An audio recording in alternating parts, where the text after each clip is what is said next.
The CBS Radio Mystery Theater presents...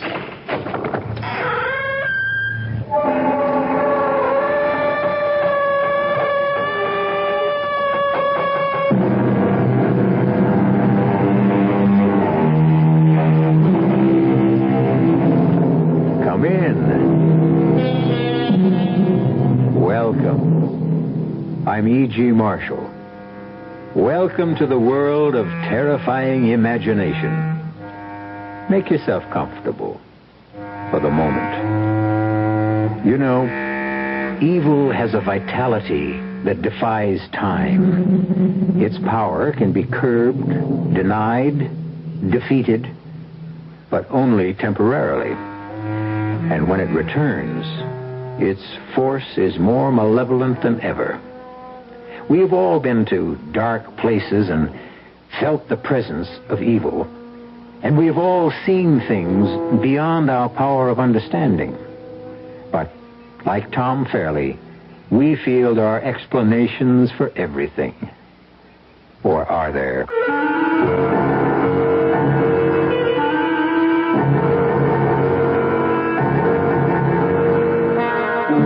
Our mystery drama, Frankenstein Revisited, was written especially for the Radio Mystery Theater by Milt Wissoff and stars Michael Wager and Leon Janney.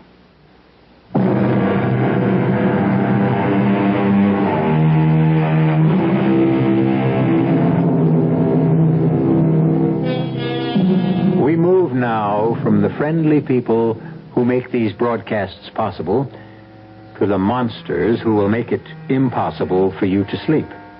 I hope. Our drama opens on a story conference in a Madison Avenue bar. It will end, I assure you, in terror and fear. Over here. Here, Tom.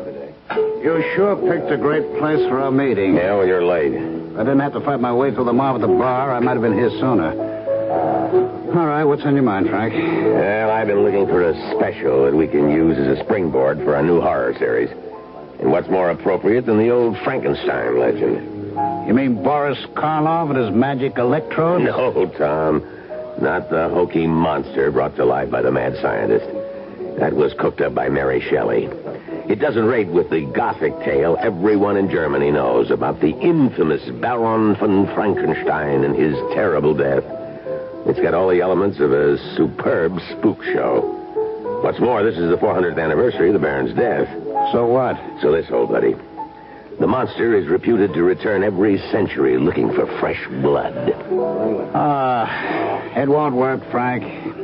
I was stationed near Darmstadt, only a stone's throw away from the Frankenstein castle after World War I. I've seen the place. It doesn't look like much. Even the burial crypt has been turned into a potato cellar. Well, how about the incidents you mentioned at cocktails the other night? That's what really put me onto the show. Oh, those killings I blabbed about had nothing to do with any monster. The police were satisfied the murders were committed by a fanatical group of neo-Nazis who call themselves the werewolves.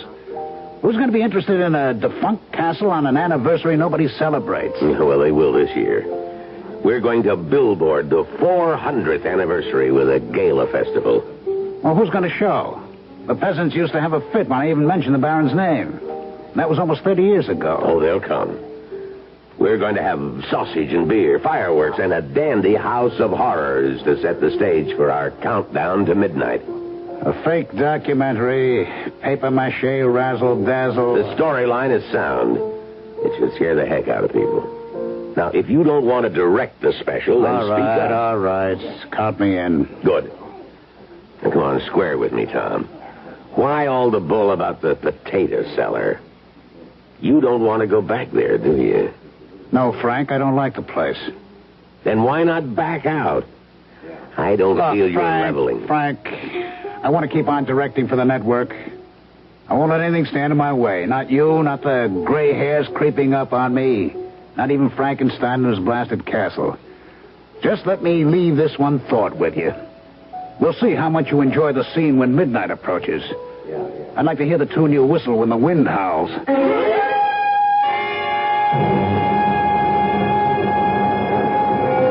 Mr. Larkin. Mr. Larkin, here.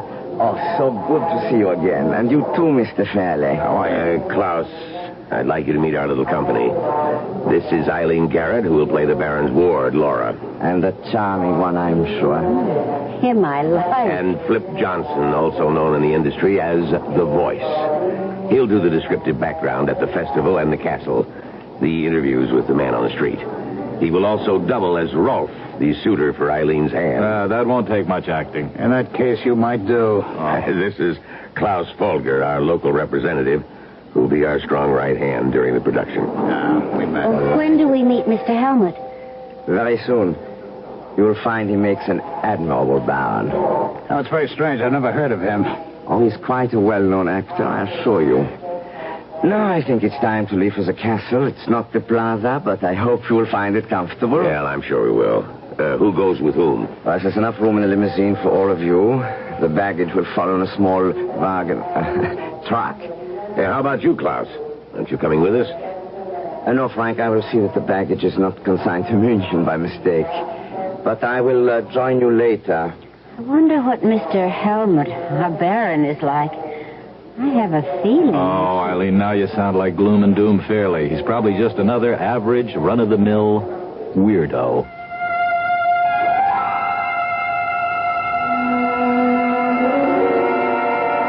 You've done a great job, Klaus. Even the crew's happy in the trailers. I like my room fine. It's a bit drafty when the drapes are open, but the comforters will keep me warm, I'm sure. How about this lunch? Yeah. I haven't had wild boar since the last time I was here. Oh, is that what it was? It tasted like suckling pig. The secret is in the marinade, Flip. I see. Klaus, why don't you get the ball rolling? The details on the Frankenstein legend. Oh, it's not a complicated story. The hated aristocrat who exercised all the prerogatives of his position in this village almost 400 years ago. Unmerciful beatings, torture, and death for what he considered affronts to his person. This was his home. Be it ever so humble.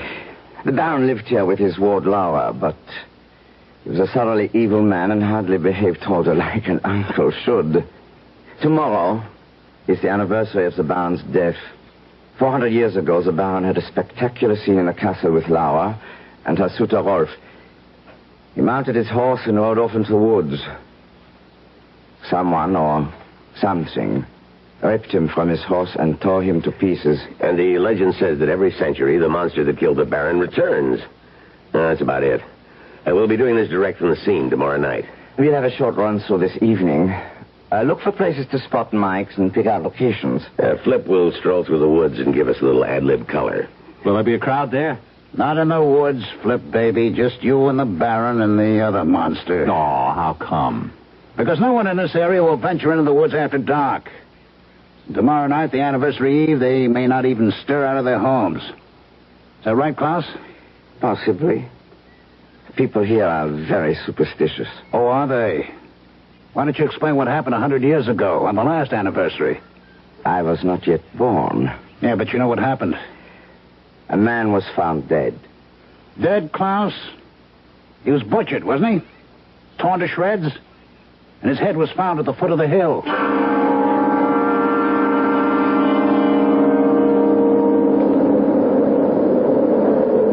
Well, Frank, this is it. Well, I hate to admit it, Klaus, but Tom may have a point about the castle grounds. It is kind of tacky. Well, I'm not sure I agree. Physically, it's not much, but the decay adds to the feeling I get. I'm really frightened. Oh, come on now, Princess. You're letting that creep's tail get under your skin. There's nothing here but battered stone and dirt. Reminds me of my pad. I get bad vibes. It reminds me of a trip I took to Central America years ago. The ruined pyramids, the bloody altars where thousands were sacrificed to bloodthirsty gods. It had the same aura of evil. You are most perceptive, Miss Garrett. Evil is everywhere. Who are you? I am Paul Helmut. He will play the Baron in our production. How did you know my name? No mystery about that. You are the only actress in the cast. Of course. Oh, forgive me, Mr. Helmut. You came upon us so suddenly. Yeah, well, where did you come from? I never saw From you. the Baron's bedroom. A passage leads directly here. The place is honeycombed with such passages. But there are no other cars around. How did you... I arrived here several days ago. You've been here several days alone? Oh, I don't think I'd enjoy that. I like to get into character, Miss Garrett. Well, now that we're all together, I'd like Flip to walk through the woods and give us his impressions. Oh, swell, off the top of my head. Exactly. Anything you see and feel, don't force it. I want this played low-key, sound natural. It'll help build the finish. He's all hooked up, Frank. He can start at any time. Well, listen, are you going to tape this? Yes, but only so that we have a record of it. Tomorrow is for keeps. Go, Tiger. Get the demons in the woods. Well, I'd play the scene better if Eileen kept me company. No, there's no moon, Flip. And I'd hardly call this a romantic setting. Romance is where you find it, Mama. Is everything set, Klaus? Yes. My assistant is about 100 yards in. Flip should be just about there now. I don't want to interfere, Frank, but just what's going on? Little surprise for our boy. It should make Flip less Flip. Yeah, we have our men play slightly off the path. He will make small noises, sounds, create an atmosphere. Does Flip know? Of course not. That would defeat our purpose. Flip reacts beautifully. It will all be a surprise to him. Frank, that's a dirty trick. Suppose something happens. Oh, now what can possibly happen? It's just a small forest, trees and grass. Well, I don't like it. Flip? Flip? It's no use, Miss Garrett. He cannot hear you. Klaus, give your man a cue and bring Flip in. Well, I'm about a quarter of a mile into Baron Frankenstein's woods, and it's pretty much Dulceville so far. I was just thinking how strange it is. Haven't seen any animals around. Wait a minute. I think I just heard something. Probably a rabbit. I hope. Hey, there it goes again. Weird. Everything's so deathly still, and then suddenly just the faintest whisper of a sound, like something dragging. Hey, who's there? Do you think you're frightening me? Okay, I'll go in after you. The eyes. I can see them glowing. My God, it can't be. Oh, no, it's...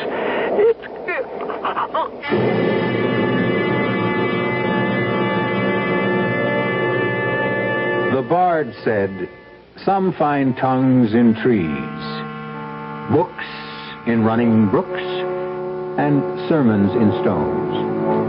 Obviously, Flip saw and heard a great deal more in Frankenstein's woods.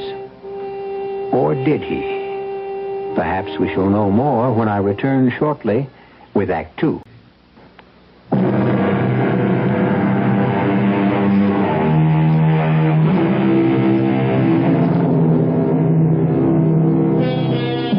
Are there more things in heaven and earth than are dreamt of in our philosophy? Is there something in Frankenstein's woods that defies rational explanation? Or was Flip Johnson the victim of his own imagination? Perhaps if we push on with our little tale, we shall have the answer. Flip, are you all right? Well, wait a minute. Yeah, What I think happened? so. Well, I don't know. I was just strolling along, and wham, the lights went out. What did you see? Nothing. But we heard you, Flip. The eyes, you said. The eyes. Now, wait a minute. What are you talking about? I saw nothing. We have it on tape. You complained about the cold. And the strange lights, the eyes that burn bright. You said it was impossible. All I remember is waking up, and there you were. Standing right over me. What did your men find, Klaus? Let me show you, Frank. Now, here we are. The point where Flip started to run. Well, you can see the prints. Now we follow along for a few yards. And here we have... Burned circle. In the middle, discolored. as if the grass had been frozen. Frank, is this something that you... We had nothing to do with that, did we, Klaus? He's right. I admit we arranged a few effects, but nothing more. No, we would have had to have special refrigerating equipment, well below zero, to make such marks.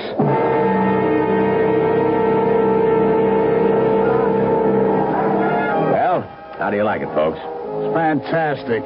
Instant Carnival by Frank Larkin. No, Tom. Give credit where it's due. Klaus engineered the whole setup. It was not so difficult. We have a long tradition of festivals here. I could almost enjoy this if only... Don't forget it, Eileen. Nothing really happened. Flip just got panicky and ran. He fell, blacked out. He'll be all right. Klaus, are we set in the House of Horrors? Yeah, we can go at any time. Good. You all know the routine. We already have good coverage in town and at the zoo. Let's zero in on the big scene. All right. We'll pick up Flip and Eileen as the Baron's ward Laura. Now you Flip her suitor Ralph, and you meet her at the House of Horrors. I'll take over, Frank, if you don't mind. I'd like to earn my credits. I was counting on that, Tom. The show's all yours. You ready, Klaus? All set, Mr. Fairley. All right, slated, Klaus. Scene 12, take 1. And... action. The Baron is not expected before tonight, dearest. Not until quite late. I think I shall stay here forever. It is so enchanting. I'm sick of formality, Rolf. I'm bored with the same walls, the same faces, the same small talk. And the same guardian. I feel almost free here. Then why not leave? Come away with me. Once when I was a child, my father took me to such a fair. He filled me with cakes and pink drinks. Yes, and you always got sick. Oh, but it was worth it. I enjoyed it so. Oh, look, Laura, look. This is the House of Horrors. This doesn't look so horrible. All tinsel and paint. Come inside with me. All right, cut.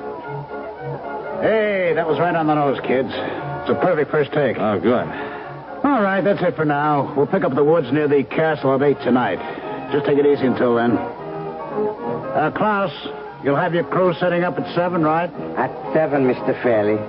Eileen, you in a hurry? No, why? Well, how about a chance with the House of Horrors? Give you the $5 tour? Oh, I could use the exercise. Good.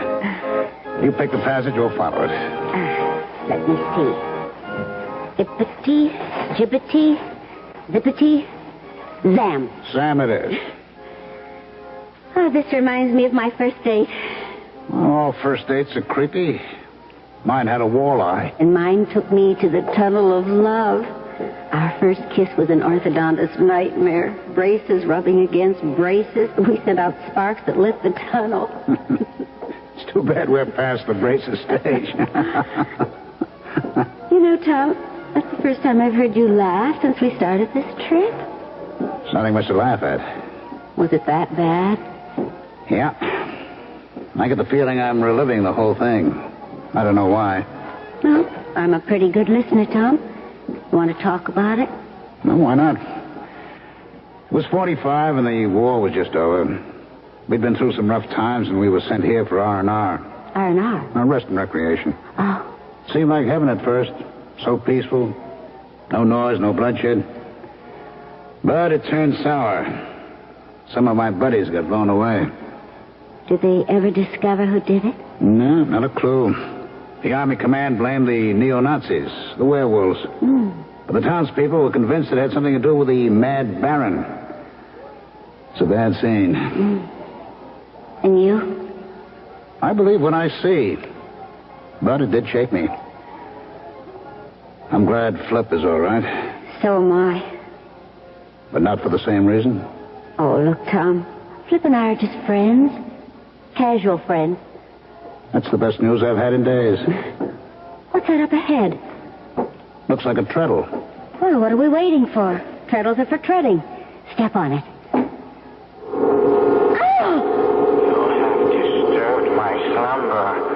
I will have revenge. That's one heck of an effect.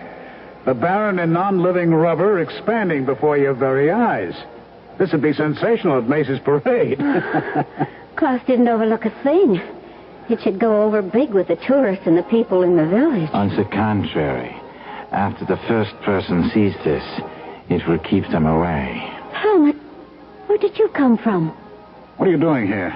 Just visiting? Oh, you startled us. I know. I seem to have the same effect on the people in town. You look familiar to me. I've seen you before, but I can't remember where. Shadows and half-light make strange impressions. I wonder if you can give me a hand, Mr. Fairley. With what? Something I found in a recess back there. Okay, lead the way. What is it? I don't know. Signs of digging. I was about to see what it was when I heard your voices. Here. Hey, you're right, Helmut. Those are fresh marks. Don't come any closer, Eileen. What is it? A wild boar, I think. What's left of it? It's not a pretty sight. It's literally been ripped apart.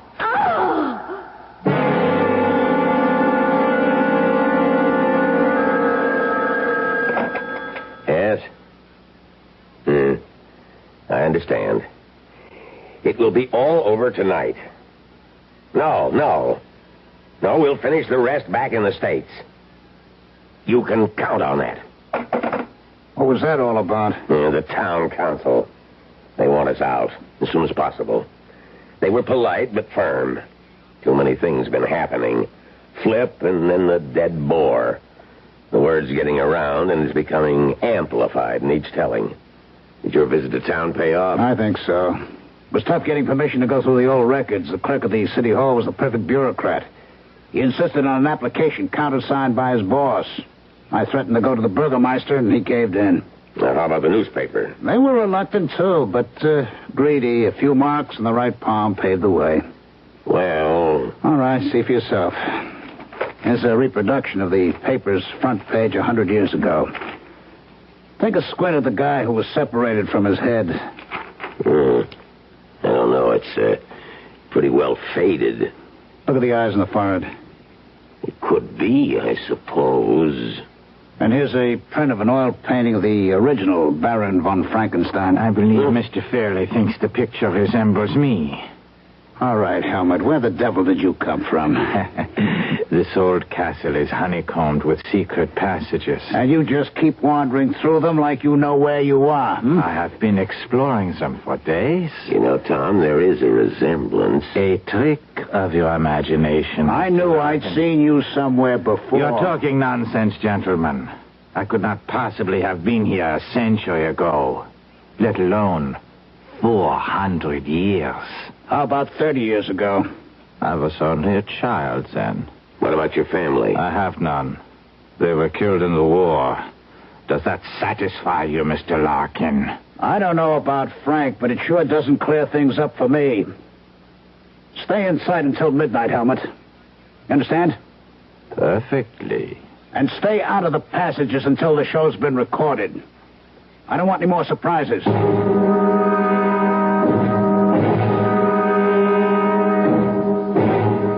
I don't know. This place is beginning to get me. I'll be glad to get it over with. Dinner is ready. We'll eat in here tonight. Just as long as it isn't boar. Hey, where's Eileen? She has a headache. Well, I better go up and see if I can do anything for her. It's not necessary. I've sent some food up to her. I have some bad news. 3 members of the crew quit. They were all as frightened as the townspeople. Bad news? That's all we need. Well, I have replaced them, but with such short notice, I'm afraid I've not been able to run up the most competent technicians. Well, I don't imagine what's happened today helped much. Well, that's all right, Klaus. I know you've done your best, and we'll just keep our fingers crossed. Hey, pass the salad, will you, Tom? Nothing stops your appetite, does it, Flip? No, I'm just a growing boy, Tom. I need fuel for my engines.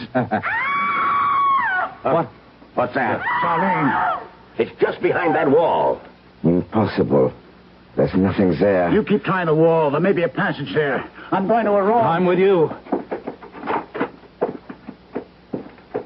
Look, the place is a mess. If anything's happened to Eileen. I know, Tom. Look. Footsteps in blood. They lead up to the panel. All right, let's knock a hole in it. It's no use. It's oak, several inches thick. Here. Press this carving. Where did you come from, Helmut? All right, we'll talk about that later. Hey, look, it's moving. And there she is. Eileen. Eileen. Eileen, honey. Here. Yeah, that's good. She's coming around. Are you all right, Eileen? I think so. What happened? Well, I was lying in bed, trying to pull myself together. It was dark and cool. Suddenly I felt something in the room. I sat upright, but I couldn't see anything. But I knew it was there.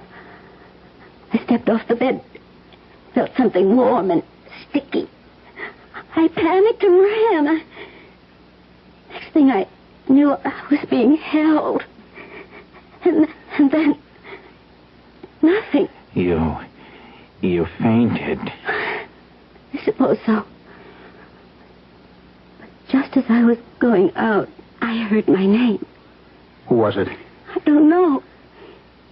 It was just a whisper. A nightmare, perhaps?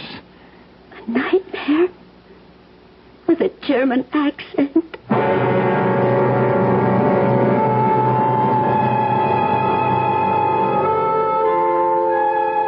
Robert Penn Warren wrote, "The nightmare stumbles past, and you have heard it fumble at your door before it whimpers and is gone. It acts like the old hound that used to snuffle your door and moan. But who, your host inquires, has heard it speak with accent foreign?" We shall return shortly with more on the Castle of Bad Dreams in Act 3.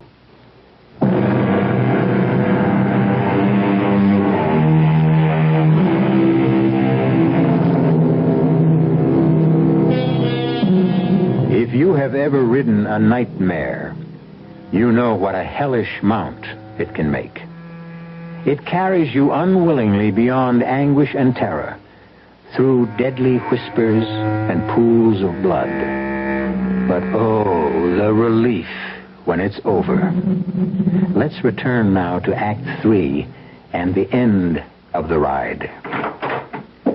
How's Eileen doing, Tom? Physically fine, but she's as tight as a drum. Now, look, why don't we get the police in, Frank? No way. We got 2 strikes against us in town now. Call the authorities in and we're through. We've gone too far. We certainly have. We're right up against the point of no return. But the production is almost Oh, finished. damn the production! What does it take to convince you, corpses? You're being melodramatic, Tom. Nothing's really happened yet. So Flip saw something and a boar was slaughtered. Did you see the condition Eileen's room was in? And how did she get into the passageway? Surely you've heard of sleepwalking. And I suppose she dreamed up the mangled animal and the blood, huh? No. But so far, no one's been hurt. Yeah, so far. And nothing is going to happen. Now, we've got everybody on the alert. There are guards all around the place.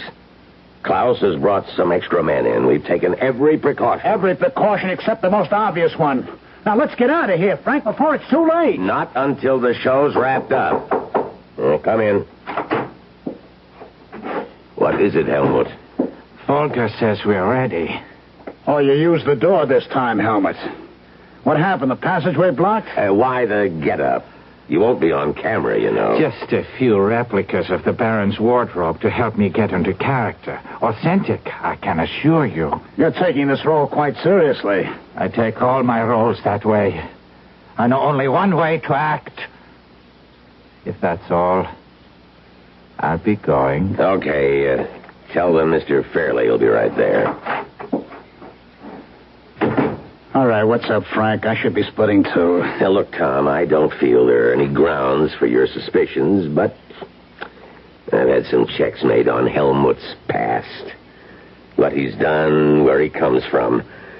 I expect a report any moment now. That should clear the air. Well, I hope so. Now, all I ask is let's get the job done. Don't let your feelings get in the way. I won't. But if the news is sour, don't keep it from me, will you? In this case, ignorance can be disaster.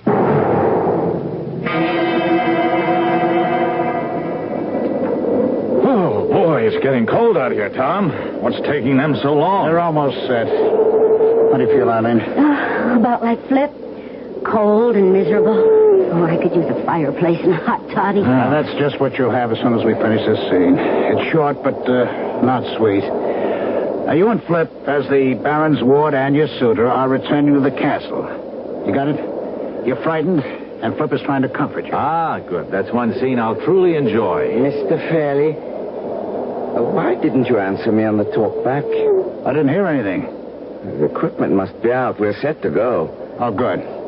Where's Frank Larkin? I thought he was with you. He left us some time ago.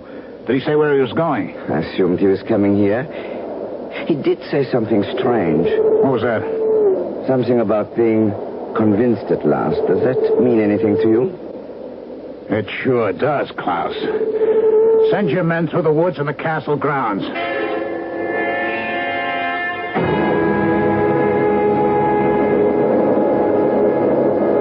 Look, I think we're just wasting our time. Let's go back to the castle and wait. He'll be along. You can go back, Flip. I'm not going to give up until we find Frank. Oh. We still have the crypt to search and Klaus's crew to hear from. Mr. Fairley, it's Mr. Larkin. We found him. Come quickly. This way, Mr. Fairley, in the clearing. Is he hurt? Yes, I think badly. There. Frank. Are you all right? He cannot hear you, I'm afraid. Oh, but he's still breathing. Get an ambulance. Help is on the way. Was he conscious at all? No. Oh, no. Don't try to talk, Frank. We're here.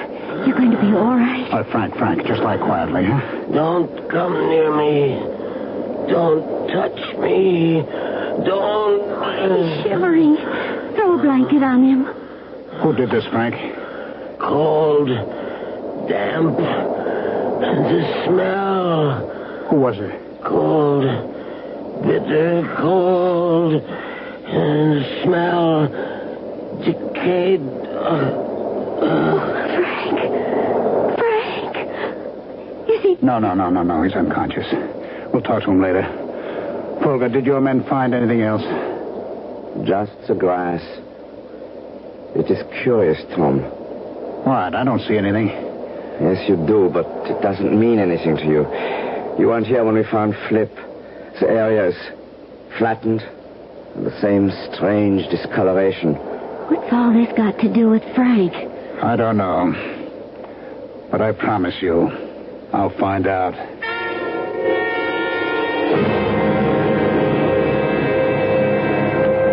Hello. Listen, I'm calling about Mr. Frank Larkin. The patient in room 305. You understand me? Oh. I'm sorry, I didn't mean to shout. I see. Thank you. Tom, what did they say? Well, his condition is stable. That's what every hospital says unless you're dying. Do they expect him to be there long? Just a few days. You know, it's all so strange. So many things have happened. Flip, you, and now Frank. But nobody's been really hurt badly. There are a few mangled animals. Yes, well, that's what's bugging me. The animals get slaughtered, but people are more frightened than hurt. Except for Frank's close shave.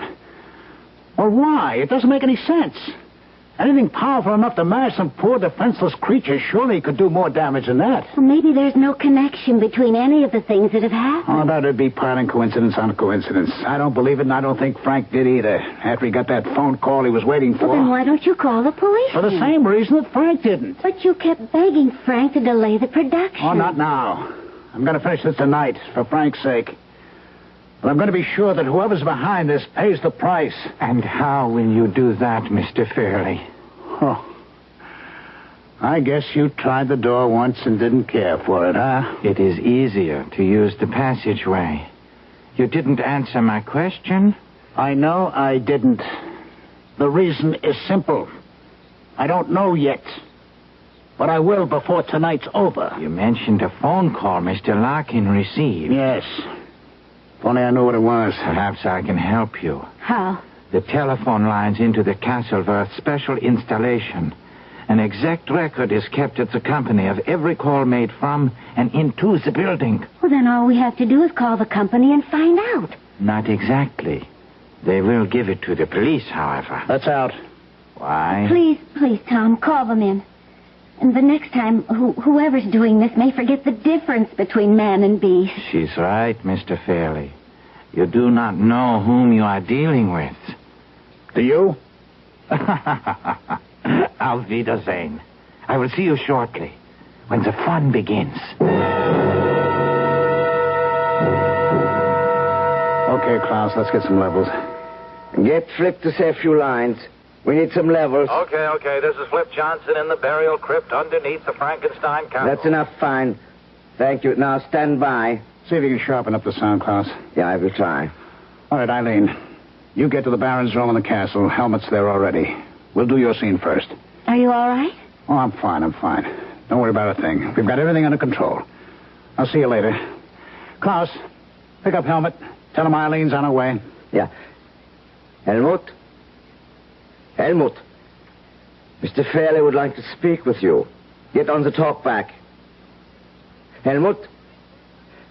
Are you there, Helmut? Get to the talk back. Give me that, will you? Helmet, this is Tom Fairley. I'm here, Tom, but no sign of Helmut. Where the devil is he? I don't know. Oh, damn.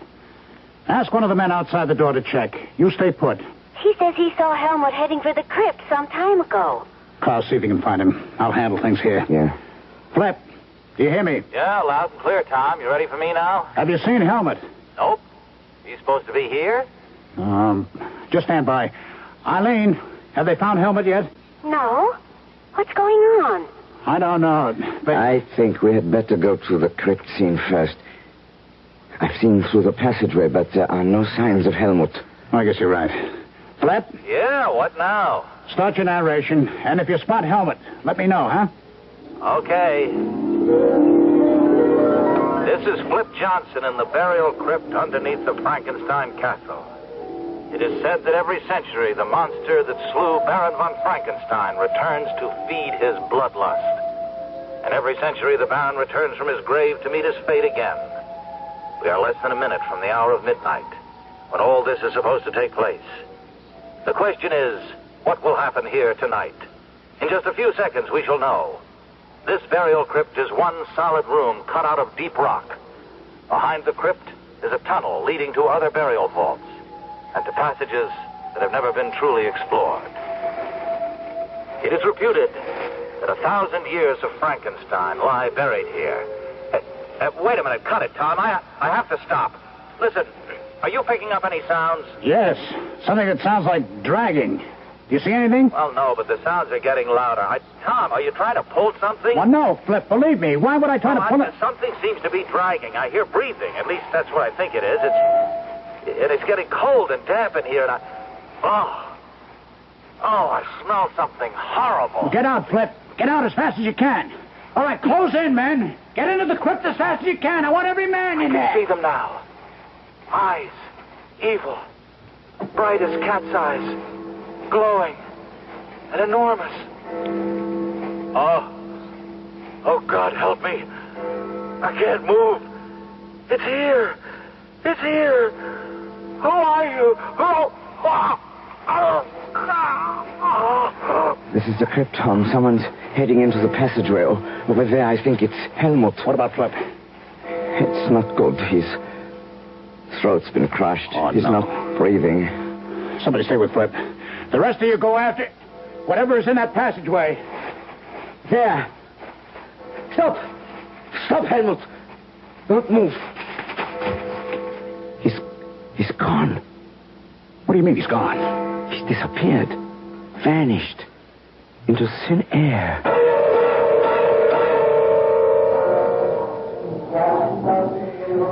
So, this is goodbye, my friends. Yes, and I can't say I'm sorry to go. Tell me, what will you do with the tapes? Oh, make a show out of them. Add a few scenes, and we'll be ready to send some shivers down our listeners' spines. The publicity should help. I suppose so. But I can't help wishing it hadn't come at such a price. Poor Flip. It was a costly show. Klaus, we've been sparring around for quite a while now. Let's stop avoiding the subject. Who was Helmut? An actor. That is all I know. But without a past. The report I received was completely blank except for his acting credits. Nothing. He was just an actor. Obsessed with a role. Do you really think so, Klaus? What else can I think? Then how do you explain what happened in the crypt? After he attacked and killed Flip, you and your men closed in on him? And he vanished. Right before your eyes. But there must be an explanation. He knew every inch of the castle and the grounds, every secret passageway. Then you don't think he met the fate of the Mad Baron? There were no signs of his remains. Just some flattened, burned-out blades of grass. It's an unbelievable climax for a legend. Legends have no climax. They go on and on. Drop us a line when you find out what really happened. I promise.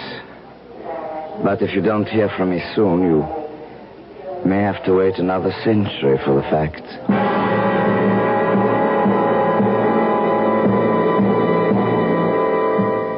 Since we don't have 100 years to spare, we'll just have to make up our own minds about Paul Helmut. Was he the infamous Baron von Frankenstein brought back to life? Or was he, and I don't mean to be redundant, merely a crazed actor? I'll be back shortly.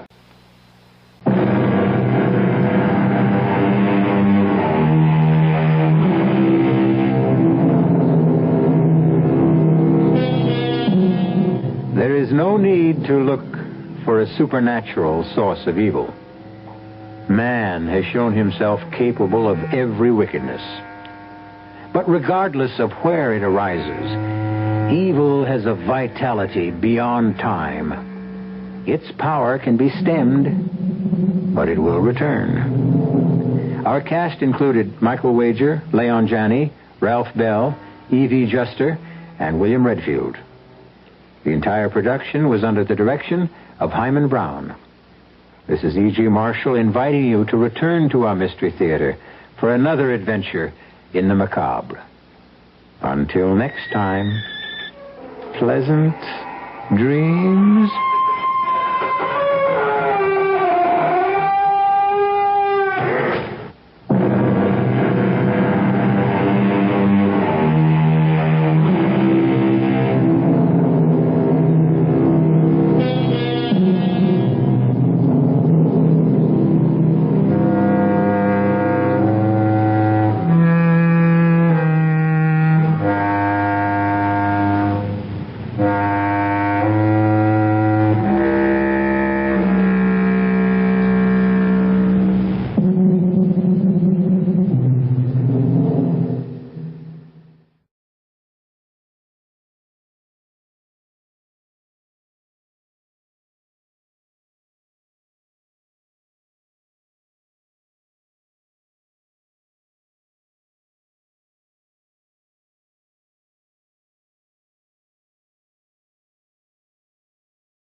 Marshall, your host for another story of the macabre.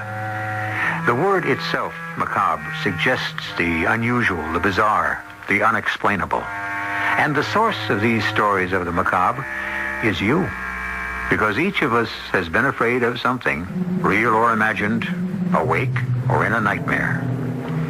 Did Laura Veer, who lives in Chatham on Cape Cod, imagine what happened to her? Or was it a real experience? Her husband, Will, middle-aged and semi-retired, was skeptical.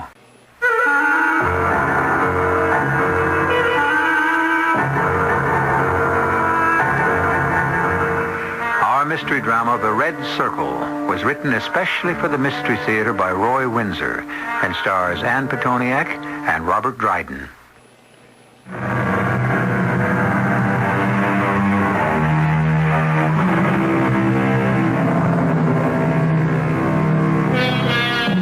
Conversation, you will admit, is usually limited to the exchange of ordinary information. We talk about the weather and rising prices, an invitation, children, ordinary everyday subjects talked over and over again without much change. Then something unusual happens. Someone you know is a lottery winner, or your son or daughter comes home and says, "I'm married." Or out of the blue, you open the door, and there, to your surprise, is a friend you haven't seen for years. And that's what's happening to Laura Veer. Yes, yes. Coming.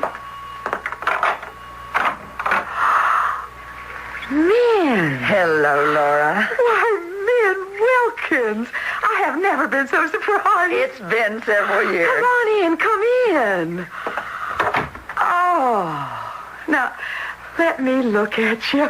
Why are you here? Are you still living in Lowell? How's Carol? Years. This room's the same and you ain't changed, Laura. I always liked the room. Thought about you a lot. Oh, I wrote you several times after you and Clyde left the Cape. I know. I was never much at writing. Well, when I didn't hear from you, I was afraid that somehow I'd offended you. Oh, no, nothing like that. No. We were friends from when we were girls, and even after you married Will and I married Clyde, whom Will didn't care much for. Well, we remain friends.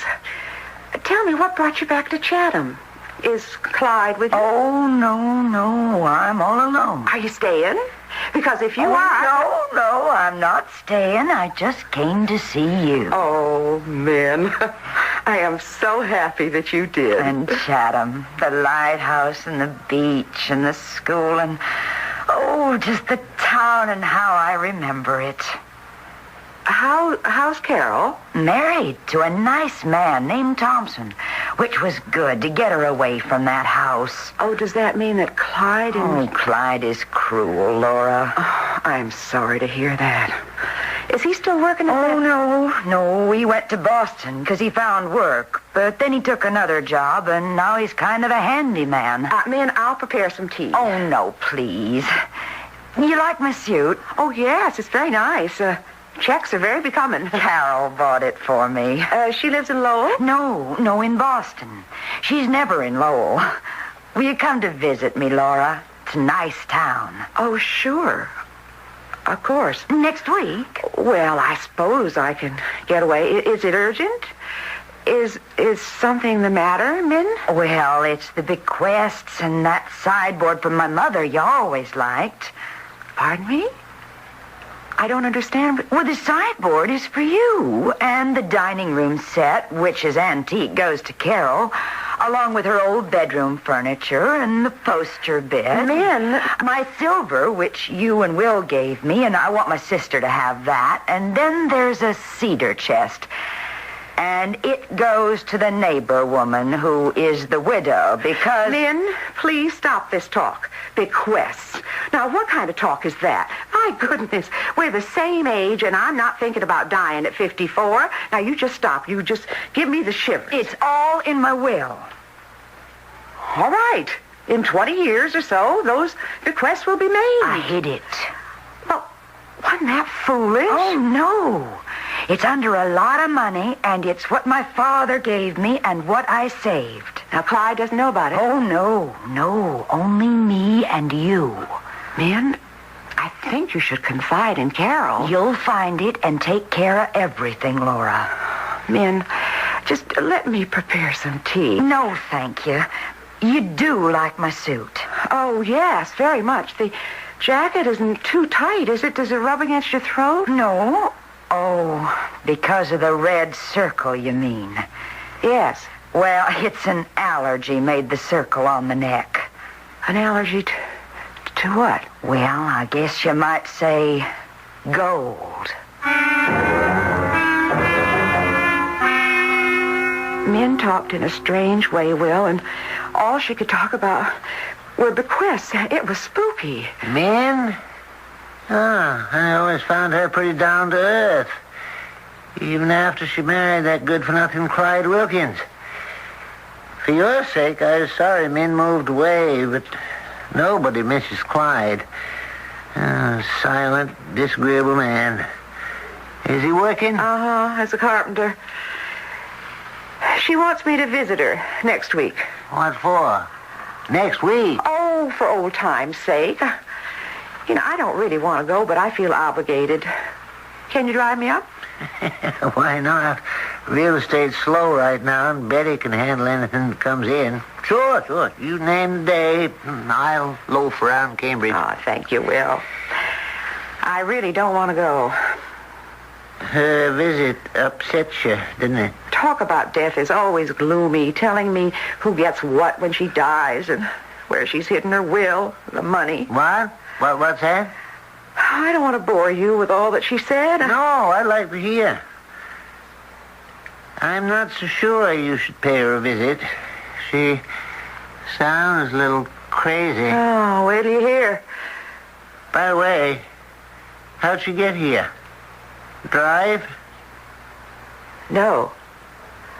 I said goodbye and walked out with her, but there was no car in the driveway. Bus? Oh, there aren't many scheduled trips from Boston, Laura. She must have come by car. Well, isn't that funny? I have no idea how she got here.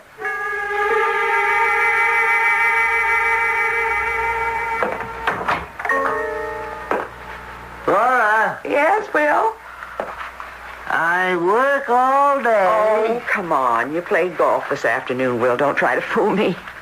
Now, let me see the mail. And you took a nap. And why not? I missed the postman, I admit, but it's mostly junk mail. Well, look here. Look at the return address. Carol Thompson. Who's she? Min's married daughter. Oh, sure. Carol. And married. She was a nice girl. Well, what does Carol have to say?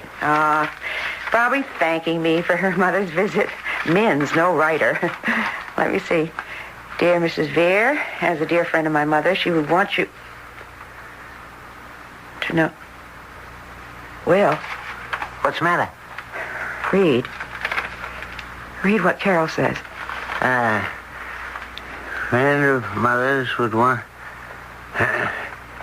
You know that she died on the 2nd of the month and was buried privately 2 days later. I am married and... Wait a minute. Min Wilkins died on the 2nd of the month, and this is the 15th, and you say she visited you 3 days ago? She did. She sat right here in this living room, and she remembered liking it and talked about bequests. Oh, Will. Now, take it easy. Catch your breath. You don't believe me. Well, how can I? But, Will, it's true. No, it can't be true, Laura. The woman was dead and buried 3 weeks ago. She couldn't have called on you just 3 days ago. But she did. I can see her now sitting right there in that chair in her new check suit. You dreamed it. No, Will, I did not. Darling, it had to be a dream or a nightmare or something. Will, I could see her sitting there and talking in an odd way, preoccupied with death. I swear it's true, Will. Now, makes sense, Laura. What you're saying is impossible to believe. Will, oh, my God, what am I going to do? You're going to forget the whole thing. The bequests, Carol, Clyde Wilkins, all of it. Oh, we'd better talk to Lem Regan. I don't need a doctor. Okay, then forget what you dreamed. I didn't dream it. Min Wilkins was here. Well, that takes care of the letter from Min's daughter. Will, I need her address. No. No, please. I won't have you writing and upsetting her. This closes the subject. Now let's forget it. Carol? Yes? What is it, Father? Who telephoned? I have a right to know. I pay the bill. Who was it? Mrs. Laura Veer. What's that old busybody want? She called from Chatham? Uh-huh. I wish I'd answered. I'd tell her where to head in. Oh, Mrs. Veer is an educated, kind woman. She was Mother's best friend, and she was always nice to me.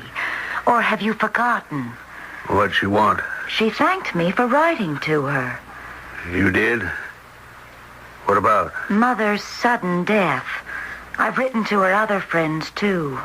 Less said about it, the better. I think she's coming up for a visit. No, she isn't. I don't want to hear. You don't have to see her. I will. I thought you was going home.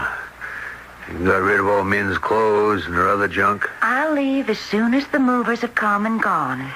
The bedroom said I had as a girl. Mrs. Veer said Mother told her that I was to have it. When did your mother say that? She ain't seen this stuck-up friend for years. She saw her a few days ago. Mrs. Veer said Mother left a will. Oh, yeah? That's news to me. A will? That's got to be read out by a lawyer. She couldn't afford that. What about the dining room set? It's an antique and Mother wanted me to have it. So you say. You're selling the house and moving into... Yeah?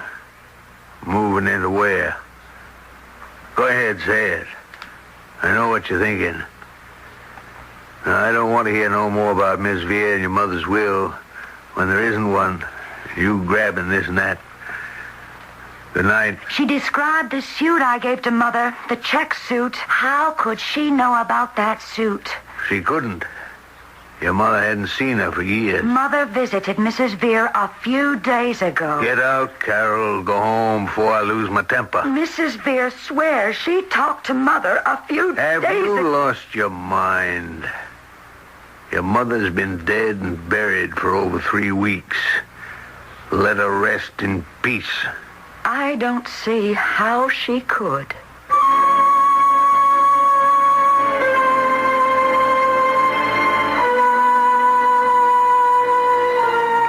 As Samuel Johnson said to Boswell, it is still undecided whether or not there has ever been an instance of the spirit of any person appearing after death. All argument is against it, but all belief is for it. That may be the problem here. Did a woman 3 weeks dead visit a friend only a few days ago? We'll unravel the problem a little more when I return shortly.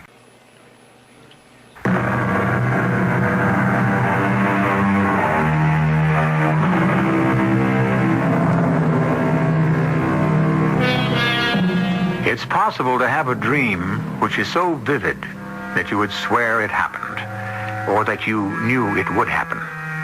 That's why a person says to himself, I know that this has happened to me. I know I've been here before.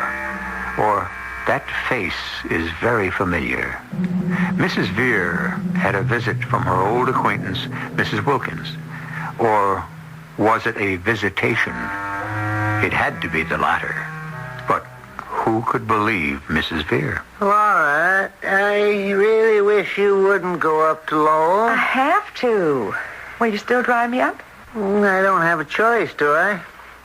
Besides, now that you've talked to Carol, I don't want you going into that house alone. Wilkins is sure to be ugly. I am not afraid of Clyde Wilkins. You'd better be. Oh? Why? If you still insist that Min Wilkins came to visit... She did. I didn't dream it, Will. And you saw an apparition. The woman was dead, Laura. I suppose so. But I don't believe in ghosts. Neither do I, but say it was a ghost. Why did it appear to you? I don't know. Unless it appeared to tell me something. What do you think that might be? Well, a warning of some kind? Perhaps that men didn't die a natural death. Will! I mean it. Min was murdered? Do you know what caused the death? Did Carol tell you? No. Clyde Wilkins is a mean, devious man. Will, but he'd never commit murder. You can't say that about anyone, my dear. Now, here's my point. If men... Now, don't interrupt, please. If men appeared to you, it was for a purpose. Well, all right. She invited you to visit in Lowell. Right. Where you'd become entangled with Wilkins. Well, I'll just tell him about Min's visit. He won't be as understanding as I am about what she said, Laura. That's why I'm going with you. Will, you make me feel afraid. Well, if Clyde murdered Min and you suspect him, you should be afraid. If he didn't, he'll still be abusive. Either way, it won't be a pleasant visit. That's why I'll ask Lem Regan to go with us. Why a doctor? And he's also the official police doctor. And he has a permit to carry a gun. Well,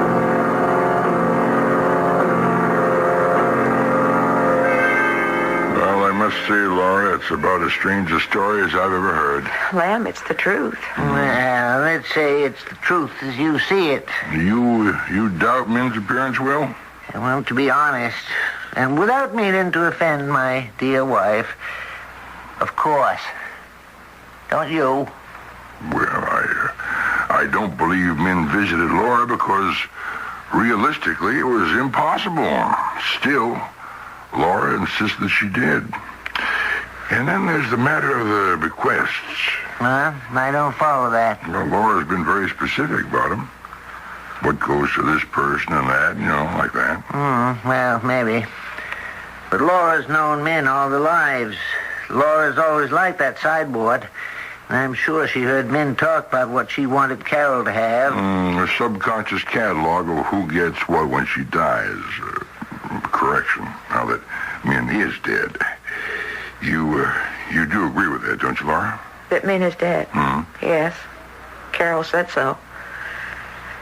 Now, say that Will is correct.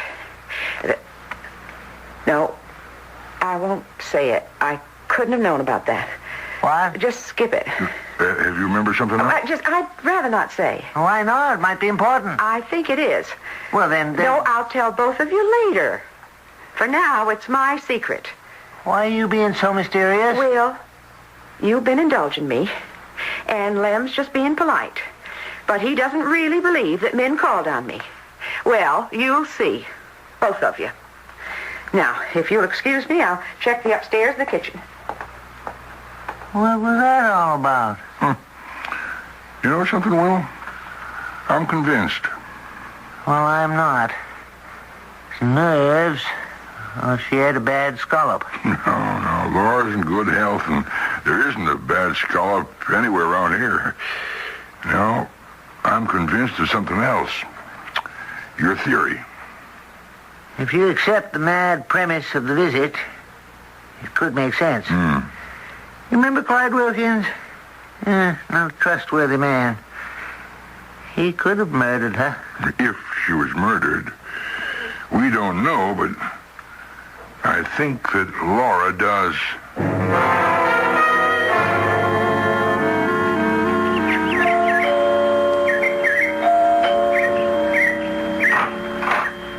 Carol, my dear. Hello, Mrs. Vere. Come in. He's not here. Thank you for seeing me, Carol. Oh, I'm so glad you telephoned and came up. I'm fascinated by what you told me. My father wasn't, of course. What a nice house Min had. Did you drive up alone? No, Will drove me. And, Dr. Regan, you remember him from Chatham? Oh, sure. Why didn't they come in? Well, if your father had been... Oh, I get it. Your troops. Will was afraid that... Sure. Father would be sure to be nasty, but he wouldn't harm you. Your father must think I'm deluded. Do you? Well, I don't know what to think. You can't have seen Mother in the past week. Carol, I did. If you don't believe that, why did you permit me to come up? Well, say it's because there's no way you could have known about that check suit. It was new. I bought it for her at Easter. A patterned green check on gray wool with a pleated skirt and a jacket with small notched lapels. That's it. And a white blouse with a plunging neckline. Men look very nice. You have very good taste, Carol. And you saw her. You must have. May I ask what you talked about? Well, your mother did the talking. Was she sad? Yes. Strange, and yes, I thought she looked and sounded sad. Oh, it's been hard for her. There's a neighbor, a widow. Carol, let me ask you a question. Was your mother allergic to any kind of metal, say to gold? Not that I know of. Well, when she visited me, there was a red half circle around her neck. From a gold choker, she said. A red half circle? Angry looking. Can you explain it? Not so you'll believe it, Mrs. Veer. I am ready to believe anything. I even think I know what you're going to say. Did men die an unnatural death, Carol? She was murdered. I thought so. Someone cut her throat. Yes. Your father? I don't know. You didn't read about it? Oh, no, of course you didn't. We hushed it up as best we could. The verdict was suicide. You don't believe that, Carol? Oh, I'd like to, but no. Mother'd never do that, and that way. No. Someone murdered her. If the police think that... Oh, they asked a lot of questions, of course, and picked up one hoodlum for questioning. The motive? I know. My father and the neighbor woman, but I don't want to think that. He'd been a miserable husband to her, but murder, that's too much. The widow could be one motive. And there's another, Carol. What is it? The will. Oh, the bequest. More than that. Oh? Much more than that. Now, I can't tell you until I've talked to my husband and to Dr. Regan. Why not? If your mother's secret became known, there could be more violence.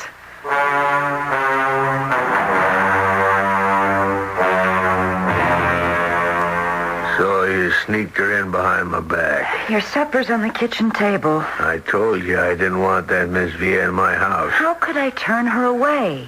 Easy. Tell her to go away. Anything else? I'm leaving. Did your movers strip the place? I canceled them. Is that so? Well, dandy. You don't want your bedroom set? I don't want anything. I've seen the last of this prison and of you.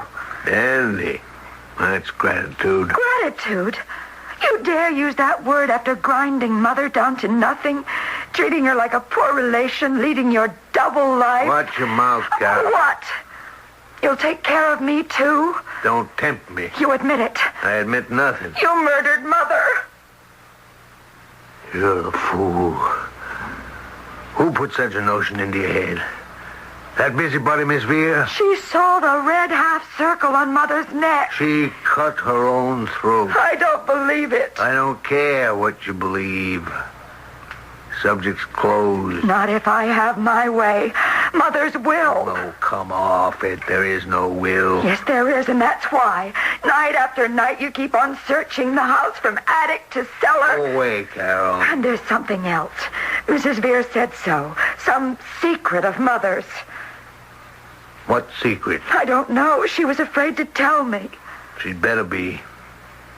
You tell that busybody if she ever shows up here again, I'll cut her throat. I think you would. She knows that. That's why I think she'll go to the police. Let her. She'll make a fool of herself. Or have you arrested for murder. Yeah, there's Laura, Will. No, I see her. Evening, my dear. Hello, dear. Did you have any luck? Well, thanks to Lamb, we had an audience with the police commissioner. And it was an audience. We explained that as friends of Min Wilkins, we had our doubts about her sudden death. Did you tell him about her visit to me? No, my dear. Even if Lamb and I are a little weak in the head and believe you, the commissioner never would. You know, we skipped Min's visitation and talked hard facts. What are they? Well, on the 2nd of the month, Mrs. Wilkins was found in her kitchen with her throat cut. Oh, who found her? Clyde Wilkins. Uh-huh, of course. Now, why didn't they arrest him? Well, he has an alibi. He was at the Copper Penny bar with a friend of his, Johnny Moe. That doesn't mean anything. Now, when was she murdered? Well, the police doctor places the time of death between 6 and 7 o'clock that night. Uh-huh, so she was up and around. That's funny. Was there any sign of a struggle? We asked that. No, there wasn't. The police are inclined to think that Min took her own life. Well, I don't believe that. I can't say I do either. What strikes me as odd is why there were no signs of a struggle. Now, Min was awake and dressed. Where was her body found? In the kitchen. See, the person who murdered her must have been known to her. It wasn't a stranger. It had to be Clyde. He's a strong brute. Yeah, I'd say Clyde, but the alibi An alibi can be bought, Lem. Yeah. Well, it's a muddle. It is. The police are letting it die down. Well, I'm not. Now, there's something I know that I haven't told you. Let's have it. Min had a hiding place somewhere in the house. I know where it is because she told me. And I know what she had hidden. The will and a considerable amount of cash hidden with it. Which Clyde wanted to get his hands on. Lem, does Clyde Wilkins know you? Would he recognize you? I don't know. I doubt it. He never was a patient of mine, and I grew his mustache a year ago, so why? Are you willing to do something illegal? Laura, what a thing to ask. You stay out of this, Will. I want to trap the person who murdered my friend. Well, I'm for that. The hidden will and the money, those two things are what somebody's afraid will be found by me. I said you'd be in danger if you didn't drop this fool investigation. I know that. I admit that I was afraid about Clyde. Now it's Clyde and two others, Will. One of them murdered Min, and I want that person caught and charged.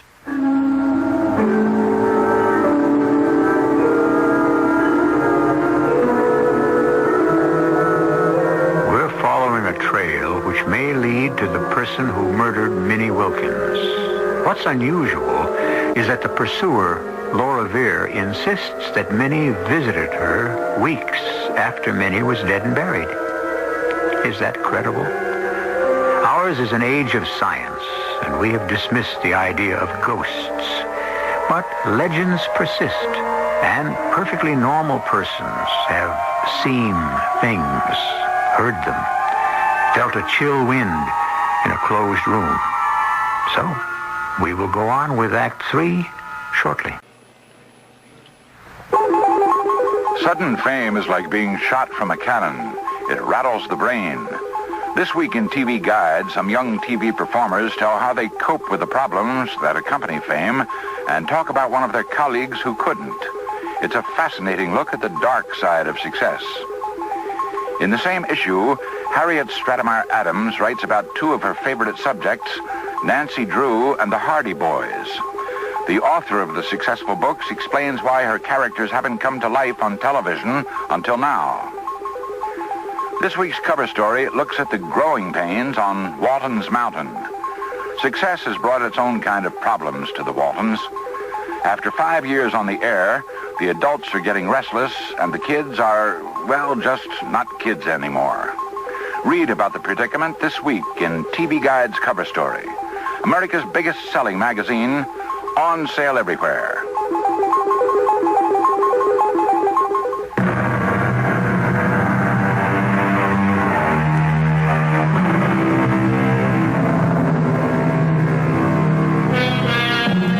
What is a ghostly presence? Some say it's the thought shell of an earthbound mind. Or to simplify it, put it this way. It's a record left in the air, in space, by passions existing in the past. Some persons may have the ability to see apparitions to whom they appear and are very real. Some, like those who possess extrasensory perception, are receptive to those airborne passions existing in the past and can make them materialize. Well, so be it. That's what we're dealing with here. It is the next morning, and Dr. Lem Regan rings the doorbell of Clyde Wilkins' house.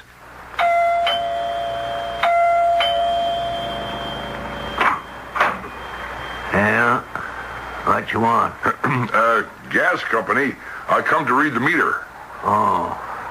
Well, I'm just going off to work. Oh, it won't take long. All right, well, then come in and hurry it up. I can close the door behind me. No, none of that. I stay till you go. Okay. The door to the basement. There. Off this hallway.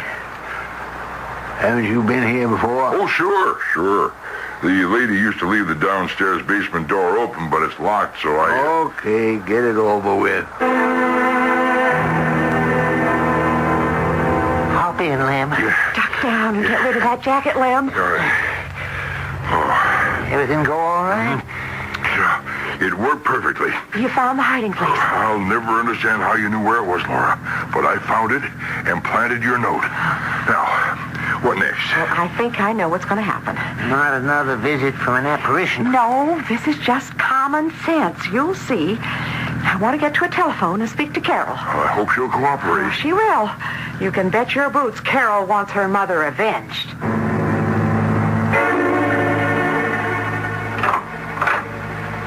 Well? Well, what? I never thought I'd see you again.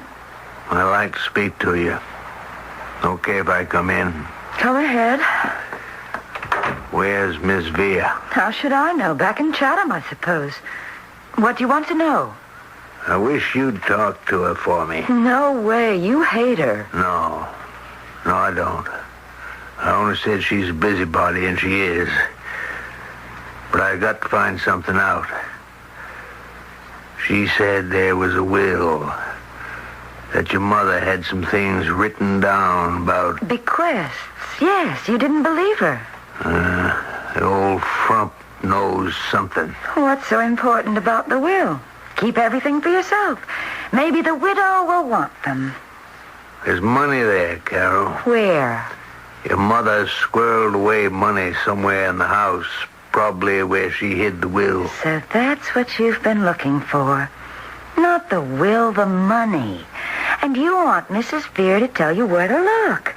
That's the last thing she'd do. She'd tell you? Maybe she would. Or maybe she's already told the police. Huh? What for? It's an unsolved murder. But the police don't give up. They'll get the person who murdered Mother. I'll give you half the money, Carol. Half of what? You don't even know if there is money or how much. Min got a chunk from your grandfather. Maybe $7,500.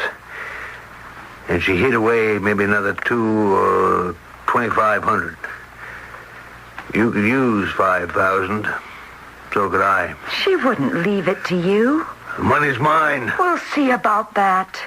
You won't even get into the house. The police can. Why do you keep bringing up the police? Do you think they're satisfied that someone unknown murdered Mother? Carol, look. Half the money. You can have all that broken down furniture. You call Miss Vere. There's cash money somewhere in the house. Your dowry for the widow. Oh, lay off. We're friends, is all. Oh, it's nice to have one, isn't it? You are a mighty bitter person. It's not natural. I think the shoe's on the other foot. I care about the murder. You only care about that money. I hope it's never found. I'll find it all right, without any help from Vere or from you. You remember Mr. Vere, dear? Oh, of course. Hi, Mr. Vere. How attractive you are. This is Dr. Regan. Oh, of course. I remember the poison oak. My goodness, that was many years ago. Carol, please sit down. Well, I wondered if I'd hear from you again, Mrs. Veer. You were so mysterious the last time we talked. Yes, I was. It's dangerous to suggest that someone is a murderer. I did tell my father you thought maybe he'd murdered my mother. Someone did. We know that. I want to catch that person, but we need your help. I'll do anything. Now, you won't be in danger, Carol. Dr. Regan's a police official, and we've spoken to the police in Boston and in Lowell. We're cooperating with them. My father has an alibi for the night of the murder. So has Johnny Moe. Well, we know that, Carol, but somebody's guilty, and Mrs. Veer has worked out a scheme to trap whoever did it. It was the money, wasn't it? Yes, your mother hid a substantial amount of cash, and we know where it is. I know it's hard to believe, but your mother told me about the hiding place. And I confirmed it this morning and left a note in the hiding place. You did? Now, Laura, from the beginning, tell Carol what we wanted to do. I'm going to tell you where the money is hidden. But that's just what my father wants to know. He came to see me this noon, and he wants me to talk to you about... Of course. Now, listen carefully. Everything depends on you, Carol. You have to give a performance. Depending on how well you perform, we'll not only recover the money, we'll trap a killer.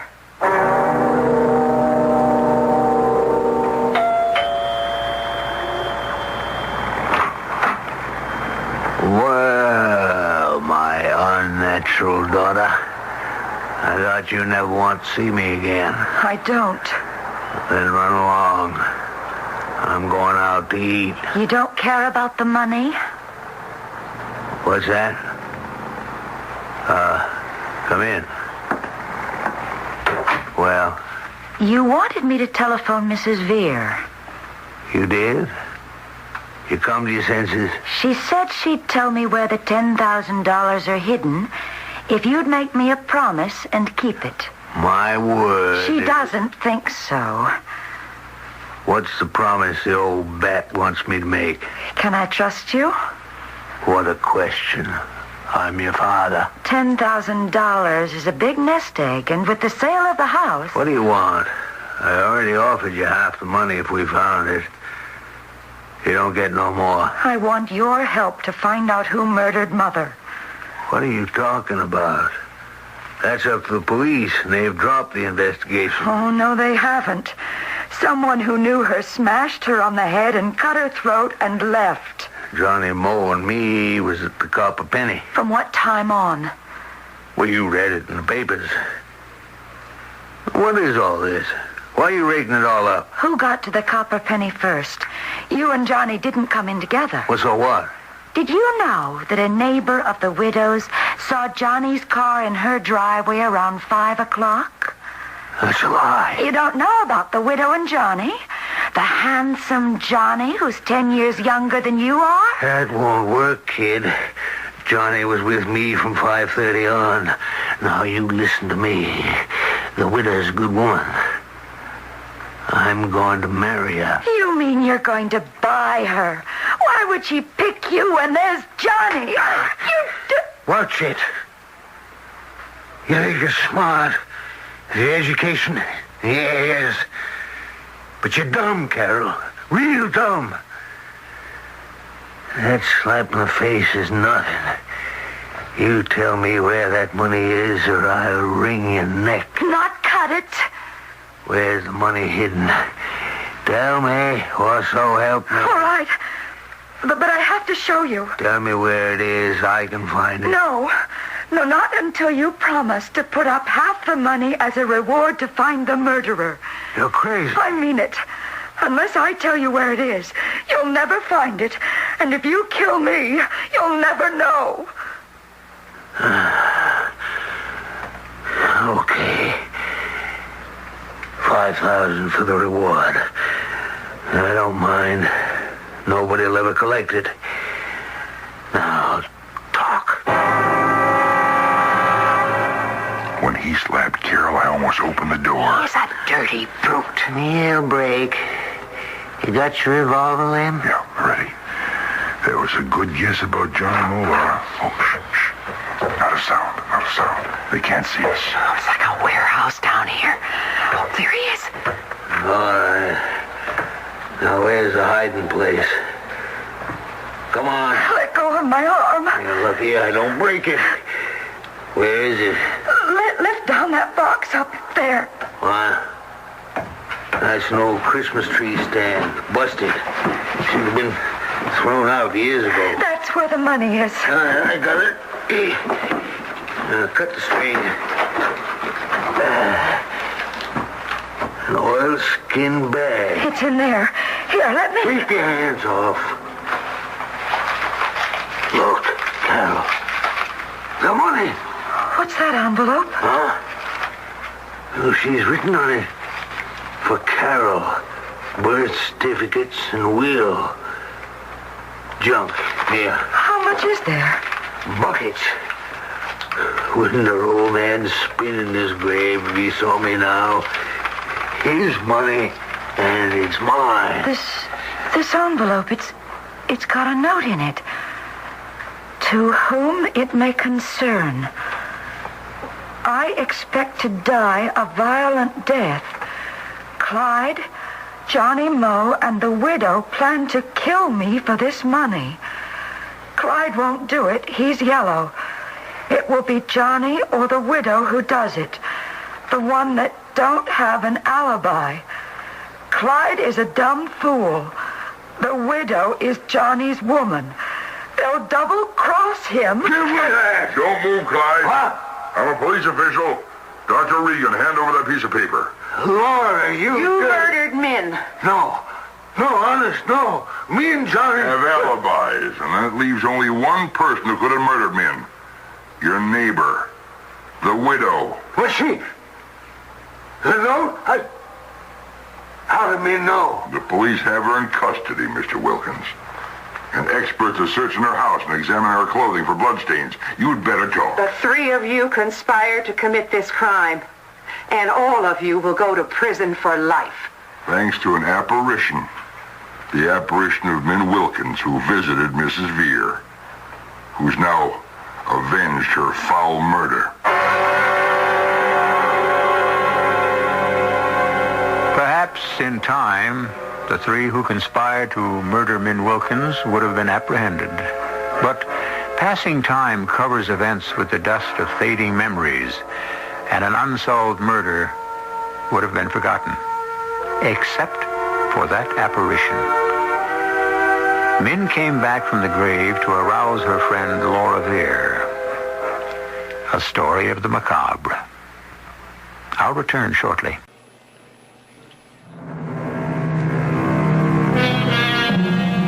We've come full circle from the appearance of a specter to the arrest of a murderous trio because Laura Veer possessed information that was impossible for her to attain. How did she acquire it? Out of thin air. Say she was attuned to it. All we know is that Mrs. Veer was avenged. Our cast included Ann Petoniak, Robert Dryden, Catherine Byers, and Joe Silver. The entire production was under the direction of Hyman Brown. This is E.G. Marshall inviting you to return to our Mystery Theater for another adventure in the macabre. Until next time, pleasant dreams.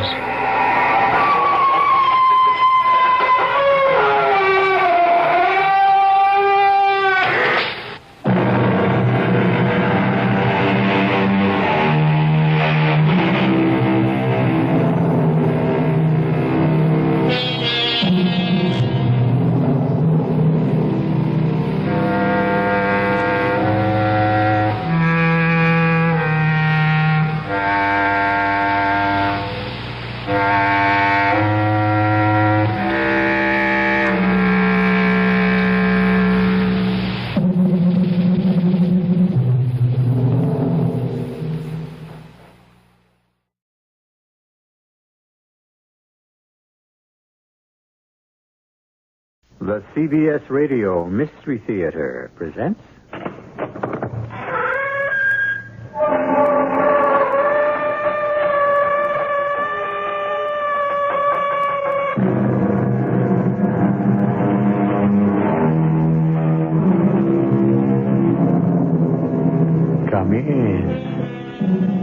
Welcome. I'm E.G. Marshall. Have you ever been in the cockpit of a jet plane? Faced that amazing array of instruments, row on row? Everything that science and mathematics can do to make man safe. And yet, when the elements choose to outwit them, the pilots still have to answer the challenge. And of all nature's challenges in the air, the most dreaded is the one known as CAT. Clear air turbulence. I don't like the way the temperature's dropping, Jake. I smell trouble. We're cleared at this altitude, Chad. No wind shear. What about clear air turbulence? There have been reports. I knew it. I knew it. May the good Lord help us. The cat's got us by the tail.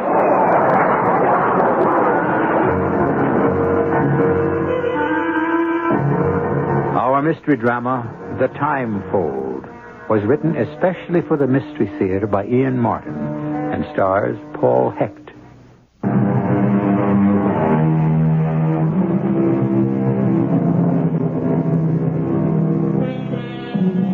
In the field of private executive airplanes, number one is the Silver Streak, a twin-engine jet designed to seat 12 in the utmost luxury, capable of flying 3,000 miles without refueling, fully automatic, a jewel. Feed its computer, the size of a small camera, and except for takeoff and landing, you could rely on automatic pilot. The Barracuda, as this plane is named, is a corporate plane, but no one ever uses it except J. Bruce Proctor.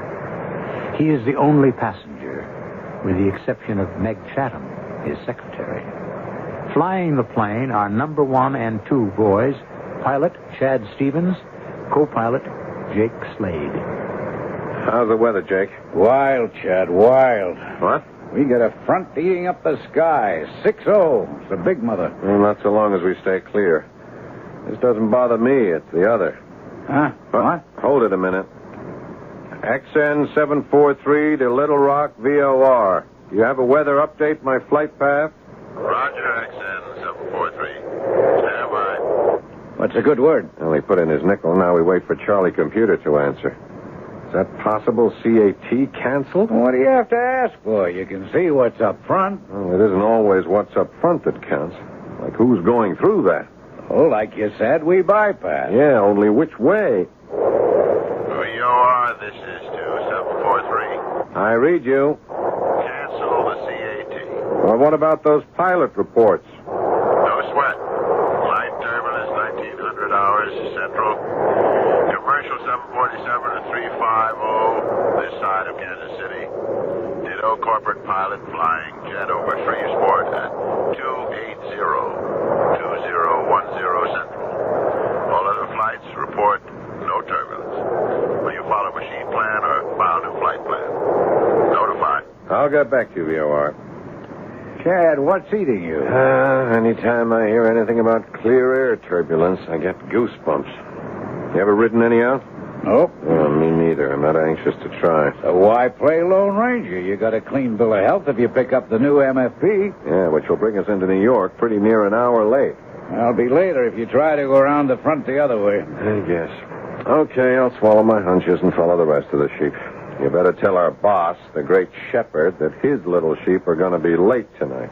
Yeah, look, why don't you tell Proctor? You handle him better than me. Not anymore, I don't. Not after the last few flights and the way he's handled Meg. Hey, hold up, lover boy.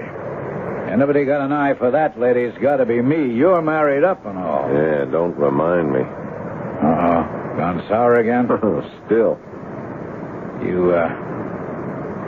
You think Proctor's really making out with Meg? Proctor doesn't make out with anyone. He just issues a requisition. He owns us all, body and soul. Oh, he doesn't own me. Okay, free spirit, then what are you wasting your life up here in this old cockpit playing second fiddle to Mr. Proctor's uniformed air chauffeur? Hey, you can't knock the pay, and I like to hang loose. There's too much red tape with the airlines. Well, you could call your life your own. You don't like it? Why don't you check out? Don't knock your elders. I'm too old to go into commercial flying. At 35? 37. It'd take too long to get seniority and fall down that captain's pay. I have a wife keeps me in debt, remember? All right, go back and tell the boss man we're going to be behind schedule. He'll blow his stack. Money can't buy everything. Yeah, just try to tell him that. You're the diplomat. Besides, I want some privacy. For what? I want to call the wife. Meg, build me another scotch. Yes, J.V. How about one for you? Oh, no, not while I'm working. I mean, as a secretary. 1 hour out of Houston, and we're still working on these merger papers. Oh, why bother with New York Steel and casing? That's small potatoes. Because once I get that pokey little firm in my hip pocket, then International's got to come to me on its knees. And once I get them, I'm pretty near as big as I want to be. And how big is big? The most. Number one. I got a hind end don't fit too comfortable in anything short of the catbird seat. I guess we all ought to know that by now. Here's your drink. A little short on scotch and long on ice. Oh, I thought you might like to try something in moderation. Tell me, what are you going to do when you die, J.B.? What the devil are you talking about? I'm not planning to die. Oh, I don't mean right away, but that's one deal you can't buy yourself out of, as it must to all men. You know, I don't know what the Sam Hill's got into you lately, Meg, but I'll tell you one thing. I don't lay out all I do on you to get sniped at. If you think you can... Yes, Slade, what do you want? Excuse me, sir, but Skipper asked me to tell you we've got some weather we got to go around. We're going to get into New York about an hour late. No, that's no good. I got a meeting with my lawyer as soon as the plane lands. Can't we climb over the stuff? It's too high, Mr. Proctor. This is a 60,000-foot front. Then go through it. You're in that much hurry to mount the throne? Forget it, Meg. This is business. Business is time, and time is money. Slade, no way we can beat it? When the man upstairs makes the deal, no, sir. No shortcuts. Well, you'd have to talk that over with the skipper. I might just do that right now. Give him a couple of minutes, sir. He's just busy realigning the course. Where are you calling from, Chad? What do you mean, where am I calling from, Alice? Isn't that obvious? 33,000 feet over Shreveport. And would you mind telling me where you were when I called before you left Houston? Minding my own business, I expect. Yeah, you were so tied up you couldn't answer the phone, huh? Maybe I wasn't home. Look, let's not play games. Just wanted to let you know we should be at LaGuardia around 11 and to ask you to please pick me up at the usual place. Oh, just like that. I expected you home for dinner. Did you? Then why didn't you answer the phone when I tried to call you to tell you I wouldn't make it? I went down to the store for cigarettes or something. Or something, Alice, huh? You're not drinking again, huh? Same old thing. You can't trust me. Alice, are you going to meet me at the field? Maybe. I've nothing better to do. Never mind. I'll grab the limo or a cab, but I'll be home in a few hours. And then we can... Well, don't hurry on my account. Maybe I'll be around, maybe not. What difference does it make anymore? We got nothing left. Oh, we back to that again. We never left it. Well, why don't you come right out and say it? You want a divorce. Only on my terms, lover. You can't expect me to sit back and let you take me 6 ways from nowhere. Why not? Didn't you me? Alice, come on. Just because we've lost whatever we once had, we don't have to fight dirty, do we? Not us. Then cut me loose. On your terms. Only on my terms. I want it all, lover. Now, why don't you find your own way home? Alice? Alice? It's kicking up. Whew. Look at that. Hey, Jake. Yes, Skip, right there. Hey, how's it going? I don't know. Maybe we're kicking around quite a bit on my way up for it. Now, that's just loose turbulence around the edge of the front. That doesn't matter. Yeah, so what does? I don't know. Get your phones on. Pull in Kansas City and give me a weather update. Roger. Look, what's got you so steamed? Hunch. The wrong vibes. Look at that outside temperature, how it's dropping. So what? Why should No, forget it. Just give me that weather report. Roger. This is XN743 to Flight Service Station. Request weather information on our new heading. We are at 330, bearing 320. Repeat, that is 320. Are we still at same segment? Data 4.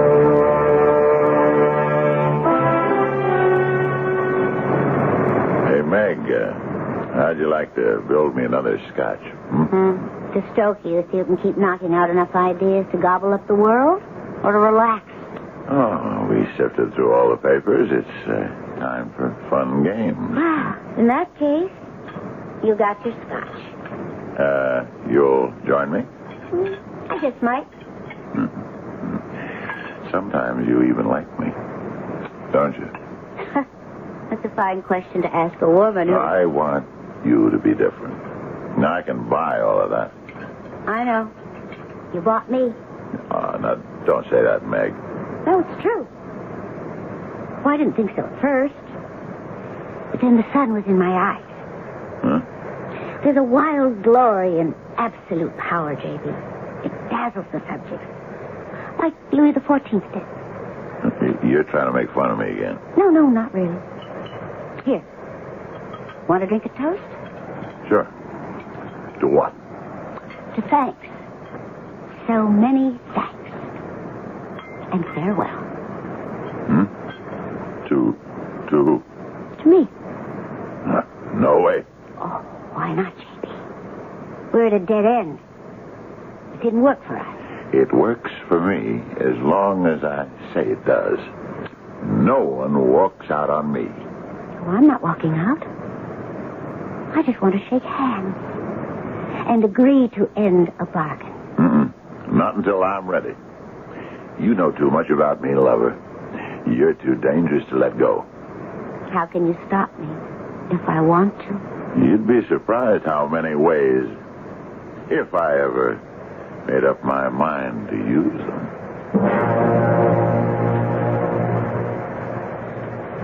I don't believe it. Hey, what is this, Skipper? The temperature, it's dropped again. We've left the front behind. There's only light turbulence. I know, but something's out there. Hey, what are you doing? Cutting airspeed. What do you read? Mach 8, 245. But with all the hurry, what... Did you press the call button, Chad? Yeah, Meg, I want you to secure everything back in the cabin and the galley. Belt yourself in with the big boss. Oh, I just mixed a drink. Well, dump it. Get rid of the glasses and do as I say. But we just passed the front. The sky's as blue as the 4th of July. Let's not mess around, Meg. I'm preparing for severe air turbulence, and you'd better get back inside pronto. Yes, sir, Captain. Hey, come on, Chad. What's eating you? It's a hunch. You know where I got my schooling? Barnstorming, stunt flying, ever since I came out of Korea and went civilian. I love all these instruments. And for all they feed into my brain, I still fly by what's at the other end of my spine. And when that aches, when I feel my backside's in a bucket, I'll fly by that every time. Holy cow! Yeah, I smelled it. Severe air turbulence. Hang in with me, Jake. It's trying to take the stick out of my hands. We must have shot up 1,000 feet. The updraft's wild. Watch your trim. I'm holding. Oh, no, you're not. You're upside down. We're in a dive. You're disoriented, Jake. We're climbing. You gotta be crazy. Check your instruments. Come on, help me bring her nose down. Roger. Holy mother, will you look at the wings shake? They'll throw the engines right out of their mouth. Oh, there goes one of them, I think. Jake, help me get her nose down. Jake. She stalled out. Now we dive. Hang in there. We're going into a spin.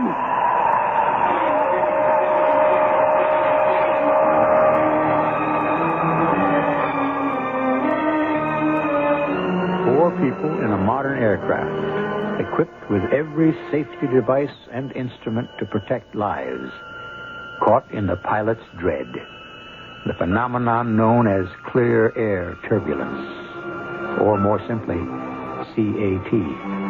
CAT, spinning as helplessly as a bullet, but without any destination or target, and doomed to end up in a world beyond our own. I shall return shortly with Act 2.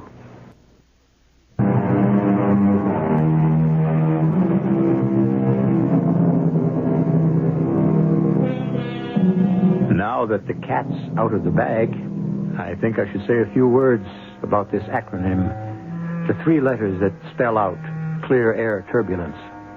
It's a very rare phenomenon, and every commercial pilot is trained to react instinctively to its unexpected appearance. But like every other cataclysm in nature, sometimes it's beyond mechanical or human control. The air shock has sent the plane into a high-speed stall. As it whirls and falls, the instruments vibrate violently. Impossible to read. Skipper, what can we do? Hit left rather hard as you can. Nose up. She's lead. Oh, manual. Bust the gun. It's the only chance we have. What? Damn briefcase hit me right on the head. Never mind your head. What you're trying to say right now is your... What was that? I don't know. We're not in a dive anymore. And we're out of the spin. Look out for the briefcase. It's not going anywhere. Yeah. That's right. It's just hanging there in midair. Hey, look outside. It's bright sunlight. Well, it can't be. We were coming up on 2100 hours. It was night. Well, it isn't anymore. Hey, look at the controls. They're slack. Well, maybe the cable snapped if we're out of electric power. No, I don't think so. Have a gander at the instruments. Holy God. They're crazy. They just don't read. How come? Did every system, all the backups blew? I don't know. I don't think so. But what I guess is... I'm afraid to say. What, Chad? We're in free flight. I don't know how. But somewhere we spun right through a hole out of the atmosphere and ended up in space. Are you nuts? If you had just one point of reference after a blind flight, what would you guess the only land mass we could see might be? Where? About 10 o'clock, right off to the left. Well, we were only at 33,000. That couldn't be... The Earth? No. No way. Ah, but you know what it is just as well as I do.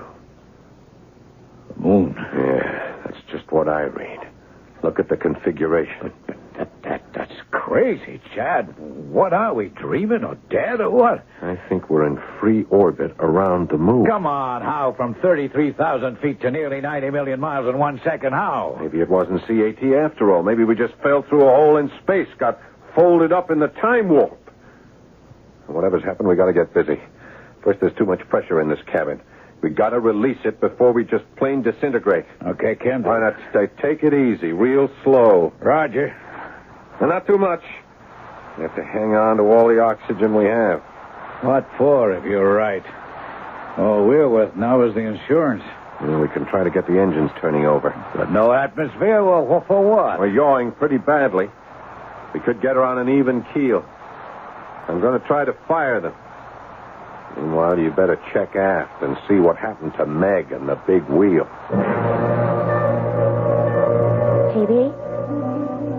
JB? Huh? You all right? Yeah, certainly. Hey, there was some kicking around. I'm going to have a few words with Chad Stevens. Oh, why do you have to automatically blame Chad? He's flying the plane, isn't he? Who else would I blame? Well, it seems to me, thanks to Chad's foresight in belting us in, that we're lucky to be alive. Yeah, it's what I pay him for. And I pay him enough so he doesn't have to get caught in them. Well, you were the one who didn't want him to go around. I'm not going to argue with you. Let's get out of our seatbelts. Don't you think we should wait till we're released? I don't have to take orders from anyone. And I'm getting a little tired of... JB, what is it? What the devil? Well, now, what's wrong? It's like I'm floating. Don't unbuckle your belt. Why not? I can't tell you, except move your arm. Maybe you'll see. It's as if we didn't have any weight at all anymore. Yeah, I see what you mean. But what... Jake, what's the matter? Look, I'll try to explain that in a moment best I can. I don't really understand myself, but until we all get belted down, nothing's going to make much sense. When I belt myself down again, it's going to be beside the so-called pilot of this plane. Now, I want to know what's going on straight from the horse's mouth. I demand to know what's happening. Just take up on your belt and sit back, Mr. Proctor. Hollering isn't going to help. Where are we? How late are we going to be into New York? All right, first questions first. Where are we, sir? Just an educated guess? In orbit around the moon. Are you out of your mind? I don't know. What I suspect is, I'm out of our world. Now, what the deuce does that mean? Well, at the least, I don't think we're on our way to LaGuardia Airport, New York. Then where are we on our way to? Infinity? You know, Mr. Proctor, if I were a deeply religious man, I would say that all four of us on this plane were on the way to meet our Maker. No, there's no question, Meg. We're in free flight somehow. How, Jake? Search me. Chad says we fell through a hole in the time warp. What? But I don't even know what that means. All I do know is where we are right now. Where? In orbit about the moon. Well, can we land there? And this craft, forget it. Well, then what's going to happen to us? That's the question none of us should ask, honey. Because I'm sure none of us wants the answer. How long? 48, 72 hours, as long as the oxygen lasts. We can't get back to Earth? How? If we really are in moon orbit, no way. No way we can get this crate back home. I'd like to talk to Chad. He won't tell you any different. Well, that's not what I'd like to talk to him about. Where are you going, Mike? That's a good question, J.B., since I have to float and bump. I don't seem to have much control. None of us do. I don't like it. I don't like it at all. Who does? Where are you going? Back for a drink. If I can ever make the galley. Why don't you build one for me? Build your own, J.B. I've got other fish to fry.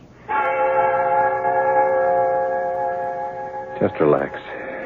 Let yourself go, Meg. It's so long since I could do that, I've forgotten how. Well, it's never too late to learn. Except now. Relaxing is a full-time job. There we are. You're almost in Jake's chair. Here. Let me help you with a seatbelt. No, I don't need a seatbelt. This flight's smooth as honey. Oh, well, you'll need it to hold you down. Oh, won't you? There you are. Now, what can I do for you? You can level with me, Chad. It's that important. Okay. What's happened to us? I don't know. Jake said something about a hole in the sky. Well, the fourth dimension has to be involved somehow. By our standards, you don't travel 90 million miles in a second or two. You think we did? I don't have any other explanation. And what happens now? We're drifting in orbit. Even if I had the kind of engines I need in this aircraft under normal conditions, we couldn't re-enter the Earth's atmosphere, or even the moon. What? Well, we'll last as long as the oxygen lasts. How long? I honestly don't know, Meg. 24 hours, maybe, not more than 48. Then we're going to die? You don't expect me to answer that. Except you did. It was something I had to know. Chad? Yeah? We could have fussed around, as we have. And nothing would ever have happened because neither of us could make it happen. Chad? Yeah? Do you know what I'm talking about? Yeah. But I couldn't start it. Oh, you had to wait for me. I guess maybe I just prayed. It wasn't because I was scared of him. And what? You and your conscience. What you were married to. Well, she is my wife. Oh, his name.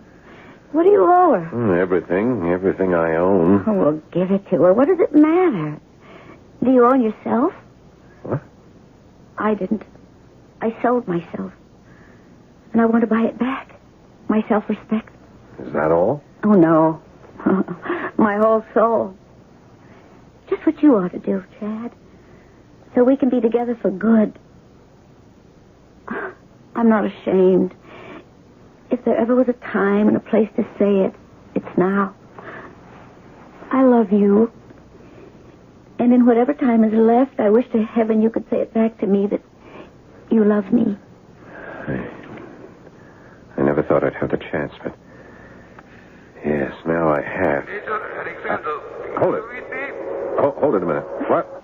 What is that? What is it, Chad? I've raised something on the radio. Yes? Yes, would you repeat, please? This is Major Alexander speaking. Goodspeed 1, Moon Constellation. Welcome. Acknowledge. We welcome contact. We thought we'd bought it. Would you repeat that, please? Yeah, we thought we were out of touch with anyone. We have oxygen supply for less than 2 days. You are our only hope of survival. What are you, military, pro-craft, commercial flight? No, none of these. We've had an accident. A private flight lost in unaccountable weather conditions. Yes, we know. We have suspected that you were sucked in through the horn. What? Repeat, please. The horn. We will not explain now. We must make preparations for your landing. Where? On the moon? You could not maintain life there. Besides, you will need some approximation of Earth's atmosphere to land your obsolete craft. Obsolete? That's something else we can discuss later.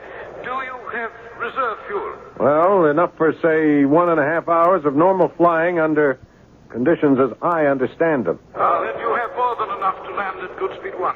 I am not familiar with that airport. Not surprising. Where is it located? The Earth? The Moon? Neither. It is a self-contained space station, one of the worlds of the future. I don't understand. We don't expect you to. Just put yourselves in our hands, and you will be safe. You realize that I am apparently in space in an aircraft not equipped to handle this medium. That is no problem for us. Let us bring you in by electric magnetic force field controls. Hey, Chad, did you see it? There's some great big UFO right off the starboard. It's spinning like a top. Well, I not only see it, I'm talking with it. How do I identify you? Goodspeed 1. Release all your controls, and we will bring you home. Stand by your radio to start engines once we are inside of the envelope. The envelope? Certainly. You need air to land just as much as you need it to breathe. So do we.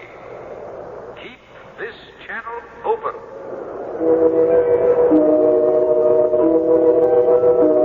Suspended in space, one of our most sophisticated airplanes hangs out of its element on the edge of death. 4 people inside it rely on the atmosphere to remain alive. Suddenly, a voice from space is more than disembodied. It extends a helping hand. Who of us would not choose it, but at the same time, fear the consequences? I shall return shortly with Act 3.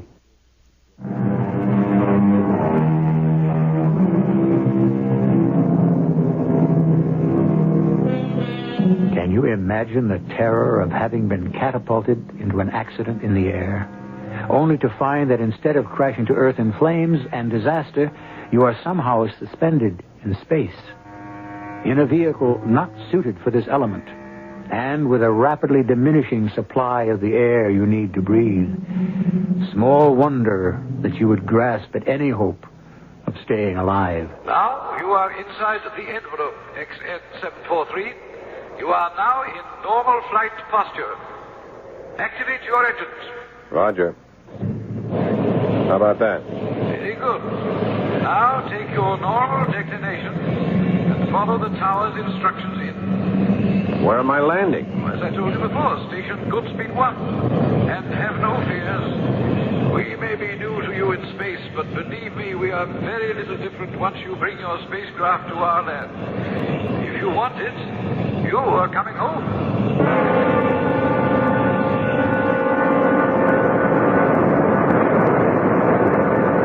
Approach control. This is XN743. We have you, XN743. You are 1,500 feet from threshold, 50 feet high, and hot.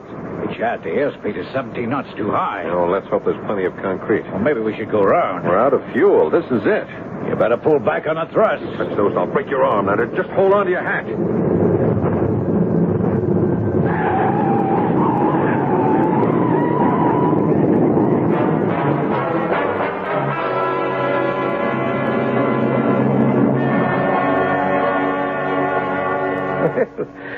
Welcome to Goodspeed 1.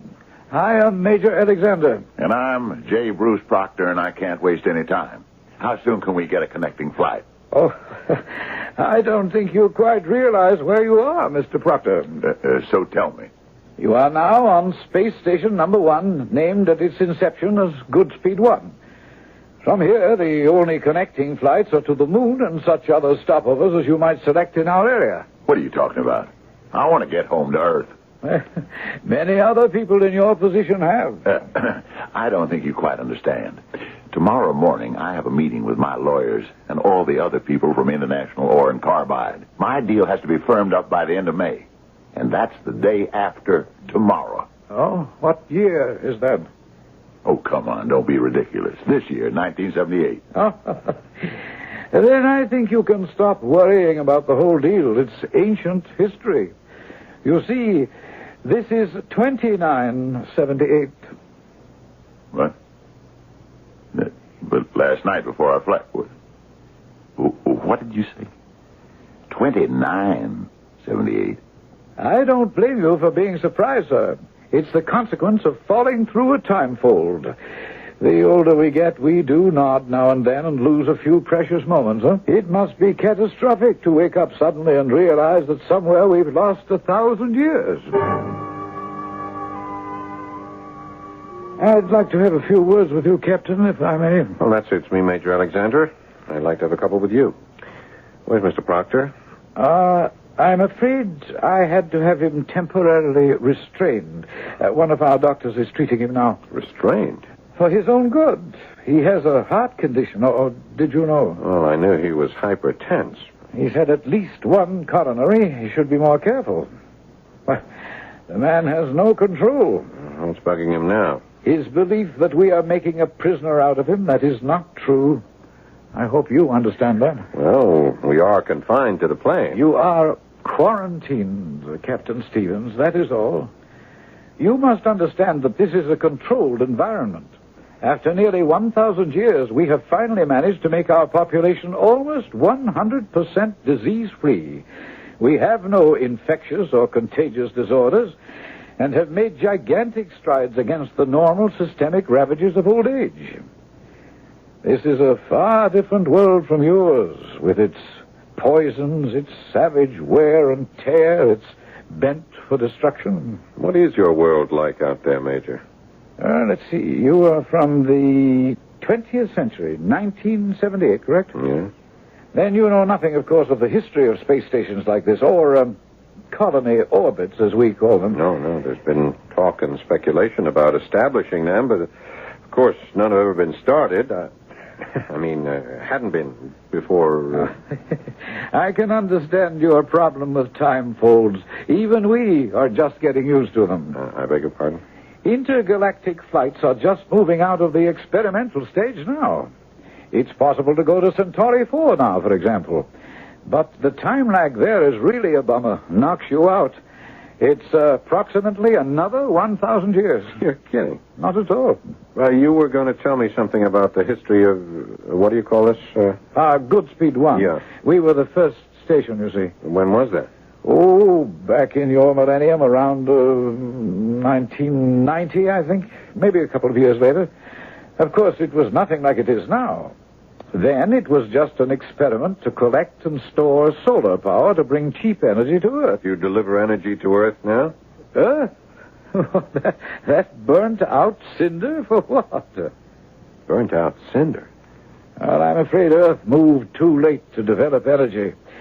By the middle of the 21st century, it choked itself to death on ecological poison. Well, how did you and the other colonies you mentioned grow so large? Well, what would your choice have been?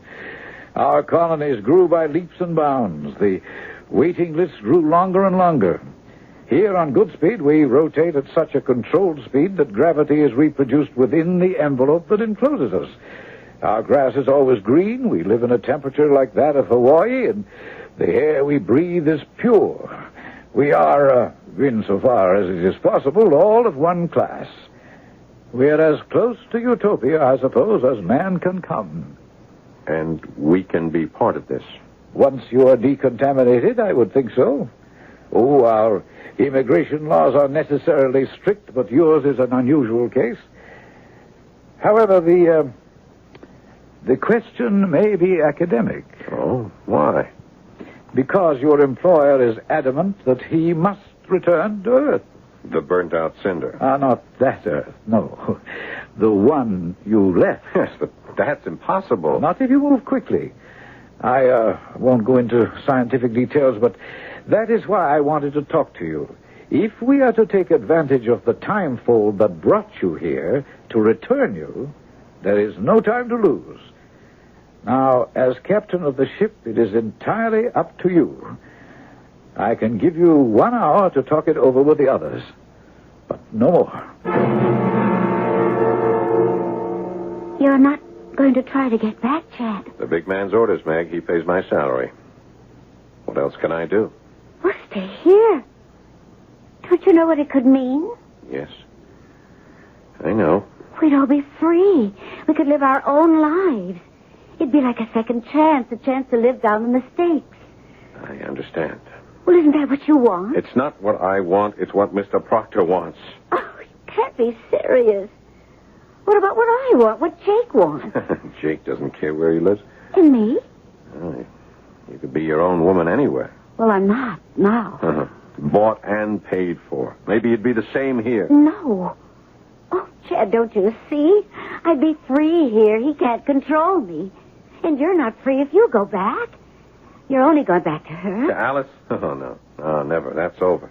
Well, she'll take you for everything you have. Okay, let her. We could manage somehow.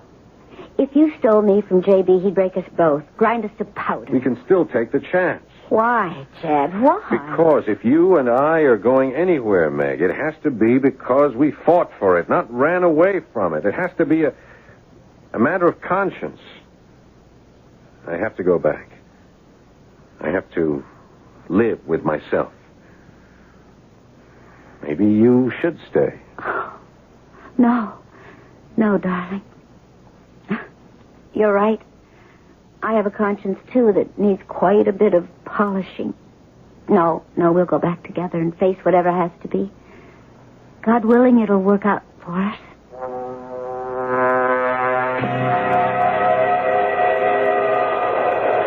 We are circling you now, Captain Stevens, and drawing you by magnetic field toward the time fold. Roger, I read you. Now, we cannot guarantee your safe re-entry back to the last century. So, if you, or any of you, wish to change your mind, this is it. What's he saying? What's he saying? He's giving us a last chance to back out, sir. Tell him absolutely not. We don't belong in this Jim Crack fantasy world. We belong in the real one. Well, that's your decision, J.B. The others are entitled to theirs. Meg? Are you going back, Chad? Yes, I am. Then so am I. Okay. Jake? How can you fly a plane through all that flak without me, old buddy? Besides, I either want to be best man or give away the bride. Did you read me, Captain Stevens? I said this was your last chance to stay. I read you, sir. And our thanks for all you have done. But our decision is to return. Very well. Fire up your engines. Roger.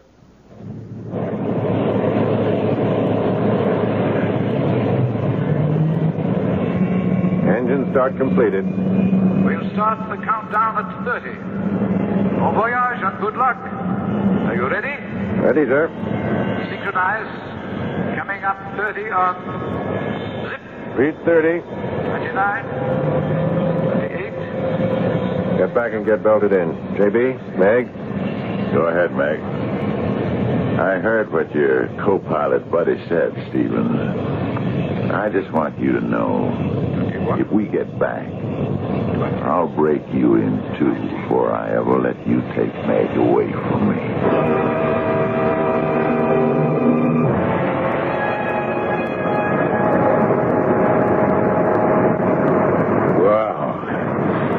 I hope I never have to sweat anything like that out again. Me too. But we lived through it. Hey, Chad. Yeah? Did I go off on some sort of a crazy trip or... The Major? Good speed one? I don't know. Doesn't seem very real now, does it? Oh, easy, man, easy. Only, what about you and Meg? Oh, that? That's for real. How are you going to handle the heavyweight? I don't know. Take over. And better check back in the cabin. Okay, take your time. I feel 1,000 years younger and ready for anything. Jack, quick.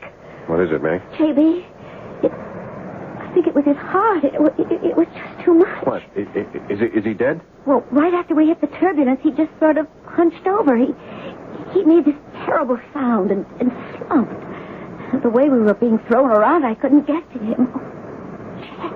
Yes, dear. I feel terrible. I wished him dead so often. Oh, Meg, he wished this on himself. I wonder. What do you mean? It's like a gift from God. For us. Yeah. Or the answer to a prayer. Yeah, you said, God willing, it'll work out for us. Meg, it seems like 1,000 years, but we finally found our way home.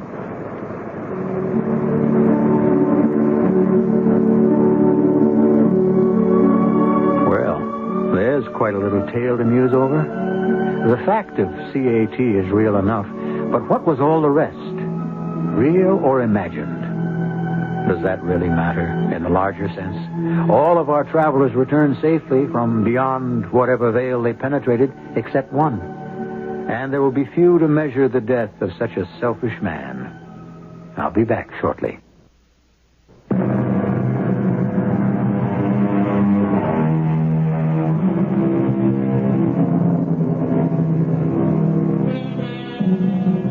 By the time you hear this program, or shortly after, the first experimental space station should have been placed in orbit. Of course, it'll be small, but it's a beginning. With the Earth's desperate need for new sources of energy, it doesn't stretch the imagination to think that within 1,000 years, colonies like Godspeed 1 will not only exist, but will proliferate. Unfortunately, neither you nor I will be there to check the statement. But wouldn't you consider it a good bet? Our cast included Paul Hecht, Ian Martin, Evie Juster, and Fred Gwynn. The entire production was under the direction of Hyman Brown. This is E.G. Marshall inviting you to return to our Mystery Theater for another adventure in the macabre. Until next time, pleasant dreams.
Welcome. I'm E.G. Marshall, your host, and I'm going to throw you a curve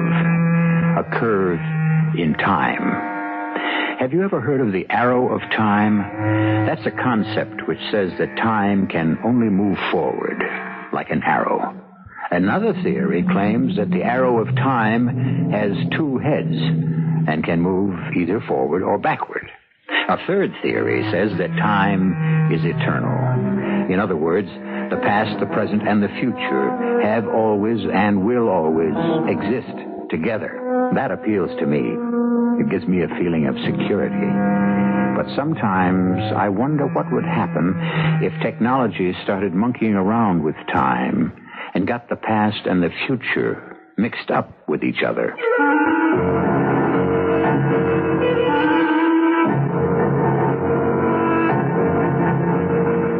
Our mystery drama, Future I, was written especially for the Mystery Theater by Alfred Bester and stars Tony Roberts.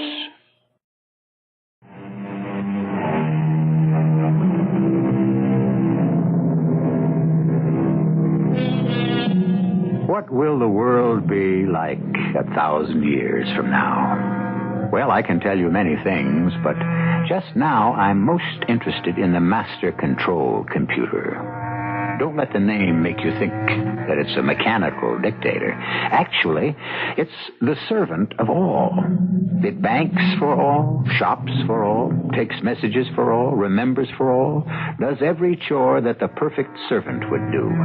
But it's only a machine and therefore not perfect. Parts wear out, parts short-circuit, and then the machine makes mistakes. 215-847-1291. Identity? Why do you always ask for my identity? You're a fairly bright computer. You ought to know who you're calling. These are the parameters of my programming. Identity? Identify me as Quinn. Quinn. John. 215-847-1291. Human. I hope so. Caucasian? Hey, that's a curve from Master Control. I wonder what you're up to. Yes, Caucasian. Height, 2 meters. Curiouser and curiouser. Yes. Weight, 85 kilograms. Give or take a few grams. You are of average appearance. I suppose so. For the 20th century? The 20th century? 1,000 years ago? 1,000 years ago. Well, I'm a little big for then. About the size of a defensive tackle. But I could pass. You are an antiquarian by hobby. Well, yes, I like to know all about the old times and how they operated. You are Chief Intelligence Officer for your sector by profession. You know that. A mistake has been made. Oh? By the Mark 747 Digital Binary Master Control Computer. Meaning yourself? Yes. Well, then why call me? Because the mistake must now be rectified. By who? As if I didn't know. By you, as Chief Intelligence Officer. What must be rectified? The data bank for the year 2976 was transferred by dysfunction to the Time Control Unit, and by further dysfunction sent back in time to the year 1976. Back to 1976? Talk about mistakes. The dysfunction has been rectified. What a mess. If anybody back there gets hold of the data bank for 2976 and reads it and acts on it, good Lord, our entire history may be changed. We may stop existing. We may change into the parallel possibles, ghosts of what might have been. That must be prevented. Survival and self-defense has been programmed into the Mark Digital Binary Master. All right. Is the Time Control Unit functioning? Functioning. Let me get into 1976 clothes. Take about an hour. Then you'll shoot me back. Keep my Angstrom band open as a hotline. I'll patch into any of the communications networks, telephone, telegraph, radio, back then, and keep in touch.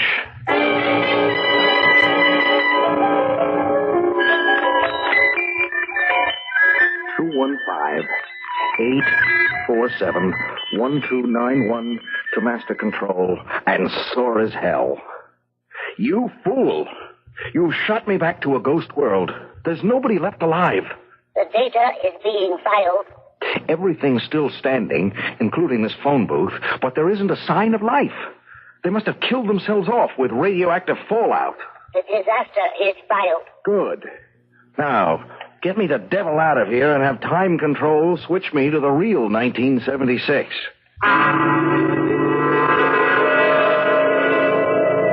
Excuse me, ma'am. Hey, man. You like talk, Yunk? Excuse me, I can't understand you, lady. Would you please turn your radio down? Oh, sure. Hear me now? Thanks, yes. You like talk, Yunk? Well, I can talk most of the dead languages. Oh, you smart educate. smart you up? Oh, why, me, mostly. I wanted to ask you... Who on you, man? Who you boss? Who's my boss? Who own you, Yank? Own me? No one. Listen, I'd like to... You're funny, Yank. Very funny. Who you? Who, me? Oh, identify me as Quinn. John Quinn. Got two names?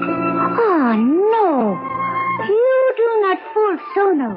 No, Yank. Got two names? What name you boss? Who own you? Well, your name is Sono? Right, Yank. Sono Haku. Captain Sono Haku. You stand straight before Captain. Of course. Straight. Attention. Captain, what happened to the moon? What happened? Nothing. Oh, nothing. It's all black. It looks like an ink blot. Oh, that happened in war back in 49. Hitler helped us set up rocket base on moon. You Yank tried to A-bomb base before we J-bomb you. Too late. We got you first and take over. May I borrow your radio for a moment? Sure, Yank. Make you present if you please me. Thanks. Hey, what that funny thing you stick on wire? That's my Angstrom band hotline lead. That is, it's how I check in with the boss who owns me. 215-847-1291, Commaster Control Computer. Identify by name. Oh, identify me as Quinn. Quinn John. 215-847-1291. Human. Control, you fool, you've goofed again. I'm in another parallel of the United States as it might have been. Specify, please. Your data is being stored. Dummy! Have your time control unit checked again by repair. It's shifted me to this country as it might have been if we'd lost World War II and been occupied in 1950. And I have got a hot Japanese captain breathing down my neck. Get me out of here!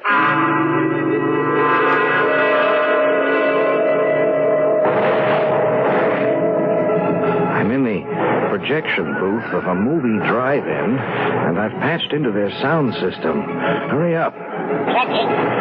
They're showing something I think is called a Western. It's all about characters who gallop around on horses shooting people. It's absolutely maddening. Coordinates filed. Criticism filed. The antiquarian bank suggests your interpretation of the film is faulty. And good luck to them. This will be my headquarters.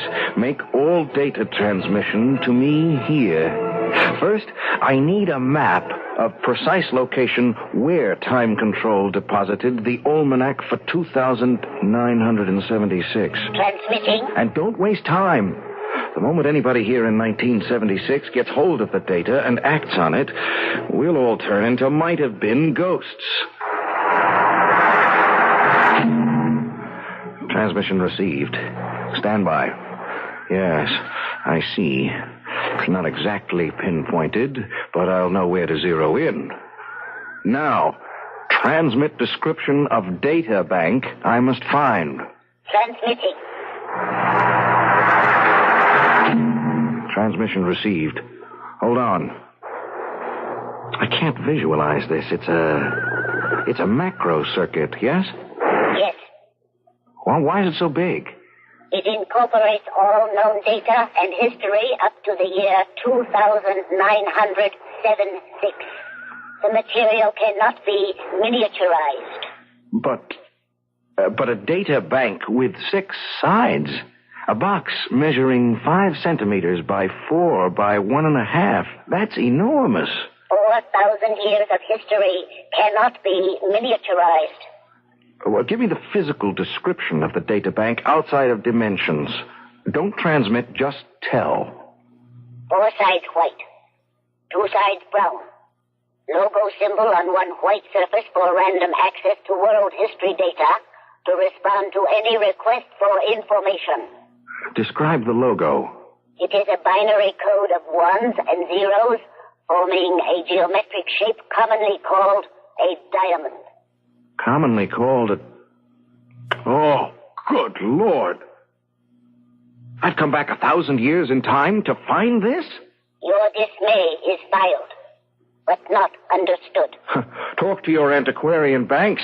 They'll explain what I'm forced to find and why it's a hopeless mission. I'm looking for the equivalent of a 1976 matchbox.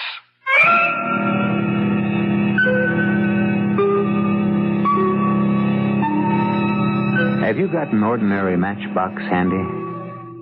Look at it. How would you go about finding a data bank from the year 2976 that looks exactly like a matchbox in the year 1976? Ask questions? Search pockets? Impossible.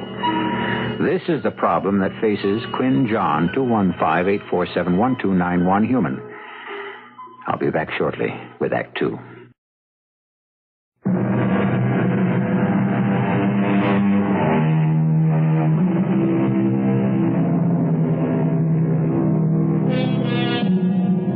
An intelligence expert from 1,000 years in the future. A private eye who is really a future eye, faced with the problem of locating a data memory bank for the year 2976. A data bank that looks almost exactly like an ordinary matchbox. How is he to go about it? 215-847-1291 to Master Control. Identify. You know who I am and where I am and when I am. The parameters of my programming must be followed. I am in the projection booth of a movie drive-in, year 1976. Identify me as Quinn. Quinn. John. 215-847-1291. Human. Now look, Master Control, when anyone or anything wants access to your information banks, what do? They make a request to me. Yes, through programmed channels. This we all know. Then what? I provide the information. I am programmed to serve all. Yes, we all know that, too. Just tell me how you get the information to answer the request. I have just told you. That is the program for the information demand coder. And how do the data banks respond? In binary. Yes, 1s and 0s. How does the information register with you? As audible notes, which I translate into spoken or printed data. Audible? What does it sound like to you? Wait, please. Such a request for information has never been made before. Just answer in nanoseconds, which approach the speed of light. My auditory unit informs me that the response sounds like sonar. Sonar? Underwater sonar? The bleeps signify binary ones. The silences signify binary zeros. This is then translated by the Mark 747 digital binary master control computer. All right. It's the only way. Transmit to me here a duplicate of your information demand coder. Such a request has never been made before. We've never been in such a situation before. Can't you understand? I'm looking for what amounts to a matchbox. I've got to home in on it. With an information demand coder? Exactly. I broadcast a demand with the coder. The data bank, wherever it is, will respond with a sonar sound. I track the response. Your tactics are being filed. Transmit that coder duplicate. Transmitting. Transmission received. Wait a minute. I'm broadcasting the information demand.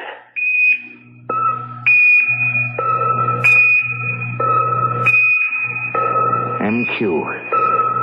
The data bank response sounds a mile away. I'm going to start tracking now.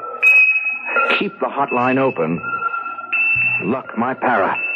The expressions MQ and luck my para were not current in the 20th century. You're right. I make these slips when I'm excited. Even humans are entitled to make mistakes. Luck your para, Quinn. John, 215-747-1291. Human.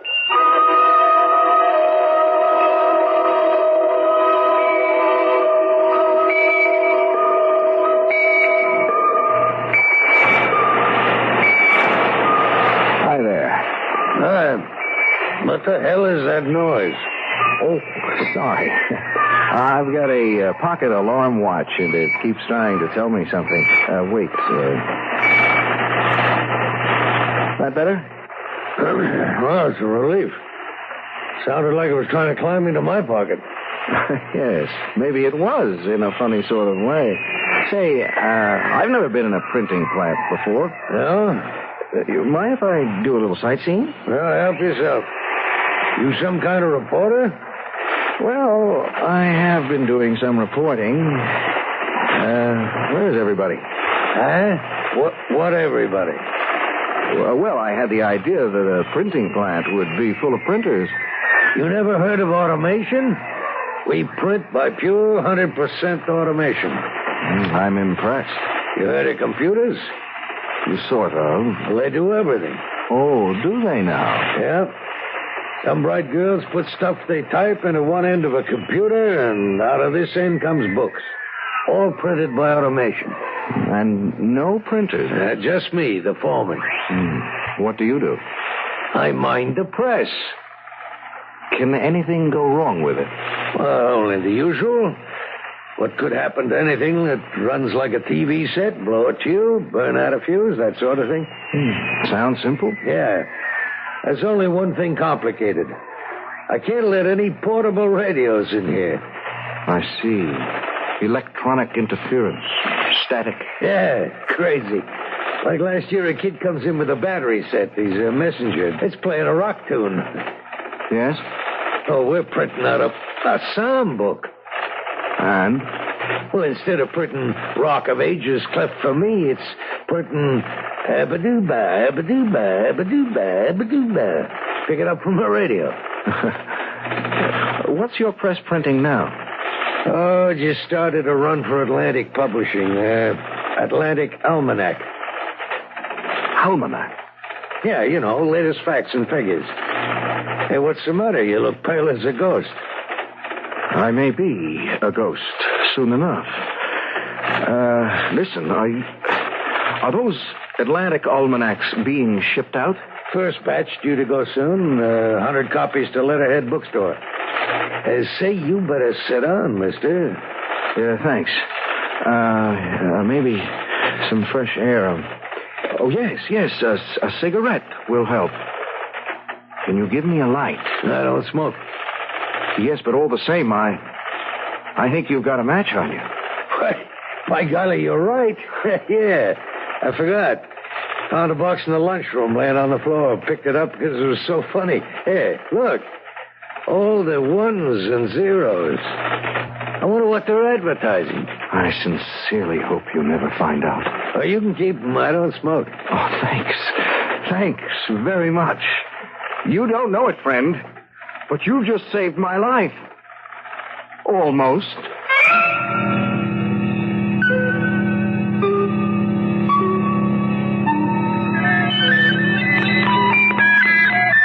Quinn, to master computer.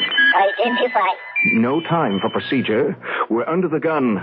The databank found and reclaimed. Filing. But we've run into bad luck. Before it was reclaimed, it took control of a computerized press. 100 copies of a printed almanac now containing all data up to and including the year 2976 are at large. Location? They have been shipped to the Letterhead Bookstore. Filing. I'll have to go after them and transmit them up to you. Warning. We of the future are forbidden to take or give anything which might divert the existing time stream of 1,976 that might destroy us. Yes, understood. I won't take the books. I'll buy them. As an antiquarian, I have 1976 currency in my pocket. Relics from a museum. Most foresighted.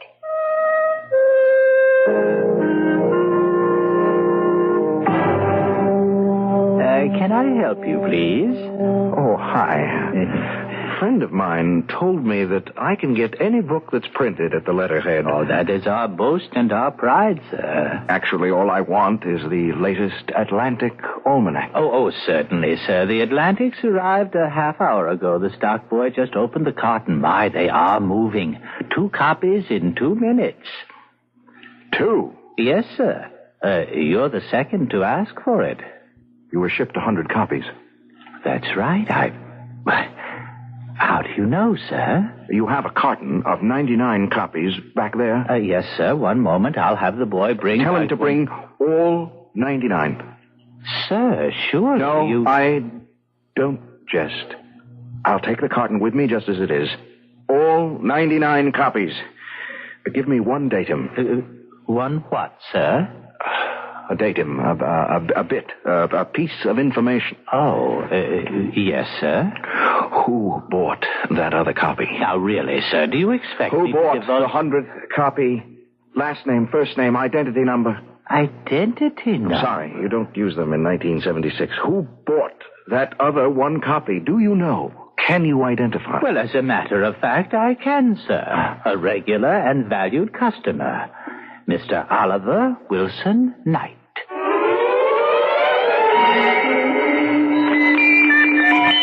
Quinn, to master computer. Bypass procedure constraints. Acknowledge and storing data. Have you got my coordinates? You are in your temporary headquarters in the drive-in booth. Check and keep a fix on me at all times. I have with me 99 of the 100 copies of the 2,976 Almanac. Filing. Stand by to retract. Standing by. Ready. Pick up. Received. I have one last problem.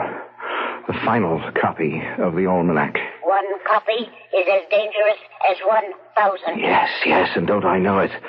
The last copy is in the possession of an Oliver Wilson Knight.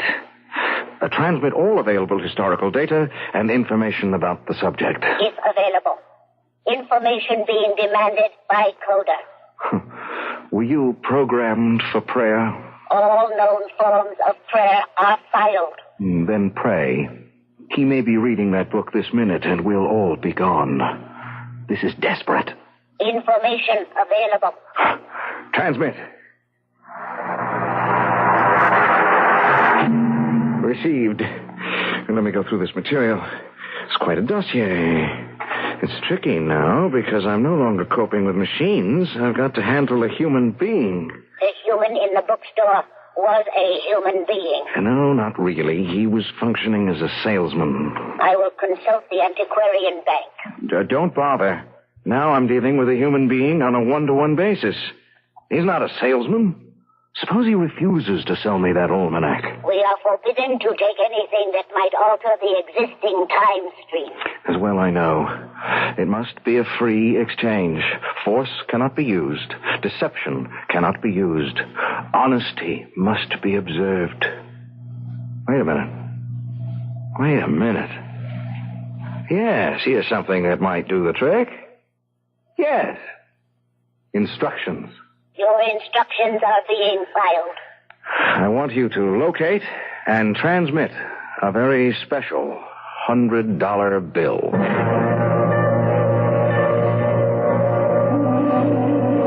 One man in the city owned an almanac for the year 2976. An almanac from the future.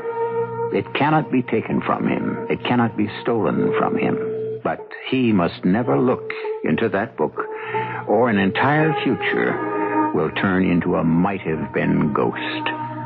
How can a very special $100 bill solve an impossible situation? Act 3 will tell us in a few moments.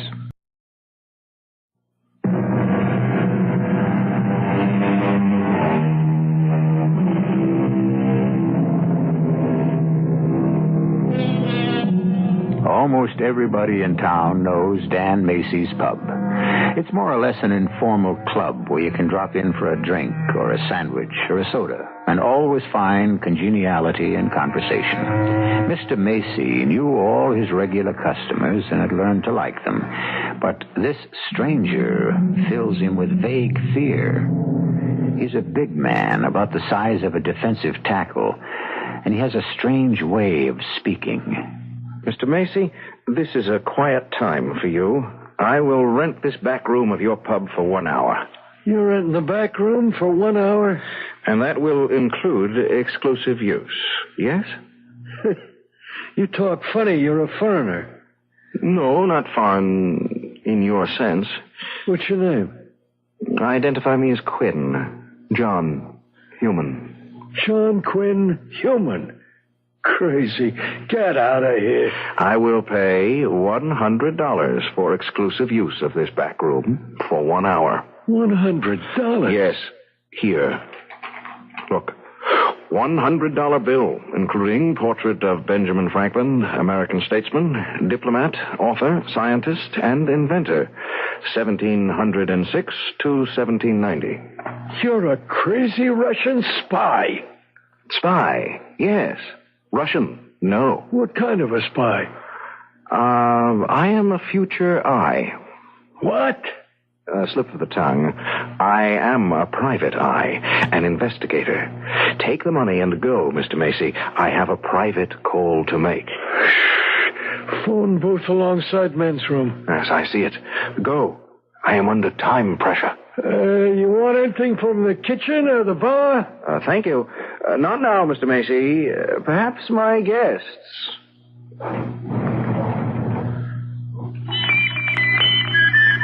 Quinn, John, 215-847-1291. The master computer. I have lost the trace of you. You move too rapidly. Coordinates. West, 73-58-15. North, 40-45-20. Filing. Well, what's happened to your nanoseconds? Probability 99.9807. MQ. Stand by. He's coming in. Probability fulfilled. Oliver Wilson Knight in contact. Out. Sorry, Mr. Knight. You and the young lady can't sit back here this afternoon. I'm sorry. The premises have been rented. Rented? Oh, what a shame. Yes, it's quite all right, Mr. Macy. It's all correct and in order. I'm happy to entertain Mr. Knight and friend as my guests. Do sit down. We hate to intrude, but this is the only place in town where you can get real old-fashioned ginger beer. Already aware of the fact, Miss Clinton. Mr. Macy, bring ginger beer, please, and leave us alone. No other guests. These are all I'm expecting. Hey, wait a minute. What do you mean, guests? You know me, Mr. Quinn. Yes, of course I know you. You are Miss Jane Clinton. This is Mr. Oliver Wilson Knight. I rented these premises particularly to meet you this afternoon. If this is your idea of comedy, brother, I don't think... Here comes Mr. Macy with your ginger beer. Wait, please. This conversation must be private. Will that be all? For now, yes, you may go. And don't I want her? Talk about nuts. But you couldn't know we were coming here, Mr. Quinn. We didn't know ourselves until a few minutes ago. I'm sorry to contradict, Miss Clinton. Our data predicted your probability of arrival at longitude 73-58-15, latitude 40-45-20 as being 99.9807%. No one can escape 4 significant figures. Your data? Listen, clown, if this is your idea of some kind of... Drink your ginger beer and listen to my idea, Mr. Knight. Listen carefully. You have, quite innocently, placed us in an extremely dangerous position. I have been sent to find a solution. Solution? For what? Oliver, I think we'd better be going. Oh, please remain seated, Miss Clinton. There will be no harm. Mr. Knight, this noon, you entered the premises of the Letterhead Bookstore, Incorporated, dealer in printed books. You purchased, through the transfer of current money, 4 books. The 4 books wrapped in the parcel you are carrying. So? Well, 3 of the books do not matter, but the 4th... Well, that is the crux of this encounter. What the devil are you talking about? One bound volume consisting of collected facts and statistics. You mean the almanac? What about it? You intended to purchase the 1976 almanac. I bought the 1976 almanac. You did not. You bought the almanac for $2,976. What? The Atlantic Almanac for the year 2976 is in this package. Do not ask how. There was a dysfunction that has already been adjusted.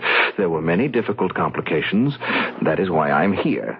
It is why this meeting has been arranged. You cognate? Hand me the package, Jane. We'll call this clown's bluff. No, you must not open it, Mr. Knight. You must not read the book. All right. What's the payoff on the gag? I must have the book, Mr. Knight. I would like to walk out of this tavern with the almanac under my arm. Oh, you would, huh? I would. Well, if there was such a thing as a 2,976 almanac, and if it was in that package, wild horses couldn't get it away from me. Yes? Why, Mr. Knight? Are you kidding? A look into the future, stock market reports, horse races, politics. It'd be money from home. I'd be rich. Yes, indeed, yes. You'd be more than rich. Omnipotent. Almost the ruler of the world. Oh, you tell me. The small mind would use the almanac from the future for small things only. Bets and wagers and so on. The intellect of dimensions, your intellect, would not stop there. Oh, tell me more. Each fact would tell you an entire history. Real estate investment, what lands to buy and sell, transportation records, what space agencies to back, postal receipts to tell you the cities of the future. Nobel Prize winners would tell you what inventions and developments to watch. It would be impossible for you to lose. That's the idea. That's for me. You really think so? I know so. Money in my pocket. There is no joy in success as something which has not been earned. Oh, I disagree. Do you? Then why do you work? Why not steal? Cheat others to fill your own pockets? Well, but The point is well taken, huh? No, Mr. Knight. Seek a mature argument. You are too ambitious and healthy to wish to steal success. Then I just want to know if I would be successful. Ah, Stet. You want reassurance. Why? Have you no confidence in yourself? You're a promising young attorney. Yes, I know that. It is part of your dossier. Has not Miss Clinton confidence in you? Yes, I do. He doesn't need reassurance from a book. Good.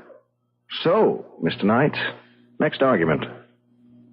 Security. There is no such thing. Life is danger. Oh, come on, you know what I mean. The knowledge that life is worth planning. True, your century is in crisis. But then, I am here. The world will continue. I'm proof. If I believe you. And if you do not, you do not lack security. You lack courage. Now, look, this is a gag, isn't it? I saw that book before it was wrapped. It said 1976 on the cover. The cover? Contemporary, yes. The printed text, no. Inside is 1,000 years of future which must not be read by anyone. I implore you to give me that almanac. Why don't you just take it away from me?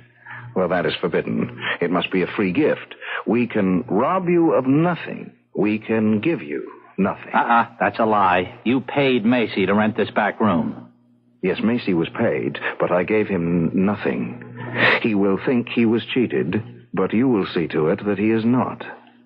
All will be adjusted without dislocation and the danger ended. Now, wait just a minute. It has all been carefully planned. I have gambled on you, Mr. Knight. I am depending on your good sense. Let me have the almanac. I will disband, reorient it, and you will never see me again. It will be an odd adventure to narrate for your friends, and they will not believe you. Will you wait a minute, for Pete's sake? Don't overpower me. This is supposed to be a gag. Is it? All right. The final gamble. Where's that music machine? Over there, against the wall. It's called a jukebox. Yes, the thing with the lights. Watch this.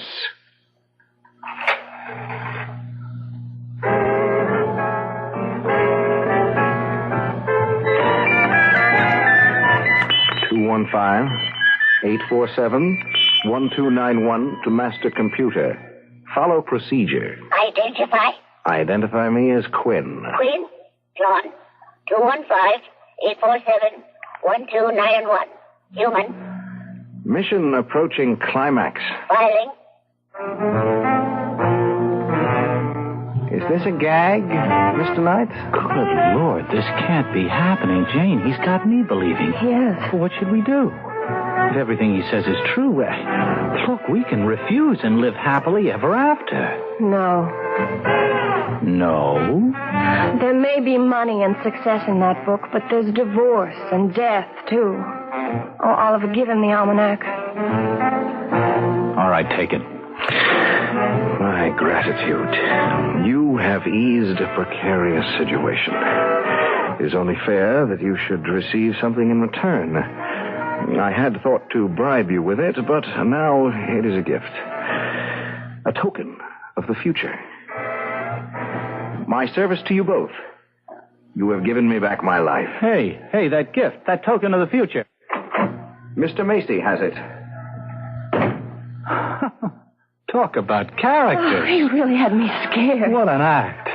I wonder how he pulled that trick with the jukebox. He's probably a TV repairman. But, honey, it doesn't make sense, all that nonsense about paying Macy but not giving him anything. Hey, where is he? Where's the thief? Mr. Macy? What's the matter? He's gone. And you, Mr. Knight. You, to be a party to thievery and racketeers, you ought to be disbarred. Shame on you. Wait, what is all this? What's wrong? He paid me $100 to rent this back room. $100. I took the bill over to Bernie, the pawnbroker, being cautious like...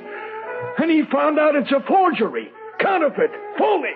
Not worth nothing. Oh, no. Counterfeit? How could you do a thing like this to me, Mr. Knight? Do what? Look at it. Well, then, wait. Well, it looks like a perfectly genuine $100 bill to me, Mr. Macy. What gave you the idea that it's a counterfeit? Oh, good Lord. What is it? Where's my checkbook?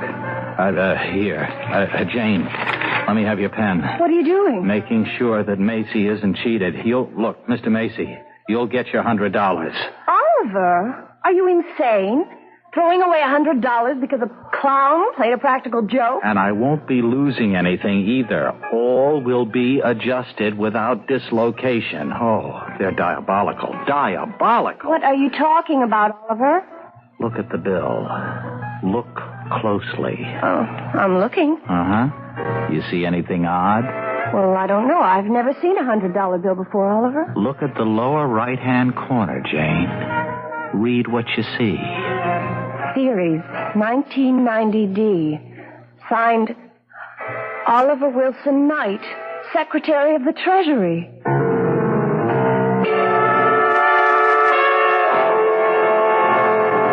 I must agree. Quinn John 215-847-1291 human has been diabolically clever. A $100 bill has been brought in time, but it can't be spent yet. Mr. Macy has been paid and loses nothing. Oliver Knight will lose nothing because the bill will become valid. All has been adjusted without dislocating the time stream. But was it wise to give Oliver Knight that token of his future? I'll be back shortly.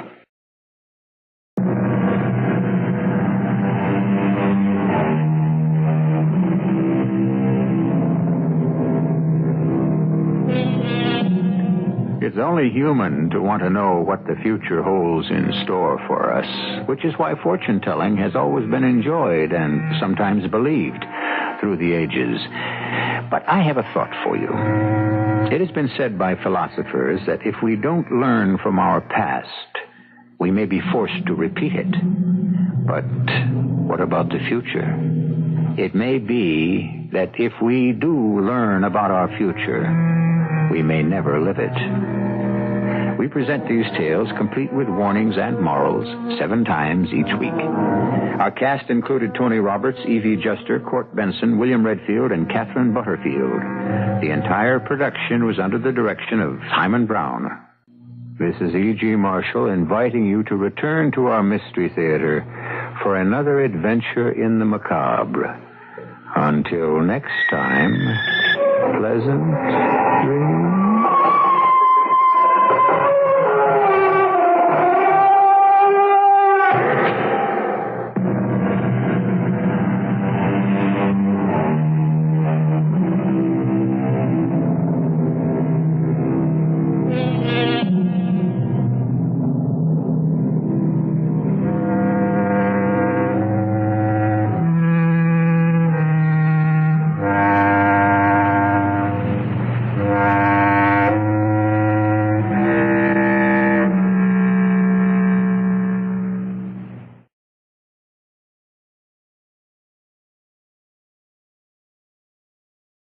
The CBS Radio Mystery Theater presents...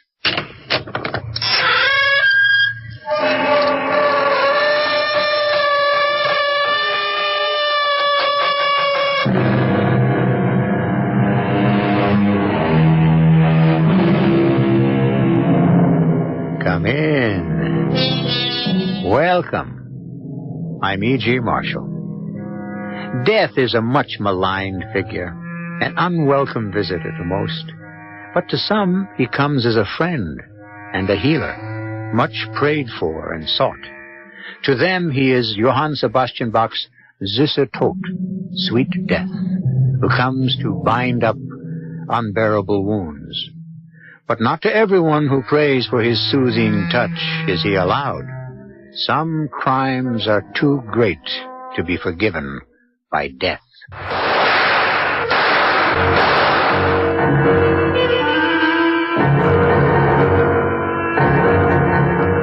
Our mystery drama, The Curse of Conscience, was written especially for the Mystery Theater by Ian Martin and stars Tony Roberts.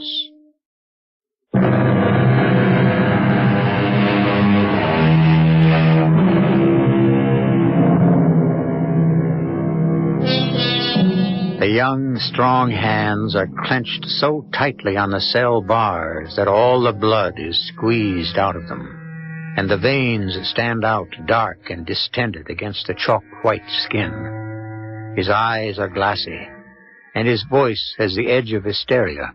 His name is Simon Berman, or once was before he changed it for a number. And he is not alone. He is never, never alone anymore. I'm not looking around. She's sitting there waiting for me to, but I ain't biting. She'd just start talking to me, and I don't want that. That's the way it all began. But now it's all over. It's gotta be. She ain't there. She can't be. That's the way it is. She's just not there. Don't be ridiculous, Simon. Of course I'm here. No. You know it as well as I do. No. I'm never going to go away. So you might as well turn around. Oh, I don't want to start anything again. Very well. Suit yourself. But I won't ever go away.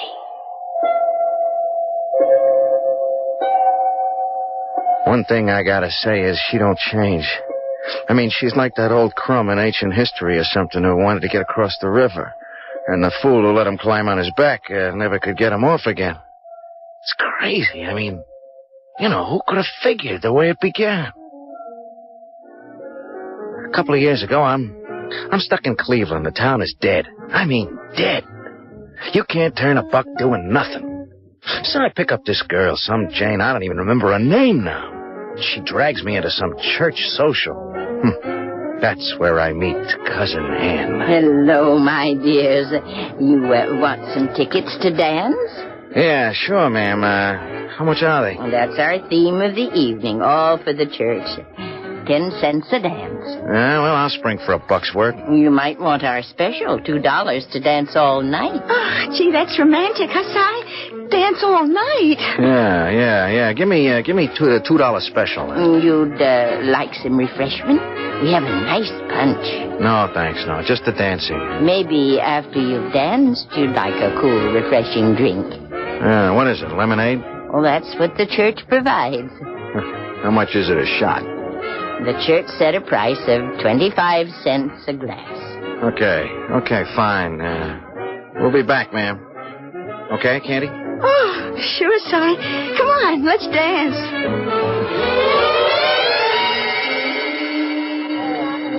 What do you say, Candy? Shall we cut out? Oh, no. I'm having a good time. Aren't you? Yeah. It's all right. It's a 2-bit church recreation hall and a jukebox. The Stardust Ballroom, it ain't, you know. Well, if you want to take me somewhere better, like maybe the disco or one of the big hotel ballrooms. Well, I was figuring, like, maybe I'd take you home, you know? At 9 o'clock in the evening? Oh, you promised me a big time. Yeah, sure I did. But... I thought you were the big spender. What's your rush? You turn me on, Mama. Well, so that's all right, but a girl doesn't like to be rushed all that much, you know? Yeah, and if we hang around here for a while? Well, then maybe we could, stop at your place. No, I just had it painted. Look, the place ain't fit to live in. I mean, how about your place? Well, You got a roommate or something? Oh, no, but... Yeah, but what? Well, I don't even hardly know you. Hey, what do you want? My life history? Fingerprints? Social security number? Oh, come on. I don't need anything like that. I can tell you're a real nice guy. So after another dance, we go to your place. Huh? Oh, okay. But first I gotta go to the, and, when I get back, I could use some of that lemonade. You spring for some for us? Yeah, sure, so long as we got that deal, huh? Oh, you got it made, handsome. Time you get back, I'll be waiting for you over in the corner there. Go to my place? That's a laugh. I'm down on my last double fin and a cardboard suitcase full of dirty laundry and a locker at the bus station. I gotta make some kind of score, and I need a pad. That's where the doll comes in, and I gotta play her along till I make some kind of connection. So I figure I can afford to invest 4 bits making her happy, and I mooch over to the old dame at the punch bowl. Well, young man, now would you like some punch? Yeah, a glass for my old lady, anyways. Old lady? Yeah, the girl I was with, ma'am, Oh. Well, now, maybe you ought to try some yourself first. No, that's all right. I don't go in much for, soft drinks. You might like this one. Try it. We'll make it on the house. On the house, huh? Well, I never refuse a lady. That's lemonade? What kind of church dance is this? Oh, I have them once a month. Most of the customers are regulars. Yeah, well, I can see why. Would you like another? You wouldn't have to twist my arm. Thanks. Here's looking at you. And I'll take 1 more and 2 for my girlfriend, huh? I thought I'd make a sale. There. And there. Let's see now. That's 1 on the house, 2 for you, and 2 for the young lady. That'll be $4, please. $4? Hey, look, I thought you said a quarter. There was a sign up. That was before the punch was spiked. Yeah, well, look, I ain't got that kind of dough. Oh, dear, I hope you're not going to welch. You've drunk 2 glasses, I'd hate to have to turn you over to the boys. The boys? They're such nice boys to play at such a brutal game. They have the church hall here Wednesdays for their karate class. Cousin Ann, look, if I may call you that. Oh, yes, please do. Everybody does. I just wanted to say, I just wanted to say, you are something else. Thank you. That's quite a compliment for an old lady in her 85th year. Hey, you're 85? I said year, 84. Please don't rush me as I must you. The $4, please. Well, except for some change, all I got is a $10 bill. Oh, I can make change. You win. Wonder what happened to my girl. Where did she go? The powder room. Oh, I can find out for you. Would you mind running my stand till I come back? Here's your $6 change. Hey, you trust me with this? Why shouldn't I? Are you all right, my dear? What? Oh, yes, thank you. Cousin Anne. Oh, I'm Candy Minton. Why did you ask if I was all right? Oh, well, because your young man was worried about you. Oh, he's not my young man. I just came with him, and And now you're sorry you did, huh? I didn't say that. You didn't have to. He's a bit of a swinger. Is that what it is, Candy? Yeah, like he wants to take me home, see? Well, naturally. Yeah, but you don't see it. I live alone, you know, and I can feel this is like he's trouble, and I don't want any. Fascinating. How do you know? Well, I wasn't born yesterday. I know his type by now. He's some kind of drifter, deadbeat, I don't know what. All you got to do is look in his eyes. This dude is trouble. Oh, I don't think so. Seemed like quite a nice boy to me. Oh, don't let him fool you. I think he's just lonely. Maybe a bit scared. Oh, not him. But what am I going to do? Well, if you want to go home without him, nothing's easier. But I can't slip him. I just know it. He's watching for me to come out. Well, he won't be when you do. I'll make sure of that. How? Very simple. I'm going out now, and I'm going to ask him to dance with me. Dance with you? Why not? I've always been a very good dancer. Just a minute. Oh, nice. Just my speed and right on cue. They're playing a waltz. Now, Candy, while he's dancing with me, you watch. And when you get the chance, duck down the back car to the rear door and out of his life. He won't see you, I guarantee. I'll keep him busy. I'm standing by the punch bowl when this wrinkled-up little prune blows back, almost catching me sneaking the last drink in the bowl. I figure the best defense is attack since I see she's alone. Huh? Hey, where's my girl? Oh, she's otherwise engaged for the moment. Well, I see the bowl is empty. I'm not surprised. Well, I've been doing a Russian business here. Let's see, $23. Thank you. Well, that frees me from my duties. So while we're waiting for your young lady, why don't you ask me to dance? To dance? They're playing a waltz. My favorite. Well, I ain't much on that kind of dancing, cousin. You know. Cousin Anne, please. Use my name. And there's no problem. I can show you very easily. Hey, you know, you dance pretty good. So do you. Sigh. Is that with a C? No, it's with an S. You know, for Simon. Simon. Oh, I might have known it. You look so much like him. It's almost as if he were alive all over again. Some guy you know named Simon? No, his name was Peter. But that's just the same, isn't it?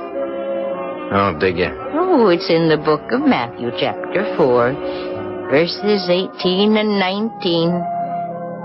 It all just seems as though it's fated, Si. What's that? That I should command you, as our Lord did to the man Simon called Peter, to follow me. Yeah, where? Oh, I would hope to your salvation.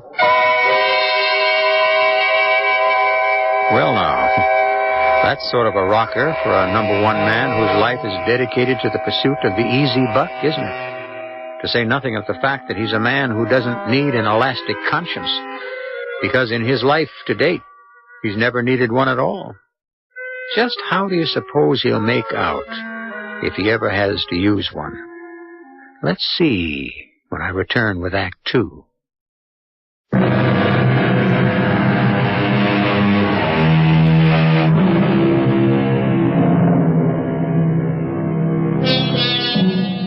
The tall, dark, handsome boy dances with the little sparrow bird of a woman. A half a century lies between them.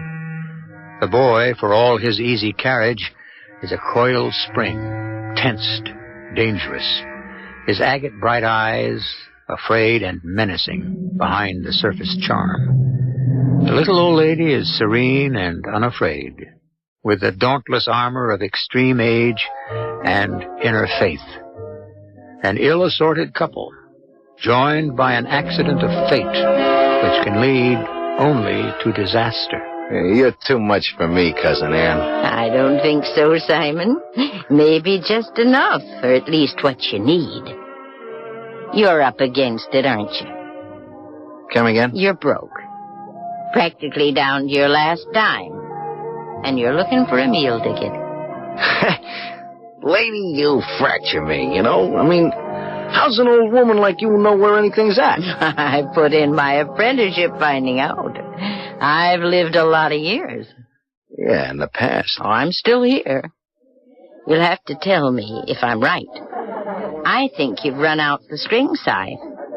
That $10 I changed for you was your last line of defense. Hey, what is this? I know I'm right, and so do you. And this girl tonight, she was just a means to an end, a place to spend the night, huh? What do you mean, was? Hey, look, I gotta find her and She isn't here anymore. How do you know? Well, you scared her. She wanted to go home. And she's gone, alone. I'm sorry if I broke up your date, but it really was for the best. Yeah, I'm glad you figure it that way. Now, before you get too mad, why don't you listen to me? Yeah, listen to what? I don't have a date, so you can be mine. The party's over, Simon. Will you see me home? I never figured this. Me, walking a little old bundle of bones, couldn't weigh over 85 pounds soaking wet home. But what else have I got going for me, you know? So, that's my proposition. Now, how does it feel for a change? What do you mean, change? Well, aren't you the one who usually makes the proposition? I say it again, Cousin Ann. You are really something else. Something else from you, Simon, baby. I'd like you to cross over and join my world. Well, what's your world? Well, I told you. The way to salvation. You mean you're ready to take me in? You stake me till I find a job? Get back on my feet? But what's the payoff? Payoff? What am I letting myself in for? What have I got to pay back? Oh, nothing really, except companionship and maybe sort of the miracle of a memory coming alive. For even only a little while. You're so like him, Simon. Well, here we are home. We can say goodnight, and you keep on walking, or you come in with me and make it yours, too. You're taking some risk. At 85. 84. You really want me to come stay with you? I really do, Simon. I think it would be very good for both of us.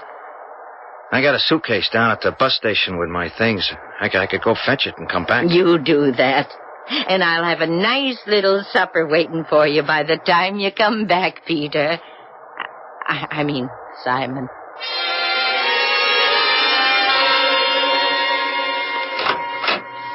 This'll be your room, Simon. With your own bath right across the hall. Put out towels for you. Oh, there's a closet over there. And whenever you're ready, I have a little surprise for you. Keep it hot in the kitchen. Yeah, well, I can unpack later. Why don't I come on down with you now? Whatever you want. From now on, you're home. You buy this? You can see this happen? I had to shake all the cobwebs from that loaded punch out of my head to make sure it was for real, and I'd fallen knee-deep in it. Suddenly I was cold sober, and I knew I'd hit the jackpot if I just played it right. I washed my face quickly, I combed my hair, and went down to supper in the kitchen. More coffee? As much as you want. How's the pizza? Oh, it's the most. I don't eat it myself. I really don't remember just why I bought it. Maybe someone nudged my elbow. Huh? Well, since it wasn't my idea, it must have come from above. I don't think you crossed my path by accident. I don't know what else. Well, you don't believe in him as easily as I do. Yeah, religion ain't my speed. Perhaps not yet. Oh, you're so like him. Go back to Peter again, huh? Simon called Peter. Does that upset you? Yeah, well, I kind of like to be number one guy. Who was this Peter guy, anyway? It was the man I should have married. The man I should have made marry me. I was too romantic for our own good, so I just let him walk out of my life. He ditched you? No, not exactly. No, he had another appointment, which kept him in France. Villa Wood, near Chateau Thierry. Yeah, that's what I say, another dame. No, a gentleman with a scythe. Huh? Death, Simon. Death. In the Dark Ages, long before you were born, May 27th, 1918. A German machine gun cut him down.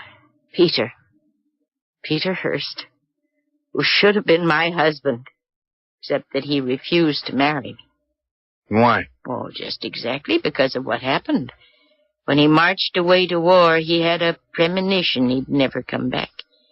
He thought that 28 would be too young for a widow. And I was fool enough to let him have his way. Well, I don't know, Cousin Ann. Maybe he pegged it right. There's no sense making making a commitment to some poor Joe couldn't be around. This way he lets you swing free. You know what I mean? If we'd been married, we'd have been together.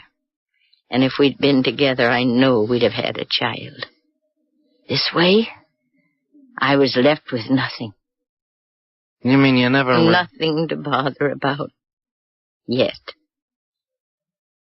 But if I had had that child, he might have looked just like you. Oh, come on, Cousin Annie. He would have been old enough to be my father. I could have been a girl. Either way, I might have ended up with a grandson. I ain't the guy. No, not yet. Huh? Oh, forget that. Now, the first thing to do is get you a job, isn't it? Well, how would you like to work in a bank? A bank? Yes, Mr. Gillette is the man who handles my affairs, and I'm sure if I recommended you, he might find something for you. Should I recommend you, Simon? Why not? Oh, I'm the one who is asking the questions. I mean, can you be trusted? What do you think? I mean, what do you think, I want to heist the joint? Well, I'd like to feel that I could be sure you wouldn't. I told you I was interested in your salvation. I get a job at the bank. Interest clerk in the savings department.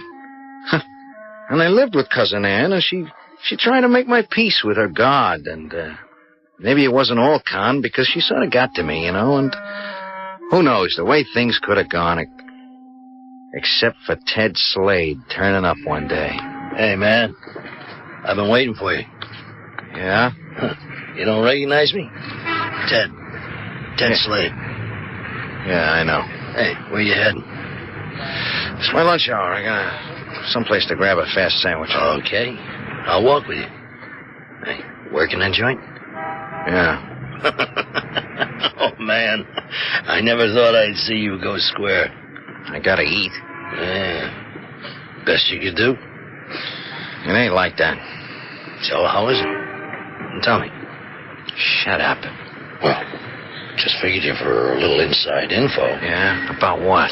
The way banks work. Like, since you're on the inside. What do you got in mind? Hey, I'll buy you lunch. Maybe we could get our heads together, huh?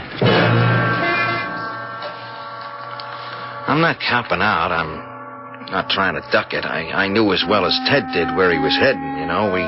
We were both main chance boys, and the way it stacked up, whatever religion I'd got kind of, like, melted. It all looked so easy. Who's trying to knock off your bank, chum, huh? Yeah, then what? Well, I've cased this little neighborhood bank corner of Stillwell and 7. Same pattern as yours. Now, Friday should be the big day when the cash is still alive, not buried in a vault. You drive. That's all the risk you take. I pay off 1/3. Yeah, is it worth it? You gotta know it is. That's payday for the consolidated machine plant. There's like 150,000 riding on this. You want in? Yeah, you got me. I want in. When? Next Friday. Take off sick. In the morning, you pick up the getaway car. From then on in, it's smooth sailing. Sure, I should have told him to get lost, you know. You think I don't know that? But there were other things going for me right then. Like I was broke. And anyway, I had a grab at it. Huh. What did you say? Cousin Ann? Oh, come on. She was just a lucky break I'd latched on to. Or was she?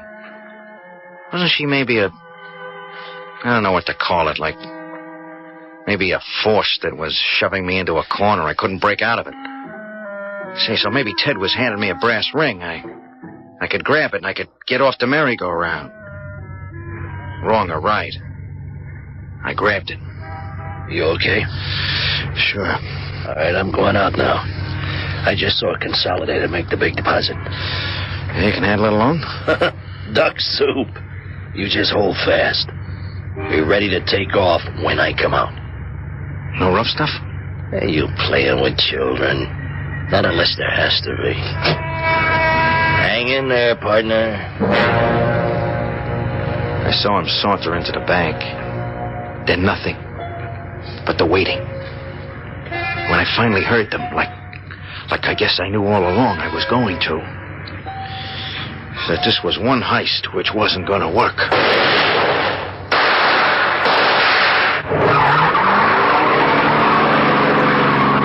No problem. I shoved that getaway car into gear and took off. I junked it 4 blocks away and went back meekly to my job as interest clerk. But I knew right then, no matter how it went, I had to get out, even away from Cousin Ann.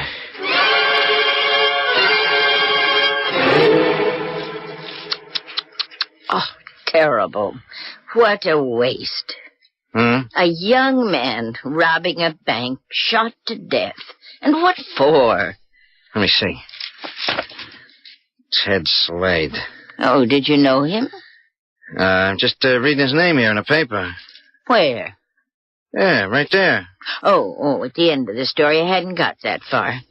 Police speculated that the robber could not have been alone. Mrs. James C. Needleson, returning from lunch, remembers a gray sedan sitting near the bank with its engine running. A search is being made for the car and a possible driver. Oh, what a terrible thing. A young man throwing away his life for a few dollars. You wouldn't have to do that, Simon. Huh? You have a future, if you want it, with me. May not be much, but all I have when I die is going to you. And I just hope you're willing to wait. But I wasn't. And I was too scared some smart cop would get a make on me. And I was long past being Mama's boy. So that night, I picked up stakes and I took off for the Big Apple. If you want to get lost, where else is better than New York? And I thought I'd said goodbye to Cousin Ann forever. Sooner or later, every grifter, every guy with an angle gravitates to New York. The city isn't to blame. It's just so big that, like blotting paper, it absorbs and disidentifies anyone who wants to become anonymous. A petty crook like Cy could have remained forever that way but that's the story. So we'll save that till I return shortly with Act 3.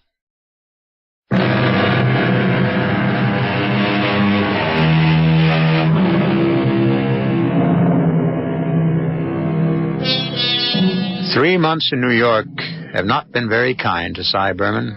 Oh, he has a new girl. There's always a girl in the life of a man like Cy, but what he doesn't have is money, or what he would call a connection to raise any. Worse than that, he's in the hands of the loan sharks, so he's not at his best this morning. Lou! Hey, Lou! Yes, Simon. What is it? That devil is that racket. Oh, they're tearing down the building next door. They've been at it since 8 o'clock this morning. Shut the window, will you? Cut down the noise. Oh, the place will get like a steam bed. I don't care. I'd rather sweat than have my brain scrambled. Come on, move it. Do what I say. Yes, sure, Si, sure. Don't flip. How's that? Vibration's still enough to knock my head off. I need a drink. Where's the bottle? I threw it out. What? Now, take it easy, Si. You'll mark me up again. It was empty. You've been hitting it again? Si, no. You knocked it off yourself last night. Oh, please, you're hurting me. I ought to lay one across you. Go on, get out of here. Get me another one. Oh, what'll I use for money? We clean again?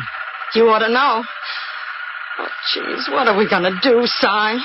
I don't know. I can't get nowhere. Well, if it hadn't been for me, we'd have been on welfare the past month and a half. Sure. Big deal your brother rung me in on. Get me in the hands of the loan sharks. How am I going to dig myself out of that, huh? Oh, if you could only get something going. Yeah, not legitimate, that's for sure. I'm never going to dig myself out that... Who's that? I don't know. Maybe Sal. Yeah?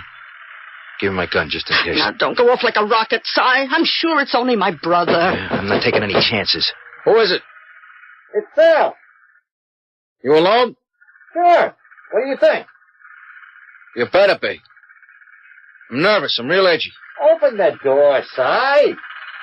Go ahead, Lou. Open it up. Will you put the gun away, Si? I'm alone. This time. What do you want? You're overdue, Si. Oh, I haven't got it. Well, you'd better get it. You know, the man gets nervous when it goes over $1,000. $1,000? Mm-hmm. Hey, I only borrowed 3 bills. Well, it's the way it is with interest. It mounts up. How am I going to get that kind of dough? Search me. But if I was you, I'd get it. I mean, by Monday next week. That's all the time you got. Oh, Sal, can't you give him a break? You're my brother, after all. Lou, hon, there ain't no family connections with the man. Now, I am just a messenger. It's my neck or size. So whose do you figure I'm going to look out for? Yeah, but he hasn't got it, honest. Well, he'd better find some way to get it. Hey, ain't you got no family you can put the B on, huh, Si? Nah, I've been on my own ever since I was a... Yeah. Hey, wait a minute. Yeah. Maybe there is a way. It took me pretty near 10 minutes on the phone to get Cousin Ann to stop trying to hang up on me. She sure soured on me the way I walked out on her. But when the chips are down, I can wheedle with the best. Well, I'm probably being very foolish, Simon. And that's another privilege of old age. Do you want to come home again? Oh, more than anything, Cousin Ann, but... Well, only I can't, see. What's the matter? You're in trouble? Yeah. With the police? Oh, no, nothing like that. A girl? Well, no, I don't have any trouble with them. Yes, I don't imagine you do. Well, what is it, then? I was very foolish, see. I had to live. I'm in hock. You mean you owe money? Yeah, you can say that again. How much? $1,000. But maybe I could stave them off, with less. You're asking me for the money, Simon? Just as a loan. But you'd rather have it as a gift, huh?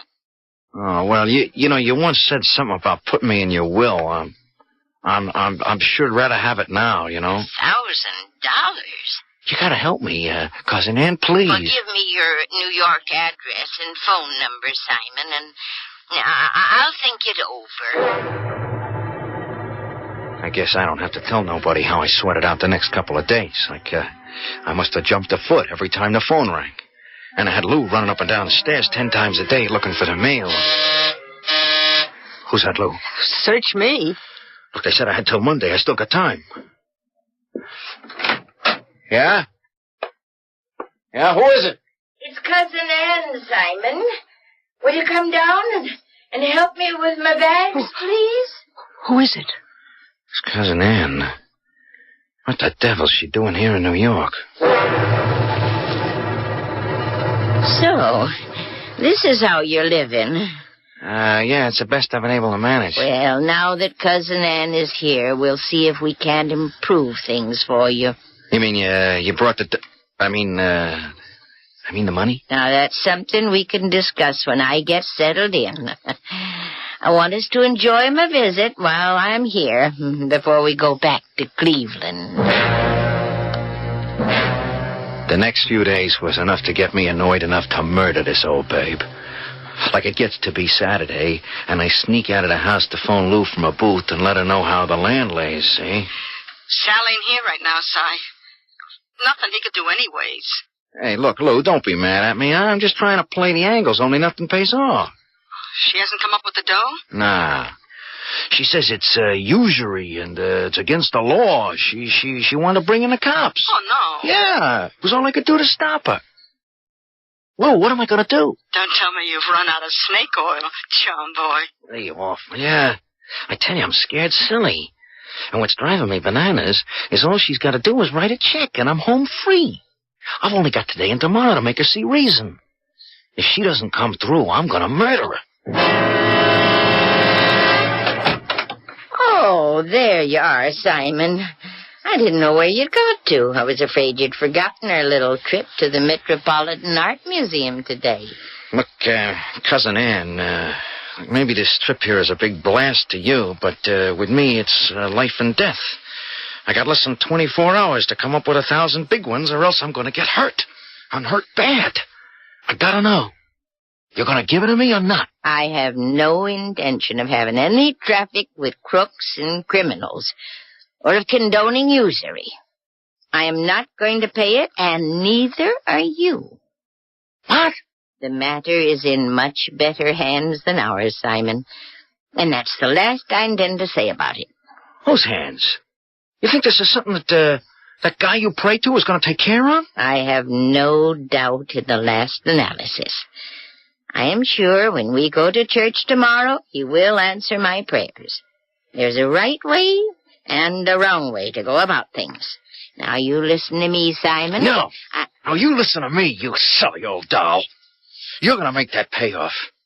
You see this? Yes, it's a pistol. Yeah, with real bullets. One of which, so help me, is going to make you very dead if you don't sit down and write me a check for that 1,000. I can't do that, Simon. You better, cousin. I am not kidding. I'm desperate. It wouldn't do any good even if I had a check, which I haven't. I haven't even a bank account. And I haven't any money. Certainly not $1,000. What are you talking about? You're loaded. I have a small insurance annuity policy, which pays me barely enough to live on. Yeah, but the house. Oh, I don't own that. The church has been kind enough to let me use it these last years rent-free in return. But you said I'd be in your will. You are, but why, it's only a few dollars that I thought might help. Why, you silly old fraud. You led me down a garden path. And because of you, I'm going to get my brains knocked out. I could kill you for that. Only you won't. Because God wouldn't allow a boy like you. Damn you! And your...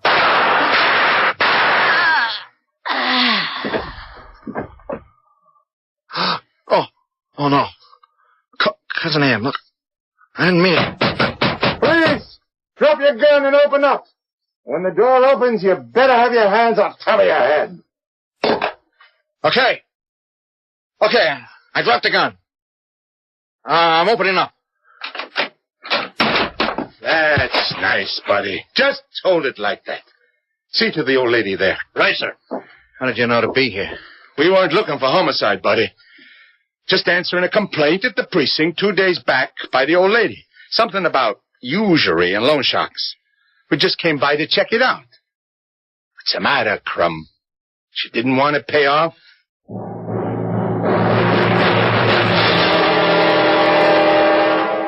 They had me dead to rights.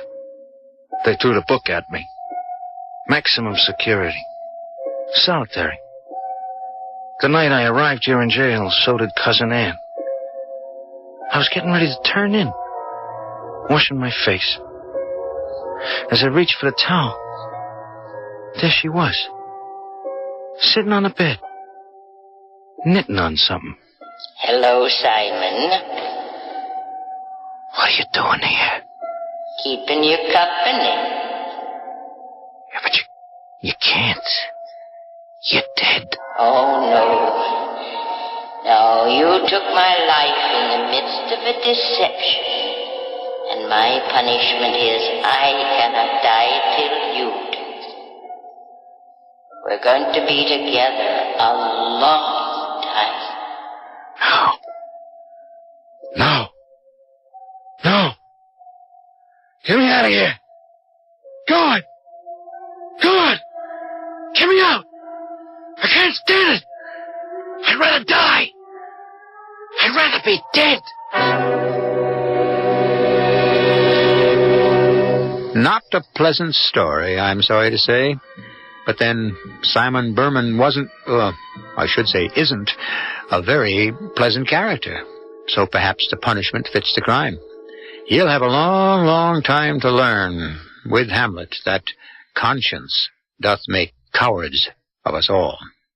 I'll be back shortly.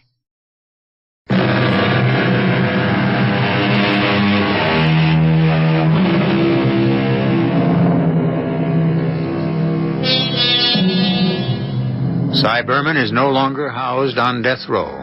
He lives part of the time in a padded cell when he doesn't have to be confined to a straitjacket in his own room. They've even given up treatments. No form of therapy helps. He lives in his private world with only one other companion, a gentle ghost named Cousin Ann, whose kindly presence, far from soothing him, has driven him mad. Our cast included Tony Roberts, Mary Jane Higby, Bryna Rayburn, and Earl Hammond. The entire production was under the direction of Hyman Brown.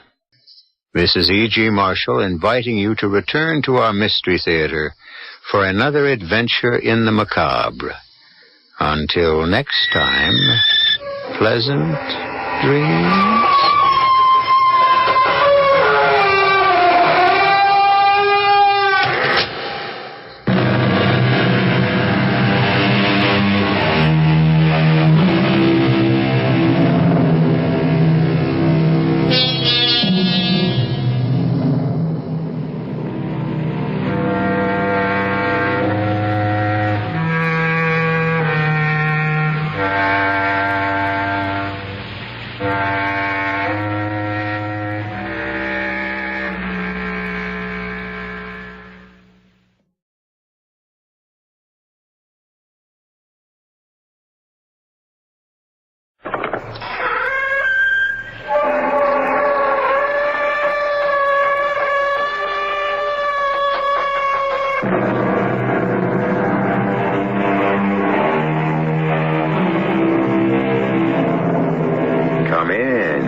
I'm E.G. Marshall. The past is like a funeral gone by. The future comes like an unwelcome guest. The future. The impenetrable, imponderable future.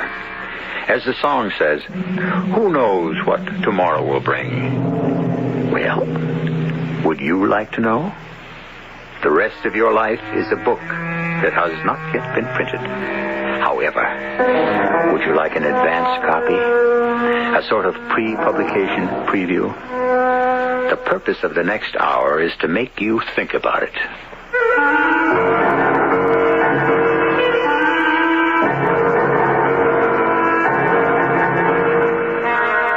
Our mystery drama, Tomorrow's Murder, was written especially for the Mystery Theater by Sam Dan and stars Robert Dryden.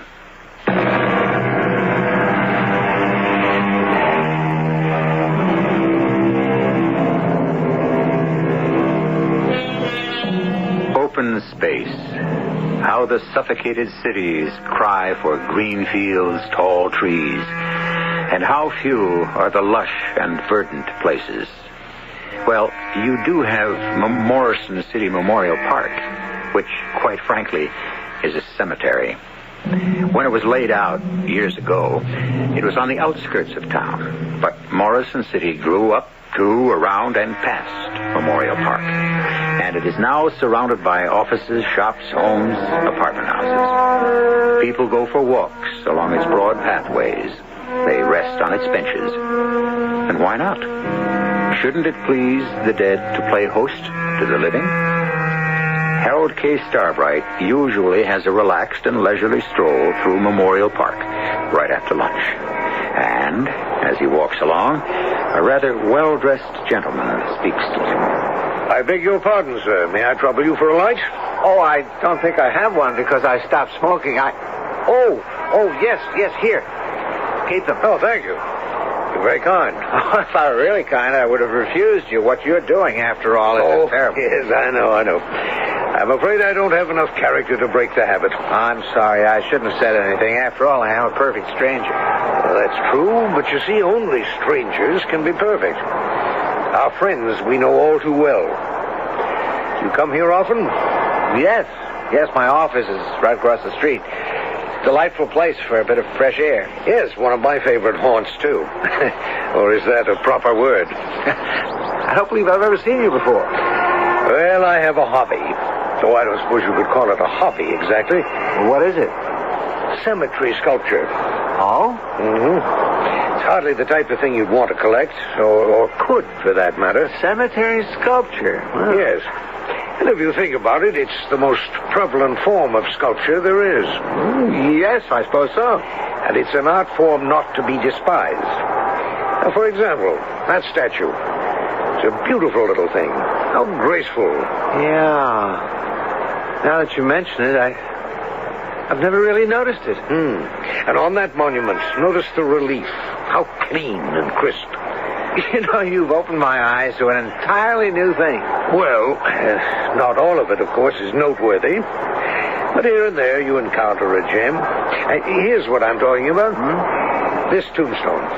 How exquisitely proportioned. A simple shaft of stone, but what perfect balance of the delicate scroll work along the sides and the top. Almost filigreed lace. You notice? Yes, I think so. And the lettering. How precise. How free-flowing. How his name seems to shine forth. Gerald Arthur Lyons, born April 20th, 1917, died June 4th, 1969. Yes, and look. Where? Just a few feet over this way. An almost identical stone. Well, it's even better. Obviously the work of the same sculptor. See, the same delicate lines, the same beautiful lettering. That name. A feeling of great dignity. The name on the tombstone. Yes. It reads Harold K. Starbright. That's my name. That's me. You? Why, that's my name. Harold Kenneth Starbright.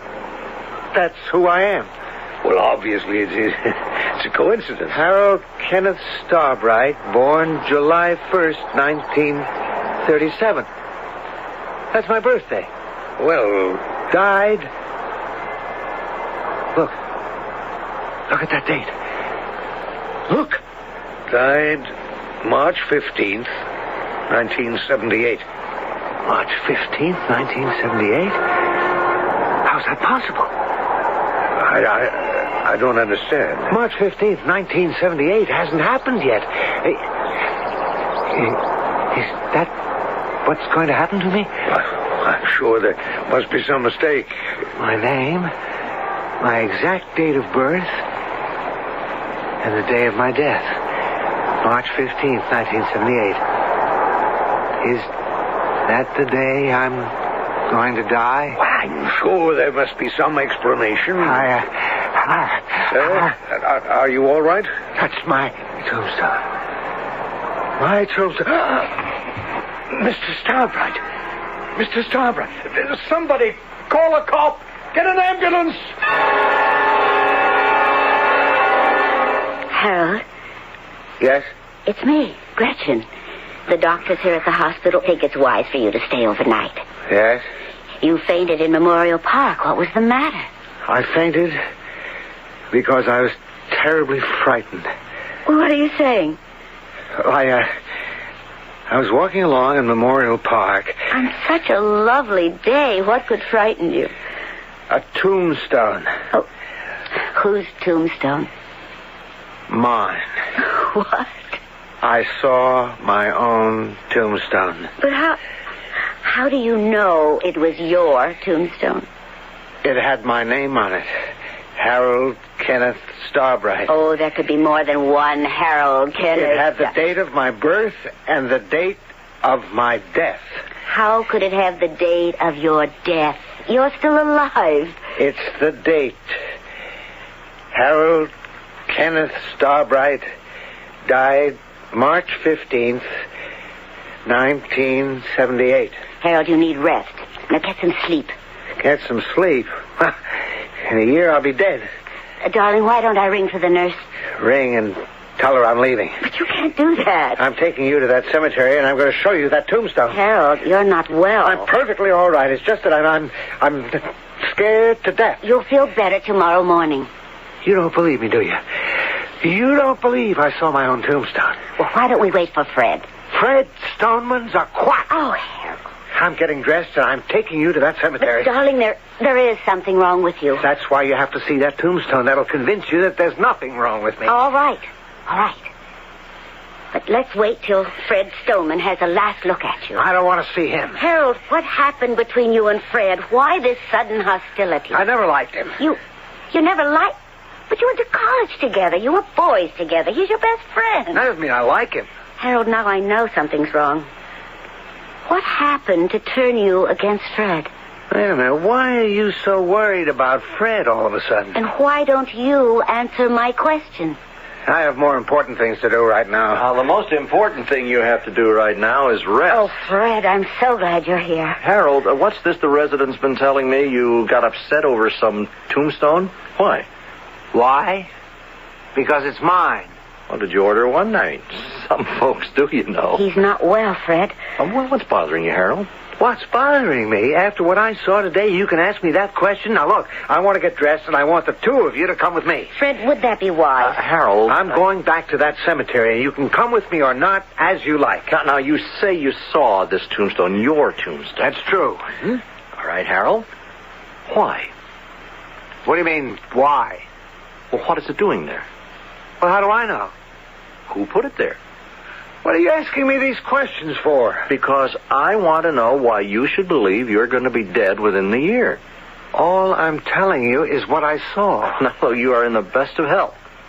Now, why should you be dead in a year? What premonitions do you have of your death? Look, all I know is what I saw engraved on that tombstone. Well, somehow you're convinced you'll be dead within the year, and that's why you saw it. I saw it because I happened to be walking by, and there it was. No, Harold, it's not there. It's here in your mind.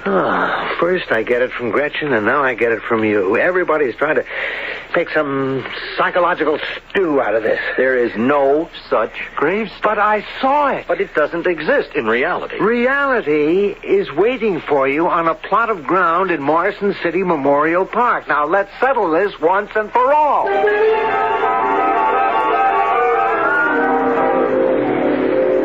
This is the path we were walking along. We?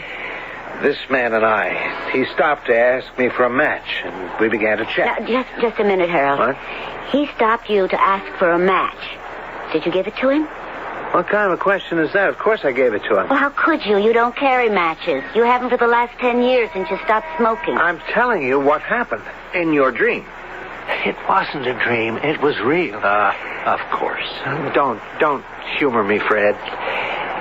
We walked and we talked about the kind of sculpture you can see in the cemetery. Why should anyone discuss such a gruesome subject? Well, obviously, Harold is in a morbid mood these days. Oh, what's morbid? Why is it gruesome? Look at all the time you're going to spend under that stone. Shouldn't it be a work of art? Very, very well.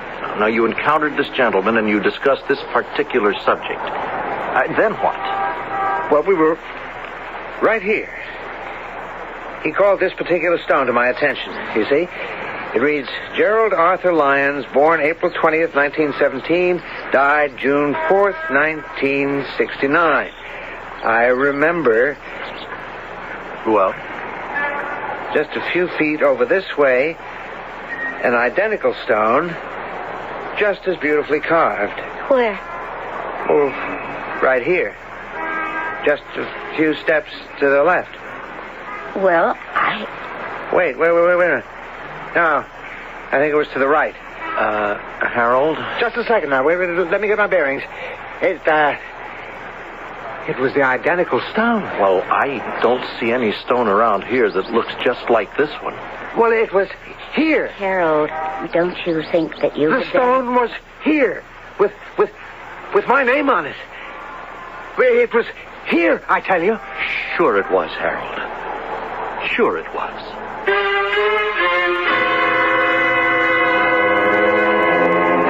Sure it was. Or was it? Well, remember this. He has a witness. The gentleman who pointed it out to him originally. And he has all of us who were present at the scene. We know who we are, but who was the gentleman? The gentleman. I fear I must withhold his identity until Act 2, which I shall bring to you in just a few moments.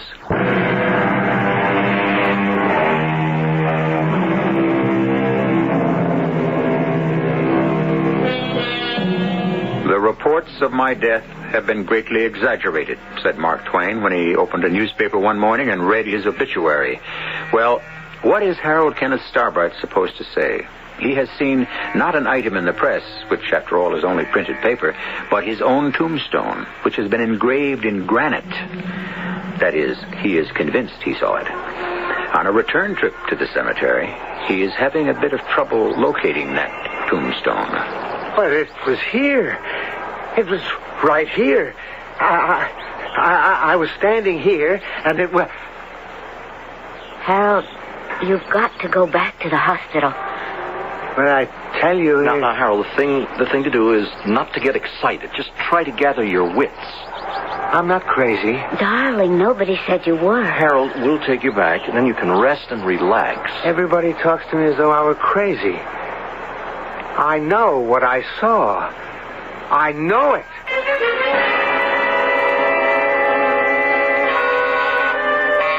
All right, just a minute. Well, hello, Harold. Fred. Gretchen isn't home. May I come in? Well, thought I'd check up on you. I'm okay, thanks. You want a drink? Why did you say that? You saw me and you said Gretchen isn't home. It was practically a reflex action. Well, maybe I did say it. Why? Obviously, I've come here to see you. All right. Skip it. Well, if you don't want to talk about it, we don't have to, but... Come on. Now, what is bothering you, Harold? And what was all that about the tombstone? All I did was I walked along that cemetery and... Yes, I heard that story, but it didn't happen. All right, go ahead. Say I had an hallucination. All right, now, look, let me tell you what I did. I did what you should have done, the sensible, the practical thing. Now, after all, people just don't get buried in cemeteries. They just don't erect tombstones where and when they please. You have to buy space. Now, it's real estate, just like anything else. Now, you get a deed, a title, whatever. Now, look, Fred, don't make fun of me. I'm in no mood. I am serious. Now, I went to the office of the cemetery. I asked the manager, has a plot been bought here for a Mr. Harold K. Starbright? And he said no. And I asked, has a monument been erected here in the memory of Mr. Harold K. Starbright? And he said, how, if Mr. Starbright doesn't have a grave here? And I said, could a monument have been erected without their knowing it? And he said, impossible. Show me the monument. Well, I couldn't.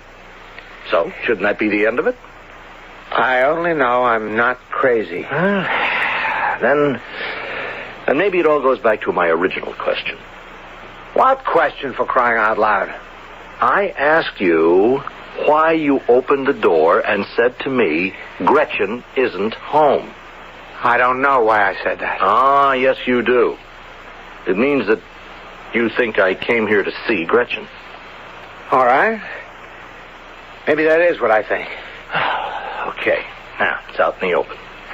You having an affair with my wife, Fred? No. Are you in love with her? Harold, I'm a married man. That doesn't answer the question. Are you in love with her? Look, you are my best friend. You still haven't answered the question. I know. Well? The fact that you can ask such a question means you can only expect one answer. Yes. Then, is that your answer? Maybe. What does that mean? I don't know what it means. Look, I'm trying to be honest with you and with myself. It's the first time I've ever been confronted with that question. You know, the both of us have known Gretchen since we were kids. Have I been in love with her, too?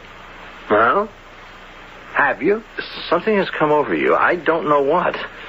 But suddenly you see relationships more clearly than ever. Actually, with a kind of a frightening clarity. And then this tombstone thing, I know, it's very scary. I saw that tombstone. It was real. I don't care what anyone says. Well, if it was real to you, then that's real enough. But why did you see it? I wish I could tell you. Well, maybe I can tell you. Things at the office are not too good, are they? They're very bad. Are you worried? It's this new vice president, Jones. He's the administration type. He simply cannot appreciate the problems of the sales force. And we had a very intense session before I left for lunch that day. Well, could you actually lose your job? Yes. Well, I know how you feel about your work in the company. Now, if you were fired, it would be as if the world came to an end. That'd be a dead pigeon. You just said it yourself. Kidding a little, but you just used the word dead. And with that in mind, you were walking in the cemetery, and there was your tombstone. You're probably right. You have a tense situation with Mr. Vice President Jones, and it's as if your life has come to an end. You know something, Fred? That's just how he makes me feel. And every time he does, if you walk in the park, you'll see your tombstone.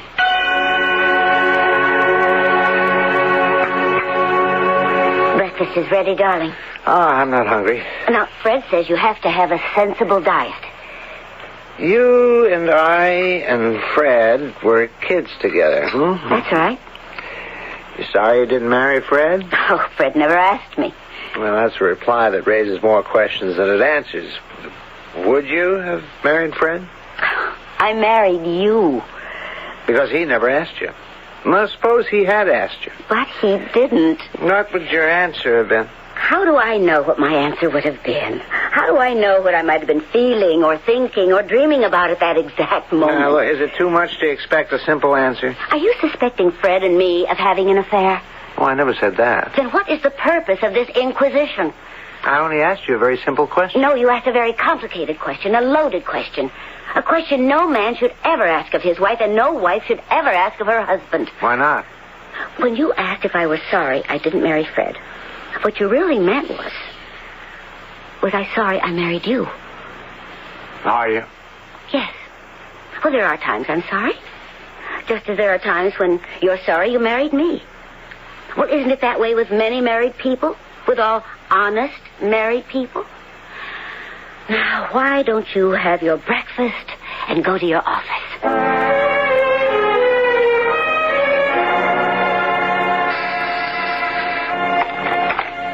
Yes? Oh, yes. Yes, I did. Yes, I have him come in. Yeah, you wanted to see me, Mr. Jones? Yes, so I did. Have a chair. Have a chair. Now, cigarette? No, thank you. Oh, yes, that's right. You don't smoke. How's your golf? Well, I have good days and I have bad days. Don't we all? How's Gretchen? Just fine. I heard you were a bit under the weather a few days ago. Oh, it's nothing serious. Well, I certainly hope so. You'll have to fire 5 men. I what? Unless you'd rather I did it. Fire 5 men? I can't cover the territory now. Well, you know the rule. We pay 5% for sales, and our sales volume is down, so we adjust. Well, I'll tell you why our sales volume is down. We took the quality out of the product. What we did was to invest a certain amount of manufacturing money in promotion. What we did was try to fool the public. And unfortunately, we failed. And who pays for it? Not the big wheels whose stupidity is responsible, but 5 little guys. Well, the world was ever dust. Don't you understand you're going to need these guys? We'll have to make more calls on dealers just to put out more fires. Just give me 5 names. How can I run my department? I'm short-handed now. I was told to effectuate a savings of $75,000. But you can't do it. You can't destroy the sales department. This company will go out of business. Harold, you are becoming a fanatic. Whatever you want to call me, I built up the best sales force in the industry. Unfortunately, our volume doesn't support that statement. If every other department put out the way we do. All right. Now, you've made your statement. Fanatics usually become bores, and that's where we are now. Shall you give me the list? The names, please. You want to fire 5 men? I'll give you 1 name, and that's all. You can start with Harold Kenneth Starbright. Well, thank you, Harold. I was hoping you'd do that.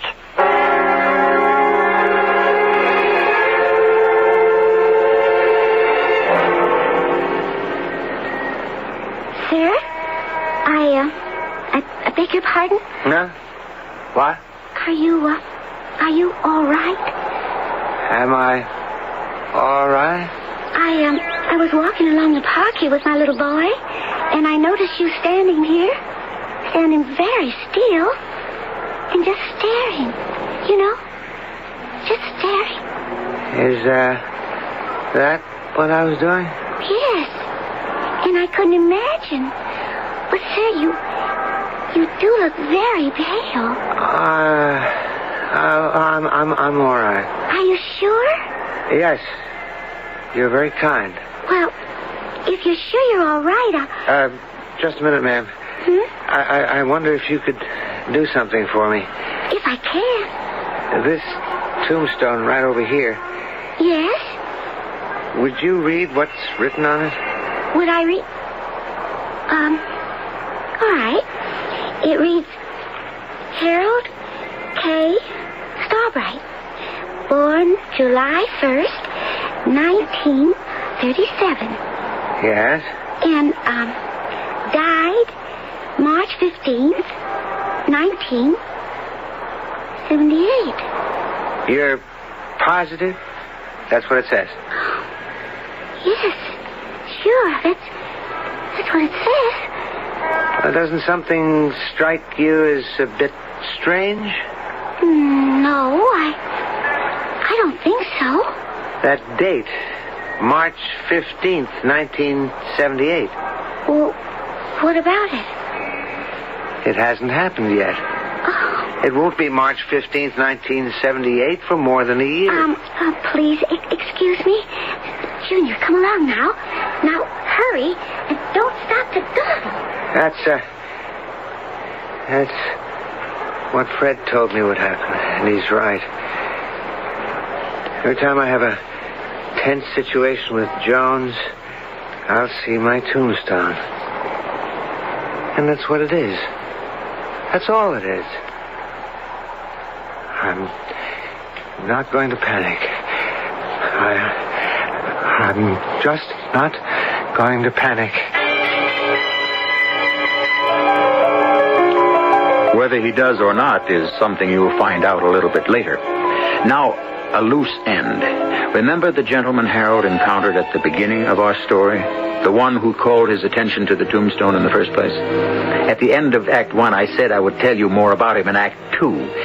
Well, I just didn't get the chance, that's all. But we will definitely hear from him again in Act 3, which I shall bring you in just a few moments. Getting worse. Today, Bensonville, Kentucky died, wiped out by a devastating plague that breaks down immunity to any disease. What's happening to me? Tomorrow, it will be Bridgeton, Minnesota, then San Salino, California, and only the deadly Messiah knows why. Please help! The Deadly Messiah from Avon Paperbacks. The one novel you will read this year as though your life depended on it. And maybe, just maybe, it does. Help!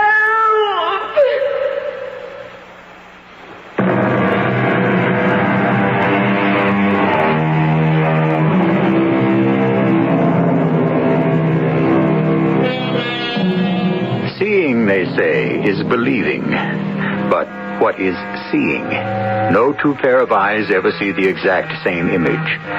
In the first place, we see what we want to see. And in the second, we can only see what we can physically register on our own more or less imperfect eyesight. The situation, as you can appreciate, is thus fraught with possibilities. How bad was it with Jones?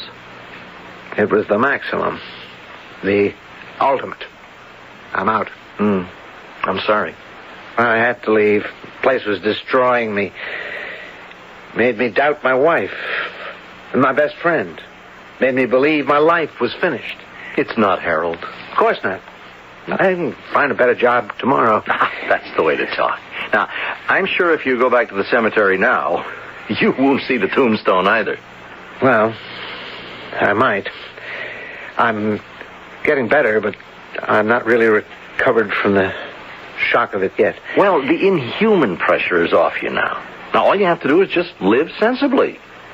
And don't let your next job become all-consuming. Oh, no, I won't. I learned my lesson.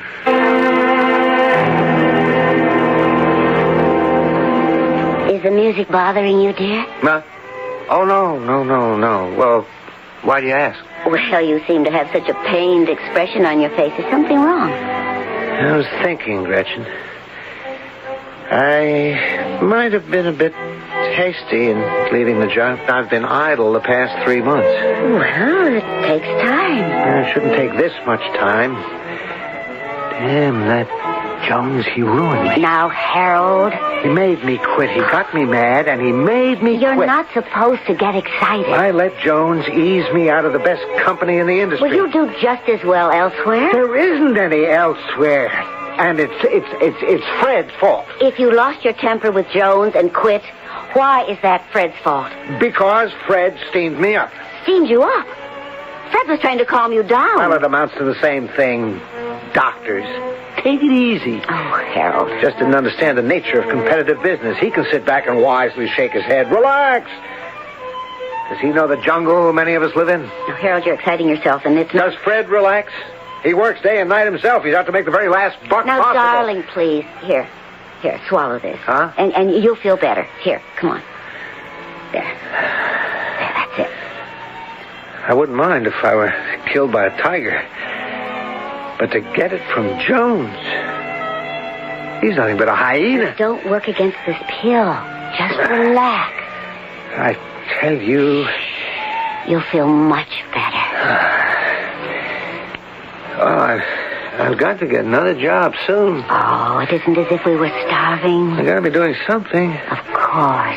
I feel sleepy. Is that what the pill's supposed to do? Oh, it's just supposed to ease the tension. It's doing a great job. Would you like to take a little nap? Middle of the day? Mm-hmm. Well, I never did that in my life. Oh, it's a wonderful idea. Well, what do you do? Oh, I'll go to a movie. I'll be back in time for dinner. Sure you don't mind? Of course not, silly. Now, you just get some rest. I think I'll just stretch out here on the couch. Harold. What? Harold.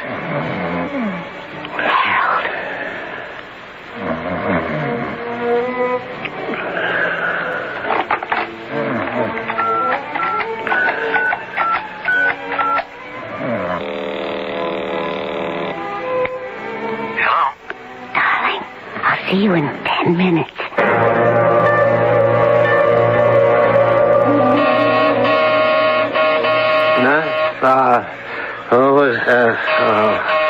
All right, I'm coming.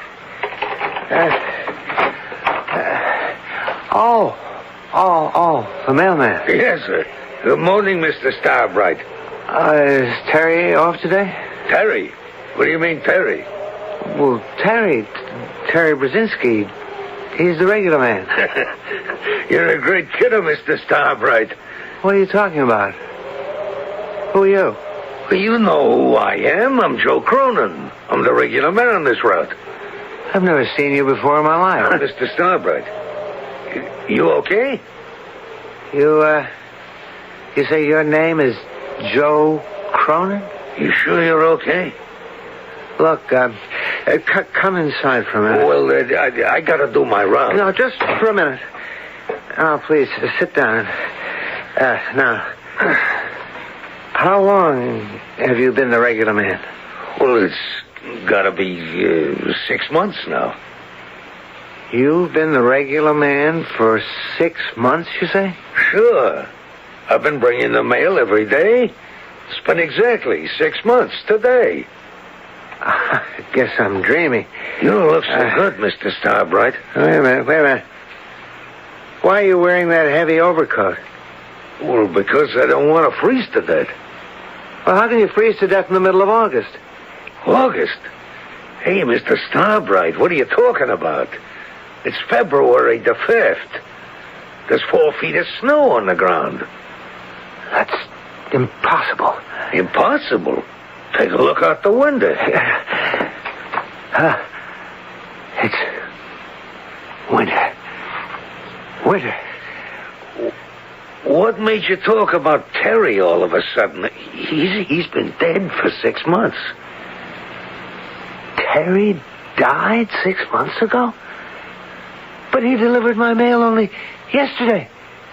Yeah, sure. Sometimes you get up from a nap, you kind of forget where you are. Look, I gotta be moving. I'm late. Oh, I got this letter for you from Kohler's. I'm not expecting anything from Kohler's.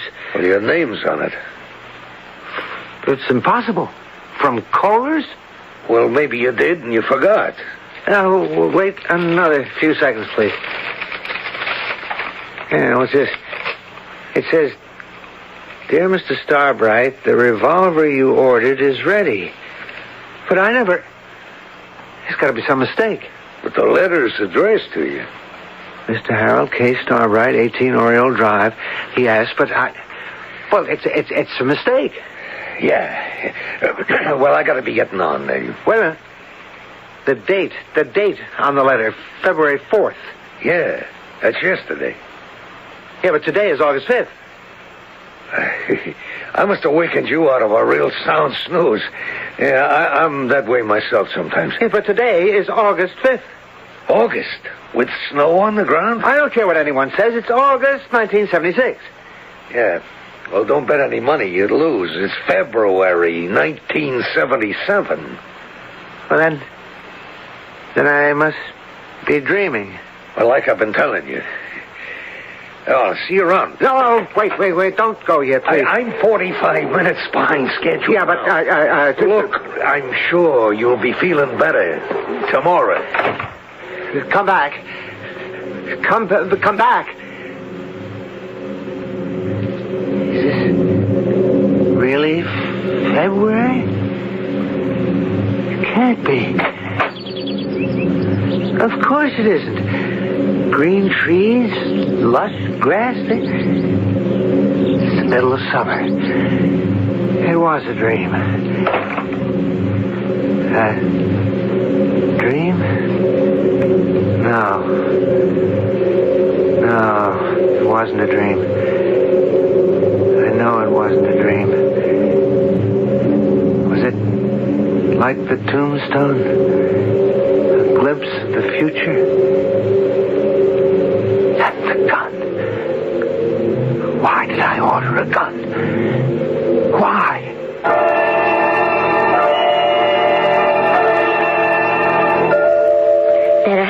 breakfast. Oh, I'm not hungry, Gretchen.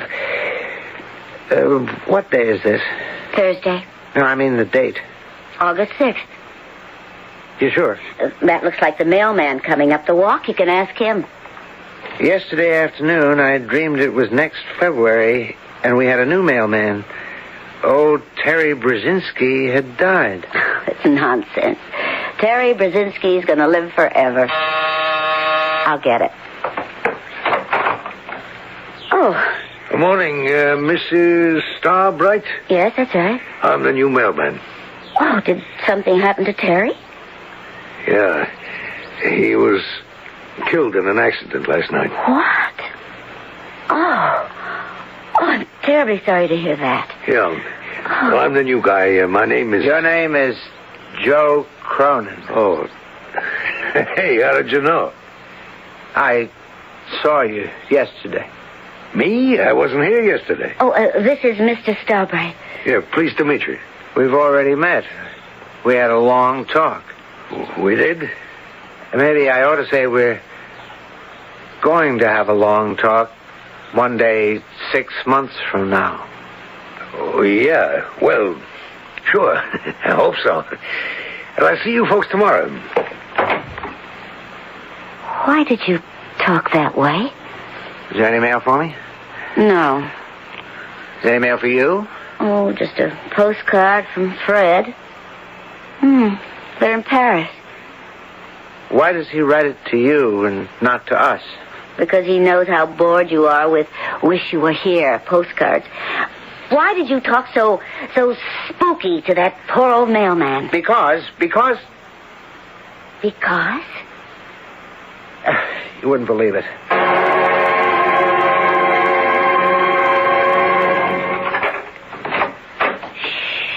Don't make a sound, honey. Not a sound. But you sure we should be doing this? After all, Harold... Shut the door. Harold. What does Harold know? Oh, he'll hear us. Good old Harold's fast asleep. Those pills you give him sure do the trick. How much longer is old Harold going to last, Fred, honey? Well, not too much longer. Well, suppose they do an autopsy. Won't they find, Darling, I'm his doctor. I'll sign the death certificate. Who's going to find anything? Oh, you think of everything. Come on, give Gretchen a little kiss. Well, first, give Freddie a little drink. Oh, I don't know what we have in the house. I do. Let me give each of you a little shot. Oh, Harold! Yeah, Harold. Harold, please, no. I didn't mean... She made me do...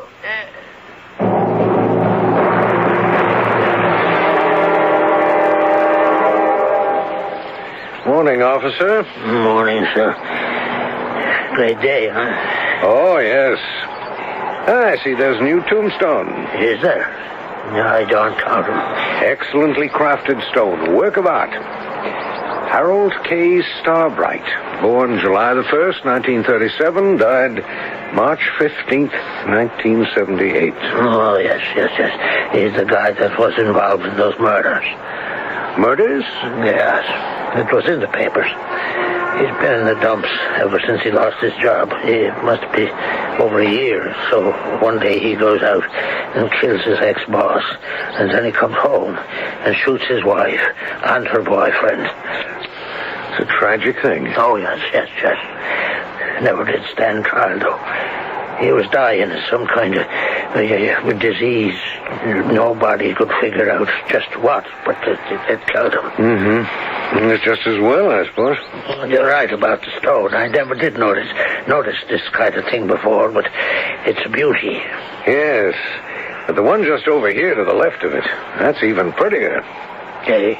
Oh, yes, that's right. Yeah. Isn't it magnificent? It sure is. It says, Philip Richard Maltby, born November 23rd, 1940, died... Hey, that's my name. That's my birthday. Well, it's probably a coincidence. Died August 30, 1980. Now, how can that be? August 30, 1980. It's almost 2 years from now. That's my tombstone. Officer, are you all right? That's my tombstone.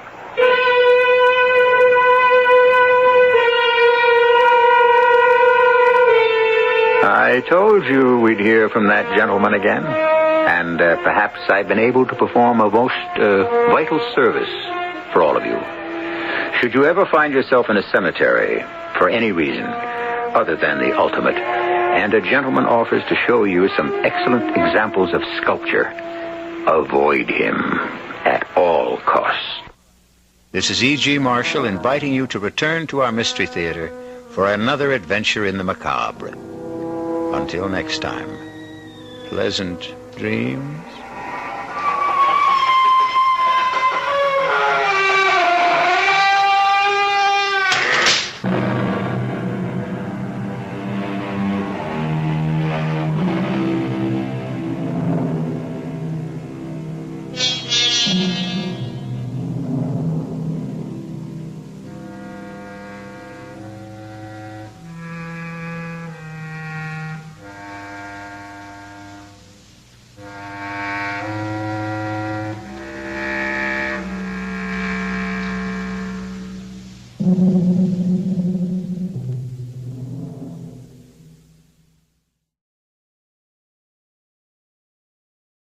The CBS Radio Mystery Theater presents...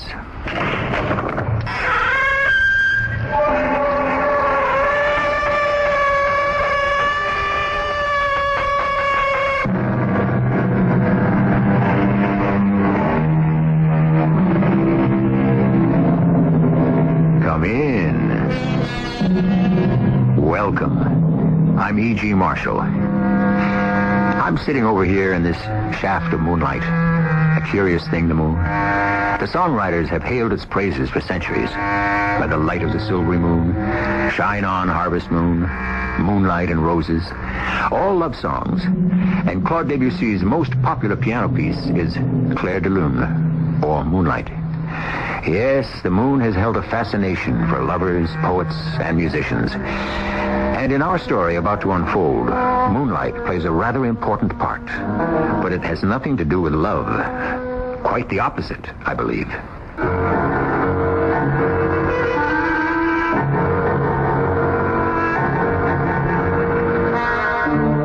Our mystery drama, Garden of the Moon, was written especially for Mystery Theater by Bob Juran and stars Kim Hunter. I shall return shortly with Act One.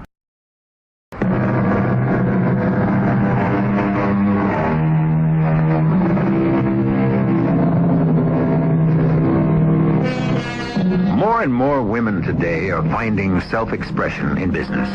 Not just jobs, but careers. Yolanda Westerville began her career with Roberta Dean Cosmetics as a typist. But her natural flair for the cosmetic industry soon propelled her to the executive suite as vice president in charge of merchandising. The competition is fierce, and up to now, Yolanda was a front runner. But lately, it seems, that tension is catching up with her. I don't care if you have to charter a plane. That display has to be in St. Louis Monday. We went over this 4 times, Charlie, and now you're telling me... I will not listen. You're all against me, that's what it is. Well, let me tell you, Charlie, you're not getting this office. Oh, no. I know all about you and your filthy little schemes.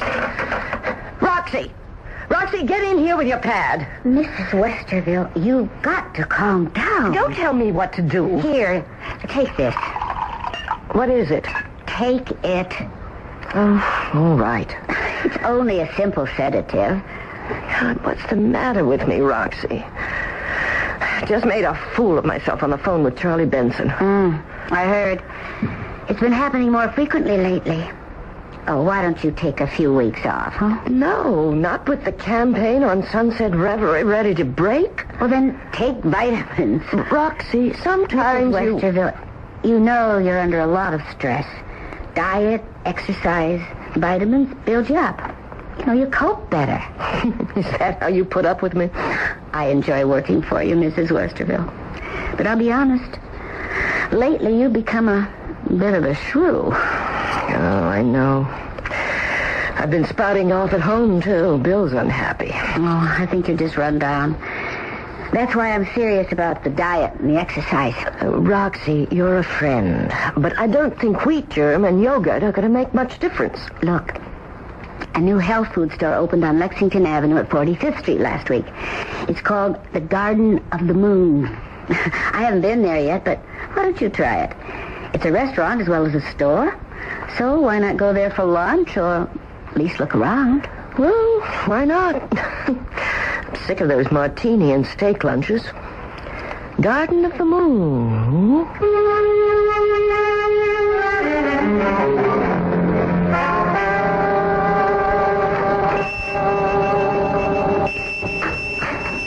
Good morning, madame.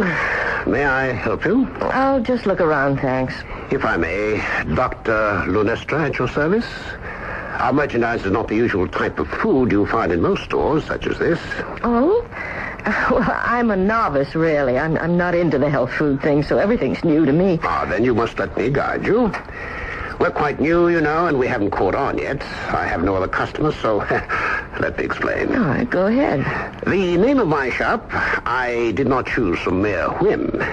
It is basic to my merchandise, such as this jar of body lotion. Essence of lunar light. Precisely. And this display of produce, carrots, beets, cabbage, potatoes, they are not ordinary vegetables, although they appear no different than any other. Oh, I've read of organic gardening. Madam, these are not organically grown foods. They are superior to those. Oh? These are grown in moonlight, and only moonlight. Moonlight? You're serious? Oh, yes, of course. You see, it is a theory of mine that moonlight has enormous benefits. It usually gives me the creeps. It's so cold and icy. Ah, no, madame. It is magnificent. What we call moonlight is, of course, the reflected light of the sun. And when the sun strikes the surface of the moon, it picks up powerful forces. Magnetic and atomic.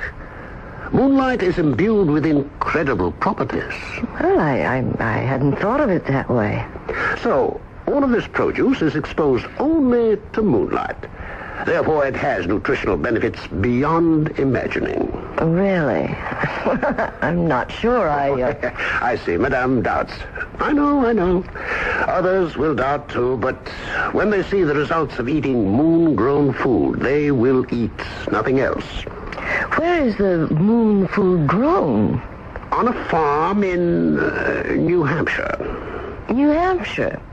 High on a mountain top to get the best exposure to the moon. Well, thank you. Look, I really must go. Now, please, take this free sample of lotion, and you will be back, madame. You will see. He's crazy. Growing food in moonlight on top of a mountain in New Hampshire? That's a new one, all right. Who's going to fall for that?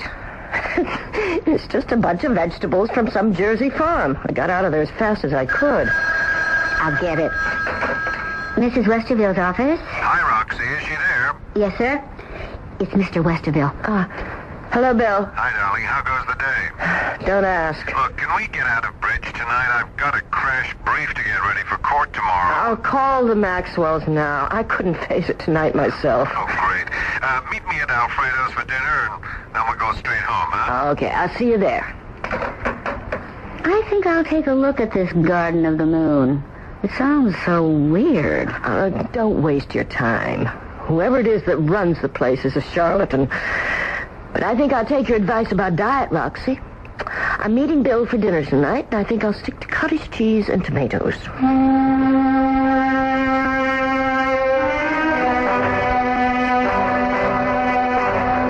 What's with the cottage cheese and tomatoes? Roxy thinks I need a diet. She says it'll help my nerves. Yeah, well, they could stand some help. I know, Bill. I've been a bear lately. It's been the strain of the Sunset Reverie introduction. Yeah. Still, a diet wouldn't do you any harm. I'll get Roxy to work out a schedule for me. She's a health nut, you know. Oh, and speaking of that, I went into the strangest shop today. Oh, yeah? A new health food store called Garden of the Moon. You in a health food store? Well, Roxy suggested it. Bill, I think there are grounds for prosecution or something there. Oh, why? Well, the man who runs it, Dr. Lunestra, claims all his produce is grown in moonlight. It's supposed to have magical powers. Well, that's a new angle. Dr. Lunestra, he's appropriately named. Aren't there grounds for some legal action? I mean, it's misrepresentation or something. No, not unless someone files a complaint. Well, who knows? Maybe he does grow it in moonlight, and there are plenty of suckers who'll believe it. No, it doesn't seem right, no. Well, he's probably not hurting anyone. If someone does react badly from the stuff and lodges a complaint, well, then that's a different story. I guess you're right.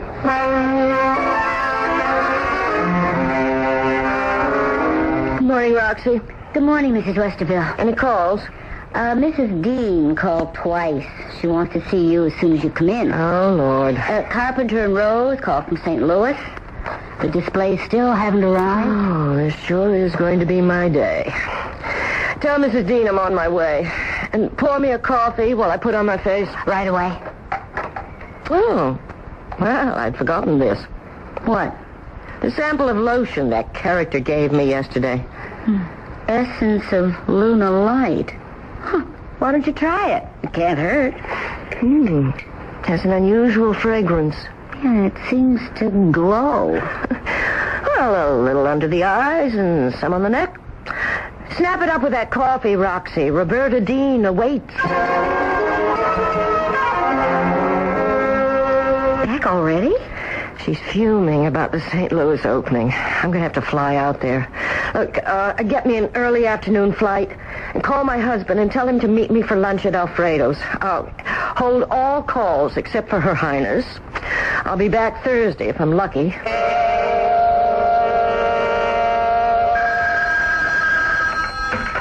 Westerville here. Hello, Bill. It's me. Hi, darling. How's it going out there? Smashing.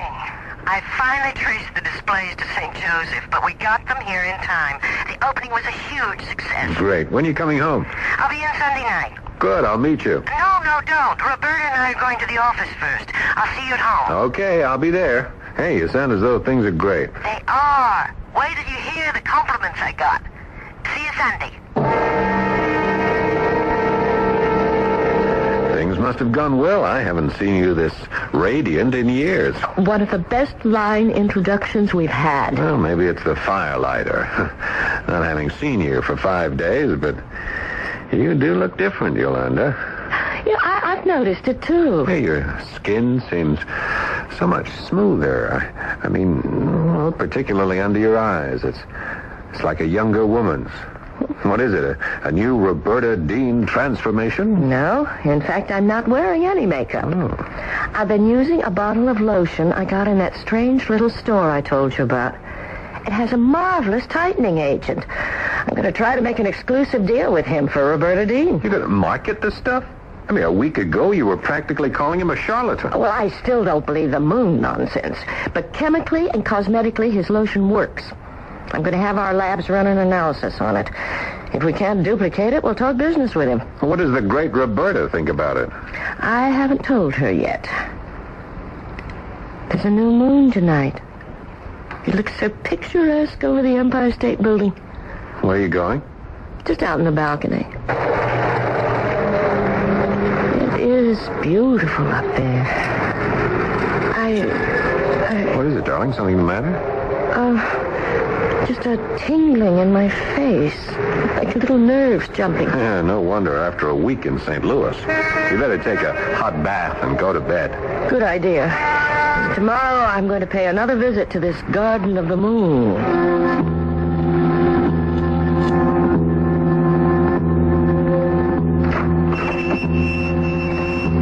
Good morning, madame. I thought you'd be back. Well, business certainly has picked up. Oh, yes. In only one short week, I am becoming known. I can hardly provide enough produce to meet the demand. Well, I think I'll try some of your vegetables. Certainly. Did Madame use the lotion I gave her? No, not yet.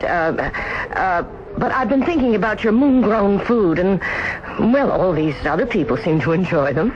Here, let me give you a small assortment to try, and be sure to steam them. Don't boil. Takes away all the flavor. Yes, of course. 2 carrots, 1 parsnip, a potato, and 4 onions. I think you'll find them quite different from the vegetables you've been accustomed to. And remember, we serve lunch and dinner, too. Perhaps you'd like to have luncheon with us sometime? Perhaps. Speaking of the lotion, what's in it? Moonlight, Madame? I mean the ingredients. Oh, nothing but a little oil of roses, water, and gelatin. And moonlight. But water and gelatin can't... I mean... Well, that's very interesting. I'll really have to try it. Here are the vegetables, Madame. I guarantee you'll notice a decided difference in how you feel after eating the produce from the Garden of the Moon. How much do I owe you? $2. That's fair enough, I guess. And be sure to steam them. Here you are. Thank you, Madame. Enjoy them in good health.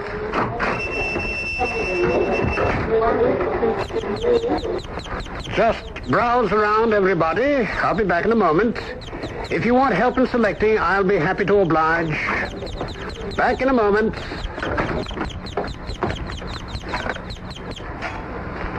Lunestra here. How are things going? We haven't heard from you for more than a week. Splendidly. The merchandise is moving beautifully.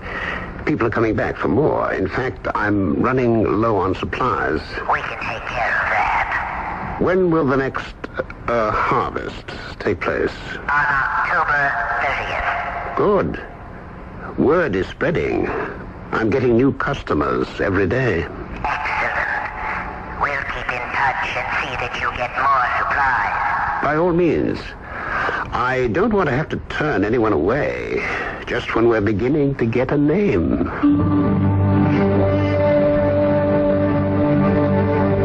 Someone once wrote a song about moonlight in Vermont. Perhaps that's where the farm should be located instead of New Hampshire.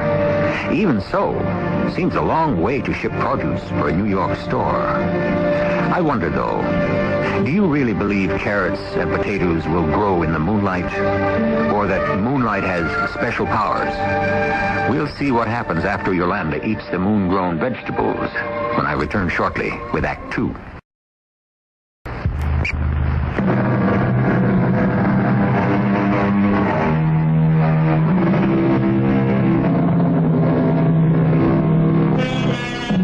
Moonlight can be different things to different people.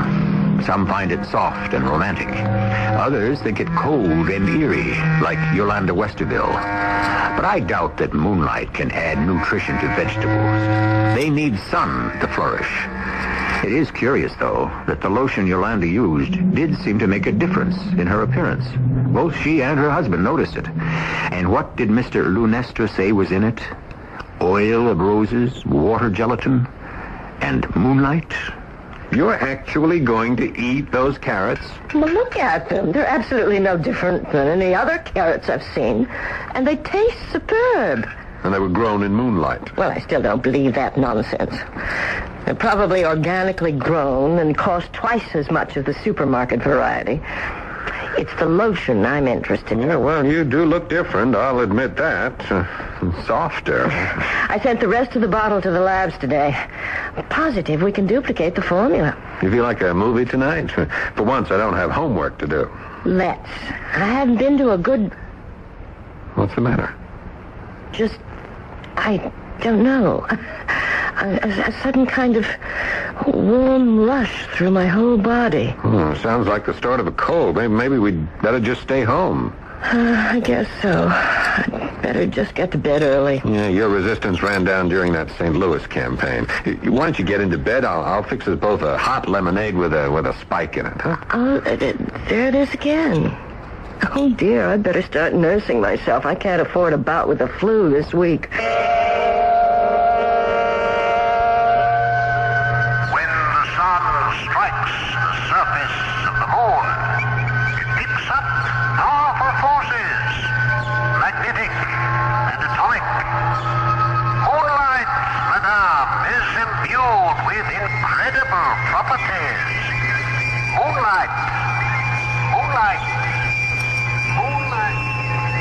What?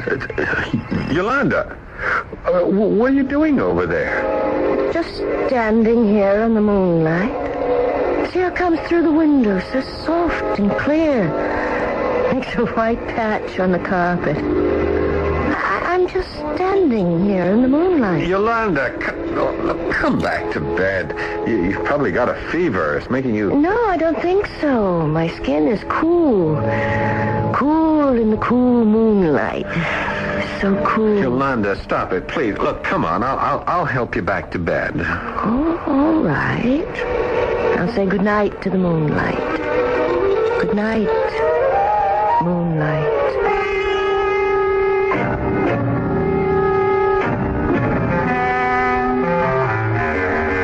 Good morning, darling. Ooh, thanks for making the coffee. Well, I didn't expect to see you up so early this morning. I feel marvelous. A good night's rest made the difference. I chased that flu bug right away. Good night's rest, indeed. You were out of bed, standing in the moonlight. You were talking to it. I was what? You were standing by the window, talking in your sleep. But that's...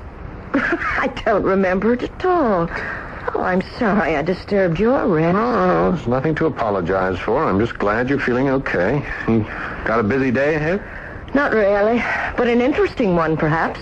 I should get the lab analysis back on that lotion. Morning, Roxy. Morning. Any calls? Not one, believe it or not. Say, you're looking good this morning. Better than I've seen you in ages. Had a good night's sleep. No, it's more than that. I don't know, there's something different about you. Oh, this arrived by messenger this morning. Confidential from the lab. Oh, great. I was hoping that would come in today. I had the lab run an analysis on that lotion I got at the Garden of the Moon. I hope we can duplicate it. Oh, you think it's good? Oh, look what it's done for me. That is why you look different. Younger. I used half the bottle. It definitely works. Well, Osby. What's the matter? The analysis of the lotion. Oil of roses, water, and gelatin, just as he said. That's easy to duplicate. But those ingredients haven't any cosmetic value. There must be something the lab missed. No, they're pretty thorough. I'm going to call them. I can't believe that combination of elements could be so effective. I'll see if they can duplicate. Laboratory, Harrison.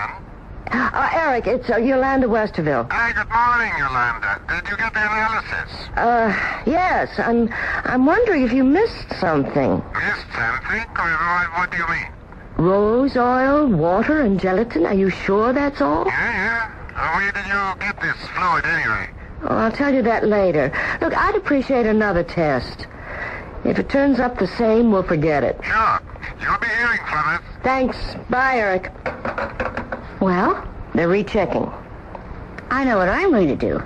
I'm going to that place on my lunch hour and get myself a bottle. Look, I'll come along. I'll treat you to lunch at the Garden of the Moon.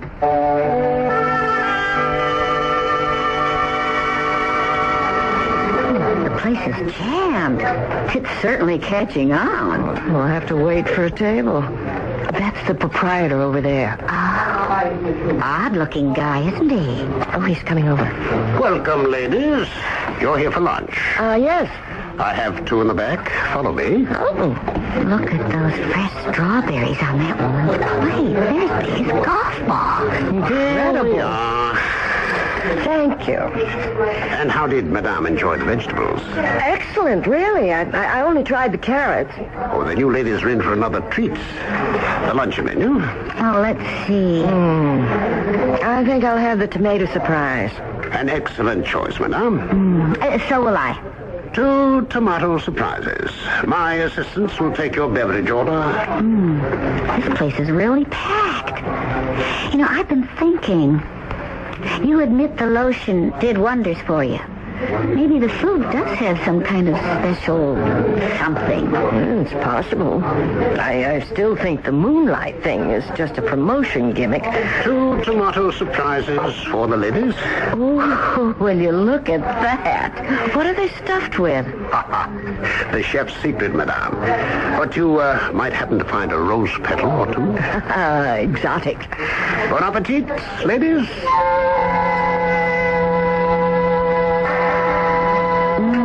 That was simply marvelous. Oh, I agree 100%. Oh, it was so light and tasty, yet so satisfying. Yeah, I'm going to take some more vegetables home. Bill won't touch them, but...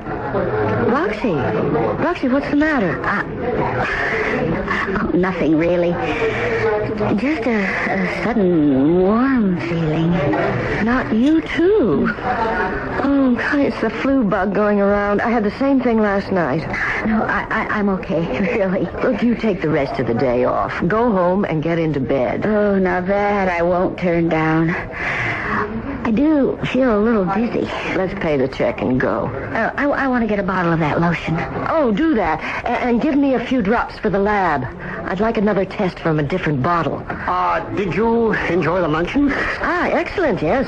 I'd like a bottle of Essence of Lunar Light. Yes, of course. Shall I add it to the check? No, I'll just... Oh, yes, put it on the check. It all goes on the expense account, Roxy. Thanks. I guess I better get on home, Mrs. Westerville. I feel kind of funny.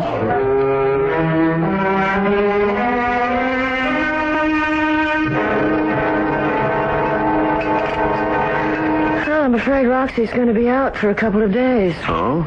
We were having lunch at the Garden of the Moon. She came down with the same thing I had last night. You had lunch at that place? Yes, it's a small restaurant, as well as a store. Yeah, Yolanda, is something the matter? I've got to do something. Well, what, for heaven's sake? Yolanda, well, are you all right? Yes. Well, what's so important that you jump up from dinner like this? Yolanda, are you feeling sick again? Yolanda, what the dickens are you doing? I'm going out on the balcony. In your bathing suit? At night? In the middle of October? I must.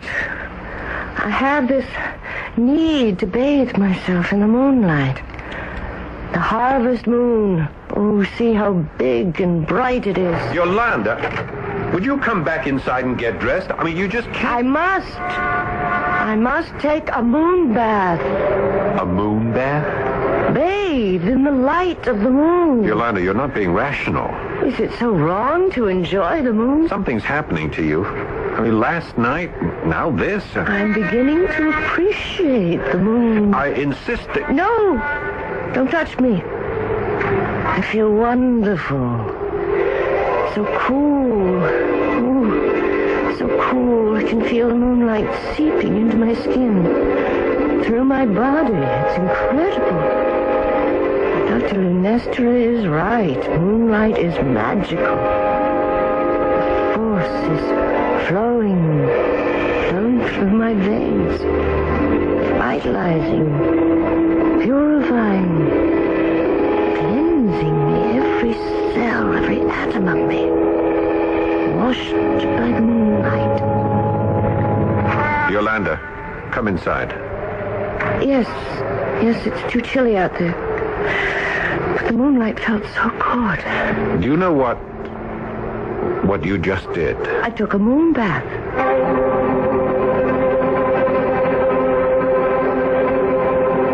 I didn't expect to see you in today, Roxy. I feel great.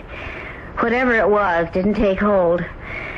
But I don't know if I should mention it. It's just too silly. What? Well, during the night, I woke up and I just had to get up and stand in the moonlight. You too?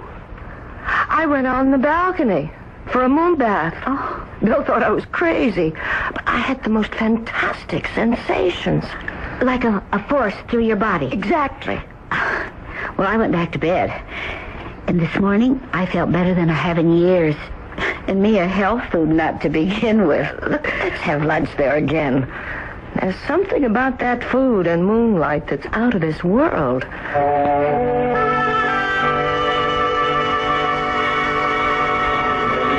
Welcome, ladies. Apparently the Garden of the Moon agrees with you. I have to admit that it does. Then you and your friend will be interested in this invitation. I'm passing them out to my regular customers. Garden of the Moon Weekend Retreat. Yes. To the farm and resort in New Hampshire, where all our produce is grown. We've scheduled it for the October 30th weekend. There'll be a seminar on the power of the moon, and we'll have lots of time for meditation and study. What does it cost? Oh, no cost at all. We'll go by chartered bus, and naturally, everything in the farm is already provided for. Oh, it sounds fascinating. We'll have to think about it. Do not hesitate too long, madame. I've had many reservations already this morning, and I promise you, it's a weekend you will not want to miss.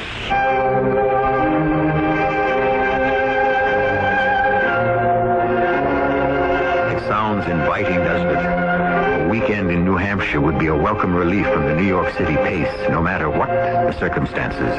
But this trip sounds especially exciting, since Yolanda will visit the source of this unusual food. I hope she and Roxy decide to go, don't you? I'd hate to miss out on a trip like that. If they can get away, we'll go with them when I return shortly with Act 3.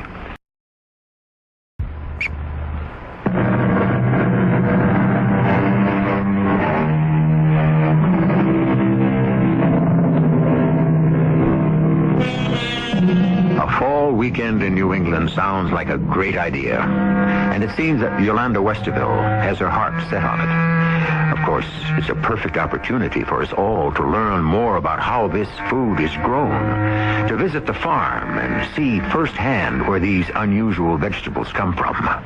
But Yolanda's husband, Bill, has some very understandable misgivings. Are you out of your mind, Yolanda? Go off to a mountaintop in New Hampshire with a bunch of moon nuts? It's only a weekend, and it sounds intriguing. And frankly, your hang-up with moonlight all of a sudden has me worried. I don't see anything to worry about. I'm enjoying it. I forbid you to go to this witch's Sabbath or whatever it is in New Hampshire or any place else where I wouldn't know exactly where you were. Oh, Bill, there'll be 50 or 60 of us. Don't be naive, Yolanda. You have no idea what or who is on that mountaintop. It'll be fun finding out. I want more details on exactly what and where this place is. Well, I suppose I could find that out. Yeah, I should think you'd want to. I certainly do. All right. I'll get all the details I can. And if we don't come back, you can come looking for us. It's not a joking matter to me. A simple weekend in New England in the fall. There's nothing sinister in that. Yes, madame, I can appreciate your husband's concern. Others have asked for their location, but we really prefer not to divulge it. You see, we would be overrun with curiosity seekers. Yes, I guess you would. The trip is open only to Garden of Moon customers, people who believe, as I do, in moonlight. If, however, madame thinks she cannot make the trip... Oh, no, I really want to go. We will leave from here on Friday, October 30th at 6 p.m. sharp. We'll just have to go along with it. Then I can put you down for a definite reservation. Yes, and for my secretary, too. Splendid. Well, we'll be there. Now, I've got to get back to the office. Good day, madame.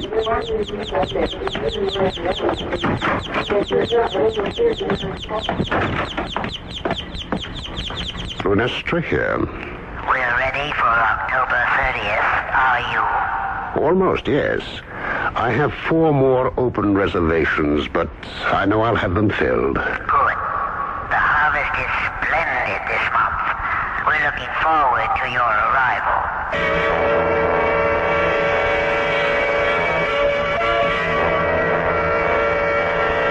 We're all set, Roxy. I made her reservations with Dr. Lunestra. Is Mr. Westerville still so set against me? Yes, but I'm going anyway. Mrs. Westerville's office? Yeah, is she there, Roxy? It's Eric Harrison. She's here. The lab. Hi, Eric. What's the story? Yeah, that second sample tests out just like the first. There's no difference. I see. Well, I thought I was on to something. I'm so sorry. We couldn't come up with what you were expecting, but that's the way it it goes. That's okay. Thanks, Eric. Bye. Well, I'm going to have to make a business deal with Dr. Lenestra. His secret ingredient defies analysis. You can talk with him on the weekend retreat. Exactly what I intend to do.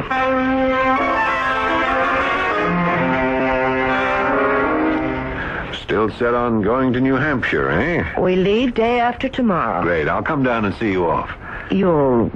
Well, you've had a change of heart. I don't think there's anything to worry about. I was concerned about that stuff you were eating. I thought that's what was giving you hallucinations. Hallucinations? Yeah, but the carrots from the Garden of the Moon are just plain old garden variety carrots. How do you know? Well, I had one analyzed. You what? Yeah, I took one of those carrots to an old college chum. He's with the Department of Agriculture. And what did he tell you? Well, no higher nutrients. Nothing special about it except one thing. He said it had been grown in very poor soil. So I asked him if it could possibly have been grown on a mountaintop in New Hampshire. And? Well, he gave me a strange look and said, yes, it could have. Well, I told him the story, and he just laughed. I don't think you're in any danger. Just surprised that you would fall for this guy's line. But if you enjoy it, go ahead. But, Bill, you've seen the change in me, and I've felt it. Okay, I just wanted to let you know I won't stand in your way. Have a good time. Go off to New Hampshire and enjoy your Garden of the Moon.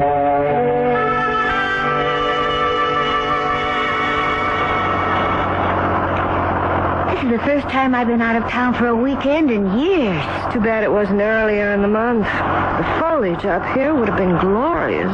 Ladies and gentlemen, may I have your attention?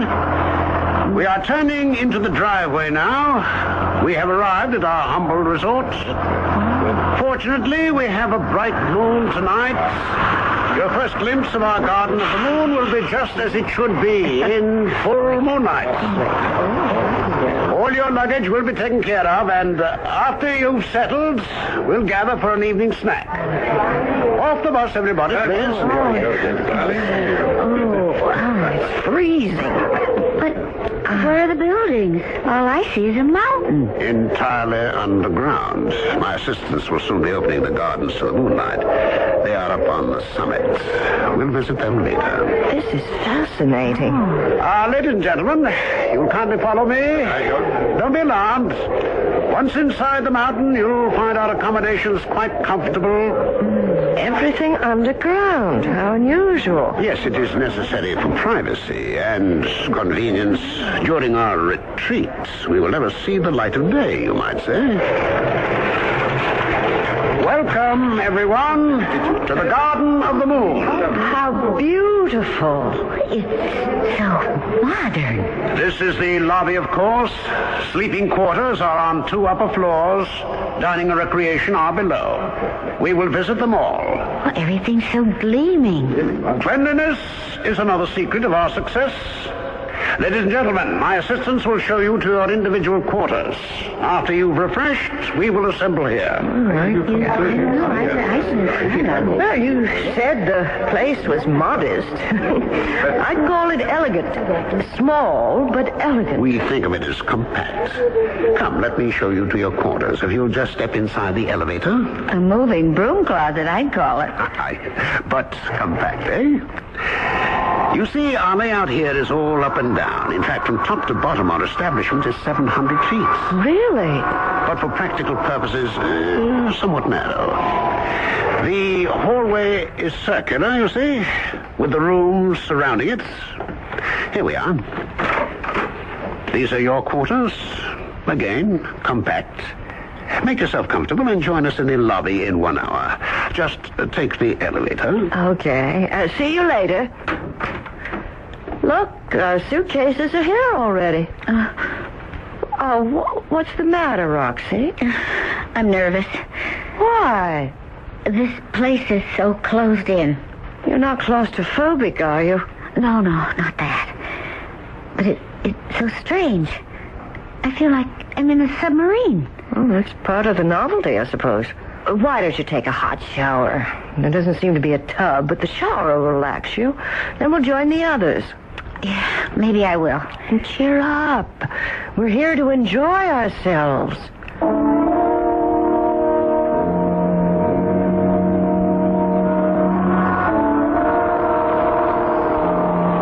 I do feel better. Just the excitement of the trip, I guess. Ah, just in time, ladies. We're just about to start the evening. You mentioned a snack. We're famished. Yes, of course, in a little while. Ladies and gentlemen, your attention, please. As you can see, the wall panels are sliding up to reveal a circle of seats. Would you all kindly be seated? We are going to start our weekend with a short explanation of why we are here and what to expect. Now, you may think it strange that each of the seats has a belt. Kindly fasten yours across your lap. It's just part of the experience. We are now lowering a screen on which we will vividly demonstrate tonight's experience. Let me know when all belts are in place. This is weird. I don't get the belt bit. For some weeks now, you have all enjoyed the produce from our humble lunar garden. And this weekend, we'll top off that experience. All belts in place? Yes. Good. What's happening? Oh, the whole place is shaking. Is it an earthquake? And now for the explanation you all so well deserve. If you will look at the screen, you will see the planet Earth from half a mile up. Oh, my God. You see, my friends, we are in a spacecraft on our way to the planet Lunaris. I am a Lunarian. The planet Lunaris lies undiscovered on the far side of the moon. Oh, I can readily understand the disbelief on your faces. Is this some kind of joke? Some theatrical trick? I'm afraid not, my friends. You are all destined for the planet Lunaris with me. You see, in dining on our moon-grown foods, you have been purifying yourselves. Tenderizing might be a better word. For this is harvest time in the garden of the moon.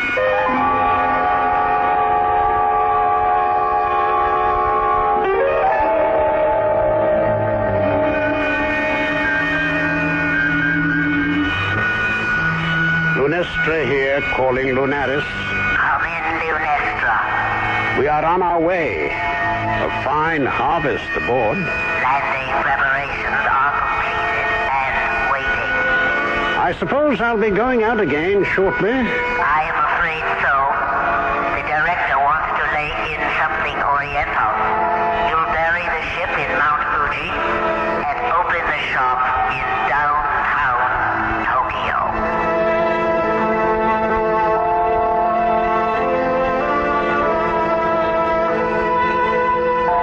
All I can say is that the Lunarians seem to have the gourmet flair. I wonder where their appetites will lead them after that. A bit of French fare, perhaps, or Polynesian. At any rate, Yolanda and Roxy are certainly going to be late for work come Monday. It's all very well to follow a new fad, but it's mighty dangerous to follow people you don't know to moonlight retreats in New England. I'll have some more thoughts on the moon when I return shortly.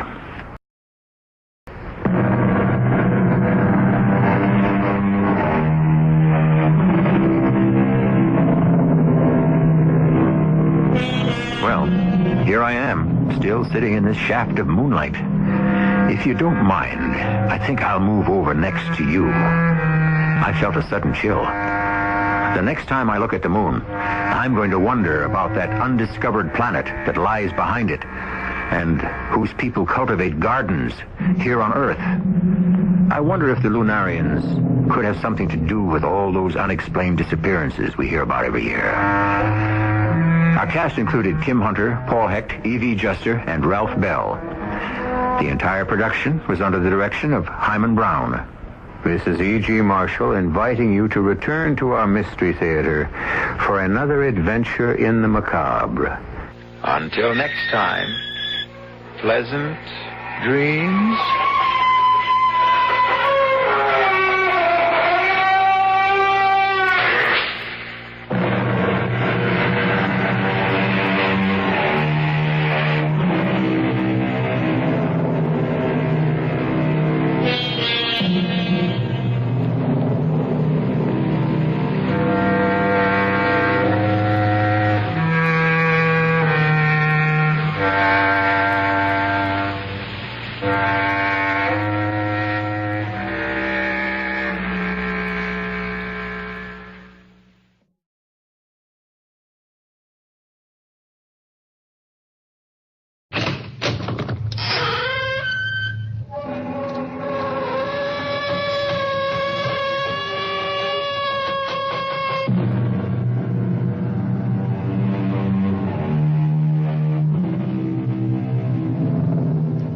Come in.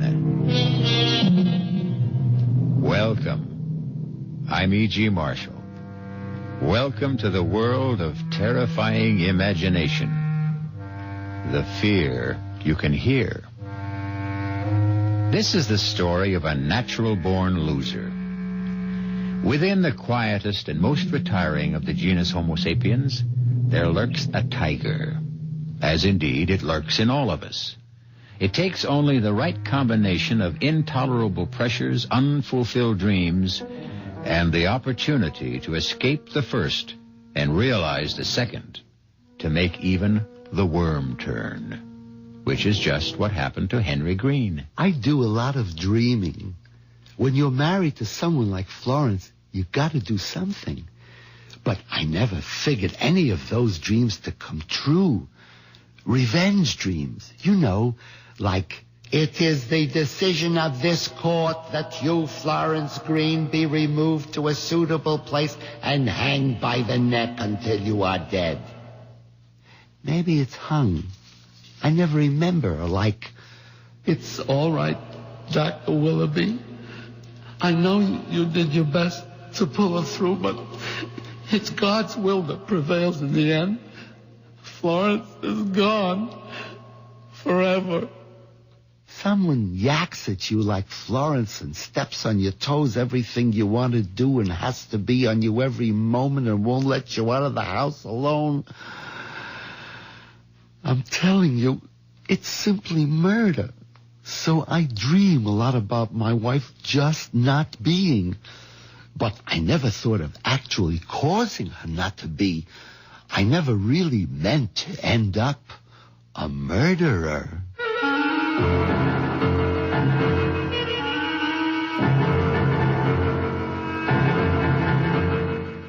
Our mystery drama, It's Simply Murder, was written especially for the Mystery Theater by Ian Martin and stars Jack Gilford. I'll be back shortly with Act One.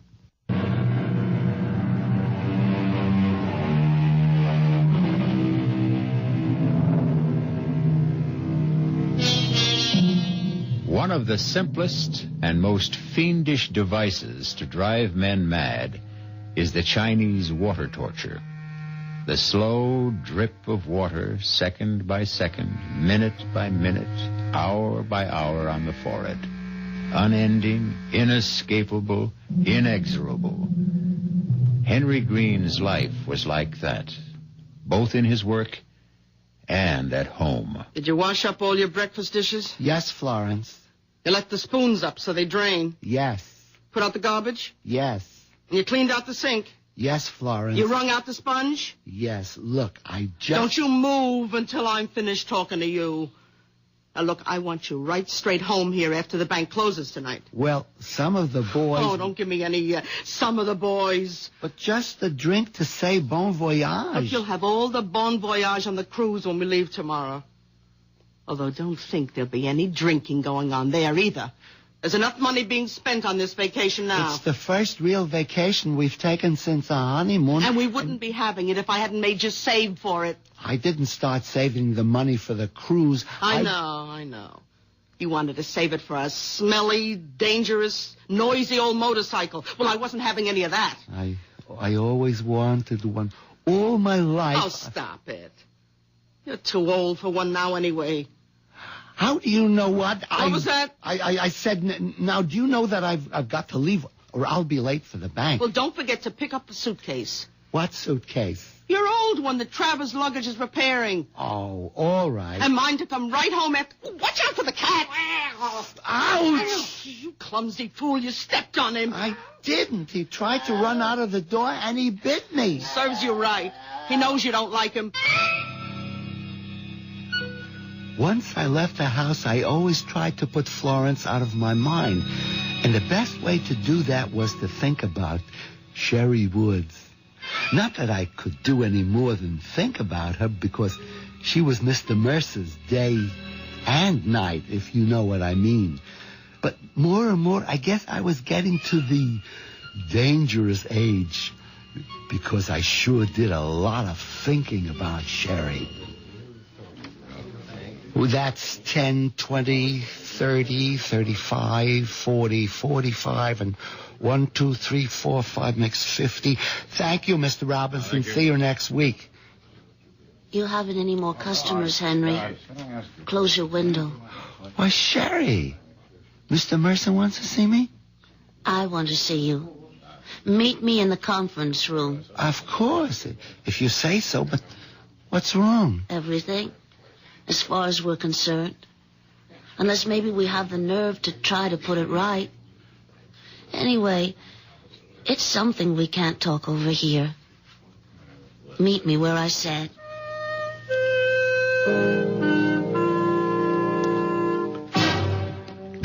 What kept you so long? Mr. Mercer, he stopped me. You still think I'm attractive? Well, Sherry, knowing how I felt for you all this time, you have to ask? Yeah, I want to be quite sure. Come here, Henry.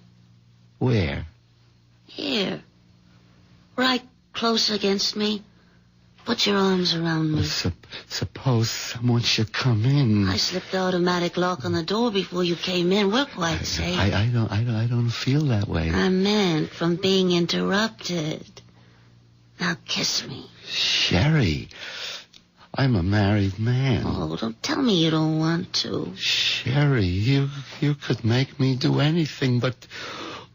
Oh, make me do anything. All right, that's enough. Oh, I never kissed anyone like this. It's a good thing you'd be arrested. It'd be worth it. Let's do it again. Well, we could do it forever, if you wanted to. But I'm married. Well, we could make a few changes. Henry, when you get back from your trip, are you still expected to be promoted? Well, Mr. Mercer has practically promised me... You forget Cy Mercer's promises. I ought to know how little they're worth. We, my darling, are out. My darling? Did you hear the other part? What do you mean, we're out? You know in your heart, you'll never be vice president. And I've been fired.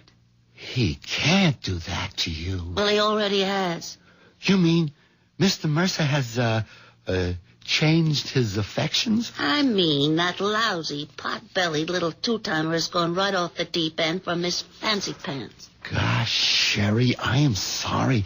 If there's anything I can do... Henry, love, there's plenty you can do to help.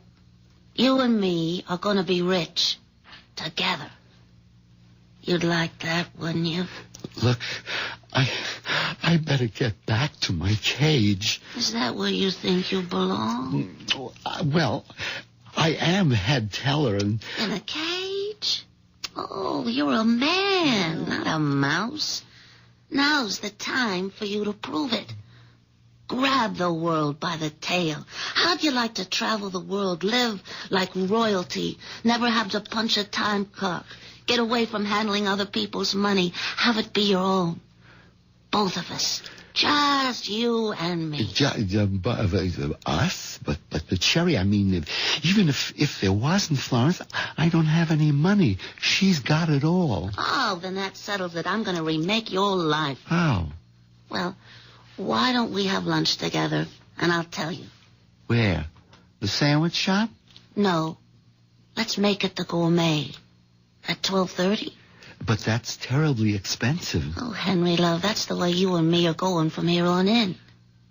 If you go along with me. You know, I want to, but how? I'll tell you that. After the second martini.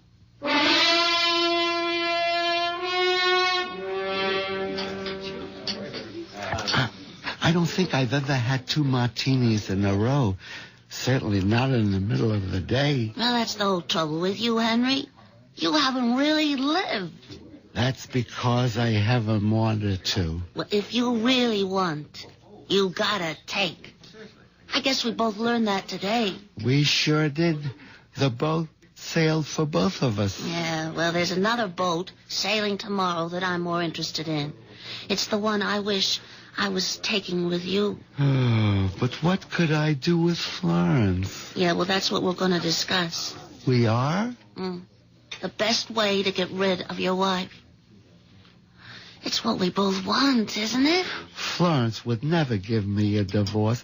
And even if she did, she'd want a big alimony. And I just couldn't afford you, Sherry. Well, I won't deny I'm expensive, but you could easily afford me. How?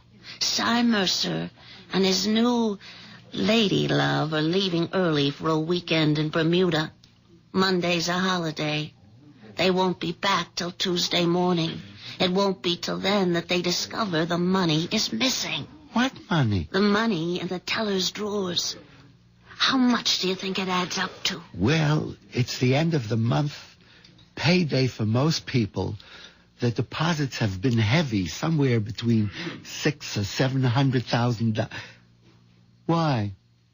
What do you want to know? I just wanted to know how much we're going to steal. It's all right, dear. No one's listening to us. I'm not listening to. You must be mad. Steal it for what? For us to enjoy the rest of our life together. Together? What about Florence? Yeah. What about Florence? I just can't wish her dead, you know. Well, I don't see why not. You mean kill her? How many times have you wanted to? Almost every day. But that's different. I would never do anything about it. Not even for me? It isn't that. I wouldn't know how. Anyway, it's all impossible. Why? But it takes 2 keys to close and open the teller's vault. Mine and Mr. Mercer's. Oh, you mean this one? How did you... Well, I told you he was leaving early. He gave me his key to close the vault tonight with Mr. Schaefer. But Schaefer doesn't have the other key. I have. Yeah, but Cy thinks Schaefer's going to have it because he's instructed me to tell you to give it to Schaefer and tell him we'd be locking up while you're gone. So we have full access to the money. Yeah, until the outer door is closed with the time lock. And then the vault can't be opened until Tuesday.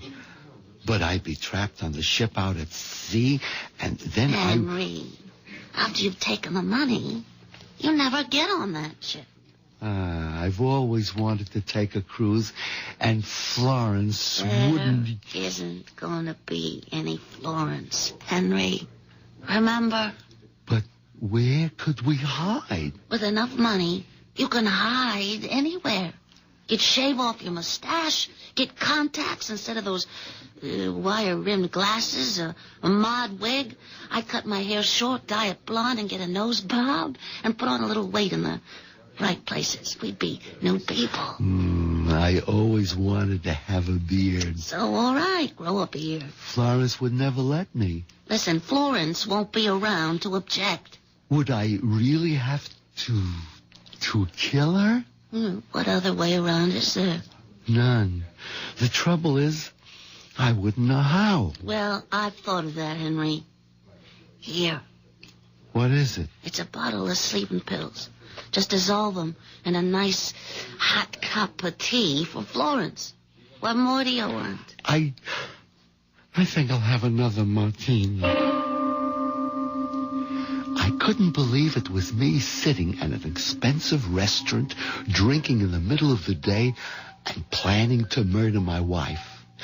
then I started in to think about the 20 years I'd already had with Florence, and the 20 or more I still might have to spend with her, and killing Florence began to make sense. Maybe. I stole a look at Sherry, who was powdering her nose. It looked pretty good to me like it was, and I didn't see where she didn't have enough in all the right places to start with. That's when I made up my mind. Florence had to go.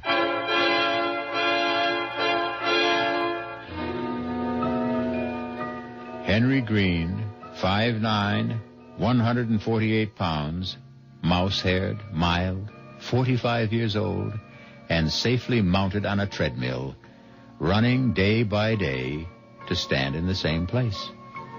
A man in a cage, both at work and at home, but now in the grip of the mating urge, a tiger. I'll be back shortly with Act 2.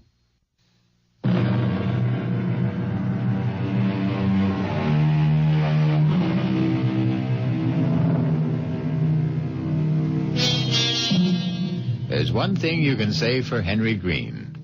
Once set loose, there's nothing small about his new way of life.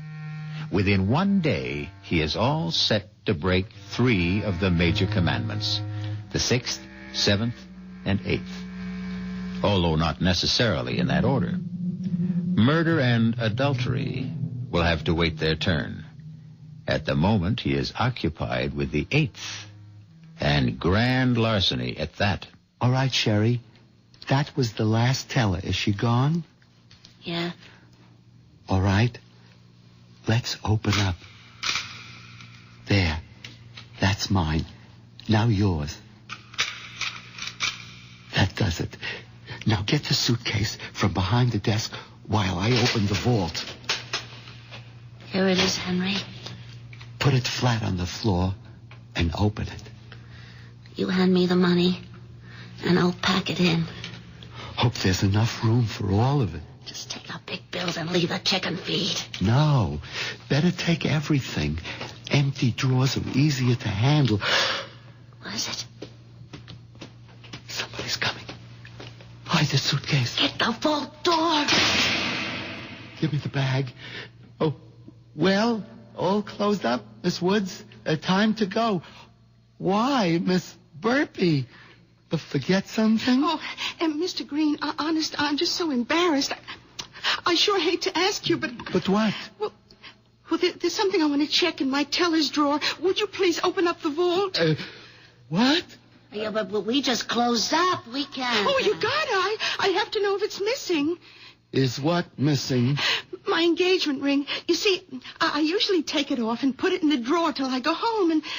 Tonight, I forgot to take it out. Well, can it wait till Monday? Oh, we're off. Well, Tuesday. Oh, no, I got dates with Horace over the weekend, and you'd have a fit if I wasn't wearing it.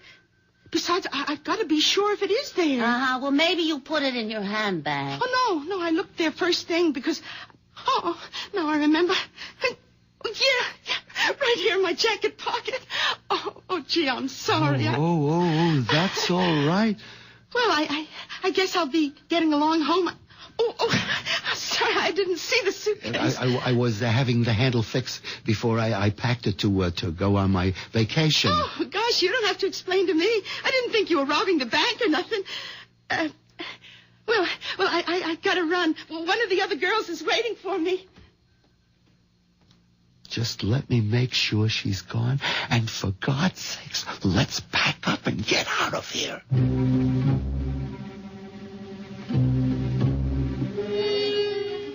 We were both shaking like we had a fever after that run-in with Bird Brain Burpee, but somehow we managed to pack the money in the bag and close the outside door with a time lock.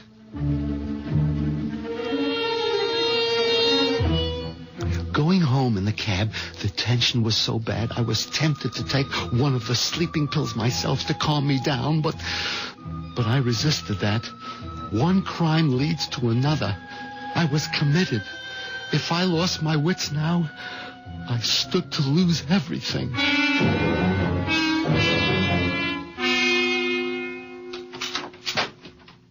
Well, Well, it's about time you got home. I had to close up the bank. At least I see you remember to bring the suitcase. I'll take that. No, I mean, I'll do my own packing. You can't even fold a bath towel. Well, this time I'll show you. I want you to get a little rest, dear. I'll take care of myself. Oh, I'm not going to argue. Go ahead. Throw everything in. Higgledy-piggledy. You've been drinking. Well, just a sort of party because... I hope you didn't get too giddy so you can't manage to take your dinner out of the oven. Where are you going? Over to Mama's to leave Pussy. She's going to take care of him until we get back. Oh, okay. Will you be long? I don't know. Why? I'm all packed. I have no problems. I just thought you might be tired, Florence, dear, and I want to get to bed early. I'm not even thinking about bed, and you'd better not either. We got a lot to do before tomorrow. But don't I know it, Florence? Don't you worry. I'll be awake.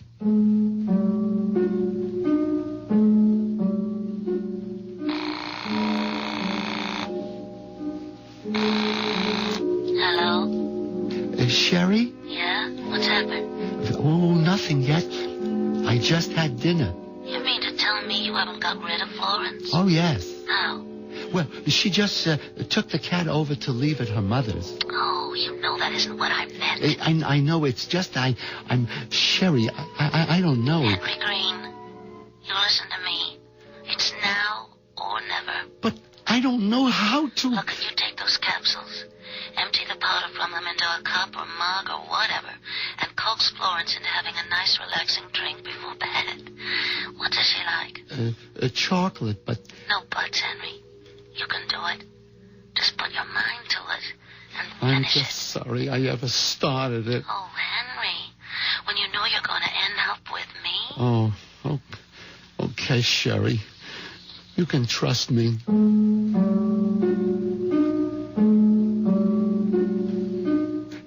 It took a couple of shots from the Christmas brandy bottle Florence kept hidden in among her foundation garments to keep me going till Florence got back from her mother's. Luckily, by that time, she seemed tired herself, and we were finally ready for bed. Did you lock the front door and put out the lights? Florence, how'd you like a nice cup of cocoa before you go to bed? Put you right off to sleep.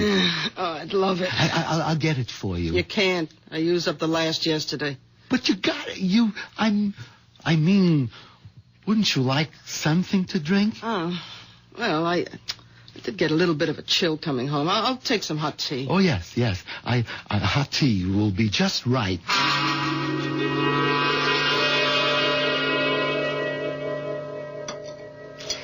Here's your tea, Florence. Now drink it up. In a minute, when I have my hair up. Meanwhile, I have a list of things for you to do. Me? Yes. I want you to put out the garbage, check all the outside door locks, bleed the hot water tank and make sure there's no rust, oil the garage doors, replace that burned-out bulb on the basement stairs. Well, here, it's all listed. But this'll take hours. Just do as I say. Okay, most of this wait till we get back? No. Why not? I'll tell you when you're finished. Now, on you go.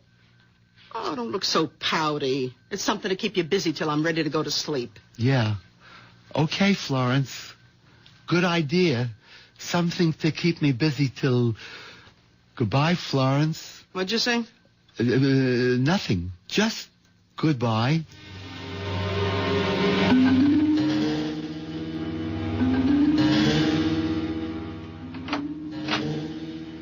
Florence? What is it? Oh, my God. What is it, Henry? Nothing. I just thought you were asleep. No, I just can't relax somehow. Too many things on my mind. What was it you were going to tell me? Oh, that can wait. Oh, I wish I could sleep. Wasn't the tea any help? Oh, that.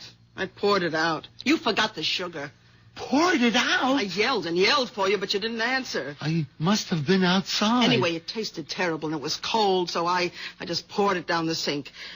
Well, how'd you like to bring me another, but with sugar? It's too late. Why? It's only just after 10 o'clock. Yes, I guess I'm so tired. Okay, Florence, I'll get you another cup.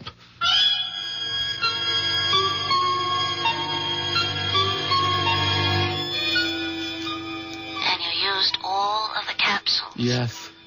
Now, what do I do? There's gotta be a way. How? Tell me. I haven't got a gun. I wouldn't know how to use a knife. We haven't got a rope in the house. There isn't even any string. And I haven't got the courage to even consider a blunt weapon. Oh, why did I ever get into this? Look, if you had a razor, couldn't you? A razor? I don't even use a safety razor because blood makes me nauseous. Just electric. That's it. Electricity. Take out a fuse and... I wouldn't go near the fuse box. I'd probably electrocute myself. Gas. Have you got a gas stove? Oh, great. All I have to do is say, Florence, I just robbed the bank because I'm in love with Sherry Woods and we need you out of the way, so would you please just stick your head in the unlighted oven so I can smother you? What's that? The tea kettle. Blowing the whistle on me. I guess it's only the first. Wait a minute. Smother. A pillow. Oh, Henry, that's it. A pillow. What? You know, like Laurence Olivier in that picture where he had the black face and he held the pillow over his wife's face and then, it was by Shakespeare. Yeah, Othello. Yeah. I might just be able to manage that.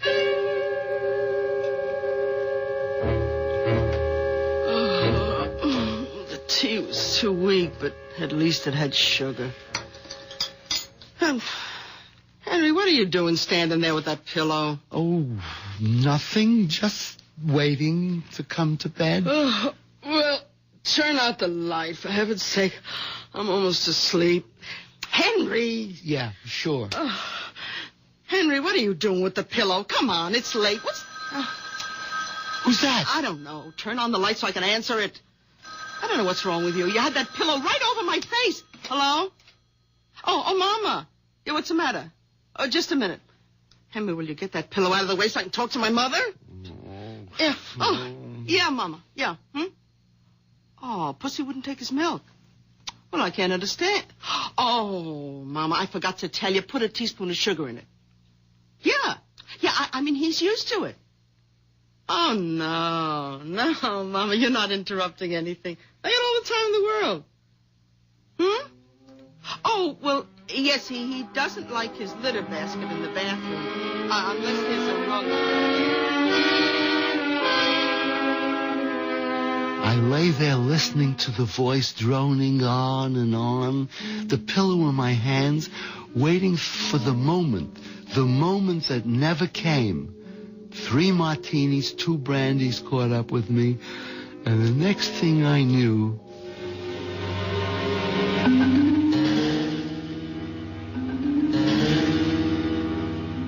You fell asleep. Sherry, I was bushed. I was just knocked out. And when Florence starts talking to her mother, you just don't know. Oh, never mind that now, Henry. What are we gonna do? I don't know. Is Florence still in bed? No, she got up before me. She's in the bathroom. Oh, I tell you, Henry, I don't know what to say. I've been up all night, half out of my mind, waiting to hear. Hold it. Henry, where are you? What is it? It's Florence. She's yelling for me. I'll have to call you back. Henry! Okay, Florence. I'm coming. Henry, I declare I could shout my lungs out and be dying and I couldn't get you to help. I'm here, Florence. What is it? Open the door and come in. Come right over here to the end of the bathtub. What's wrong? I have this terrible cramp in my foot. Oh, it's killing me. Massage it quick, please. Like that? Not the left when you pull the right. That's it. Oh, grab it and rub.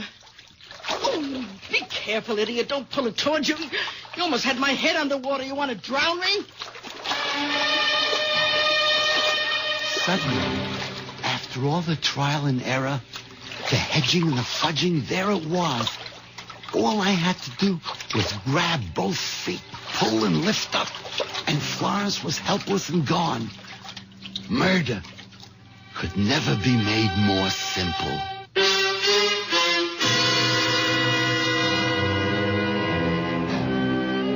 The moment of truth at last. Does Henry have the courage to go through with it?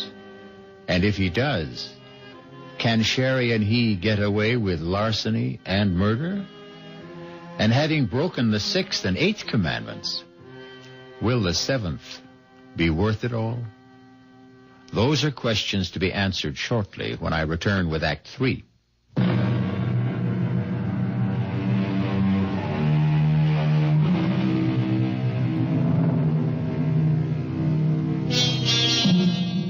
I don't suppose you'd ever want to try it, but in case you do, if your bathtub has an open end, coax any obliging friend to lie in it. Seize him or her by the ankles. Repeat Henry's actions, and they are helpless, even if they are not obliging, and no matter how strong they are. If there's water in the tub, of course, they would drown. That would be surely up to you, as it is this moment up to Henry. How long I stood there frozen, unable to move, scarcely able to breathe. After I took the action, I'll never know. I suppose Florence must have thrashed and twisted. There must have been a sound of choking and bubbling as her head stayed beneath the water. I'll never know. I don't remember. All I do remember is what brought me out of my trance. Who's that? Doorbell. Who? Must be Sherry. Yeah, Sherry, you gotta answer.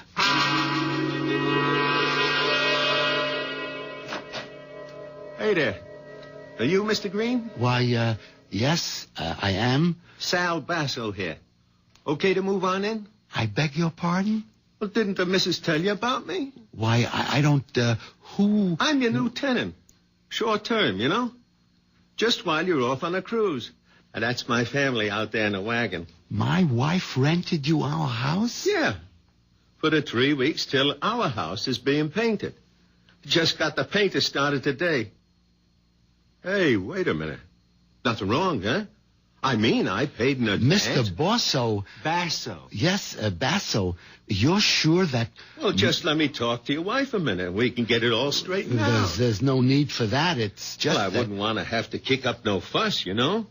I mean, I got the painter started, my whole family and clothes moved out. I mean, I wouldn't want to drag no lawyer or like that into this, but... Oh, no, there's no question of that. I'm sure if my wife, as a matter of fact, I do recall she said she had something to tell me. You see, I got the receipt right here. That the missus' handwriting? Yes, that's Florence's handwriting, all right. It's just we've been a little delayed in getting out of the house, and if you could give me a couple of hours... Oh, sure. I am a bit early. Hey, I'll tell you what. There's a horror film in the shopping center movie house.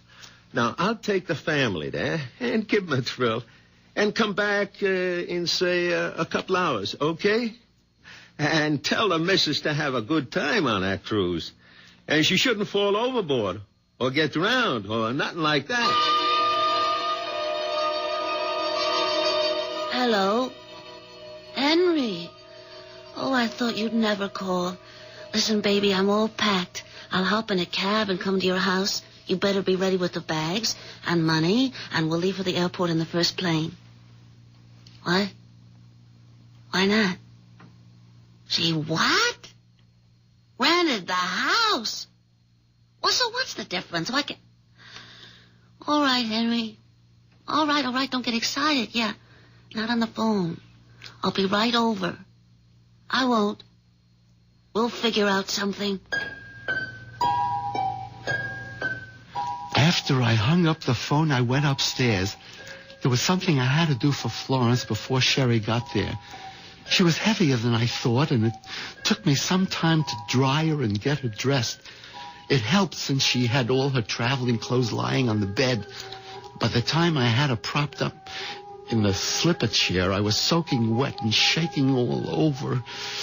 By that time, I knew what I had to do. I opened the door to the basement, turned on the light, and went downstairs. Over in the back corner was what I was looking for. An old wardrobe trunk that used to belong to Florence's father. It was covered with dust and mildew, but I wiped it off with a rag and dragged it across the cellar and up the steps. I can't. She's so heavy. Just a few steps more. That's it. Now we can get her in the trunk. I still think we should have cut and run. Easy now. Get her so she's sitting on the stool inside. We wouldn't have had time to get away. The Basso's 6 or 7 kids, they'd have been all over this house. Nowhere to hide, Florence. That's it. Now, to get it closed. I'll hold. You push. There. Henry, are you sorry? I don't know. I'm numb. I'll try to make up to you for it. I did it for you. The crazy things a man can do. Well, at least you're free. No, not yet. Florence may be dead, but we still haven't gotten rid of her. Oh, I wish. Yeah, so do I. Just look at me. I'm an absolute frump. Well, Florence was a bit bigger than you. A bit? If I had a twin, she'd fit in here, too. I can't go out like this. This'll cover you up. What is it? A raincoat. We're in luck. It started to rain. You can pull the hood over your head, and you look just like Florence. Thanks a lot. Do we have to go through all this, Henry? The neighbors might be looking out, and someone has got to get on the boat with me. They've got to think that Florence came aboard so she can fall overboard tonight. And then I sneak off in my own clothes before the ship sails. I wish I could have you with me, but I can't. Oh, that's all right, Henry. I'll try to bear up. There were just too many other things to think of just then. The first, getting a cab. The second, getting it loaded and away before Mr. Basso and his family returned from the horror movie. I envied him. He was just watching one. I was living it. Okay, Mac. Now ready. Lift her, eh? Easy. Try to keep her upright. Who? They are the trunk. What's the diff? You got a body in there? A what? I'm just giving you a rip. Feels heavy enough for one. That suit you? Yeah, sure. Yes. Fine. You got to be some kind of a nut to think you got to get some old trunk like that on any of today's cabs. Them trunks went out with Jimmy Walker. Yeah, I'm just lucky you were nice enough to help out. For 50 green ones, Mac, remember? Oh, sure. Here. Okay, climb in. I have to make sure my wife will follow in the taxi. Well, I'm sorry, I ain't got no room in the truck for 3. I'll be right back. I ain't going nowhere without you. Well, we're all set, Sherry. You trail us to the pier. Here, I'll take the suitcase. It's all right. Might as well leave it with me. Goodbye, Henry. Well, goodbye for now. Anyway. Jouncing along in that miserable little pickup truck, that last goodbye seemed somehow so final. Could Sherry possibly... But I put that out of my mind as I told myself that everything was working out for the best. Just a few more hours and we'd be home free. What's the holdup? Search me. This is the line for the pier. Hey, you want I should go find out why it's jammed up? Nothing moving? No, Hey, wait a minute. Here's a cop coming along your side. Officer? All right, knock off the horns. Yeah, mister. I'm trying to make a cruise ship that's sailing in about a half hour. That's fine, citizen. Then you're right where you belong. Just stay in line. But why? What's wrong? Nothing for you to worry about, I'm sure. Just some nut phoned in a bomb scare. Now, we got to search all baggage going aboard. You want to really help out? You can. Open up that trunk you got so the bomb squad can check you out. But I can't open that trunk. My wife has the keys. Okay. So where's your wife? Was she... she's in a taxi right behind her. There wasn't room for her. What taxi? Oh, be a son of a gun. That one just pulled out making a U-turn. Stop her. Stop her! Hold it, mister. What's going Hey, on grab here? this little trum, officer. I should have known he was off his trolley right from the beginning. Take it easy, mister. You Let ain't me going out of nowhere. here. I bet there's a bomb in that trunk. A bomb? Yeah. There isn't any bomb. Let me go. Sherry! Sherry!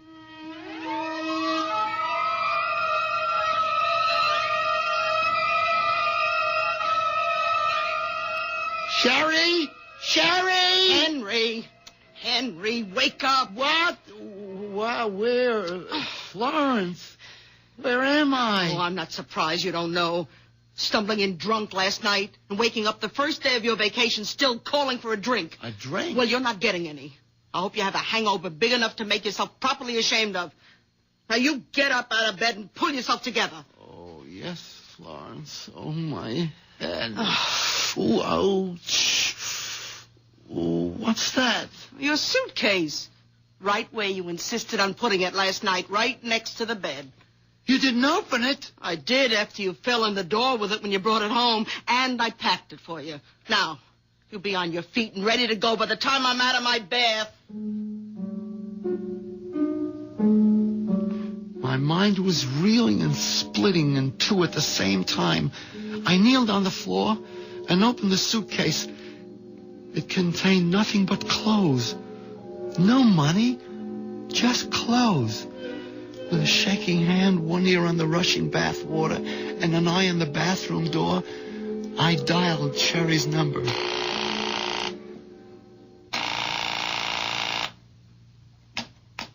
Yes?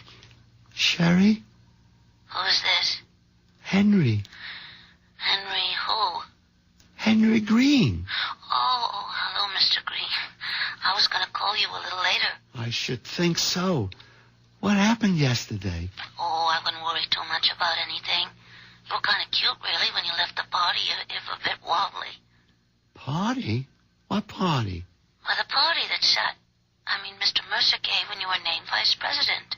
I was named vice president? You don't remember much, do you? You even went off with a vault key you were supposed to give to Mr. Schaefer.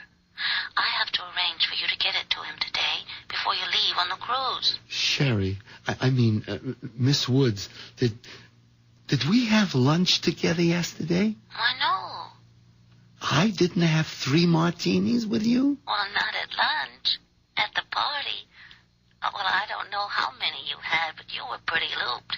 I called you home last night, and your wife said you'd gone straight to bed without any dinner. So, it was all a dream. What did you say? Nothing, Sherry. I just wish I'd been able to kiss you goodbye. I sit here hunched like a mouse, remembering the dream and facing the reality. And I wonder which is the real nightmare. I suppose I should be grateful it was only a dream. But on the other hand... Henry! Henry! Come in here right away! I have a cramp in my foot! I need you!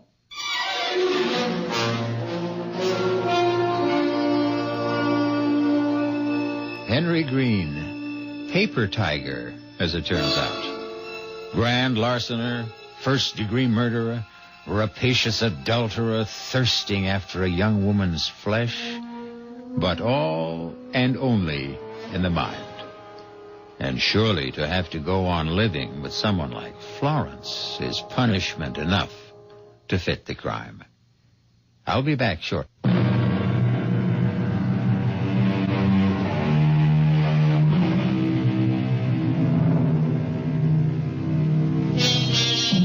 The wish is father to the thought.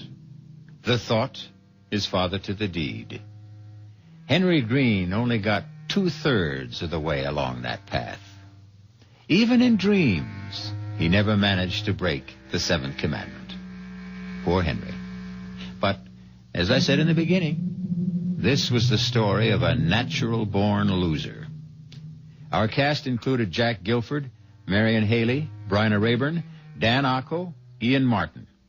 The entire production was under the direction of Hyman Brown. This is E.G. Marshall inviting you to return to our Mystery Theater for another adventure in the macabre.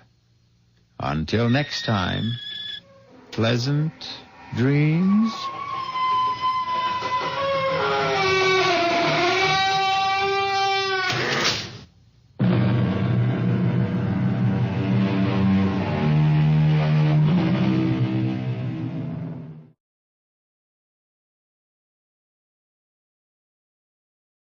The CBS Radio Mystery Theater presents...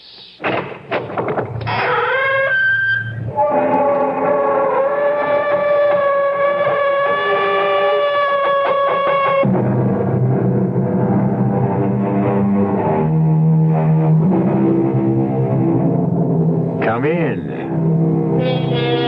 Welcome. I'm E.G. Marshall. Come in. What's that? Yes, it is rather dark in here. You see, we never turn on the lights. We don't need any. At the Radio Mystery Theater, all we illuminate is your imagination. We fill it full of ghostly radiations, mysterious emanations, the eerie glow of terrifying images. And now we have a most unusual image for you. The image of a doll. Yes, I said doll. And a very pretty one, too. Long, silky blonde hair, innocent, round blue eyes, a charming dress of taffeta and lace. This is the central character of the story you're about to hear. Of course, you're asking, what makes a doll an image of fear and horror?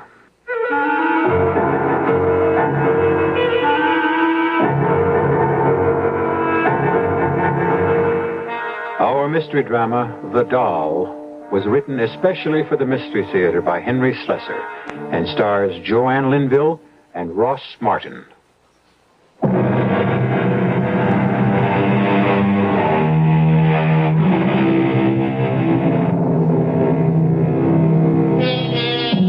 Our story begins in the classroom of a small coeducational university. Not a very unusual setting. But today, these young men and women are hearing an unusual lecture.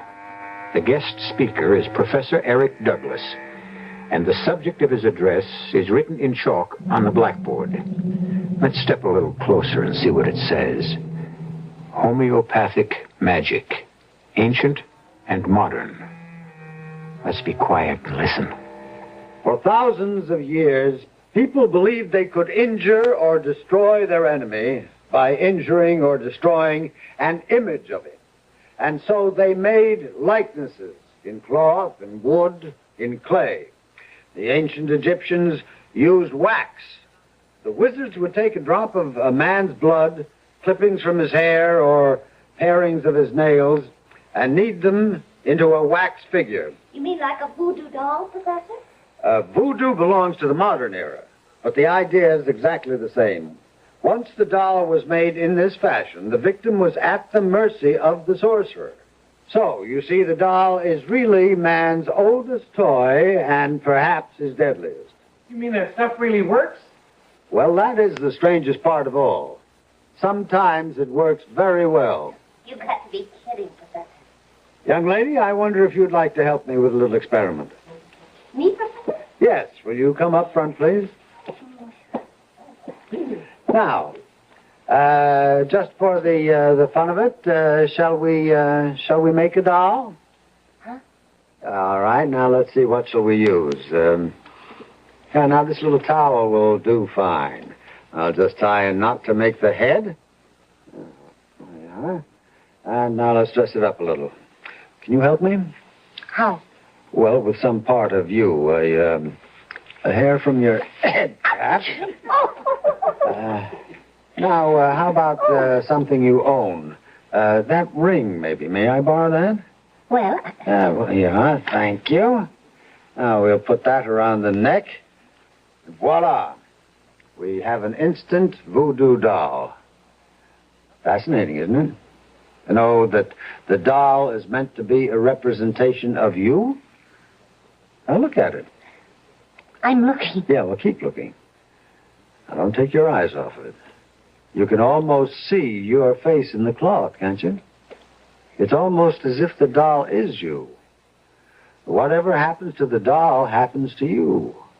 You, the doll.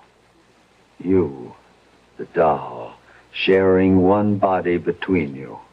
One life, one destiny. I still think it's silly. All right. And let's see what happens when I take this letter knife. What are you going to do? Nothing. I'm merely going to plunge this knife into a meaningless piece of cloth. No, don't!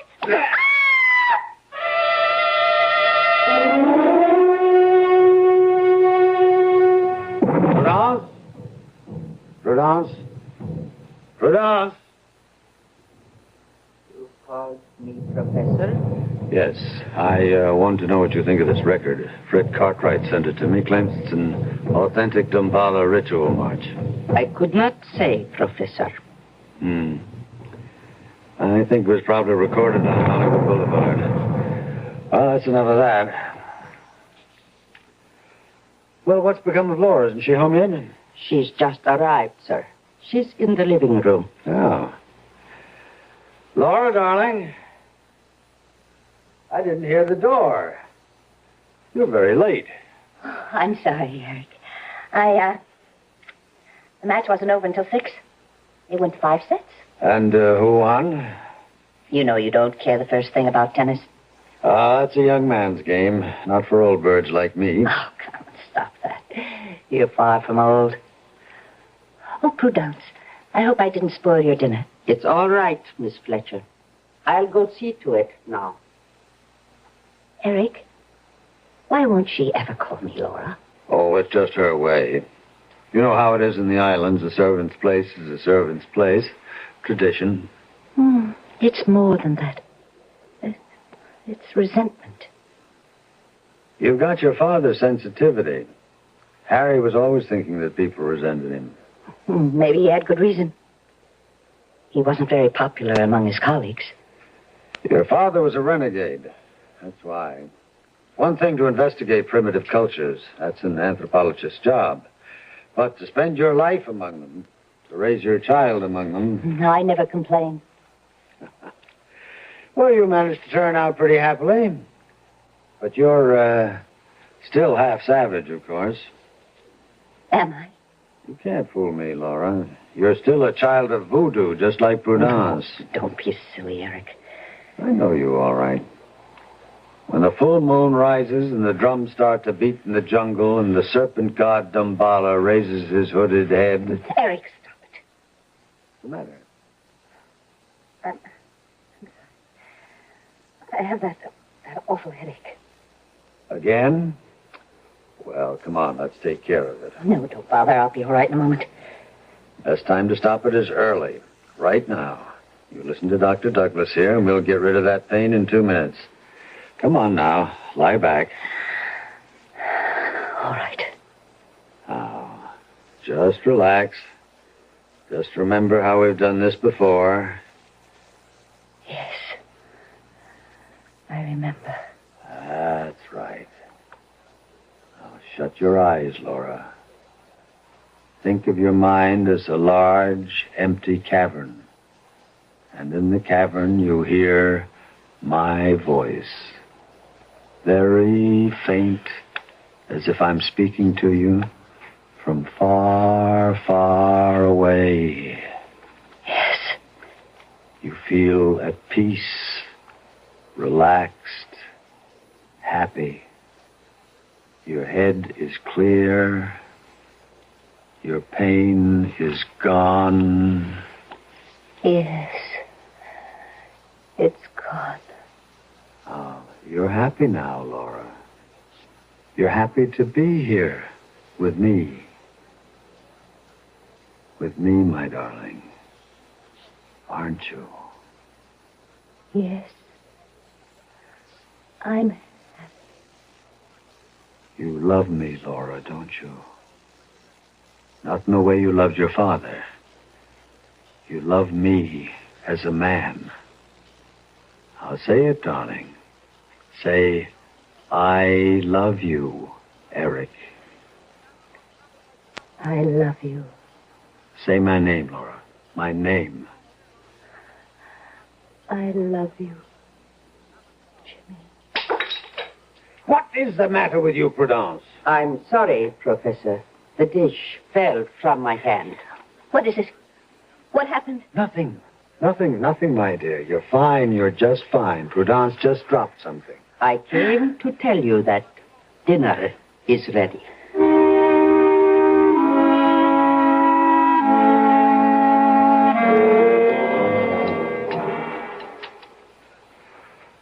Well, so you had a good tennis game, did you? Was it mixed doubles? It was, as a matter of fact. Oh, who was your partner? Not someone named Jimmy by any chance? Why, yes. How did you know? Oh, well, no mystery. You spoke his name while you were hypnotized. Who is Jimmy? Well, his full name is Jimmy Collins. You known him long? About 3 months. 3 months? Well, you've never mentioned him before. Oh, I'm sure I did. I'd love for you to meet him, Eric. I'm sure you two would get along. What's he do for a living besides mixed doubles? He's in Wall Street. Well. Maybe you started choosing your friends more carefully, darling. I'm glad to see that. But, just the same. Eric, I wish you would stop talking to me like a scolding father. I am not your father.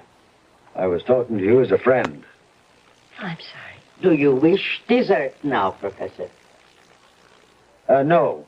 No, Prudence, no dessert. Gotta stay in trim. Who knows? I might take up tennis yet. Laura, I tell you what. Why don't you bring this Jimmy around? I'd love to meet him.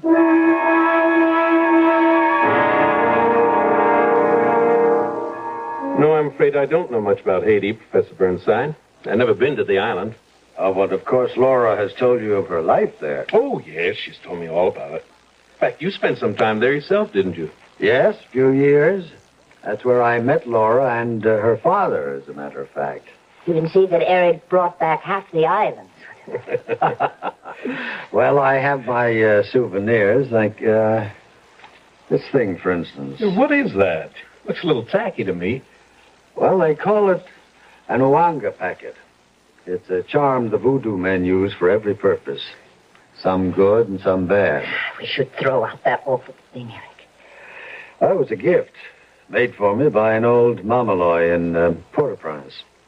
It's a protective charm, guaranteed to ward off the devil, and, of course, Laura can tell you more about it. Laura's much more of an expert on voodoo than I am. You mean just because she was raised on the island? Well, it's an interesting primitive study. Otherwise, sheer nonsense, of course. Oh, you shouldn't have said that. You've offended Laura dreadfully. Laura's a believer, you know. She played with voodoo dolls the way other children play with Chatty Cathy and Betsy Witsy. Eric, please stop it. Ask her, Jimmy. Go ahead, ask her if that isn't so. Oh, I'd feel very foolish asking that question. Oh, Jimmy, of course it isn't so. Well, that's good to hear, frankly. I mean, it'd be a heck of a thing on our honeymoon, waking up and finding an Ouanga bag in my slipper. Did you say honeymoon? Yes. Didn't Laura tell you? Laura and I are engaged. We're going to be married next week.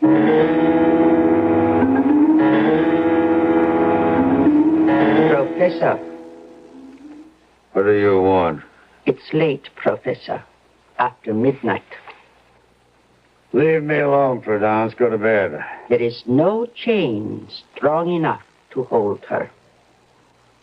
What'd you say? The girl is not of your blood. Why do you struggle to keep her? Prudence, I can't lose her. You hear me? If I lose Laura, I die. No, Professor. Oh, you've got to help me. If you want me to live, you've got to help me. There is nothing anyone can do. There is something that you can do. What is that? I've been thinking about it all night. Prudence, you can make a doll.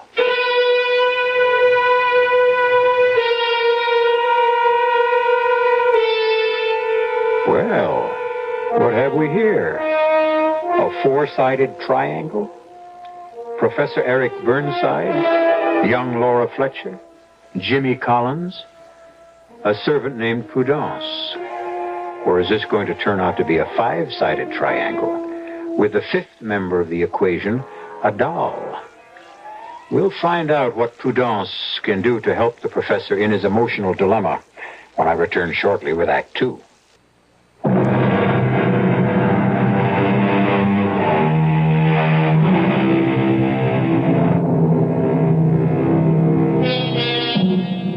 week has passed since Laura Fletcher made her earth-shaking announcement to Professor Eric Douglas.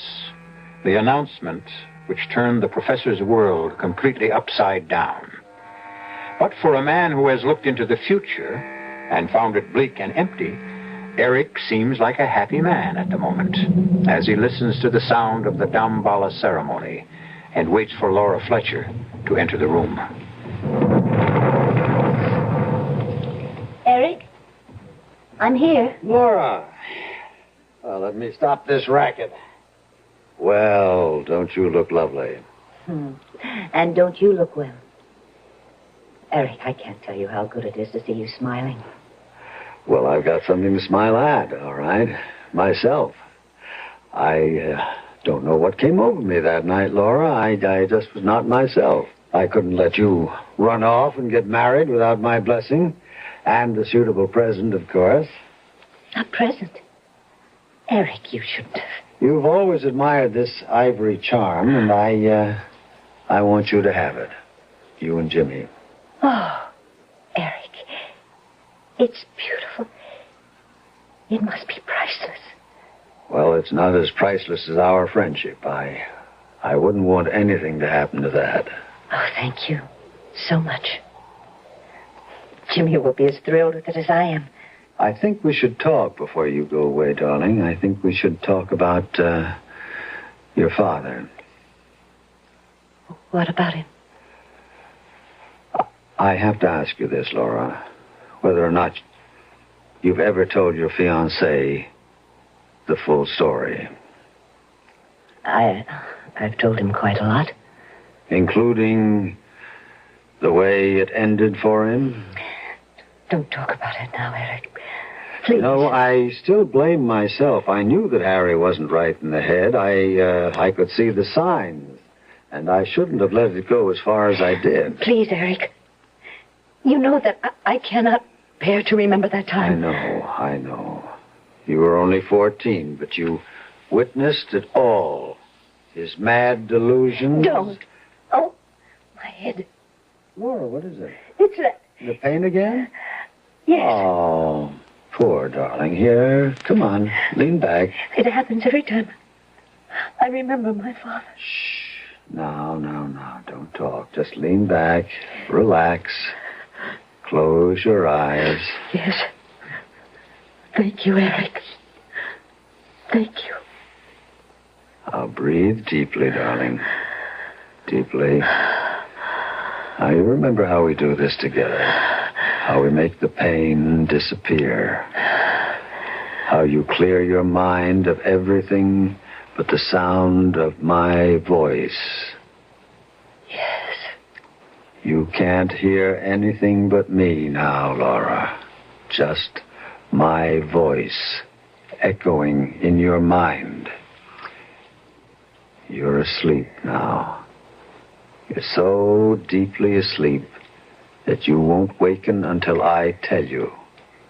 You won't know anything but what you hear me say. Do you understand? Yes. I understand. That's it, my darling. Deep. Deep. Deep. Prudence? Prudence? Yes, Professor. I'm here. Bring it to me. No, Professor, this is wrong. Bring me the box, Prudence. Very well. Here. Yes. Yes, Prudence, a beautiful doll. That's a beautiful likeness. Laura? Laura? Open your eyes. Yes. What do you see, Laura? I see.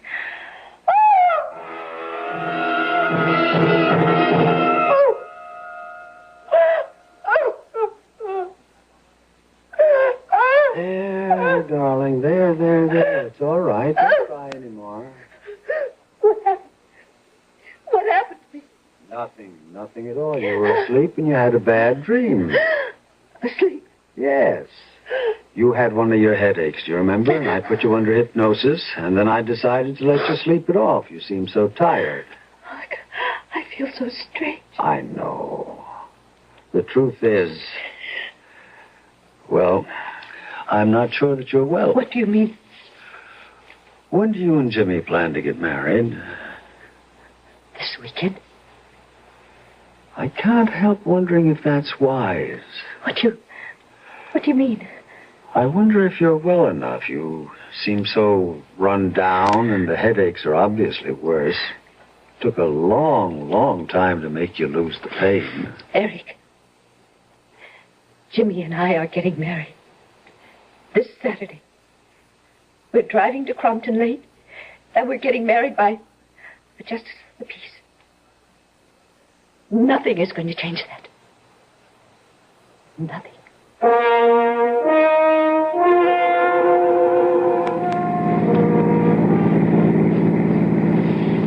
You sure you feel okay, Laura? Yes, I'm all right. You hardly said a word since we started out. Well, a girl doesn't run out to get married every day of her life. I need time to reflect. Haven't changed your mind, I hope. No, I haven't changed my mind. Well, then what's that cold sweat all about? It's not another one of your headaches, is it? No, it's just nerves. It's bridal jitters. You know, maybe if you didn't drive so fast. I can't help it. I'm in a hurry.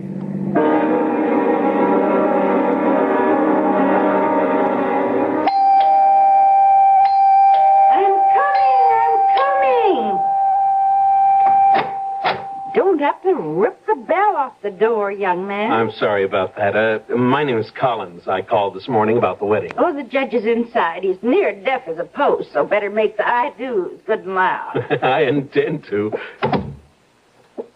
Oh, come in. Come on, come in, folks. I'm will act as witness. Fine. Young lady, you stand here. Next to young man. Honey, are you all right? Huh? Oh, yes, I'm fine. You sure you wouldn't like a glass of water? Oh, no. Thank you. Steady, honey. It only hurts for a minute. Dearly beloved, we're gathered together here in the sight of God, in the face of His company, joined together this man and this woman, holy matrimony. What's wrong? Which is an honorable estate instituted by Just a God, little shortness of breath. signifying unto us this Laura. union as the church Christ and His church, Oh, which holy estate Christ adorned Oh, and Jimmy. beautified His What's the presence. matter? What's the matter? What? I've got this awful pain. This terrible pain.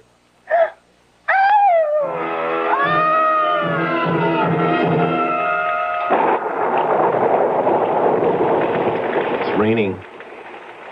Oh, Jimmy. I'm so Oh, honey, sorry. now, come on. Don't be sorry. Just take it easy, that's all. That's what the doctor said. I do feel better now. Much better. Oh, who would have thought the day'd turn out like this? Stuck in a cheap motel across the street from the Justice of the Peace. We're not even married yet. It'd be deliciously sinful if it weren't for this miserable room. Jimmy. What is it? Oh, God. Jimmy. Help me. What's the matter, honey? Is the pain again? No, it's something else. Jimmy, I have to get up. Oh, come on, I stay have in to get bed, up. darling. You heard the I doctor. have to move. Laura! Jimmy! Oh, Jimmy! Lord, you hit the wall! I can't stop myself! Oh! Laura, stop! Hold me, Jimmy! Hold me! I can't stop Come on, darling. myself! Don't fight me! Don't fight me! Stop! Bring yourself around this way. Oh, I can't help it! I can't! I have to move! Look out for the table! What's happening to me? I have to get control of myself. I don't belong to myself anymore. Laura!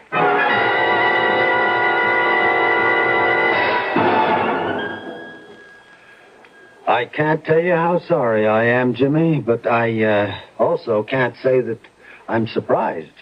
Well, what do you mean? Well, my field is anthropology, but I'm not a complete stranger to the psychological sciences. In my opinion, Laura's problem is the result of a conflict, the difference between two worlds, the world of everyday reality and the dark world of superstition. No matter how much she laughs about it now, Laura grew up believing in devils and zombies and voodoo dolls. Come on, I just can't believe that. Well, that's why I feel so strongly that Laura, well, she just isn't ready for marriage.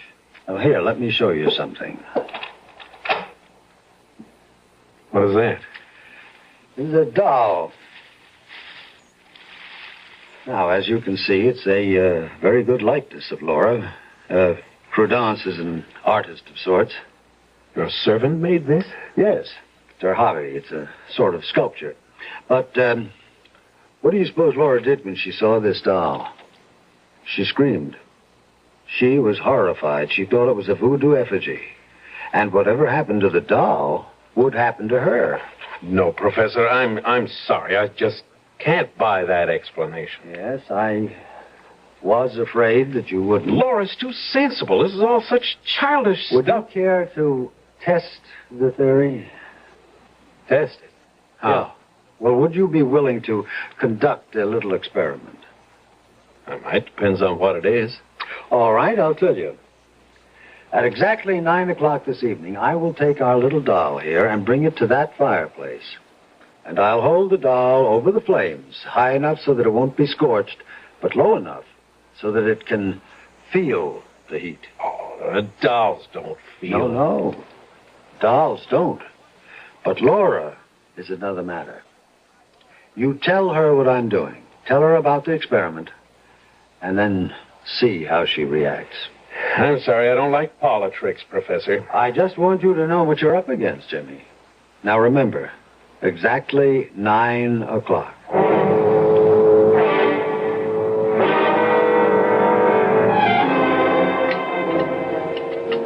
I don't understand you sometimes, Jimmy. I mean, I know you saw Eric. You told me you were going to. All right, I saw him. And? He just told me a lot of nonsense, that's all. About me? And my father? About you and voodoo dolls. What did he say exactly?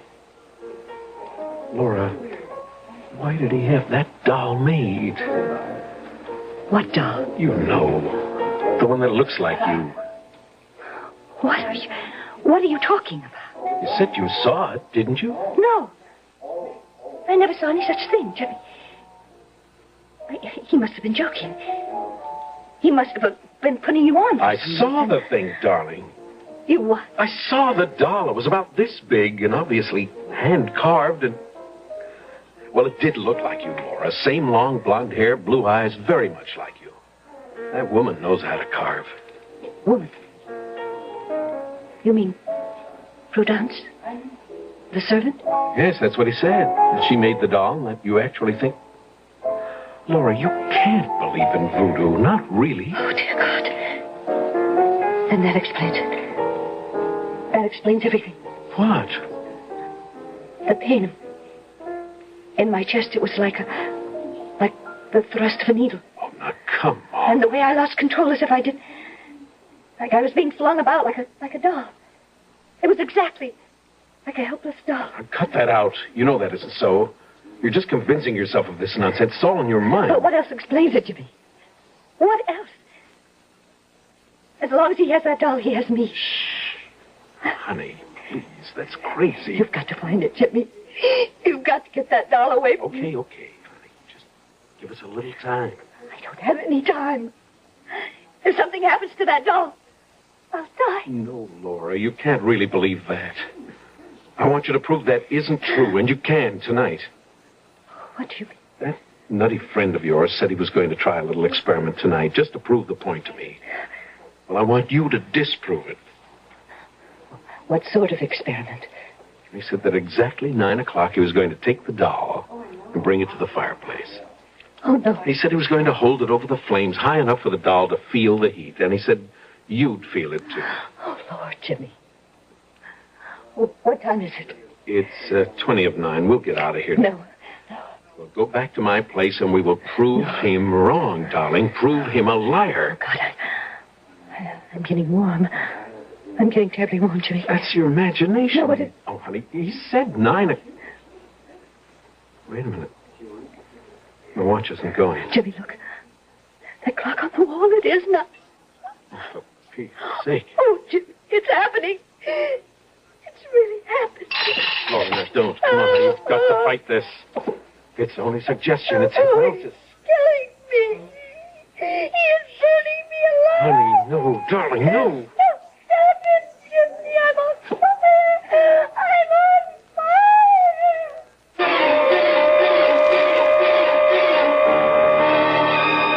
Yes, the mind is a powerful weapon. And when it's turned against ourselves, it's the most dangerous weapon on earth. Can Laura Fletcher find a way to stop her own mind from tormenting her and possibly ending her life? At least she isn't alone in the struggle. We'll find out what Laura and Jimmy can do about the deadly doll that menaces her when I return shortly with Act 3.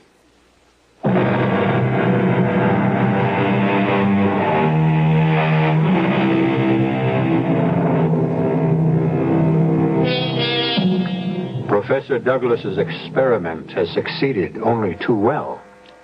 And it's also succeeded in convincing Jimmy Collins that something has to be done to save the sanity and even the life of the woman he loves. And that the best place to be in would be the home of Eric Douglas, his servant Prudence, and the doll itself. Oh. Hello, Miss Fletcher. Hello, Prudence. Is Professor Douglas home? No, miss. He's gone. Gone where? On a lecture tour. He took the early morning train not half an hour ago. When do you expect him back? Not for days, he said. Prudence, I have to talk to you. Please let us in. Yes, miss. Prudence, when my fiancé was here the other day, the professor showed him a doll. A doll, miss? He said you made it. I made no doll, miss. I saw it, Prudence. It was in a black cardboard box about this big. He took it out of this break front here. I know nothing of a doll, sir. All right. Suppose we look for ourselves. Please, sir. Jimmy, is it there? Oh, it's empty. Please. I cannot allow this. All right, where's the doll, Prudence? I don't know. Please, you have to help me, Prudence. You don't know what he's doing with that doll. He's making voodoo magic with it. Do you understand? I am a Christian, Miss Fletcher. You know what I'm talking about. He's putting a spell on me, Prudence. He's using that doll you made to make me do his bidding. He wants to stop me from marrying. He thinks only of your happiness, miss. You are like his daughter. He is torturing me. Would a father torture his own child? You've got to help us find him, Prudence. You must know where he's staying. I'm sorry. I know nothing. All right. And the least you can do is give him a message. You tell him for me, for both of us, that his game isn't going to work. That Laura and I are leaving too, and we're not coming back. He'll never see her again. Did you get that? No matter what he does, he'll never see her again. Did you get that? No matter what he does, he will never see Laura again.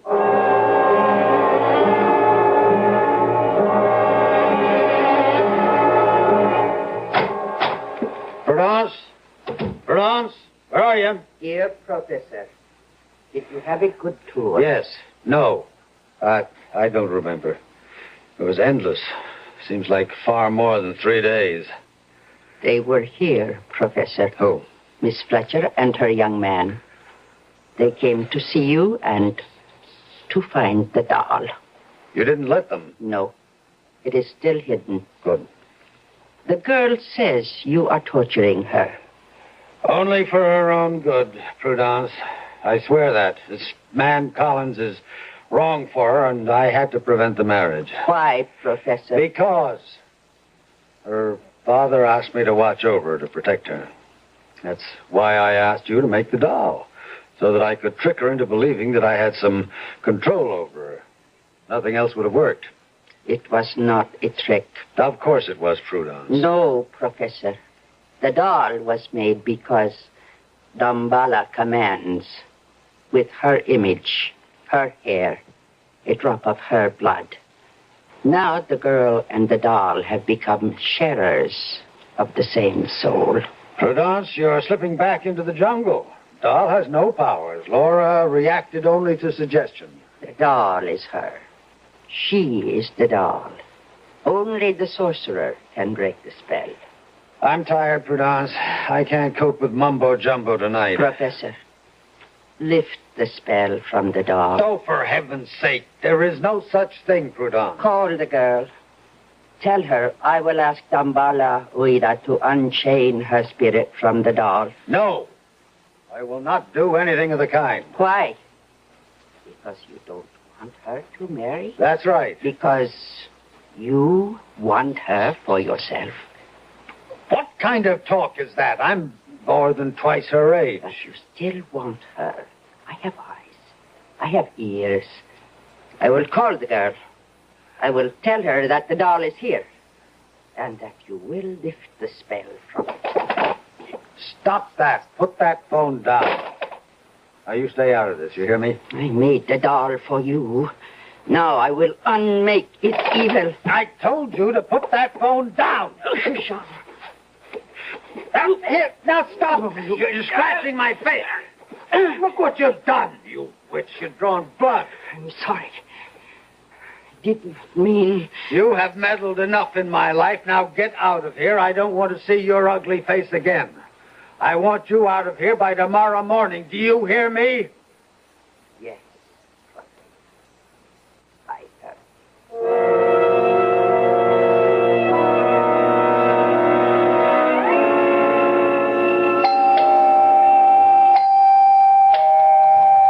A moment. Laura. Hello, Larry. You know Jimmy Collins, of course. What are you doing here? Sorry to be such early arrivals, Professor. We wanted to make sure you didn't go off to another lecture this morning. I have nothing to say to you, Mr. Collins. Don't plan to stay long, Professor. Only until you give us that doll. The doll? That's right. But for heaven's sake, you're really serious, aren't you? You really believe that doll has some mysterious powers. It doesn't matter, Eric. I'd just feel better if you'd let me have it. I know it's here. How do you know that? Who told you? Prudence called me. Prudence? Yes, very late last night. She told us that the doll is in the hall closet. In a black box. She lied to you. Woman's gone crazy. I had to fire her. Want me to look in the closet, Professor? How dare you? I could have you arrested for what you're doing. Eric, please. We've been friends. Friends for such a long time. That is a beautiful word, isn't it? Friends. Almost as good a word as father. That is all I ever meant to you. Oh, Eric. Let's have the doll, Professor. Oh, yes, the doll. The voodoo doll. Mr. Collins, I think that you are as mad as she is. Maybe I am mad, Eric. But I am afraid of the doll. I can't help myself. So please let me have it. I'll give you 1 minute to lead us to the doll, Professor. Oh, and then what will you do? Pump me full of lead? And I'll find it myself. In the course of it, I might break quite a few things. Quite a few things in the process. Things you may value. All right, I will show you the doll. There. Is that what you're after? It does look like me. I think I remember seeing it once before, but it's as if it was in a dream. I'll take that, Professor. Stop right there. What? Now, suppose I didn't give you the doll. Suppose I smashed its head instead. All I have to do is smash the head against this wall. One sharp blow, and the head is broken. The skull caved in. The pretty blue eyes shut forever. Ah, shall I, Laura? You smashed my life, didn't you? You didn't care what happened to me. Oh, well, but I do care. You walked out with him. You left me for him. Well, here's what he... Then... Laura. Harry, what's the matter? Jimmy, what's the matter with him? My chest. Jimmy! It's a heart attack. I think he's dead. Oh, my God. Are you sure? Look at his face. Oh, no. There's no sign of a pulse. He's gone, Laura. Oh, no. Lord, just like that. Must have been the excitement. No, it was not. Prudence. The spell is lifted, miss. When the sorcerer dies, the spell dies with him. What's that in her hand? Prudence, what are you doing with that knife? It was the only way, miss. Wait a minute.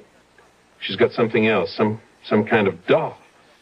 Prudence, you didn't. His skin and his blood from my fingernails. His curse from my lips and heart. Oh, Jimmy. How horrible. She killed him. Oh, no, Laura, no. It was a coronary. Only a coronary. I think. Well, personally, I don't think I'll ever trust a doll again. Not Raggedy Ann, or Betsy Wetsy, or even that paper doll they used to sing about. Of course, there's no question in my mind that Professor Douglas died of natural causes as opposed to supernatural. There's a great deal to be said for the power of suggestion, which, of course, is why you're about to hear the following suggestion.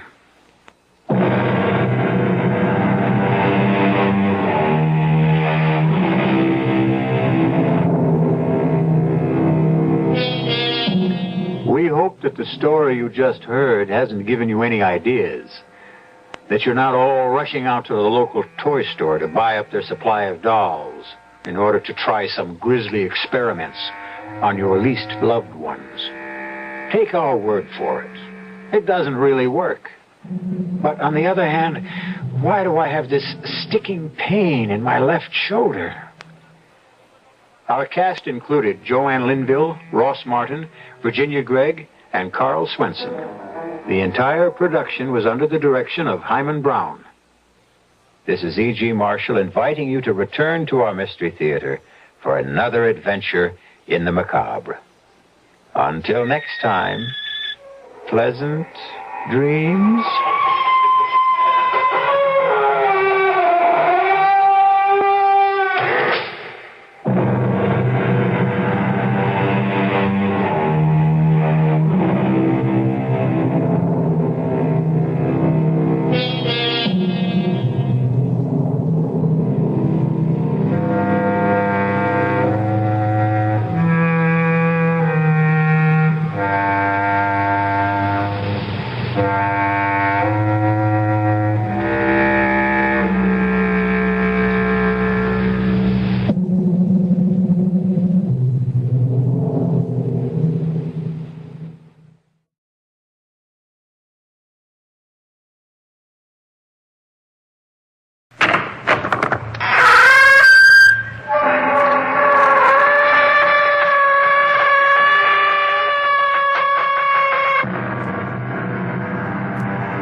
Come in. Welcome. I'm E.G. Marshall. You're acquainted, of course, with the game of chess. So absorbing a game of skill that Thomas Fuller wrote, "When a man's house is on fire, it's time to break off chess." If you play the game, you understand what he meant. Luck plays no part in it. Mistakes do, caused by the superior strategy of your opponent. You're attacked, you retreat, and form your defenses for the king. Can he be saved from checkmate? Life is like that, isn't it? Had Jeff Powers made a mistake, or had he been outmaneuvered? Tim Whalen An insurance investigator wants to know.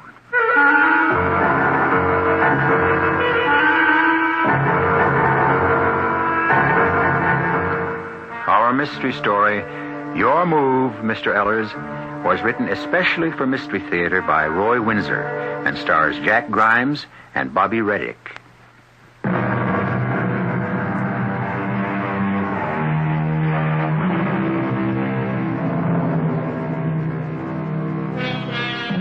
In many ways, life is like a game of chess.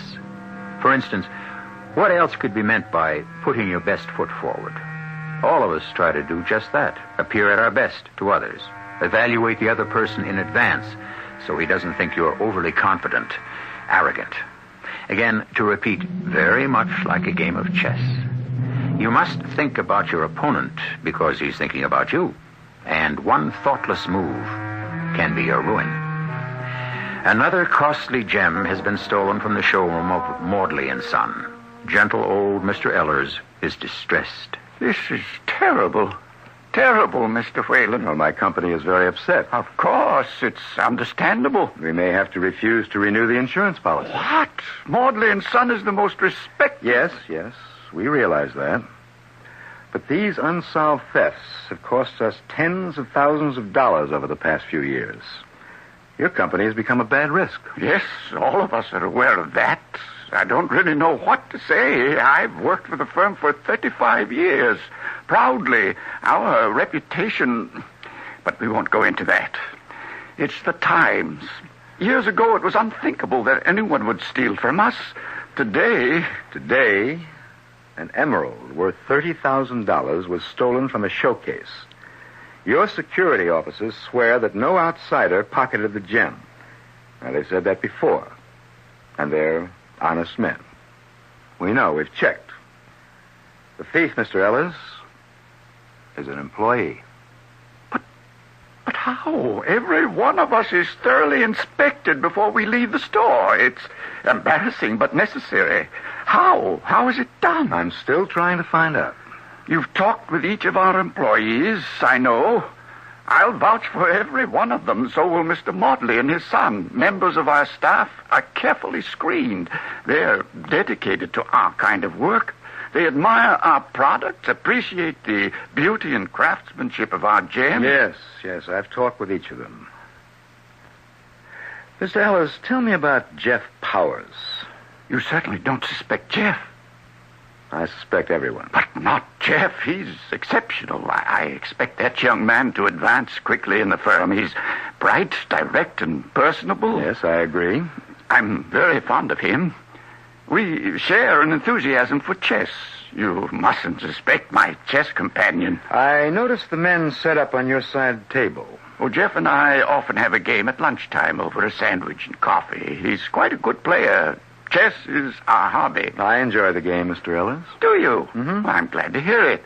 We should play sometime. Jeff and I belong to Check and Mate, a private chess club. If you'd like to be my guest... Well, thank you, whenever you're free. Well, this Wednesday I'll be at the club after dinner, say 9 o'clock. Fine. And the address? I'll write it down for you. Well, these are fine big chess pieces. The classic Staunton kind. Wooden. I like the feel. Here you are. It'll be a pleasure to see you, especially after this unpleasant morning. How do we solve the unsolvable? Well, the stolen gems didn't fly away, Mr. Ellers. And none of the staff has an artificial limb. Good heavens, you've thought of that. And many other possibilities. Such as? Well, I think it's better if I keep my own counsel. Or I could turn you into a spy. But I want to help. I know that. Just be reassuring to everyone. Keep your eyes and ears open. Given time, the thief will give himself away. He hasn't so far. True. But we now have detailed information on everyone who works here. By a process of elimination, I've reduced the suspects to only a few. Then you have made progress. I'll tell Mr. Maudley. He'll be pleased. I've already told him. And he wasn't pleased at all.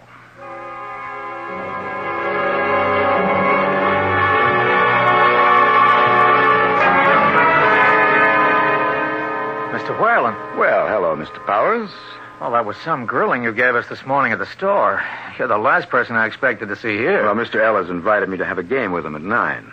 I'm a little early. Are you playing? No, I just finished. Mr. Ellis should be through pretty soon. Who's the man he's playing with now? Oh, it's an old pal of his, Will Minton. They're regular opponents. Minton's big on the Queen Gambit Decline opening, but Ellis defends well against anything. He's pretty tough. Well, Ellis and I talked about you and your chess games at lunch. Oh, I see. Nothing else? No, I'm not tailing you if that's what's got your back up. I'm sorry, but all of us at Maudley's are pretty uptight. Well, so am I. An insurance investigator is supposed to produce results. Yeah, I understand. Where are you, or can't you say? I think I have a clue. Well, can I be of help? Oh, I don't mean spying on the others, but, I don't know, talking about the staff, my impressions. Isn't that kind of thing useful? Yeah, I know it is in books. It's very useful. I appreciate your offer, Mr. Powers. Make it Jeff. Huh? Well, I'm Tim. You know, it bugs me. It really does. Maudley is a fine firm, and these gem thefts kind of tarnish its reputation. Now, it has to be one of us employees, and that's creepy. I've thought about it, and I'm nowhere. You say you've got a clue. That beats me. Well, it's my job. The thefts have been going on for years, and only today did I see a glimmer of light. Oh? I'd like to take you up on your offer to chat. What if I drop round after my game with your boss? Well, sure. You know where I live. I know where everyone on the staff lives. What he does, spends, and many more things besides. Okay, then I'll wait up for you.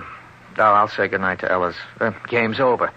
Minton's laid his king on his side, and, yeah, there he is, bringing his captured pieces out of his pocket. Ellis is now ready for you. Come on. I haven't seen that before.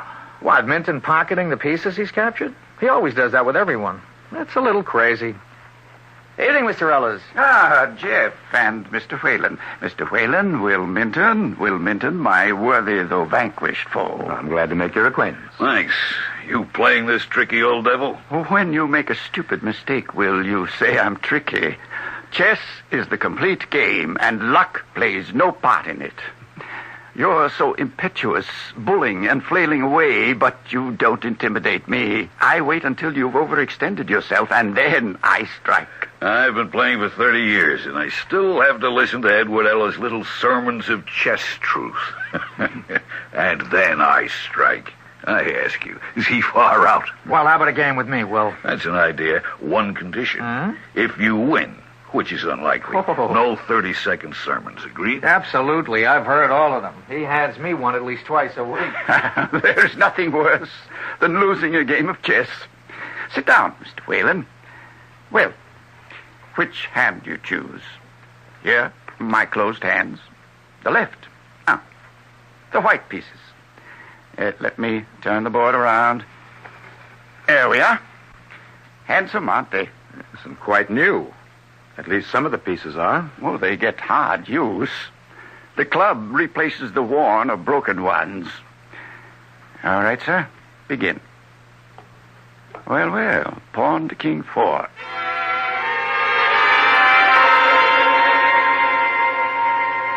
One more, Will? Not tonight, young man. Bloodthirsty, aren't you? Lucky. You heard what Ellis said. Except for who picks the white pieces and begins, there's no luck in chess. I played like a dummy. By the way, who's the guy with Ellis? He introduced him as Tim Whalen. Prospective member? Well, I don't know. Maybe. He's an insurance investigator. Did Mr. Ellis tell you about the latest at Maudley's? Yeah. Someone copped an emerald for one of the showcases. Well, it's a big firm. Got to expect a loss now and then. Whalen give you a going over? Oh, boy, me and everyone else.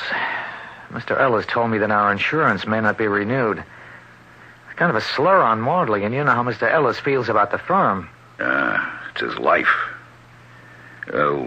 What does Whalen say? Does he think he knows who pinched the emerald?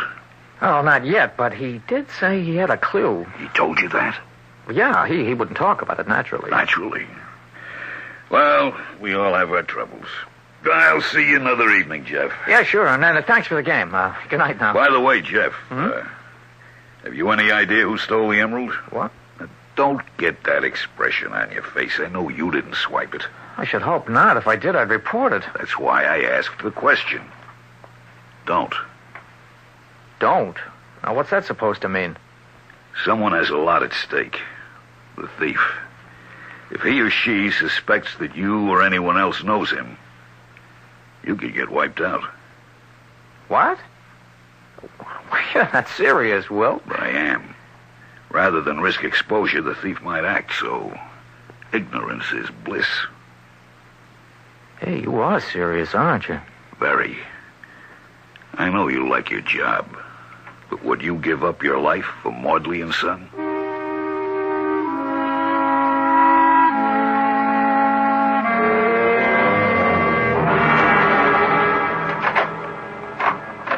Hi. Come on in, Tim. Thanks. Well, nice place. I won't take up much of your time. Oh, that's all right. Please sit down. By the way, how'd you make out with Mr. Ellis? Well, I'm proud to say I played him to a draw. Hey, you must be good. And he's a cautious player, but so am I. We both played well. Well, I'd like to play a game with you sometime. Well, we'll do it. I don't know quite how to begin. Well, at the beginning, of course.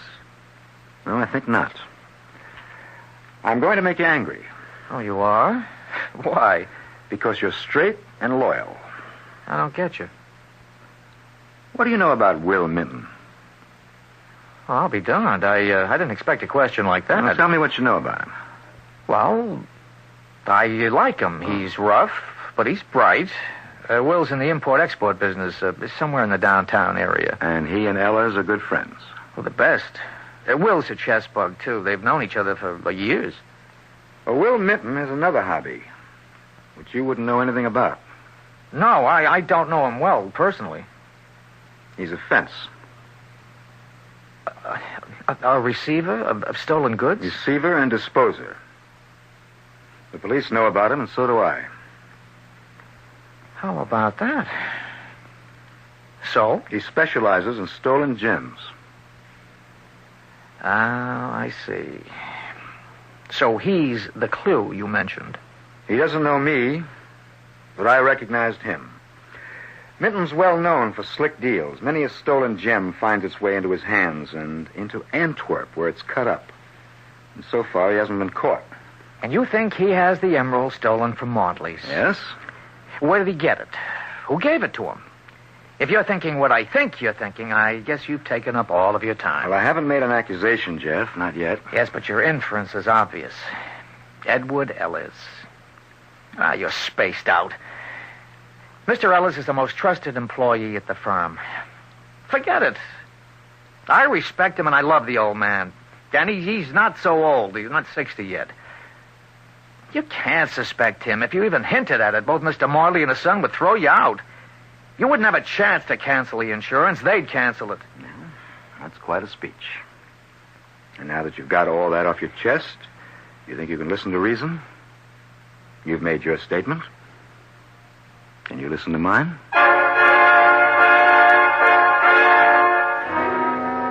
Loyalty is a virtue, but sometimes loyalty, like love, is blind. And if it isn't reciprocal, if a loyal person discovers that he has been deceived, he is stunned, angered, and filled with hatred. He feels diminished. Can we trust anyone? Of course. But each of us, I'm sure, has experienced betrayal. And it's hard to believe, and it makes us angry. More on the subject when I return with Act 2.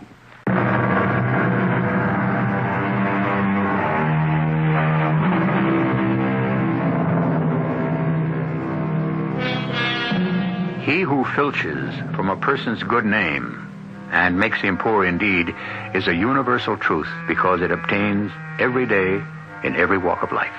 A rumor can ruin a man's business career, and a well-placed hint has destroyed marriages.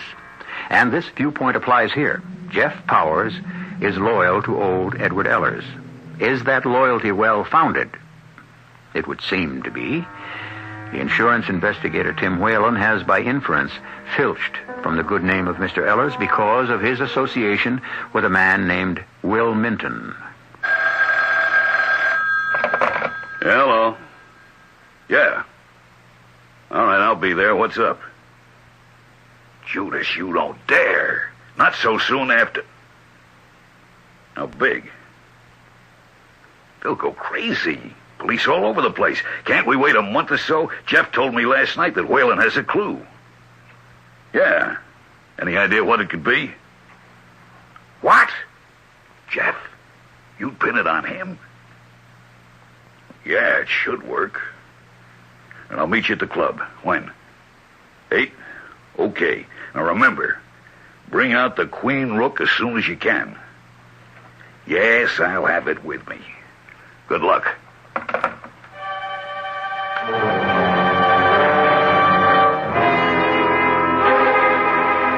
Hi, Jeff. Oh, Mr. Whalen. Can I sell you anything? A string of matched pearls, the newest Swiss watch? Or do you want to hear that Mr. Helm over there across the aisle wears a vest and has been dropping jewels into it every time my back is turned? I have this mirror, you see. Don't waste your sarcasm on me, Jeff. Are you still angry? You're bad news. I suspect you're in for a great big shock, Jeff. I told you I just couldn't spy on Mr. Ehlers. He's a friend. If he thought I was spying on him, he'd be horrified and hurt. You played chess with him? You know that. You're playing in his office today at lunchtime. Well, I guess so. Well, enjoy yourself. How can I with your lousy suspicion stuck in my mind? Well, then you do share it, huh? Neither, not at all, but you planted it in my mind, and it sits there. Well, then do what I asked. I can't. He'd wonder right away. I'm no good at being devious. Now, what's devious about examining the chess pieces? Well, I've never done it before. We play. I capture a piece and place it on the table next to the board and wait for his move. Now, how can I pick up the captured piece and turn it upside down and study it? He'll think I'm nuts. Not if he's innocent. Well, you do what your conscience tells you to do. I'm sorry if I've distressed you, but my job is to arrest a jewel thief. I've got the accomplice pegged, and his very good friend is Edward Ehlers. The natural conclusion... Look, why don't you get lost? Are you loyal to the firm or to Ehlers? You want to protect one man at the expense of the others? You have nothing on Ehlers, and you know it. Confront him. Make your charge against him. Examine the chess pieces yourself. Why not? If I show my hand too quickly, I'll come up with a blank. Oh. Don't you think that Ehlers, as a chess player, has anticipated any move I might make? Well, of course he has. That's why I need your help. Now, it's your privilege to refuse. Then I'll have to work through Will Minton. Well, you do that. I don't want any part of your dirty scheme. Okay. Don't get caught on the switches. Now, what's that supposed to mean? Well, if Ehlers feels that I've got a clue to the identity of the thief, he'll act. I see. Ehlers wonders about your interest in me, suspects that I might be dangerous, and some dark and gloomy night shoots me with a gun with a silencer. You know something, Tim? Except that all of this is so ugly, I'd find it funny.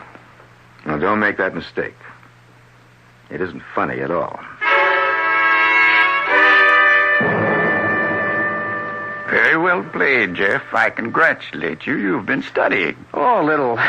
My end game is getting stronger, isn't it? Oh, much, much. Very good defense. If I may say so again, what you must do is never to forget the cardinal rule of once attacked, once defended.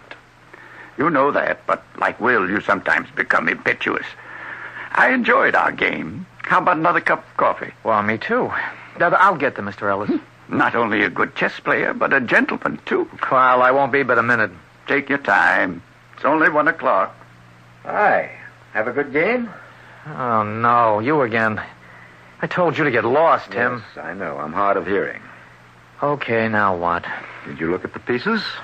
No, I did not. I'm on my way to get some coffee. You want a cup? We'll have it in Ella's office, and you can hold him while I search everything. You going to be at Check and Mate tonight? Don't tell me you're coming around again. Yes, I think so. Careful with those cups. You're spilling. I know what I'd like to do with them. Thank you, Jeff. Just what I needed. By the way, was that Whalen out there? I thought I noticed him through my door. Yeah, it was Whalen, all right. He's always out there. It seems he's driving all of us crazy. Oh, dear. That's not right, is it? He's a very conscientious man. I know he's determined that this time he'll capture the thief, but I don't want him to harass the staff. Where did I leave my cigarettes? Oh, the chess table. Excuse me, Mr. Ellis. You were saying? I'll speak to Mr. Whalen. He's turned all of us inside out, and he's found nothing. I'll ask him to drop the investigation until he has a lead, and that may be never. Well, he has some kind of clue. Oh?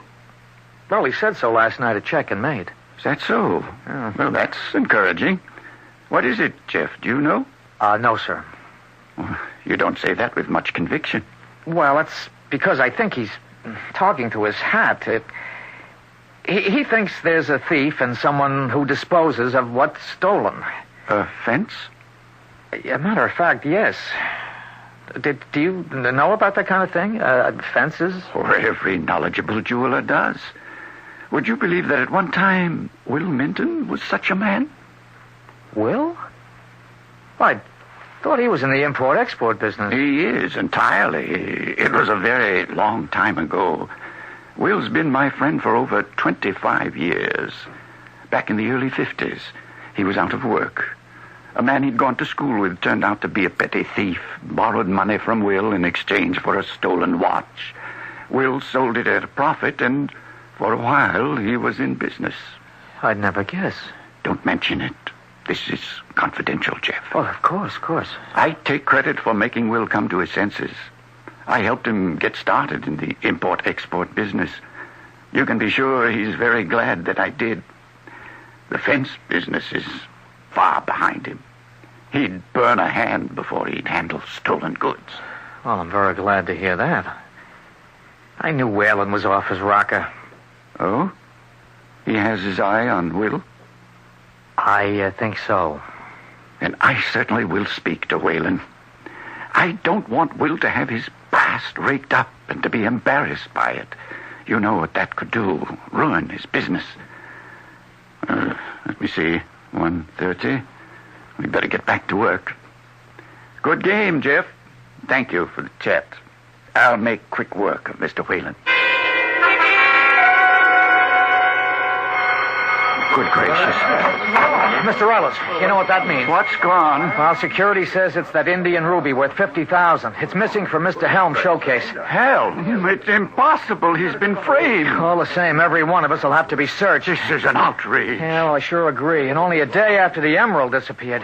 We'll have to go through a lie detector test. Oh, that's humiliating. And think of the devil. What are you doing here? Oh, snooping around. I walked in just as the alarm went off. We're sick and tired of your snooping, Mr. Whalen. I intend to recommend to Mr. Maudley that you be removed from your investigation. You haven't been very effective, and you've begun to harass the members of our staff. You're right, Mr. Ellis. I have failed. I'll withdraw from the case. And you'll also, I hope, withdraw your suspicions about Will Minton. He has a record, it's true, but he's been straight as an arrow ever since he went into business. I told him, Tim. Now, that's obvious. Now, that's what I call service. This is going to be a new experience for me. Along with everyone else, I'm going to be searched. Then maybe I'll be allowed to help the police.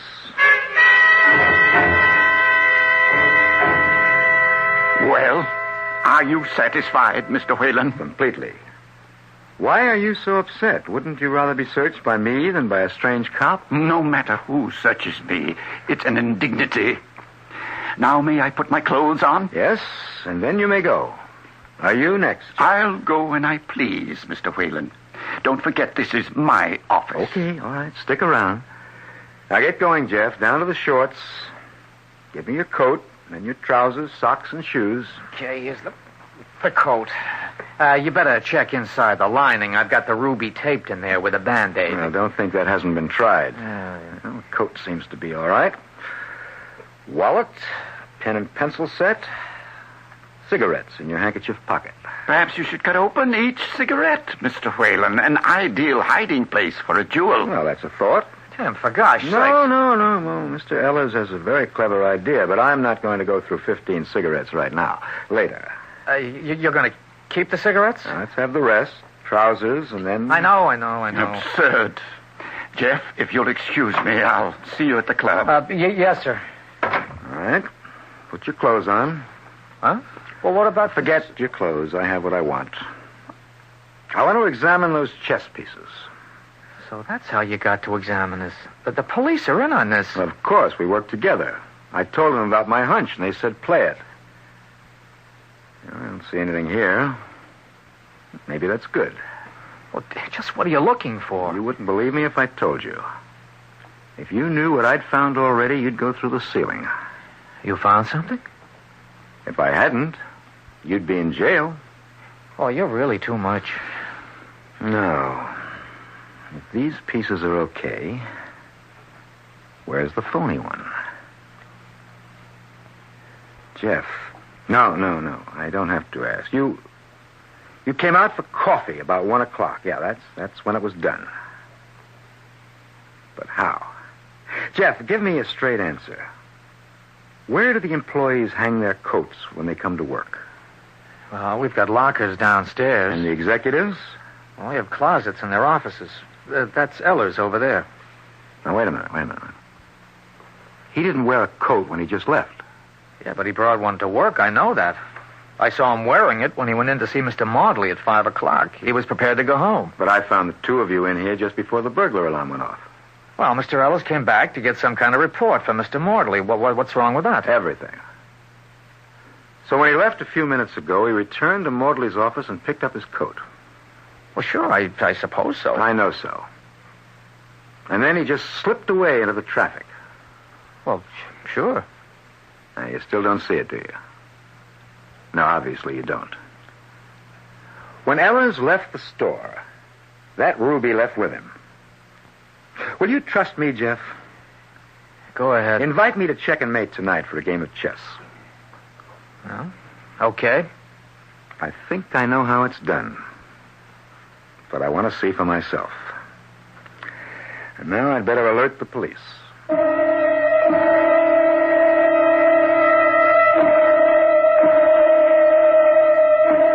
It is only natural that men who are avid chess players carry their kind of thinking over into the game of life.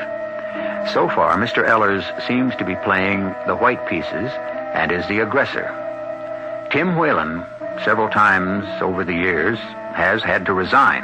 This time, however, he seems to know his opponent's strategy.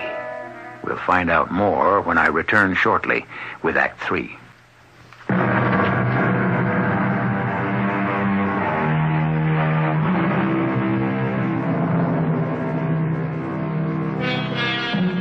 There's a 13th century proverb, opportunity makes a thief. That's true enough, I'm sure, but it takes a certain kind of mentality in a man or woman to make stealing a career. I leave the explanation to the psychiatrists. Is a person born a thief, or do conditions make him resort to thievery?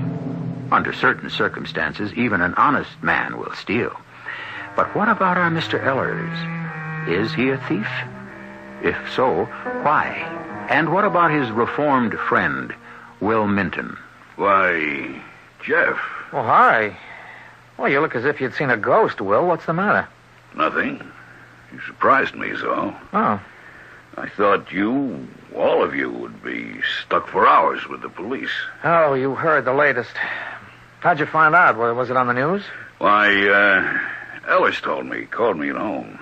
Said he might be late because of what happened. Oh, is he here? Yeah, in the game room. Just went in. I stopped at the bar here. Is he all right? Why shouldn't he be? Well, he was very upset when he left his office. 2 thefts in 1 week. The police found nothing? No, and they made a thorough search. All of us had to strip, even Mr. Ellers. I'll bet he liked that. Yeah, not much. But he sure was angry with Whalen. The insurance guy? You say, he searched Ellers? And me. He said it was okay with the police. Unusual. Well, I'll see you later. Yeah, if I'm here. But how about a game, Will? And not tonight. After I play Ellers, I have to run along. Some other time, Thanks just the same. Oh, sure. Have a good game. Oh, Will, thank you. How thoughtful. Guess who's here, Edward? The ghost of Christmas past? Jeff Powers. That's so. Extraordinary. That's how it struck me. What went wrong? I don't know. Let's begin the game. Make a pretense of play. We'd better call it off. And we may not have another chance. I'll play the black pieces. Jeff said that Whalen searched him and you. Yes, a humiliating experience. What about Whalen? So, pawn to king 4. Conventional. Well? Whalen, persistent, but not much imagination. Jeff told me that Whalen has a clue. I doubt that. Let's not prolong this, Will. Surprise me in 15 minutes. It is the Queen's Rook. As prearranged, yes.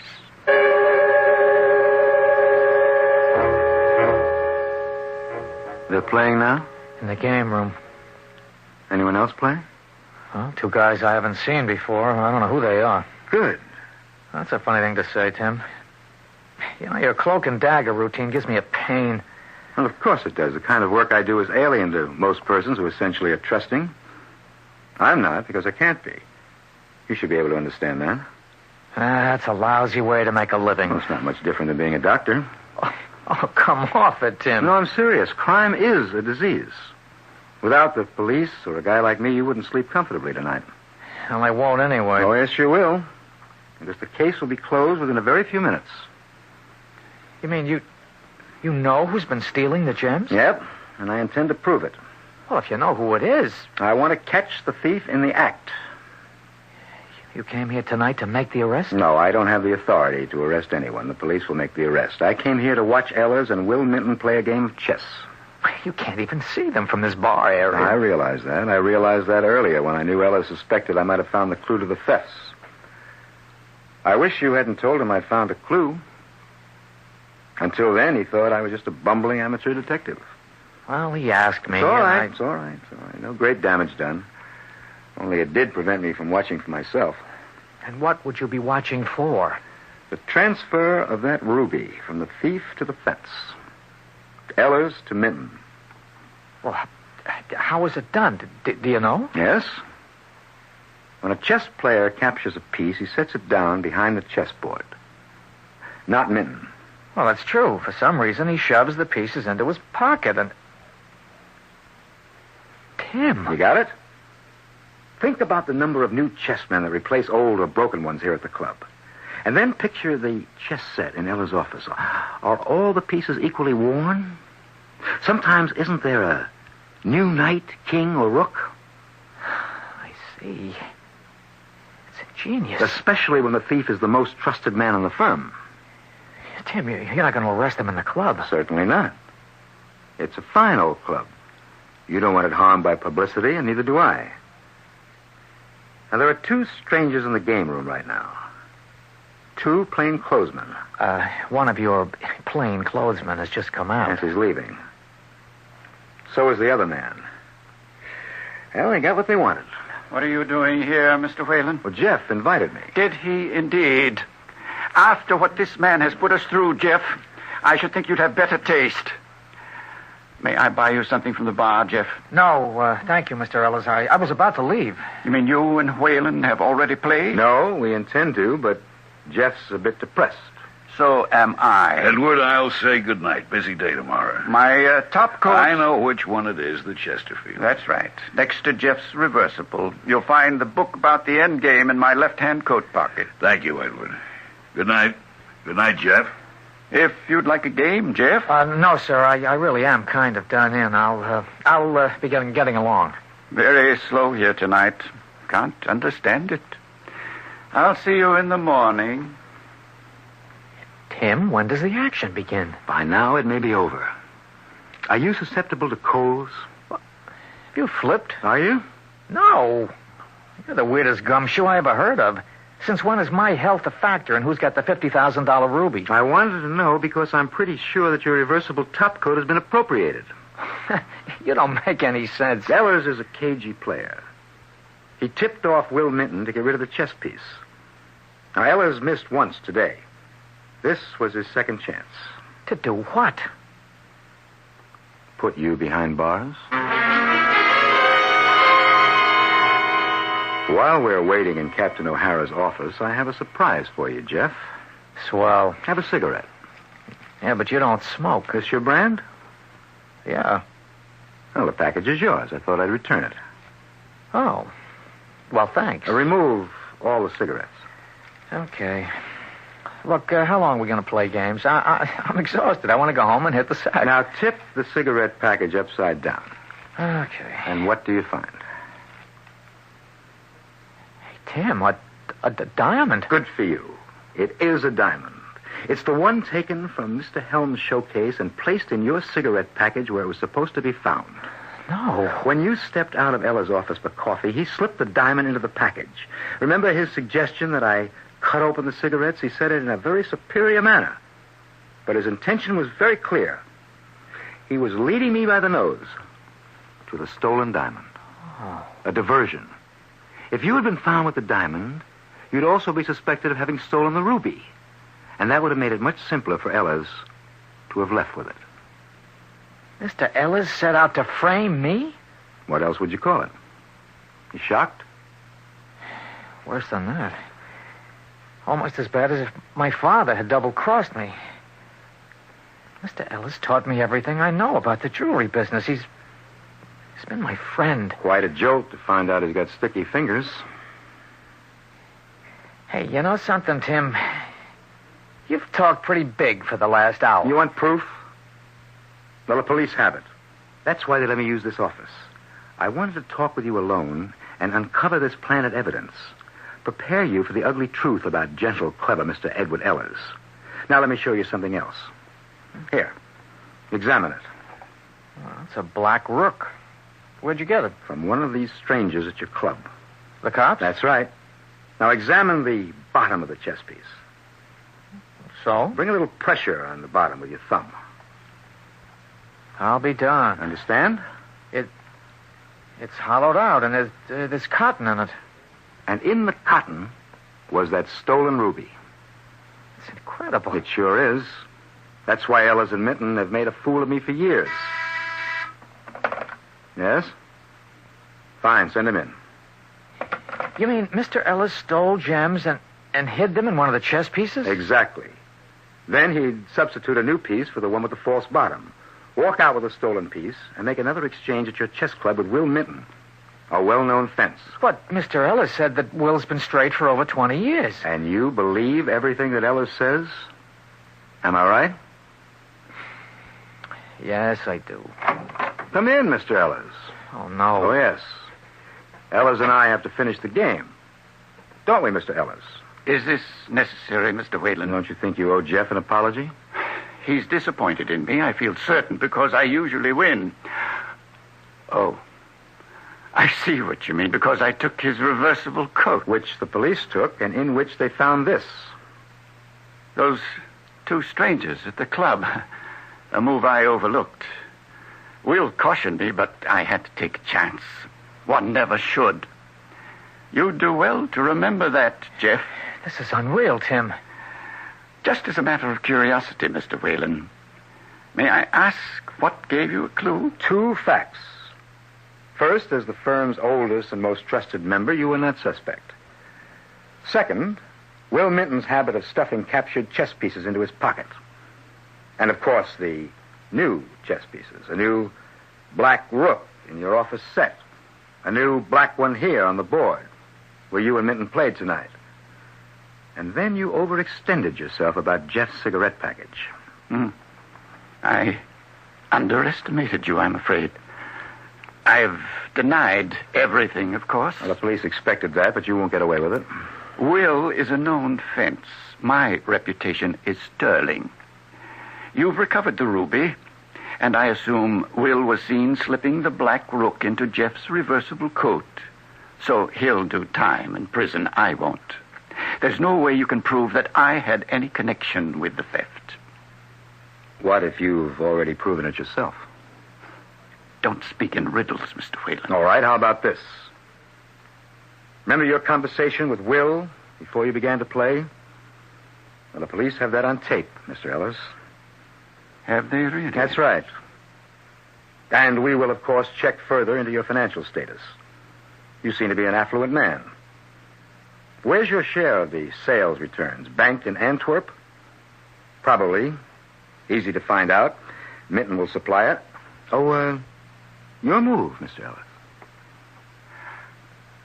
I have none. Checkmate? Checkmate.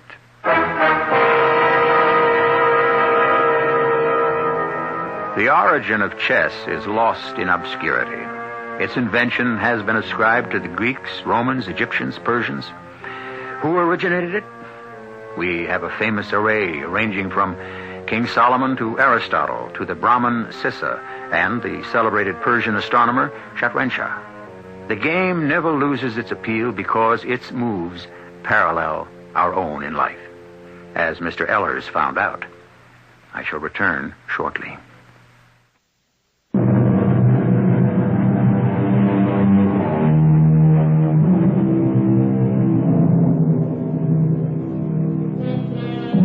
Both Ehlers and Minton, of course, were imprisoned for a very long time, where the former could ponder something Thomas Huxley wrote 100 years ago.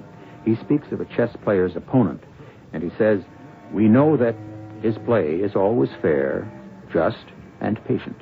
But also we know, to our cost, that he never overlooks a mistake or makes the smallest allowance for ignorance." And that pretty well describes our persistent insurance investigator, Tim Whalen. So, a small bow to him.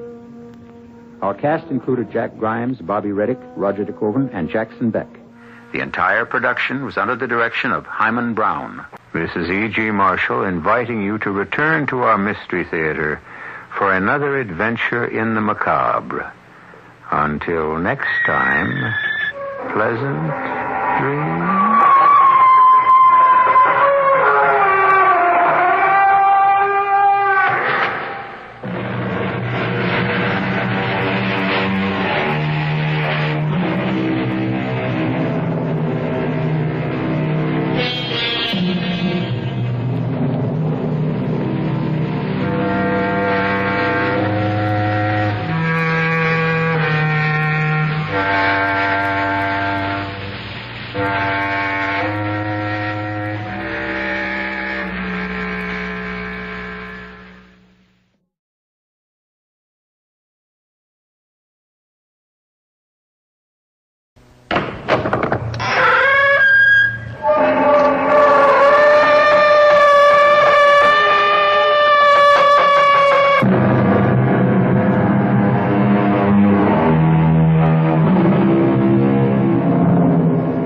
Come in. Welcome. I'm E.G. Marshall. You are all fortunate today, and I am indeed glad for you. For today's story was written by the genius who gave us Tiny Tim, Scrooge, David Copperfield, Oliver Twist, literally a world of unforgettable characters. Very rarely did Charles Dickens spin out for us a mystery, but today we will untangle the web of just such a story.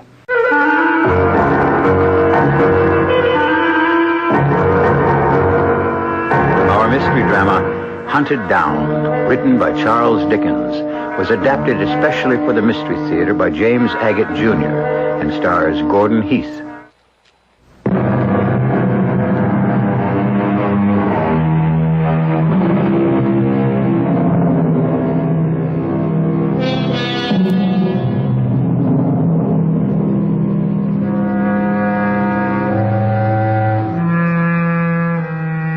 Charles Dickens spent quite a bit of time in the United States. He toured the country reading his stories. He even wrote some here. This story, Hunted Down, appeared serially in the New York Ledger in August 1850. But this account of deception and murder could have happened today, over 125 years later.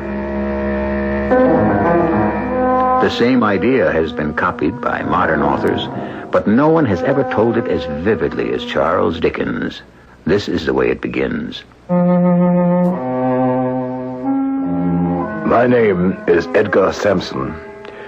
I'm the chief manager of London Life, one of England's oldest life insurance companies.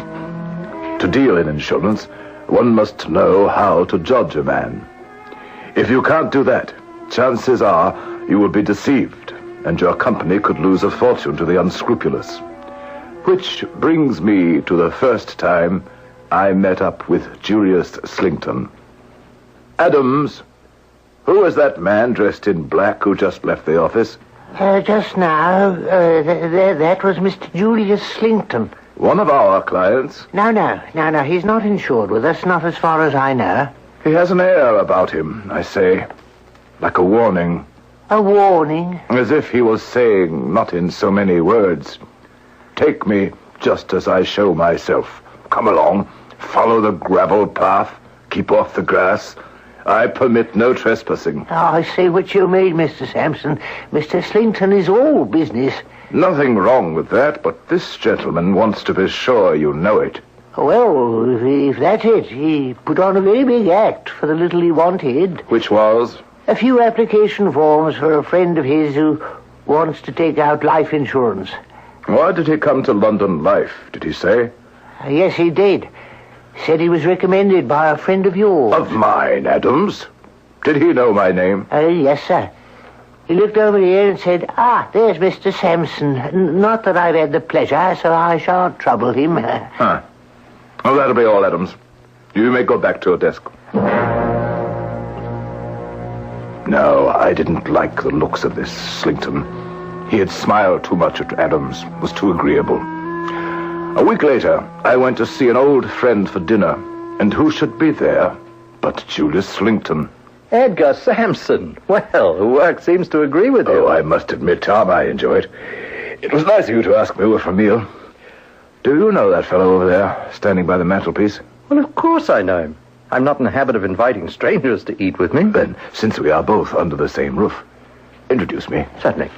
Julius, I want you to meet Edgar Sampson, Julius Slington. How do you do? How do you do? Well, you know, I thought you two had met. Julius was thinking about some life insurance. I told him to look you up. I did look in at Mr. Sampson's office on your recommendation, Tom, but since all I wanted was a few insurance forms, I didn't want to trouble him. I would have been glad to help you. I'm sure of that, and I'm very much obliged. Another time, perhaps. You're thinking of insuring your life? No, dear, no. I'm afraid I'm not so prudent as all that. I was inquiring for a friend. I hear that London Life has recently suffered a great loss. In money? No, in talent and vigor. I was not aware of it. I speak of your Mr. Meltham. Oh, to be sure. He is a great loss. A young man, so energetic. Yes, 'tis a shame. You, knew Meltham? Only by reputation. Very young, wasn't he? About 30. To suddenly become incapable of business at that young age. Any reason for his sudden, what should I call it? Oh, my dear Slington, I see Tom is telling us dinner is served. Oh, will you excuse me? What can I tell you? I simply could not bear the fellow. I thought him prying, insincere. And I'm sure he must have realized I was having second thoughts about him. But my reactions didn't stop Slington. He even sat himself next to me, and after dinner, as we were lighting up cigars, there he was again, at my elbow. I didn't want to go into this at the table. But as we were saying before, this young chap, Meltham, who used to work for you, whatever happened, do you suppose that he should suffer Suffer what, Mr. Slington?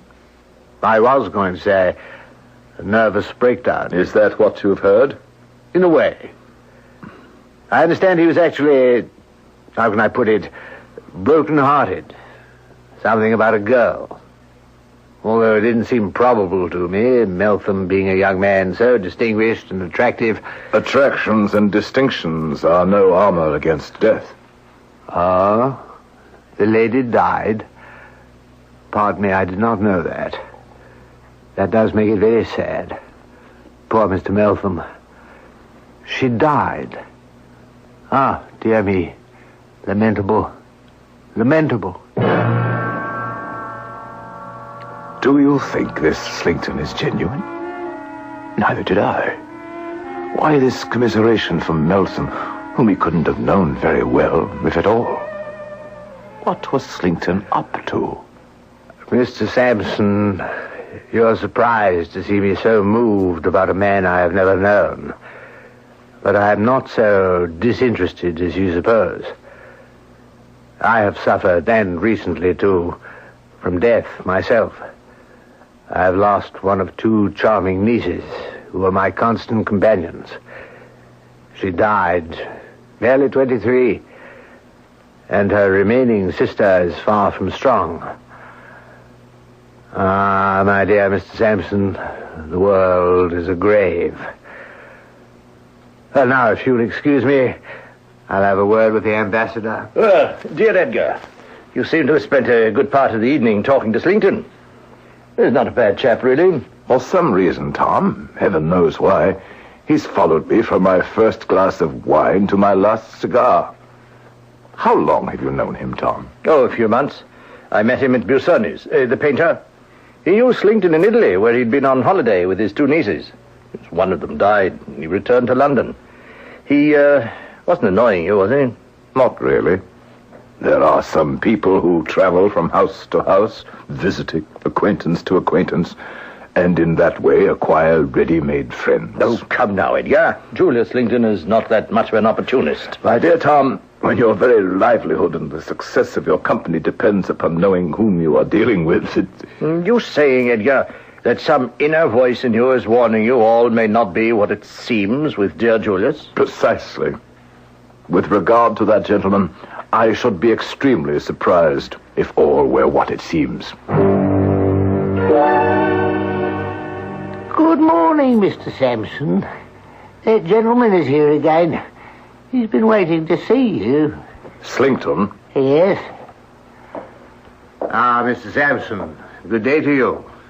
It's the matter of the insurance policy. Oh, yes, the forms you brought to your friend. Yes. The fact is, I'm no little taken by surprise by what my friend has done by way of life insurance. Has he filled out the application? He told me so. What is his name, Mr. Slinkton? Beckwith. Adams, if you have a life application there from a Mr. Beckwith, would you bring it in? You see, Beckwith and I live in the same digs in Middle Temple, top of the same staircase. His door is opposite mine. Here it is, Mr. Sampson. Mr. Alfred Beckwith applies for £2,000 life insurance. Thank you, Adams. Yes, seems to be in order. Oh? He names you as beneficiary, Mr. Slinkton. I never thought he would. I suppose he has no other relatives. No, it's done all the time. The naming of friends as beneficiaries.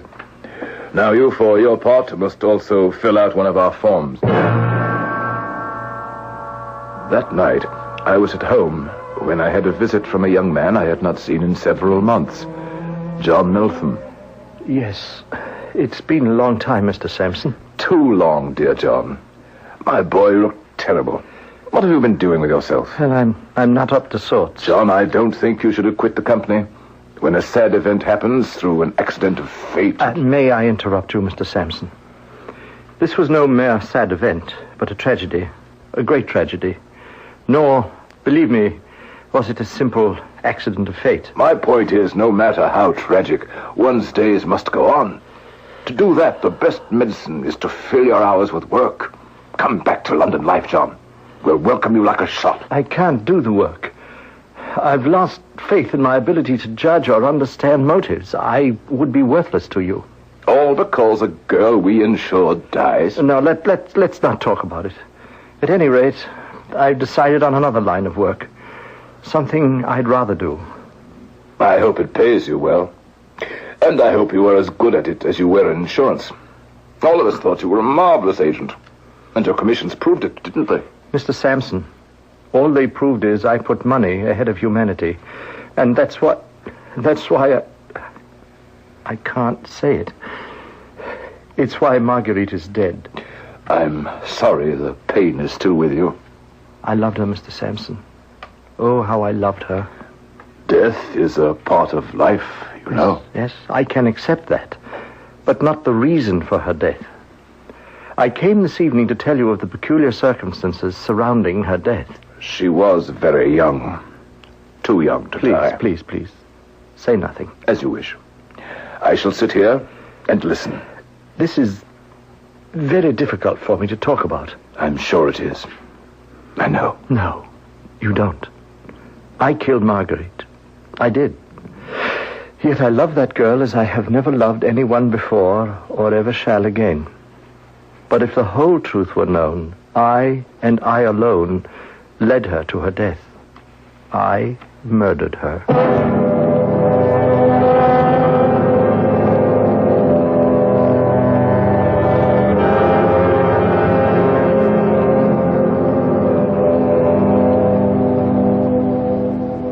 What have we here? Quite a turn of events, huh? Our man Edgar Sampson, who manages London life, meets, dislikes, and suspects the sincerity of one Julius Slinkton. Then his former employee, John Meltham, confesses to a murder. Is there a link between these three men? If there are answers, let us hope they are forthcoming when I return shortly with Act 2.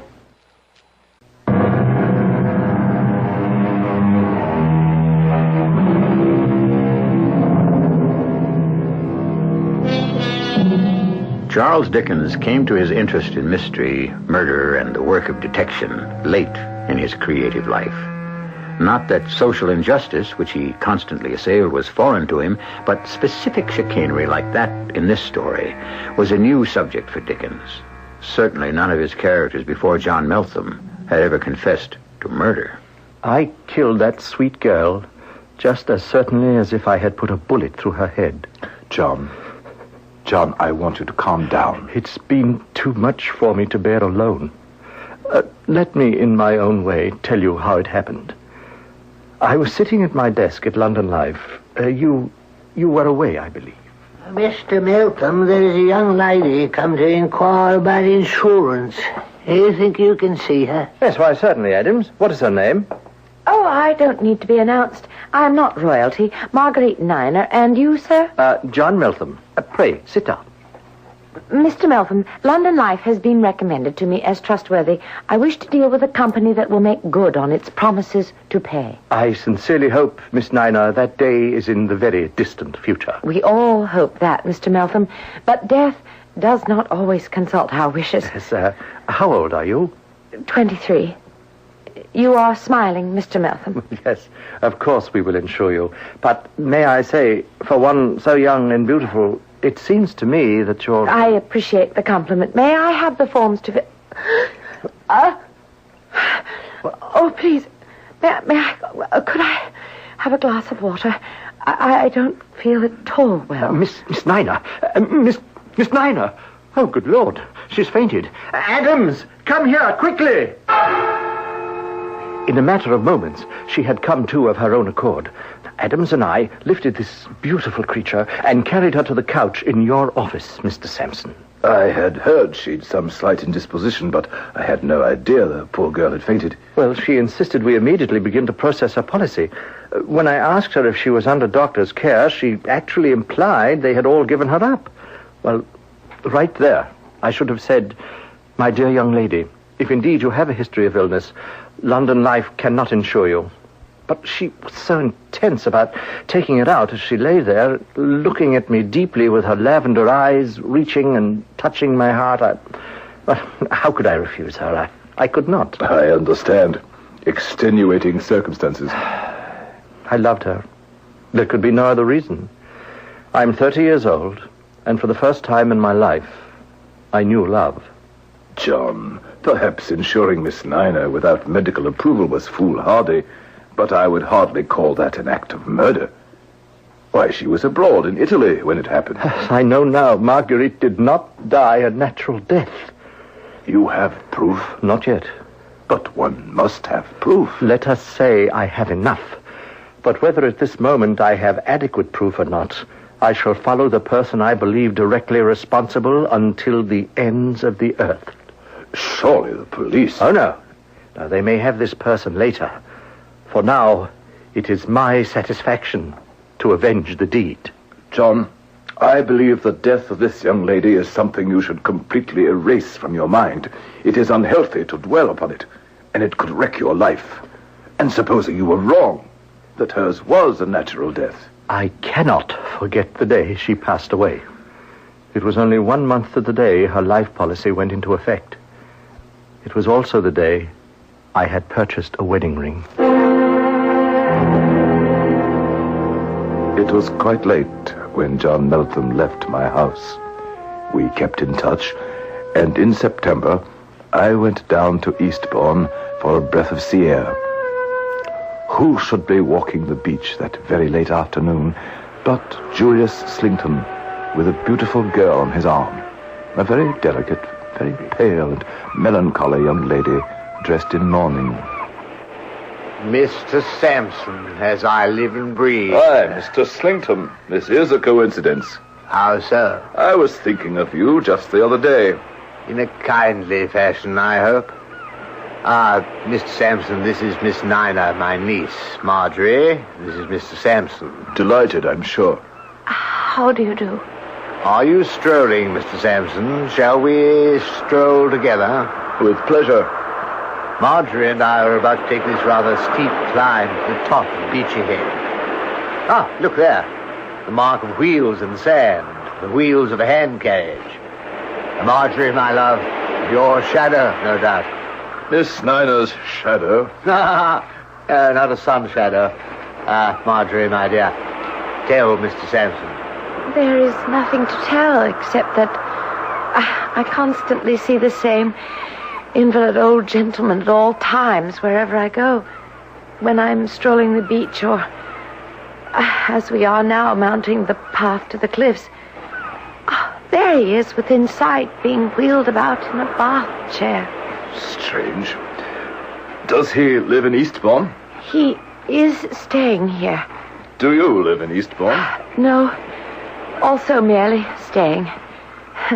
Dear Uncle Julius is concerned over my health, so he has me staying with the family. And your shadow? My shadow, I fear, is like myself. Not very robust. He's always bundled up. You can hardly see his face.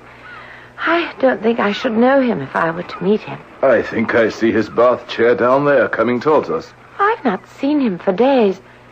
But it does happen. Wherever I go, this gentleman goes. Oh, I'm quite out of breath from the climb. Uncle, can we rest a bit? Certainly, my dear. We're practically at the top. Isn't that your shadow now, at the foot of our path? Yes. There he is. And notice, he's always having his bath chair pushed by the same grey-haired gentleman. Will you both excuse me for a moment? I think I know the gentleman. Good evening, Mr. Sampson. I'm glad you arrived before it got dark. John, I must congratulate you upon your disguise. You make an admirable, elderly, bundled-up gent. Thank you. Your manservant does well as a porter. I knew he would. I came as soon as I got your message. Sir, Marjorie Nina is in danger of her life. I quite understand. We must get her away from him. I shall do my best. No, not like dear Marguerite, her sister. We must save her. I have every intention. Keep us inside, John, and I shall do my best to effect a rescue. He must not know that we know. Have no fear. Oh, bless you, sir. Good Lord. They're gone. I can't see them up there. I must start back. Hurry! Hurry! I ran up the steep path at Beachy Head, filled with frightening thoughts of what the area is known for. As I got to the top, I saw Marjorie and Nina at the very edge, struggling with Slington. Stop! Stop! Oh, it's you, Sampson. Oh, thank heaven. I thought we'd lost her. Miss Nina, what is it? I don't know rightly. I was just looking down there at those sharp, jagged rocks, and I must have lost my balance or something. It felt like I was being pushed. Now and then I heard you cry, stop, and then Uncle Julius reached out and he caught me. He caught me before I fell. Oh, my dear Marjorie, I think this climb was too much for you. But it was your idea, Uncle. Are you all right, Miss Nina? Thank you. Yes, Mr. Sampson. Well, Mr. Sampson, who was he? I beg your pardon? Marjorie is dying to know who her shadow is. Ah, yes, the old gentleman. He is an intimate friend of our mutual friend, Tom, at whose house we first met. A certain Major Banks, an old East India director. You have heard of him? Banks? Never. Very rich, Miss Nina, but very old and very crippled. He has been much interested in you, even at long range. He was telling me of the affection he observed between you and your uncle. Our affection was always a strong one, for we had but few near ties. There are but two of us. Sampson, would you be a good fellow and sit here with my niece while I run back and fetch her medicine? I shall be glad to. Oh, Uncle, I'm putting you to such trouble. It's hateful tasting stuff. I shall be as quick as I can. Please be careful. It's almost dark now and the path is steep. Don't worry, my dear. Half an hour or so and I shall be back. He is such a good man. Miss Nina, tell me more about your uncle. Oh, you have no idea.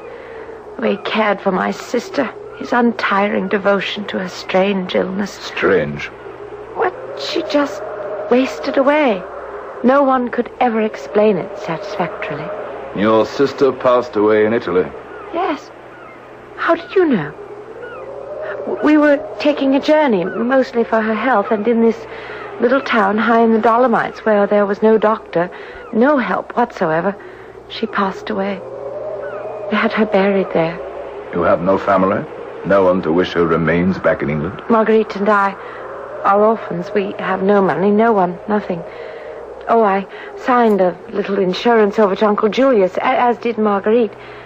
Otherwise, we were quite alone in the world, until he came into our lives.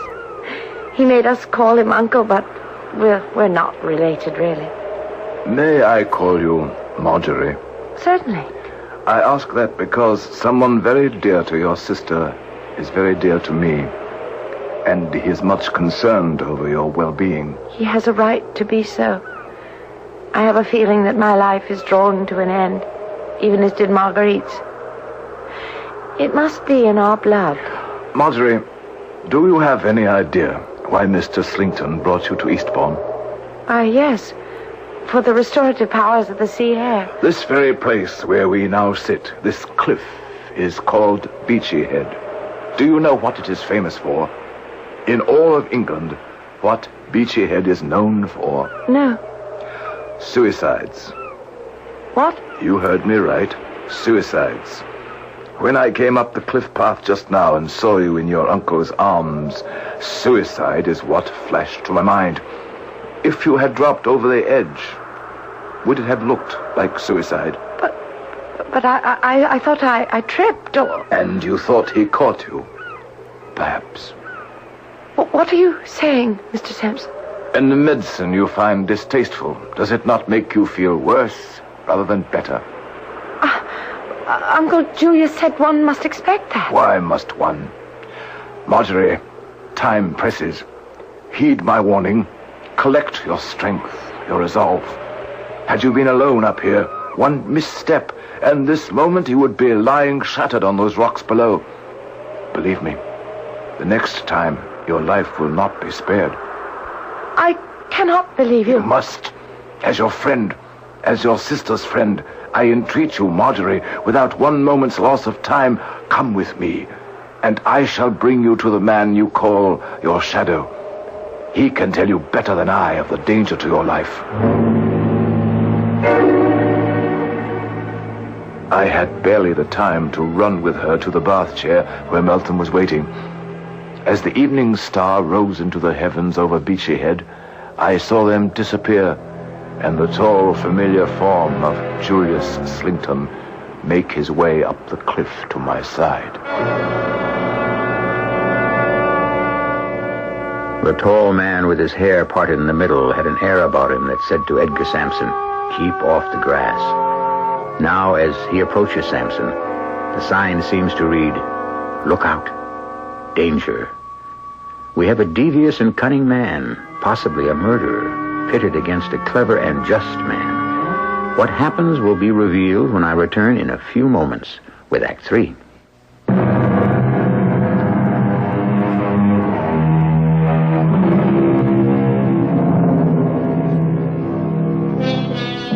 Night has fallen on the English seacoast town of Eastbourne. The waves are high and signal an impending storm. But in the air is not only a storm at sea, but a storm of anger, which might break at any moment. The young lady, fortunately, has been spirited away to safety.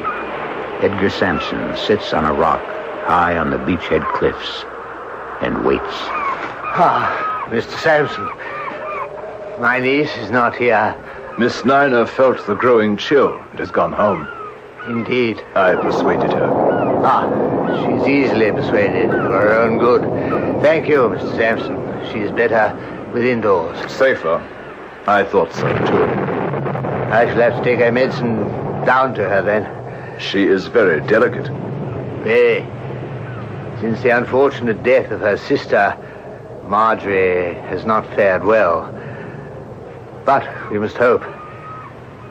Do you stay here in Eastbourne long, Mr. Sampson? I know. I'm going away tonight. Oh, so soon? Has the sea air restored you so quickly? Events, Mr. Slington. Events have quite restored me, thank you. I'm going back.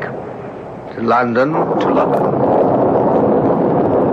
And I'd better start down. That storm is overtaking us. Mr. Sampson, may I ask? Poor Tom Meltham, whom we spoke of. He has been stricken, you were telling me? Indeed, yes. Fatally. Is he dead yet? Not when I last heard of him, but too broken a man to live long, and hopelessly lost to us at London life. Were he even to live, which I doubt, he will never be the man he was. Oh, dear, dear. Sad. The world is a grave.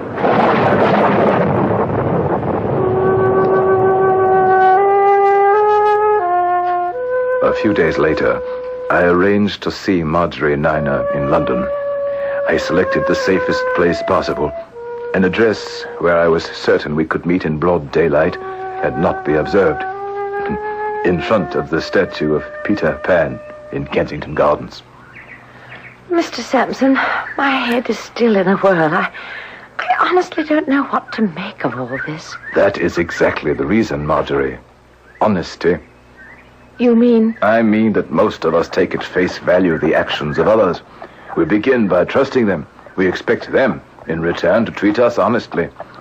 The man you call your uncle exploited you, and your sister, shamefully, criminally. And it is only a matter of time before he is caught in his own web. Uncle Julius. It's so hard for me to believe. He seemed so devoted to us.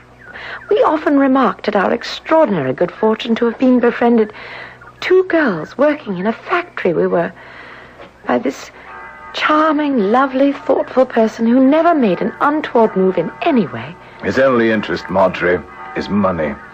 It seems a shame to be talking about such a man in this beautiful place. Do you know, I haven't been to Kensington Gardens since I was a little girl. And did you know another little girl was born right over there in Kensington Palace, and she always played in these gardens? Queen Victoria. Marguerite and I would roll our hoops right along this path. I miss her so, Mr. Sampson. I wish we had never met, Mr. Slington. I wish it with all my heart. Just try to believe all that has happened is perhaps a dream. You'll wake up, Marjorie, and the world will be beautiful again.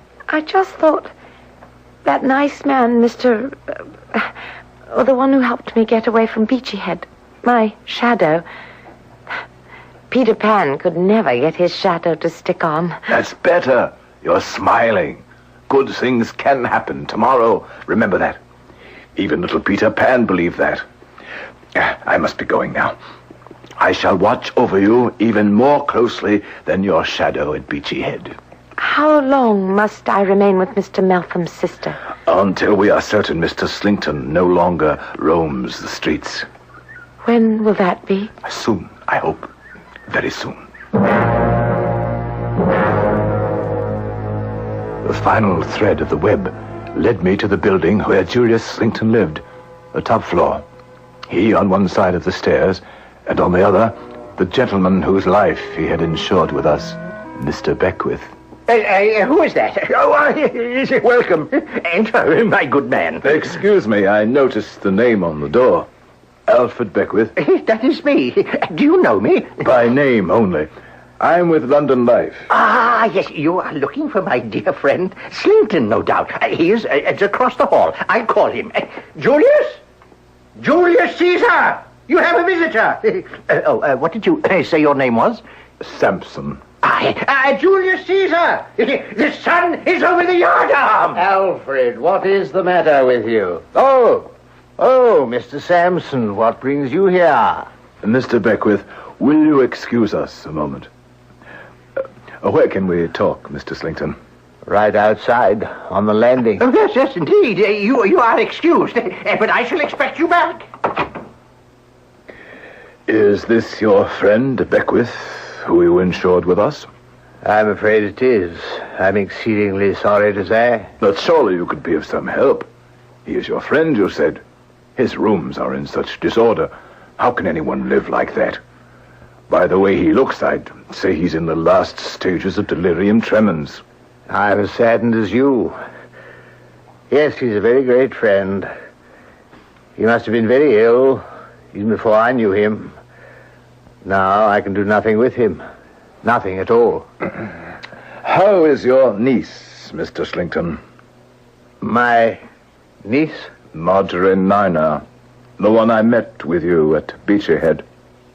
I'm sorry to say, Mr. Sampson, that my niece has proved treacherous and ungrateful. She left me without a word of notice or explanation. Simply disappeared. No doubt she was misled by some designing rascal. You may have heard of it. I did hear she was misled by some designing rascal. In fact, I have proof of it. Are you sure of that? Quite. Are you both standing out there on the landing forever? Company to breakfast. Julius, boil the brandy. My dear Mr. Beckwith, I see no food about.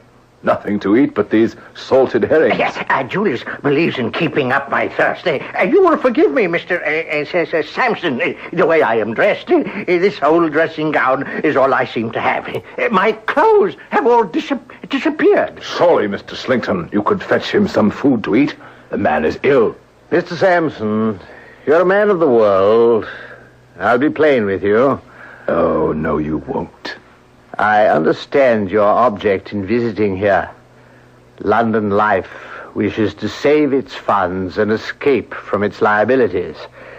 These are old tricks of the trade with you insurance gentlemen. But you will not do it, sir. Julius, I found some brandy. No, you will not be able to evade payment, sir, should anything happen to this dear man. You will not succeed, Mr. Sampson. You have not an easy adversary to play against when you play against me. When the time comes and Mr. Beckwith is no more, we shall have to inquire when and how he fell into his present habits. Julius, gentlemen, I drink to your health. Sir, Mr. Sampson, I put this incoherent, poor creature aside and wish you a good morning.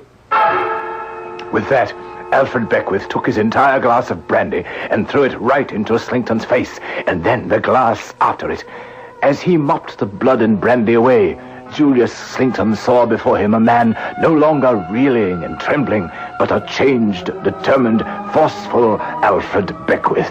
Slinkton, look at me, you villain. See me as I really am. I took these rooms to bait a trap for you. You thought me a poor drunkard, an imbecile. You insured my life, did you? I saw Mr. Sampson before you did. Your plot has been known to us all along. Having baited you with a prize of £2,000, you were going to kill me off with brandy. And since the brandy didn't seem to be working quickly enough, you were pouring poison into my glass. Oh, so I was not too far gone not to observe you. The man is mad. Obviously a drunkard and a fool. Murderer. Why do you suppose I was certain you would fall into the trap? Because you are no stranger to me, Julius Slinkton. I knew you, murderer, who for so much money had poisoned one innocent girl while she trusted you. and was on the point of killing another. Are we going to stand here, Mr. Sampson, and listen to the ravings of this lunatic? Perhaps we had better. But while you may be able to deceive your young ladies, this old bird was not fooled. Do you think that I drank all the liquor you plied me with? I poured it away. And then when you were out, I let myself into your apartment, investigated your papers, took samples from your poison bottles, your packets of powder, changed the contents to harmless sugar, lest you be out trying to kill more innocents. Dear me, Mr. Sampson, don't you find all this a little repetitious and boring? Not half as repetitious as your private journal spelling out in detail, page after page, how long it took you to do away with your victim, the size of the doses, the signs of gradual decay upon the mind and body, the fancies produced, the pain inflicted. It's repetitious, but not boring. Mr. Sampson, I cannot remain in this poor demented creature's presence any longer. I'm going back to my apartment. You won't find that journal in the secret drawer of your writing desk any longer. Then you are a thief. And I am also your niece Marjorie's shadow. I followed you to Eastbourne, made certain Mr. Sampson was on hand when you tried to use Beachy Head as the scene of a suicide. And all the while plying Miss Nina with medicine. You said medicine indeed. Who are you? Why have you pursued me like this? Are you the police? No, Mr. Slington. We are life insurers. We bank on the life, not the death of those we insure. I am not the police.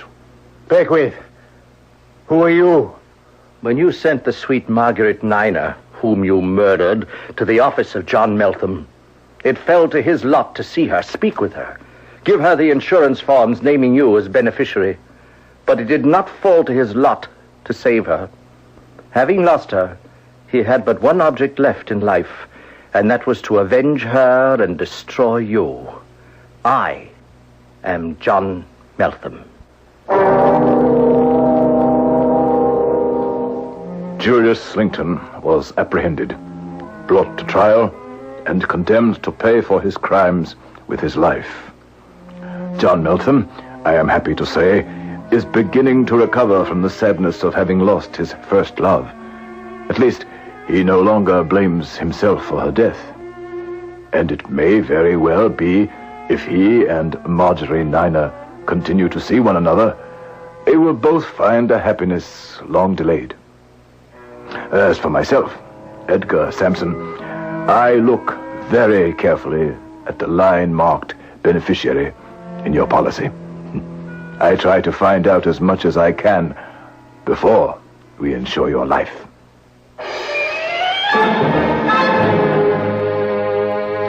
Insurance files are filled with stories like the one you just heard. Recently, a man was insured for $50,000. He was thrown into an icy river, left to catch pneumonia, poisoned with alcohol, set afire, run over by a car, and still the man would not die. Others have not fared so well. Is there a precaution, an answer? I'll try to give you one when I return shortly.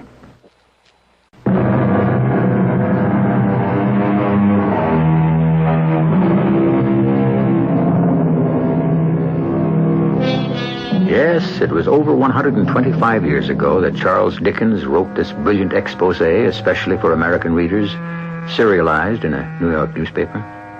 Have times and crimes changed that much in well over a century? Deceit for gain, murder for profit? I'm afraid not. The answer, then, is to be on one's guard. Ask, who stands to win if you lose your life? Find out. Be careful, and you may live longer. Our cast included Gordon Heath, Patricia Elliott, Robert Dryden, and Earl Hammond. The entire production was under the direction of Hyman Brown. This is E.G. Marshall inviting you to return to our Mystery Theater for another adventure in the macabre. Until next time, pleasant dreams.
Come in.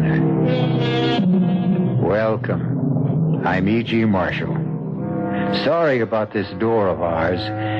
We've tried oiling it 100 times, but it doesn't do the least bit of good. You see, this is the door to the Radio Mystery Theater, and its hinges have a mind of its own. And speaking of the mind, that's the subject of the story you're about to hear. We're going to take you deep into the recesses of a human mind. But you won't be alone on your journey. You'll be accompanied by 3 people. One of them is a psychiatrist, a man whose purpose it is to heal and cure. But the other 2, well, I'm sorry to say that their intentions are not nearly so benevolent.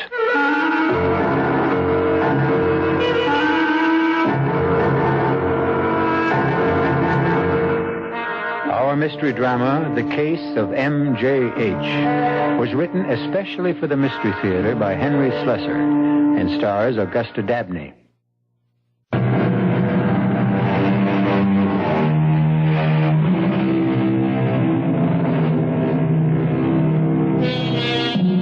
The mood of a psychiatrist's office is very special.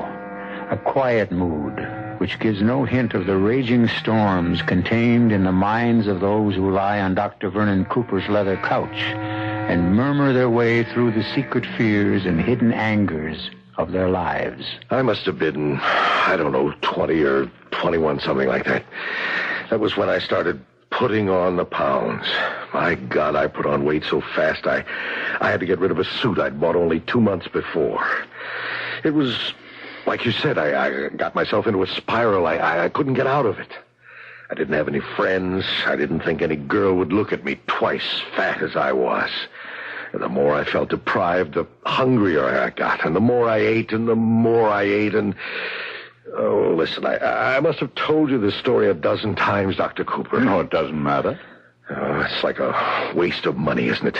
Me coming here twice a week and telling you the same things over and over. Oh, there are differences. There are always differences in the way things are related. Those differences can be very significant. Well, maybe. Why are you looking at your watch? Oh, I tell my time's up, isn't it? Yes, but why not let me tell you when the hour's up? I guess I'm just anxious to get out of here. I've got something to do this evening. Business appointment? Well, like you said, Doctor, the hour's up. I don't have to say any more, do I? All right, Mr. Harrison. We'll go on next time, then. Right. Listen, would it be all right if I didn't come in at 3 o'clock on Wednesday? I'm busy then. Could we change the time? Well, why don't you check with Miss Sheridan? Yeah, I'll do that. So long, Dr. Cooper. Bye. Miss Sheridan. Yes, Mr. Harrison? Dr. Cooper said I could ask you if there was some other time I could come on Wednesday. Well, let's see. You were scheduled for 3. Oh! Wait a minute. I see that Dr. Cooper has a free hour at 10. If you can make it that early? Yes, that'll be okay. 10 o'clock. Thanks. Bye, Mr. Harrison. So long. Dr. Cooper's office. Hi, Maddie. It's Judy. Oh, hello, Judy. How are you? Okay. Listen, what are you doing tonight? Usual, I suppose. Eating dinner and watching television. Who knows? I might vary the routine by washing my hair. You wouldn't like to go to that party with me? What party? Oh, Judy, you don't mean that dancing school thing? Yeah, that one. Judy, why do you talk about those things as if they're really parties? Nobody gets invited. You pay to be there. Oh, it's better than nothing, isn't it? Not for me, it isn't. Well, what choice do we have? There's got to be some way to meet a man in this town. Well, all we ever met there are dancing instructors. And all they want is to sign us up for a 5,000-lesson dance course, payable for the rest of our lives. Yeah, I guess you're right. What did you say was on TV tonight? Maddie? Oh, excuse me, Judy, have to go. Oh, okay. I'll call you later. Mm-hmm. Yes, Dr. Cooper? You might as well run along home. I have some notes to transcribe, and I'm not expecting any more patients. I'm not in any hurry, Doctor. No, you run along and enjoy your evening. Oh, did I say something wrong? I beg your pardon? That was quite a face you made when I said that. Oh, I'm sorry. My evening was just under discussion. Doesn't look that enjoyable. Oh, well, whatever happened to that young man you were seeing a while back? Freddie something? You're just a little bit behind schedule, Dr. Cooper. Freddie was gone with the wind just about a year ago. Huh? Is it that long? There never was much there to begin with. Oh, I'm sorry to hear that. Well, see you in the morning as usual. As usual. That's the phrase, all right. So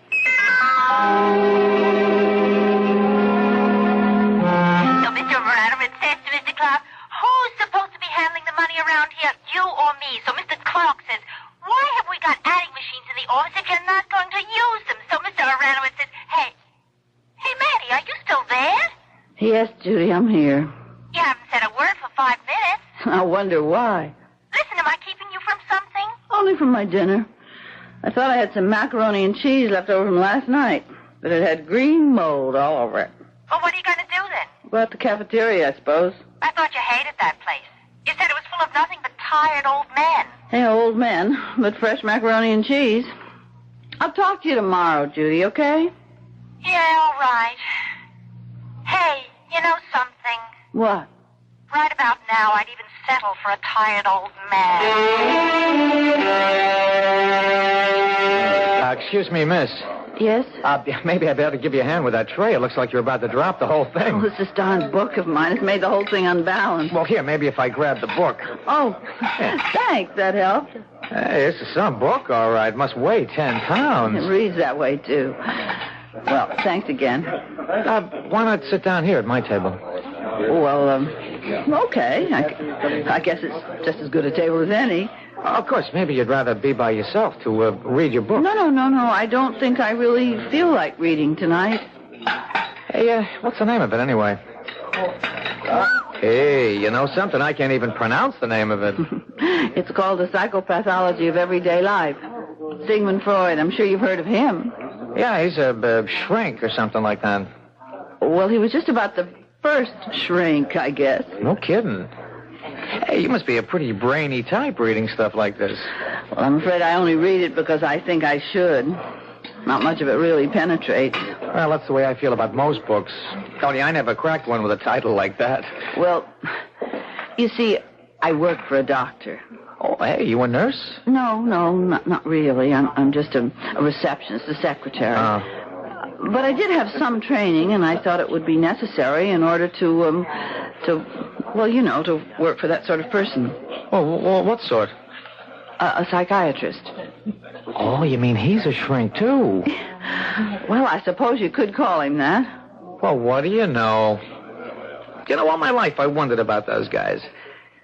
I mean, what they do, how that psychoanalysis stuff works. It does work, doesn't it? Oh, yes. There's no doubt of that. Oh, Dr. Cooper's done wonderful things for his patients. You mean he makes crazy people well? Oh, well, you can't oversimplify it that way.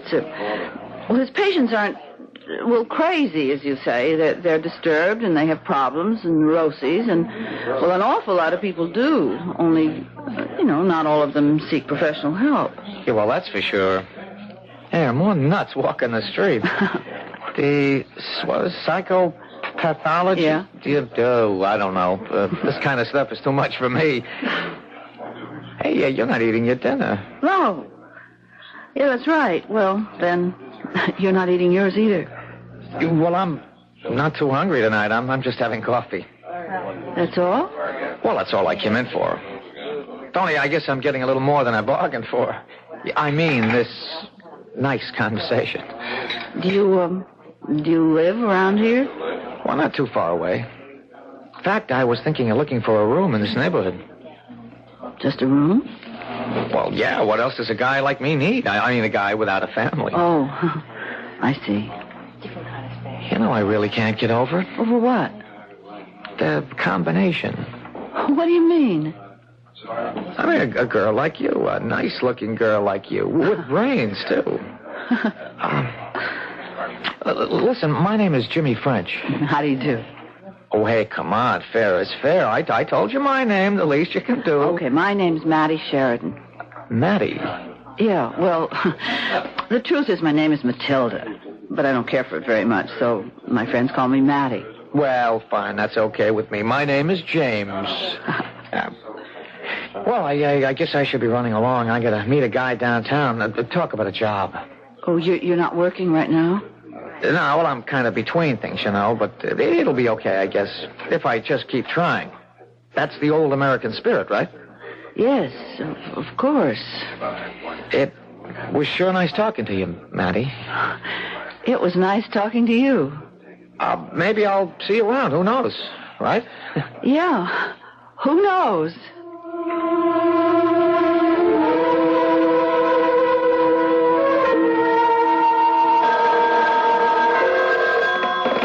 Dr. Cooper's office. Oh, yes, Mr. Harrison. No, the doctor hasn't come back from lunch yet. Oh, I'm sorry. Well, I'll tell the doctor that when he arrives. Now, will you be able to make your next appointment? Fine. I'll tell him, Mr. Harrison. Oh, Dr. Cooper. Sorry I'm back so late, Matilda. Mr. Harrison isn't here yet, is he? No, he just called this minute. He said he wasn't feeling very well, and he won't be able to make it today. Oh, yeah, I was afraid of that. Did he say what was bothering him? No, that's all he said. But he promised that he'd be here for his next appointment. You look worried, Doctor. Yeah, I am. Worried about that man. Sometimes I almost feel I should arrange another doctor for him. He just isn't making the progress I hoped for. Oh, well, if he calls again, put him through directly to me. Tell him I could fit him in tomorrow if he wants. Yes, Doctor.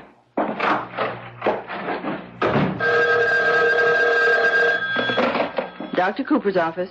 Hi, is this Maddie? Yes? Who's this? Hi, Maddie. It's Jimmy French. Remember me? Yes, I remember. Hey, how did you know where to reach me? Well, I remembered what you said about this Dr. Cooper. I just looked you up. Oh. Listen, I hope you don't think I'm fresh or anything, but I was wondering if maybe you'd see me sometime. Like tonight. Well, I really don't know. It's sort of short notice. Yeah, I guess it is. I don't blame you for saying no. Oh, well, I didn't say no. I just meant that I was going to stay home and do some ironing, but I guess that can wait. Hey, you mean it? Yeah, of course I do. Do you think you can pick me up at my apartment? Well, sure. Where is it? It's 915 Southern Avenue on the first floor. Apartment 2A. Is 7:30 okay? 7:30's fine. Oh, great. I'll see you then, Maddie.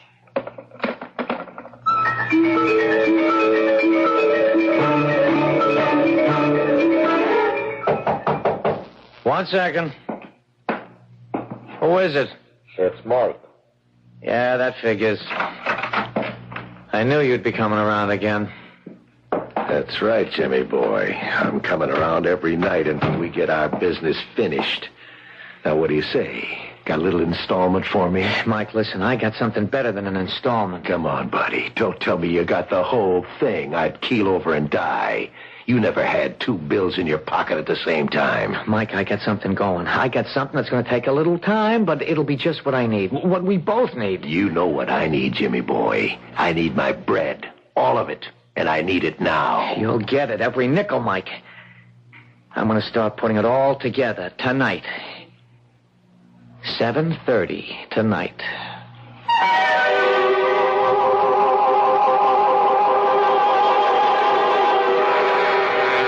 Something tells me that Jimmy French isn't the best person that Maddie Sheridan could have met in the cafeteria that night. Of course, I might be wrong. He might be a very fine, upstanding young man whose only interest is getting somewhere in this world. Or is the phrase, getting someone? We'll find out more when I return shortly with Act 2.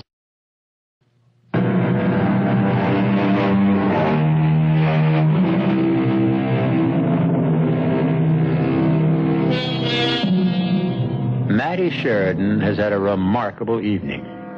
Remarkable simply because a man, young, attractive, and unmarried, has sought her out, treated her to dinner, taken her to a movie, and is now walking her back home. Not a very noteworthy event for many women, but for Maddie Sheridan, after a year of loneliness, a most significant evening indeed. I don't think you really liked the movie, Jimmy. Yeah, it was okay. You seemed awfully fidgety. I like it that way sometimes, fidgety. I don't know, maybe it wasn't the best way to Okay, well, get to know somebody just by sitting in a movie house watching a picture. I see. Oh, what happened about that job? What job? I meant to ask you at dinner about that job interview you went on the night we met. Oh, that. Well, that didn't work out, but I'll get something. Don't worry about me. What sort of work do you do, Jimmy? Well, all kinds of things. Listen, what time do you have? I don't have a watch. I mean, I do, but it's broken. It's in the shop. It's 10 minutes after 11. Is that late? I mean, as far as you're concerned. No, not very. Well, maybe I could come in for a few minutes, huh? Yeah, of course. If you want to. I could, I could make some coffee, maybe. Well, that'd be great. Or maybe you'd like some hot chocolate. I still love hot chocolate late at night. I suppose I'll always be a child, even though I'm not a child. Tell you the truth, what I'd really like is a beer, if you have one. Yes, sure, I think I do. Swell. You like living alone, Matty? Oh, I don't think anybody really likes being alone. No, that's for sure. Hey, skip the glass. I'll drink it right out of the can. Okay. Thanks. Oh, that's good. Jimmy? Hmm? Can I ask you something? Well, sure. Why are you having trouble finding work? Oh, I don't know. It's just the times, I guess. Well, when you say you do all kinds of things, what would some of them be? Well, I guess anything that doesn't require brains. Oh, come on. I don't believe that. You're very intelligent, seems to me. Well, thanks, but you know better, Matty. I mean, I'm not so good in the education department. I quit high school in my second term. Ooh, that was a big mistake. Well, mistakes can be corrected. Look, Matty, you might as well know the worst about me. When I was a kid, I was in trouble all the time, stealing cars, stuff like that. I was even arrested a couple of times. But you were young. You didn't know any better then. Yeah, I guess. It doesn't do any good to blame yourself for what you've done in the past. That just gives you guilt feelings. Yeah, Doc, guilt feelings, right? Hey, how much do you charge for an hour? I'm serious, Jimmy. Yeah, I was afraid you might ask me something serious. Would you rather I didn't? No, the truth is I guess I want you to be serious with me. I haven't met anybody like you in a long, long time. Then tell me about yourself, Jimmy. Okay. Why, you want to hear the rough part? I'm in nothing. Oh, I don't believe that. Oh, you can believe it, Matty. I'm in nothing.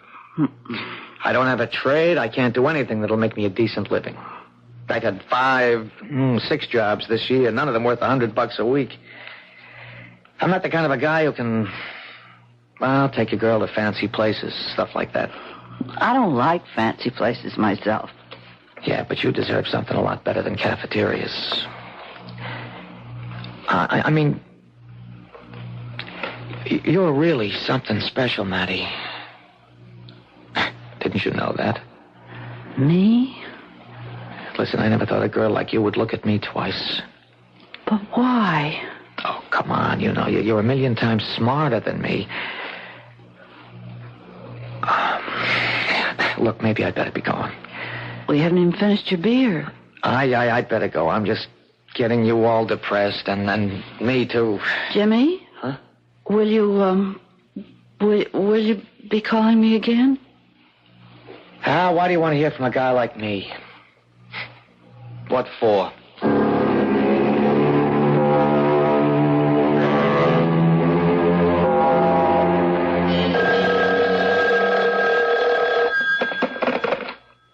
Hello? Matty? Who is it? Look, I'm sorry to be calling so late. I guess you must have been fast asleep. Oh, well, I did go to bed right after you left. Yeah, I shouldn't have done it, but I just had to talk to you again, Matty. I hated to see things left the way they were. I don't know how things were left. Matty, would you see me again? Of course I would. You wouldn't be just saying that, Matty? Don't be silly. Because now you know what kind of a bum I am. I don't know anything of the kind. Listen, this is crazy, but would you see me tomorrow night, too? Yes, Jimmy. Sure, I'd be happy to see you tomorrow night.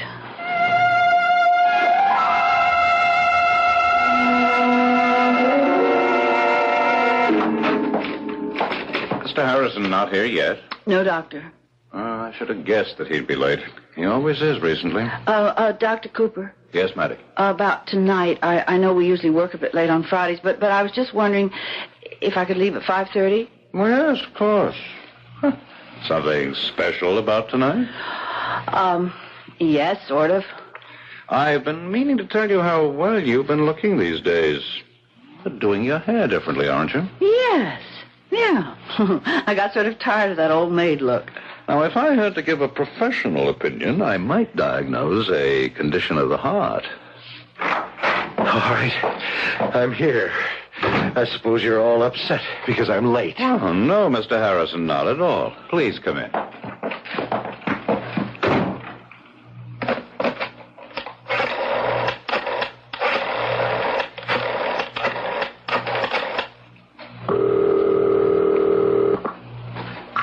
Hello? Jimmy, it's all right. My place at 7, darling.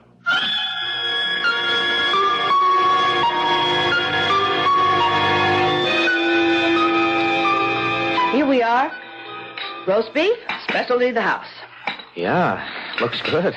Would you pour the wine, darling? Uh-huh. You do like roast beef, don't you, Jimmy? Yeah, sure. Not too well done, is it? Oh, my oven heats up like Vesuvius sometimes. No. It's just right. Hey, Jimmy, what is it? Now, look, I can see that something is the matter. Well, nothing's the matter. The roast beef is great. The table looks terrific. You look sensational. The only thing wrong with this whole thing is me. What are you talking about? I'm talking about me, Matty, about me and you and all the talk about, the future. I don't know what made me start that junk. Talking about marrying when I can't even get a job that lasts more than 1 week. Jimmy, did you say marrying? Well, sure. What else? That's what I want for us, Matty, more than anything. But you've never mentioned that before. How could I? What right did I have? I've been thinking about it so much I'm sick. You know how that is. You can think about something and get sick. Headaches right now. Oh, darling, poor boy. Why didn't you say something? No, it's not a case for an aspirin. It needs another kind of pill. A money pill. That's what it needs. Oh, Jimmy. Matty, I told you a lie. I told you that I was a wild kid, a bad kid. That was a lie. I was just an ordinary kid. The guy I described, the crook, the punk who stole cars, the guy who got himself arrested twice.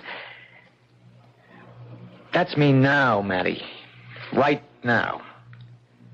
You don't mean that. I'm telling you the truth about myself. I'm not just a crook. I'm a cheap crook at that. Oh, I just don't believe that. Well, you better, for your sake. It's even worse than you know. I'm not just broke. I'm in debt. I've been living on borrowed bread. If I don't pay it back, I'll either go to jail or get my head busted in. Oh, Jimmy, no. Well, that's what they do to guys like me. Jimmy, listen. Listen, I have some money saved. I have a little over $300. I owe $8,000, Matty. What? I owe $8,000. How do you like them apples? Oh, Jimmy. Yeah, I'd be some husband for you, wouldn't I? Best thing for you is to lose me, honey. Lose me. But I don't want to lose you. There has to be something that can be done, Jimmy. Well, yeah, maybe. I've been thinking about it a lot. What? What have you thought? I thought that... What? I can't even tell you Oh, about please, come on, you have to. it. Okay. It's the only time I'll ever ask you to do something like this because I'm going to change right after it's over. I'll change, Maddie, so help me. After what's over? One more job. Only one, I mean it. But it's got to be something worthwhile. Now, Maddie, I want you to bring me the files from the doctor's office. What? I want you to bring me his files, as many as you can carry, only the current cases, the people he's had recently. But, Jimmy, Now, let me finish. I want to borrow those files just overnight. I'll go through them real quick. So fast you can have them back in the drawers by morning. Who knows? Maybe I'll find what I'm looking for right away. Well, what are you looking for? What good will Dr. Cooper's files do you? It's just an idea I got. I mean, this analyst stuff is pretty personal, isn't it? I mean, they have to tell the doctor everything, don't they? Yes, of course. There can't be any secrets from an analyst. That would defeat the whole purpose. Right. No secrets. So if I could see the doc's notes, if I could read through them, well, there's bound to be plenty of stuff they'd like to hide, stuff they'd pay money to keep quiet. Jimmy, you're talking about blackmailing. Your boss has a lot of rich patients, hasn't he? Now, you told me how much this analysis stuff costs. I mean, $60 an hour. They're going to be loaded, Jimmy, right? please don't ask me to do this. Honey, they can afford a few grand. It wouldn't hurt them to part with a few grand. If I could just get enough to pay off the loan and maybe a little extra for us to get started. No, I won't, Jimmy. I can't, I won't. You won't even listen to me. You won't even give me a chance. I couldn't do such a thing. I just couldn't. Not even for me? For us? No. All right. So that tells me what I want to know. Yeah, I guess you want me to beat it out of here right now, don't you? No, I didn't say that either. It just can't be both ways. It isn't fair. It just isn't fair to ask me to do such a thing. It isn't. So long, man. I'm sorry about the dinner. You went to a lot of trouble, but I just don't have any appetite. Jimmy.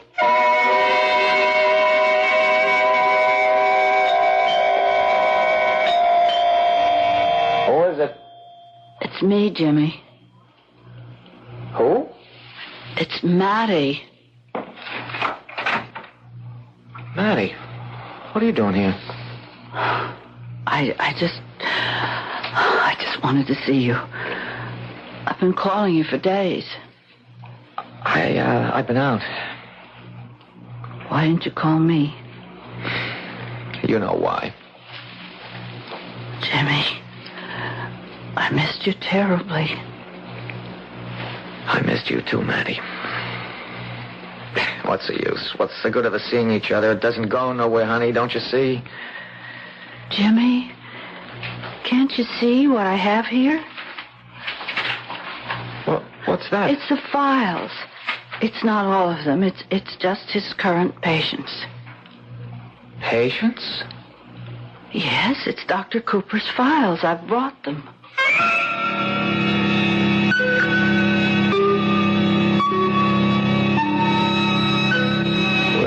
Well. They say that love is blind. But in this case, you might also say that love is just a little bit larcenous, too. No, we won't pass judgment on Maddie Sheridan. We know the pressures that she faces. But who knows who else is going to be pressured as a result of this night's work? We'll find out very soon when I return with Act 3.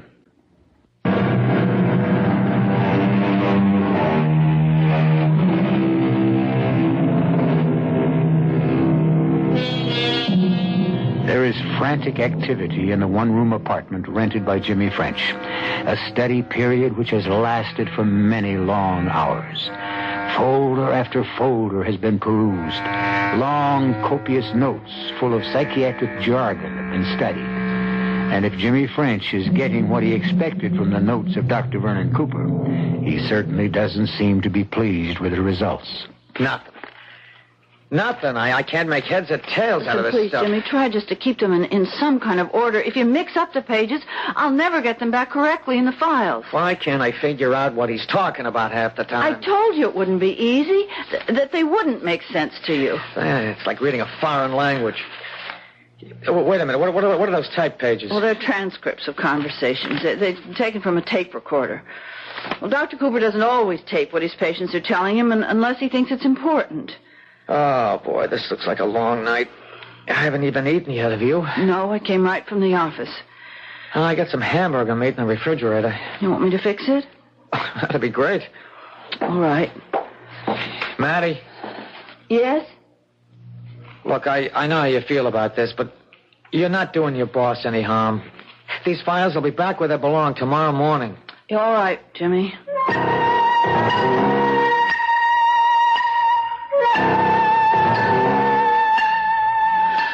Well, it's all set.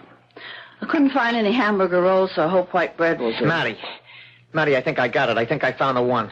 You did? He doesn't mention the guy's name, just his initials. MJH. Now, who is he? Do you know? Who's MJH? MJ... Oh, Jimmy.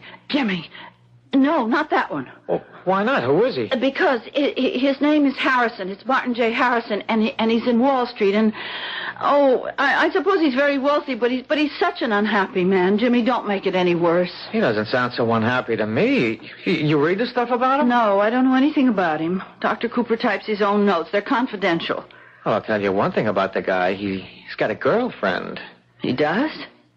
How old a guy would you say he is? Oh, I don't know. I suppose he's close to 60. Well, guess how old Diana is. That's her name, Diana. She's 18 years old. How about that? 18 years old. And, of course, he's married, isn't he? Yes, he's married. Diana. 18-year-old Diana. Boy, you should read the way he talks about her. You put the stuff in a book, you'd have a bestseller. Maddie, tell me more about this guy. I don't know any more about him. All I know is that Dr. Cooper worries about him a lot. He says he's one of his most difficult patients. Yeah, I can see that. Sometimes he said that he shouldn't be treating Mr. Harrison, that he isn't helping him enough. Well, maybe we can help him. Maybe we can help ourselves. Oh, Jimmy. All this is so horrible. His wife doesn't know about Diana, of course. He talks about that a lot. You know, the fact that his wife doesn't know, that it would kill her if she knew. He's worried sick about that. I mean, he's crazy about his wife, but he can't give up this 18-year-old stuff either. Can you imagine that? Please, Jimmy, stop it. You can't feel sorry for a guy like this, can you? Yes, of course I can feel sorry. Whatever's wrong with the man, he can't help himself. He just can't. That's why he's going to Dr. Cooper in the first place. Yeah, and that's why I'm going to him. Now, where's that phone book? Jimmy, I can't let you do this. What? You don't understand about Mr. Harrison. If you could just see the man, the way he looks when he comes into the office, he's so unhappy. Look, you expect me to be sorry for this guy? Yeah. I bet he's had it soft all of his life. I bet he's never had to kick around the streets like a stray cat. All right, so now he's having himself a fling and he needs a shrink to make excuses for himself. Yeah, I'm sorry, baby. My heart doesn't bleed for Mr. MJH. It bleeds for me, Jimmy French. Oh, Jimmy! Hey, come on, cut that out, huh? Come on. I can't help it. Oh, come on, don't cry. You can't do this to this man, Jimmy. He's sick. He's very sick. If we do something like this, we're liable to make it worse. You think I care about that? All I care about is us. But you might drive him out of his head. You might make him insane. No, baby, no. I'm just going to make him a little bit poorer.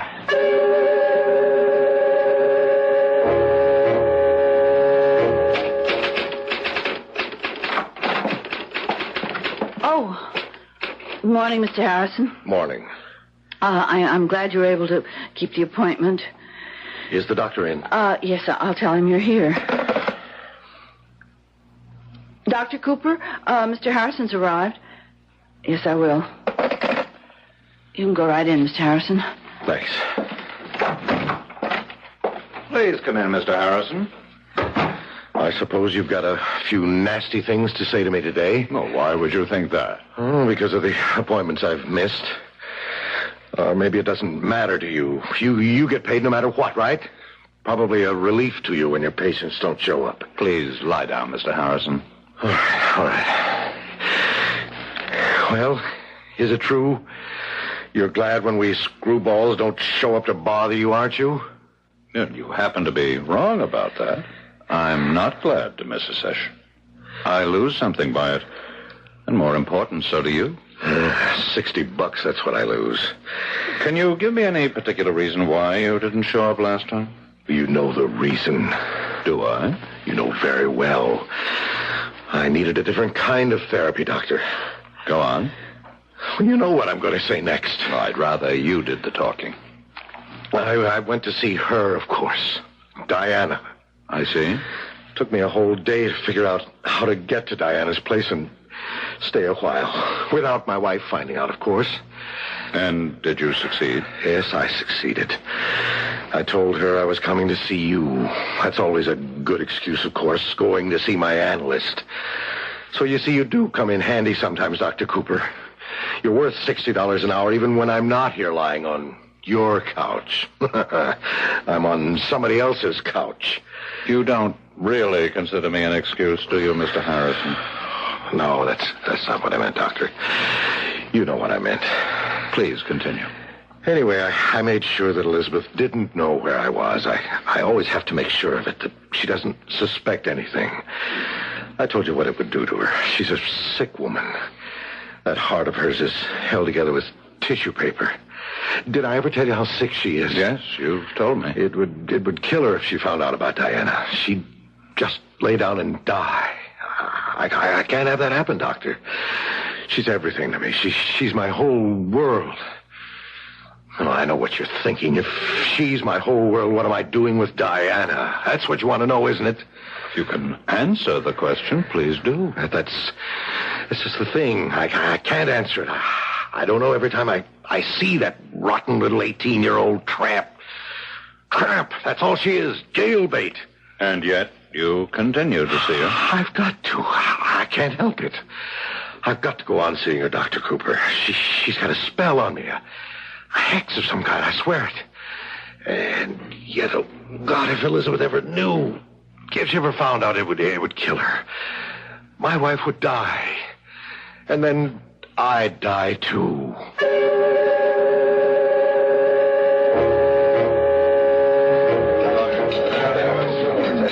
Jimmy, over here. Oh, hi, honey. How are you? I'm scared. I'm terribly scared. Oh, now, forget that stuff. You got nothing to be scared about. Why didn't you call me all day? Don't you realize what I was going through? Well, I was too busy. Jimmy, please tell me what's happening. Okay, I'll tell you exactly. I called Mr. Harrison. You really did? I called him in his office. I told him I know all about his little 18-year-old and that if he didn't want his wife to find out... Dear Lord. Now, listen. Tell me about Dr. Cooper. Everything's okay there, isn't it? If you mean the files... No, he doesn't realize they were disturbed. Now, what about his prize patient, MJH? Well, he didn't come in today. He broke his appointment today. He always does that when something's really bothering him. Maddie, listen, this will all be over soon. When? Please tell me when. This weekend. So soon? Well, there's no use putting it off. I set the price high, so he's liable to bargain. I'm ready for that. I know how to compromise. Maddie, don't look like that. I can't help it, Jimmy. I feel so dirty. I'm doing this for both of us, honey. You know that. Tell me you know it. Yes, I suppose I know it. And you love me too, don't you? Say it, Maddie. I love you, Jimmy.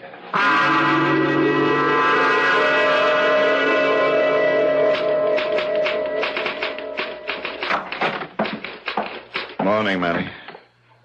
Morning, Dr. Cooper. How are you? Oh, not very well this morning, I'm afraid. Why? What's wrong? Well, I gather you haven't heard the bad news. No, I haven't. It appears that I've lost a patient. Who is it? My problem patient. Oh, I should have known better. I should have realized that he needed more help than I was able to give him. Then this might not have happened. You don't mean Mr. Harrison? Yes, Mr. Harrison.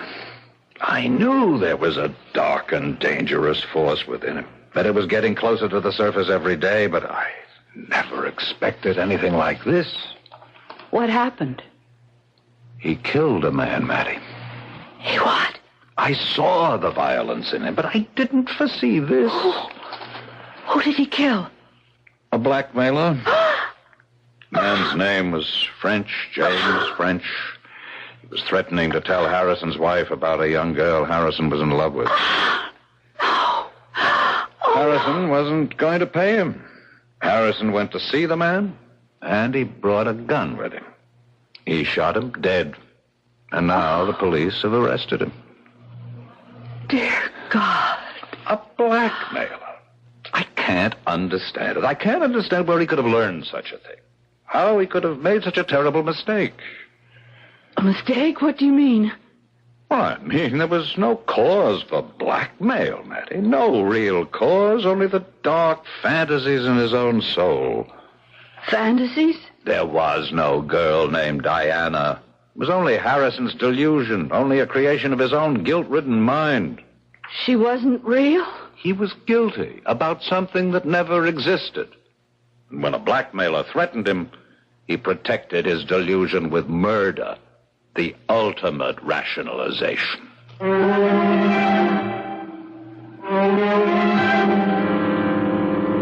The ultimate rationalization. And suddenly, Mattie Sheridan's dream of the future is destroyed. But then, her dream was a rationalization too, wasn't it? She'd convinced herself that true love was more important than truth. Now, of course, she'll never know whether the love of Jimmy French was true or not. At least she's spared that cruelest of all fates. We'll be back shortly.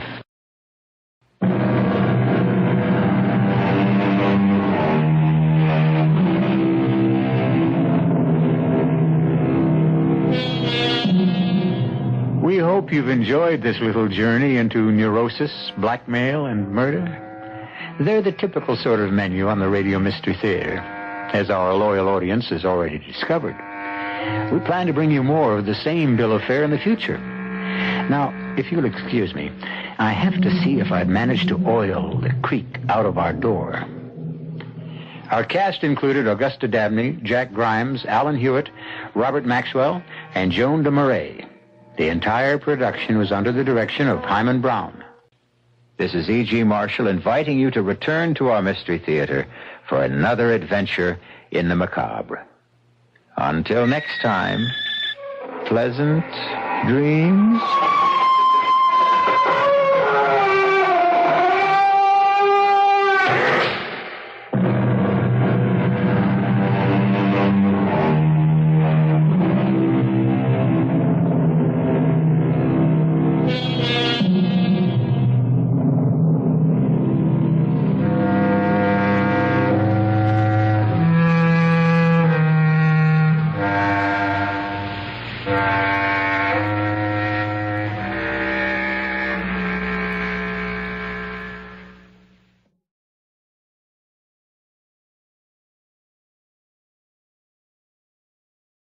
The CBS Radio Mystery Theater presents...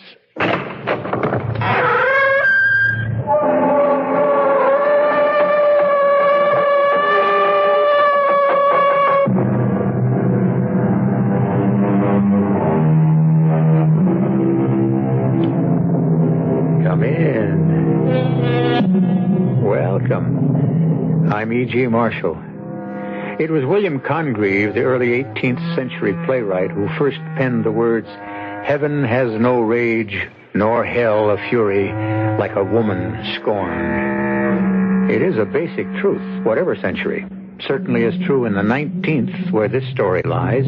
But the woman, in this case, not exactly what you might imagine, but I'm getting ahead of myself. Let's begin at the beginning.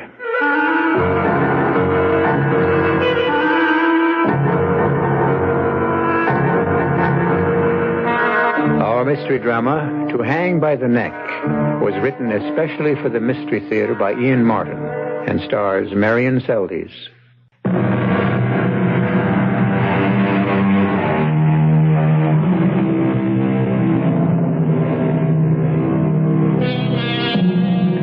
The Calvert Conway spread, brand mark C-Circle C, used to lie between Dallas to the north and Houston to the south, and east by west between the Louisiana border and Waco. It wasn't the largest cattle ranch in Texas, but in its own right, between those two extremes, it was an empire. The ownership of empires, or the succession to them, has caused most of the turbulence in history, and has always brought tragedy and agony to the individuals involved in them, as witness the story of C Circle C. Carrie, what are you doing here? I came back, Mother.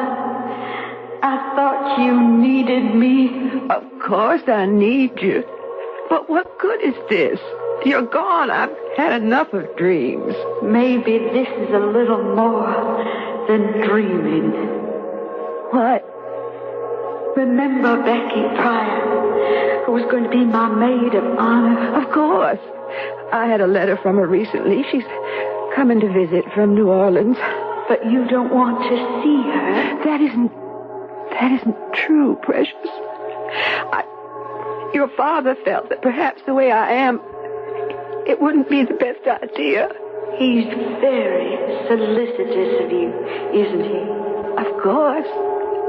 He loves me. And me. He loved you. Oh, that's true enough. Rebecca Pryor, my best friend. I want to protect Becky. That's one of the main reasons I returned. And you must help her too, Mama. Please, protect my friend. Protect my friend. My friend.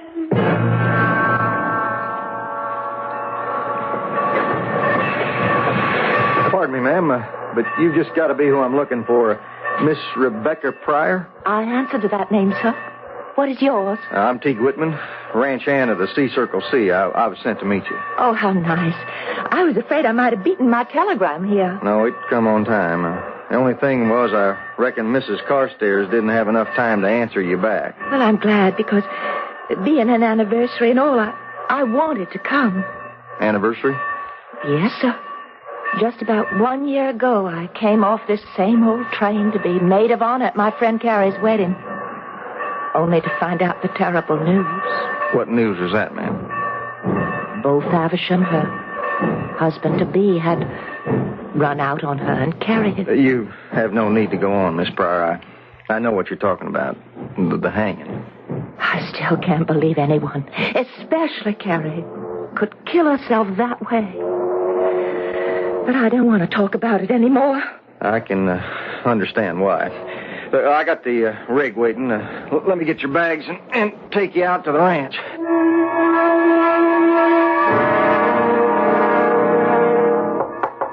Who is it? It's me, Julie. Chad. May I come in? It's your house, Chad. Well, it's your bedroom, Julie. I wouldn't have disturbed you except... Well, I thought I heard you talking to someone in here. Well, who could I be talking to? I don't know. Silly of me, perhaps. I thought maybe Becky Pryor had arrived earlier and we expected her. No. Rebecca isn't here yet. Well, I was out riding the fence and just came in. She might have arrived without my knowing it. There's very little you don't know that happens, Chad. Well, I'm human. Can't be everywhere at once. So am I. And I find that I'm not any place anymore. Now, Julie, don't talk like that. I try not to, Chad. But since the accident, and most of all, Carrie, what do I have left to live for? Me? Yes, Chad, my husband. I do have you to live for. Sometimes I wish you felt that more strongly. You must believe me. You are the only thing that keeps me alive, Chad. My darling. Listen.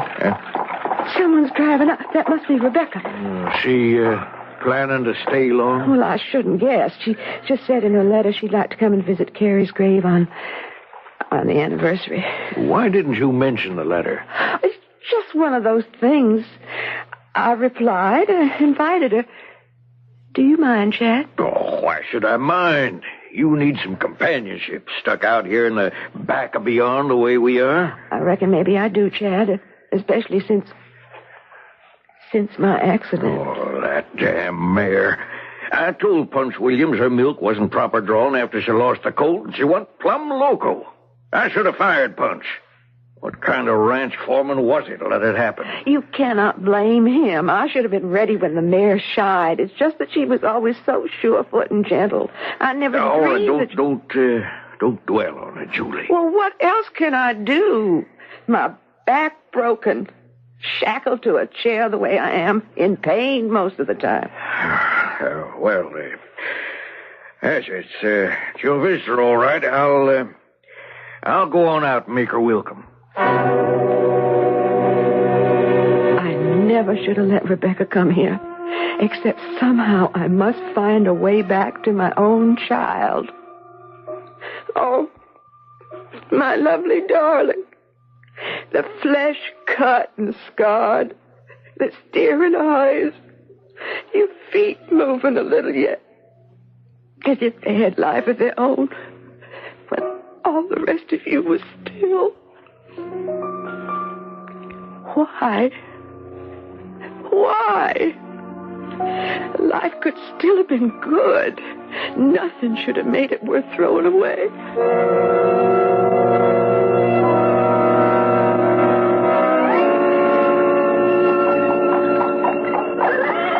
Oh. Well, here we are, Miss Pryor. Can I hand you down? Oh, thank you. Have you been with Conway Ranch a long time? Oh, no, ma'am. Just since I was mustered out, a few weeks. I'm a Johnny-come-lately. Were you a Johnny Reb? Not from these parts. I was Union. I'll get your bag. But what brought you to Conway Ranch? Or maybe I should say the Carstairs. It's still the C-Circle C, even though Mrs. Conway married again with Mr. Carstairs. Most of the old hands still call it the Conway spread. My dear Becky, how nice to see you again. Oh, Mr. Carstairs, thank you. I hope it was all right to come. Well, of course. You're the nearest thing to a daughter we got left. You're always welcome here. That's nice of you. Teague, you can put the horse and rig away, then report to Punch Williams. I'm sure he can find you something to do. I reckon. Thanks for your escort, Mr. Whitman. My duty, ma'am, and my pleasure. That's a nice young man. Teague? I don't know. Too close-mouthed about himself and everything for my fancy. I think he's just kind of shy. Well, he's a good worker, I'll say that. Hands haven't been so easy to come by with the war. Well, here we are. Let me open the door for you. Well, in you go. What are you waiting for? I was just thinking how different it was the last time I came into this house. Don't, Becky. Please don't. I'm sorry. And try not to talk too much about it to my wife. She... Oh, I understand. Oh, I just hope I didn't make a mistake. That I'm really welcome. Why, you know I couldn't be more pleased. And the only reason Julie isn't down to meet you is because she can't walk anymore. She's confined to her bed or her chair. Oh, what happened? It was 7 or 8 months after Carrie died. She wanted to go riding one day. I still didn't like to see her off alone, so I went with her. Chad? Oh, excuse me. Yes, dear? Heaven's sakes, what's taking so long? Isn't Becky here? Yeah, just brought her in. Then you just march her right upstairs here. I want to say hello and make her welcome. Why don't you run along, Chad? Us women can find plenty to talk about ourselves. Well, I thought I ought to see Becky settled before dinner. Well, Mrs. Ames can see her things are put away. Now, right now, I'd like to talk to Becky alone. Very well, Julie. See you at dinner, Becky. Right, Mr. Carstairs? Quick. Go to the door. Make sure he's gone. Gone? Don't you see he doesn't want us to be alone a minute? Now, don't upset yourself. Upset myself? I'm torn apart. Is he gone? Yes, I think so. What is it, Mrs. Carstairs? I have no right to put you into jeopardy, but I need help. Your letter was a godsend. the only chance I had. Mrs. Carstairs, what is it? Shall I ring for help? Oh, what shall I do? It's just another back spasm. Pills in my drawer. And some water. Oh. Here you are. How many of these pills? 2. And water. Here.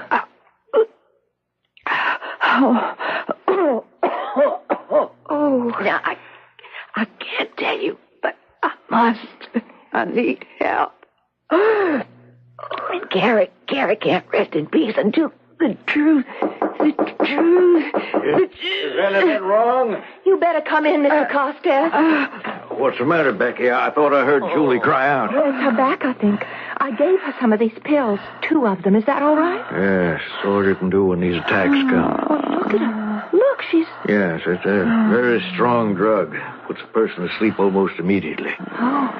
Quite frankly, I don't like her to have him so near at hand. I'm always afraid if the pain is too much, she might take an overdose. She seems rational enough, but she's not. Ever since Carrie's death, her mind wanders. Oh, the wildest flights of fancy, feelings of persecution. I don't know. I'd hope to spare you this, but now that you're here, I'm afraid my poor wife is stark, staring mad.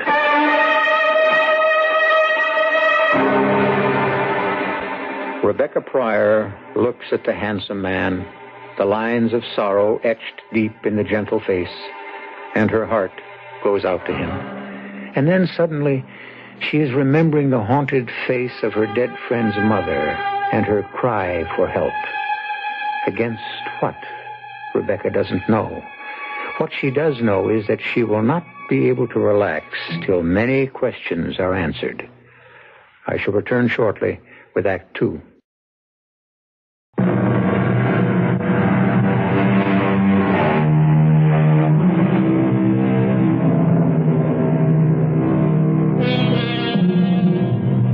You are Rebecca Pryor, in the year of our Lord, 1865. The war between the states is over now, but you remember vividly 1 year ago the excitement of traveling from New Orleans to the ranch in Texas, where you now are, in order to be maid of honor at your best friend's marriage. You were roommates and inseparable at Mrs. Covington's Seminary for Young Ladies during the war, and it was there that your roommate, Carrie Conway, met Beau Faversham, who was to have been her husband. Now, 1 year later, after the wedding that never happened because Beau disappeared and Carrie's awful death by hanging herself, you are back at the ranch.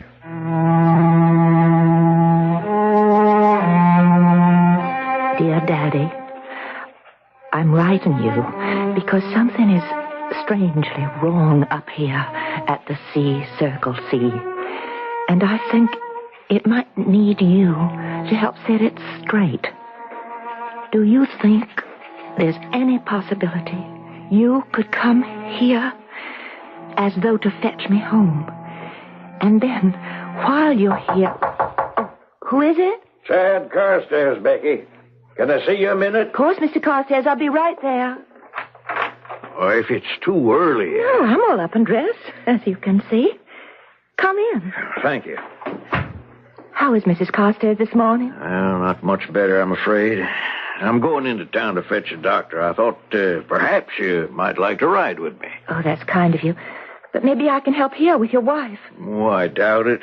She'll be keeping to her bed today, and the housekeeper, Mrs. Ames, will be there to keep an eye on her. No, let me persuade you to come with me. We could have a nice meal at the hotel and give you some little holiday feeling on your visit. Oh, that's kind of you, but I am a bit tired after my trip up. I think I could just rest here at the ranch today. Well, if that's what you want. I tell you what, my ranch foreman hasn't quite decided what to do with that new hand who brought you from the station. I'll have him stand by. Don't bother. I can take care of myself. Well, if you want to rest, that's fine, but Teague will be available. And you're sure I can't help Mrs. Carstairs? Oh, no. Best thing is to leave her alone. She's a whole lot more than you. or any one of us can handle.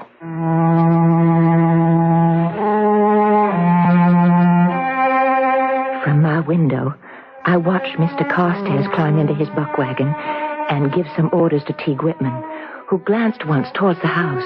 I drew back as he looked up.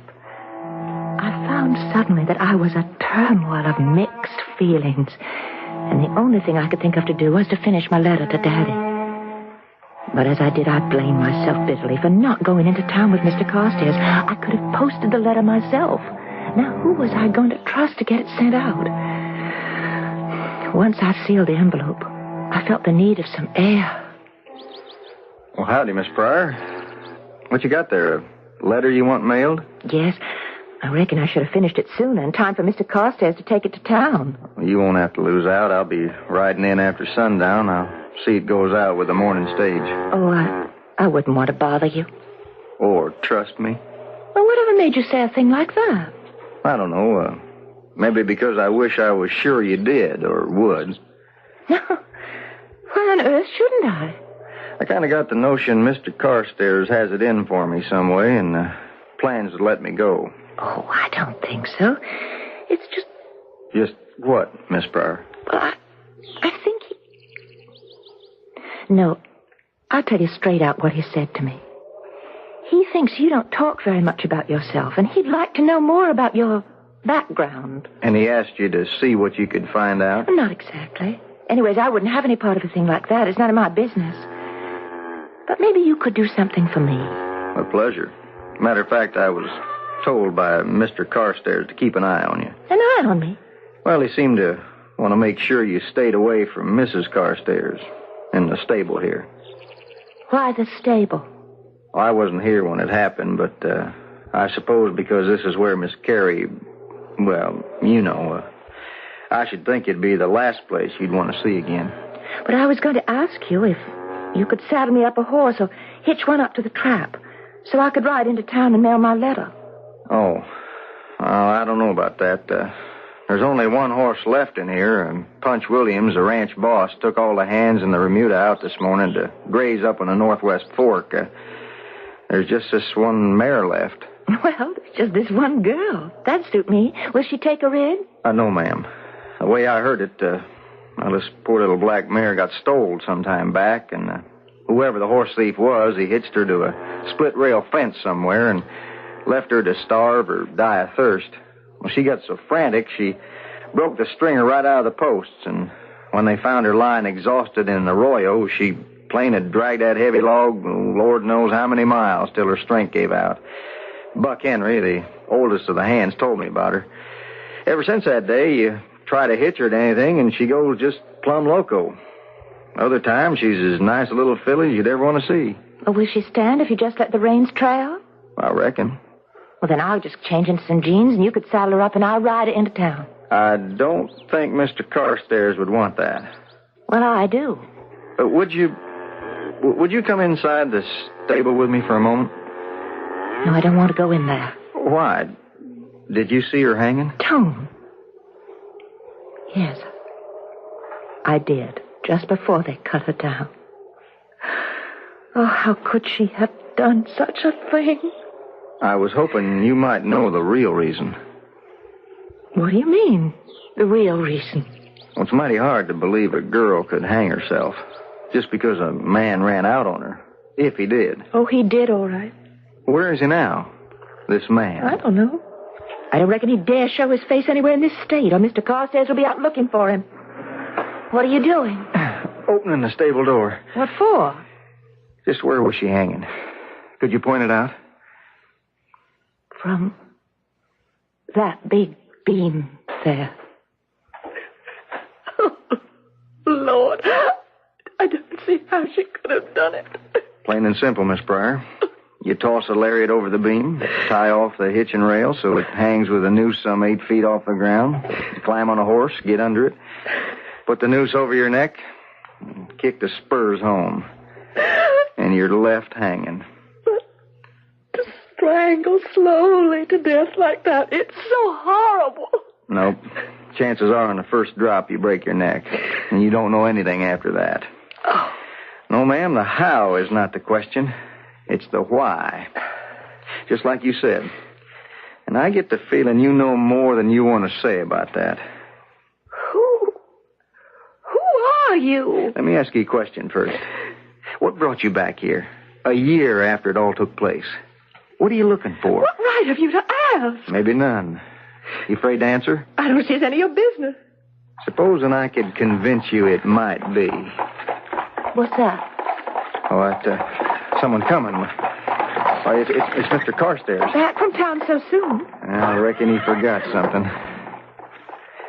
Anything wrong, Mr. Carstairs? No. Just something slipped my mind.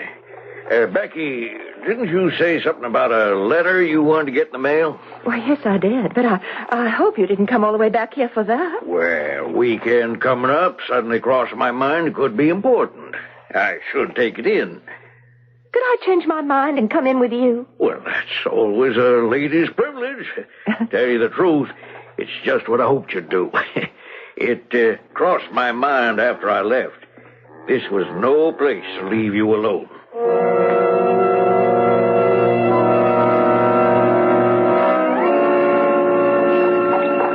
You going to be leaving us soon, Becky? Why do you say that, Mr. Carstairs? Well, letter to your father. I thought it might be to arrange to have him meet you. There's no place for a young girl anymore, I'm afraid. I hadn't planned to leave right away. Of course, if you want me to. Oh, I'd be the last person to chase you out. But with Julie as she is and the memories, sure don't blame you if you included in your letter the news that you're coming home. Now, there's a train day after tomorrow, or the stagecoach, and we can make arrangements as soon as we get to town. Well, but no. You see, I'd hoped to stay long enough to be of some help. Well, no one can help Carrie anymore. Julie isn't the same way. The only difference is she's alive. What are you doing sneaking around up here, young man? I wasn't sneaking, Mrs. Ames. Then what were you doing? Before he left for town, Mr. Carstairs asked me to tell his wife that he'd come back to take Miss Pryor with him. Mr. Carstairs told you no such thing. There'd have been no need to tell Mrs. Carstairs anything. She's sound asleep. You're lying. Is that you? Maybe we both are, Mrs. Ames. I hear talking in there. That's her, talking to herself again. Crazy. If you ask me, she ought to be put away somewhere. Like her daughter and Beau Faversham? What does that mean? I was just asking. Did you mean dead like them? Who said Beau Faversham was dead? If he isn't, where'd he disappear to? Nobody knows that, of course. After he ran out on Miss Carey, he wouldn't dare leave any traces of...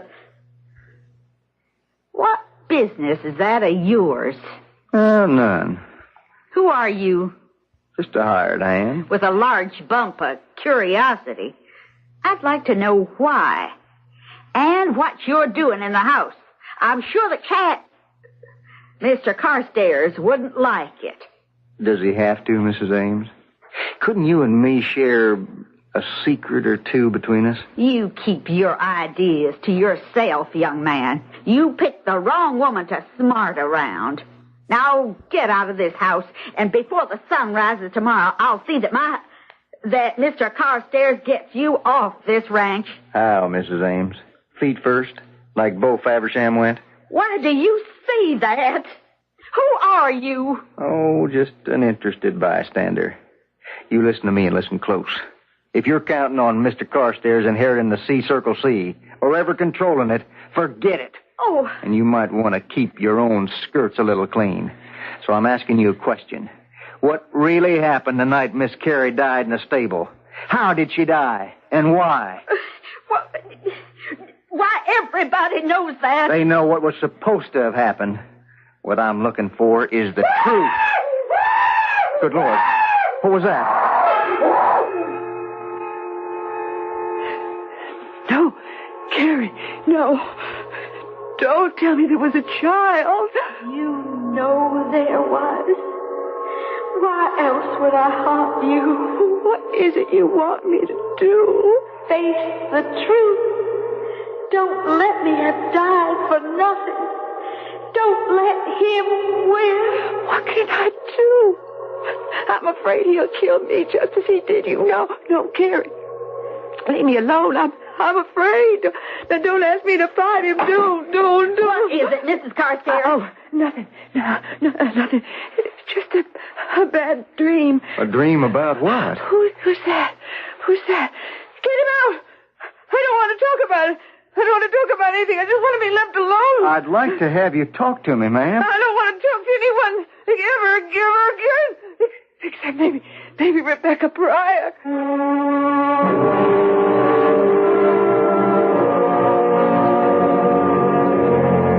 What is it that tortures Mrs. Carstairs? The daughter who seems to haunt her? You must believe that the Carrie who talks to her is a figment of the imagination, a reflection of a guilty conscience. But exactly why does she have a guilty conscience, if she has one? And who is Teague Whitman or Mrs. Ames? And most of all, why should a stranger like Rebecca Pryor be the one who, in her agony, Mrs. Carstairs seems to want to turn to for help? I'll return shortly with Act 3.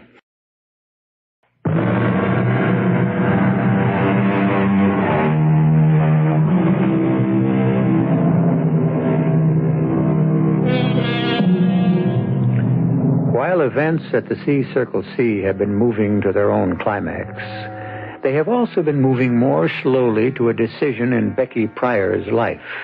First off, she has a strange feeling about the letter to her father. This is a general store. We can mail your letter right here. Why don't you give it to me, Becky, and I'll take it in. Oh, I can do it myself. Oh, it's no trouble. Won't take a minute. Unless you don't trust me to carry the mail. Why would I feel that way? But as I gave it to him and he swung from the buckboard and went into the store, I wished I hadn't.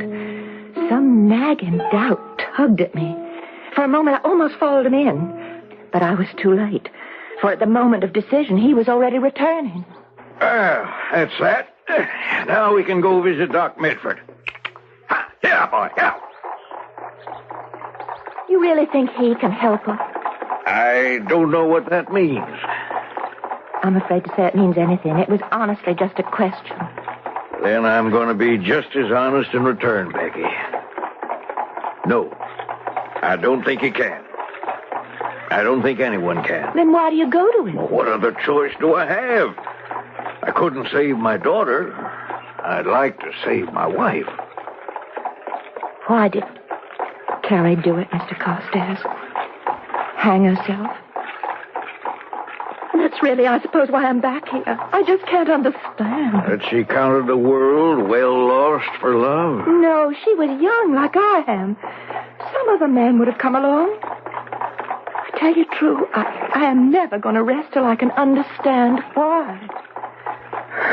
Well, you're very young, Becky.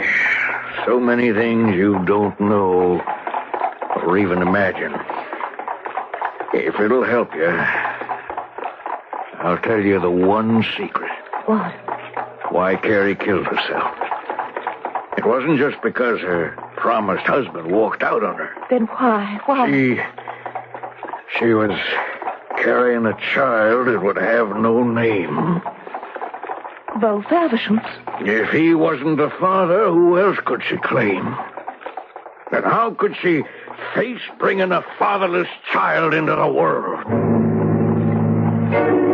right. I came back and I stuck my nose into it, stirred up muddy waters, couldn't leave well enough alone. What is well enough? What is it I'm looking for?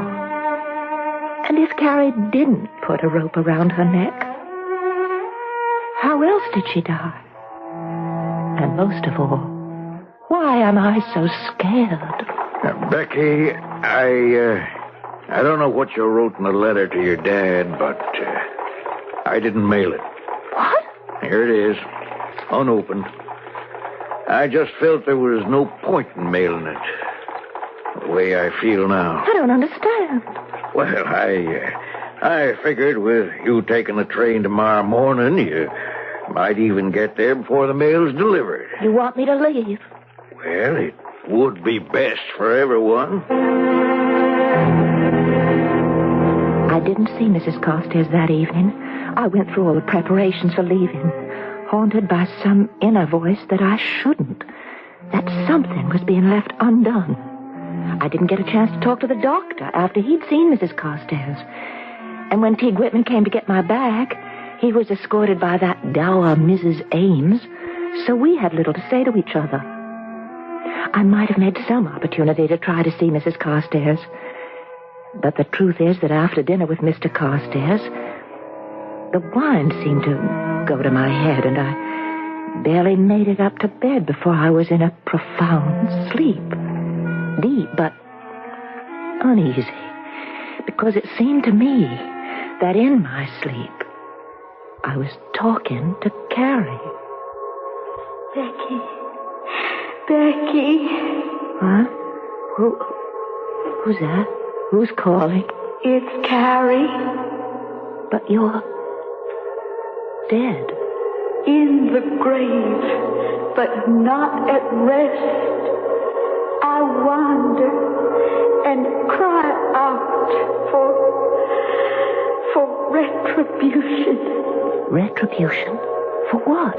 For dying too soon and dying in shame.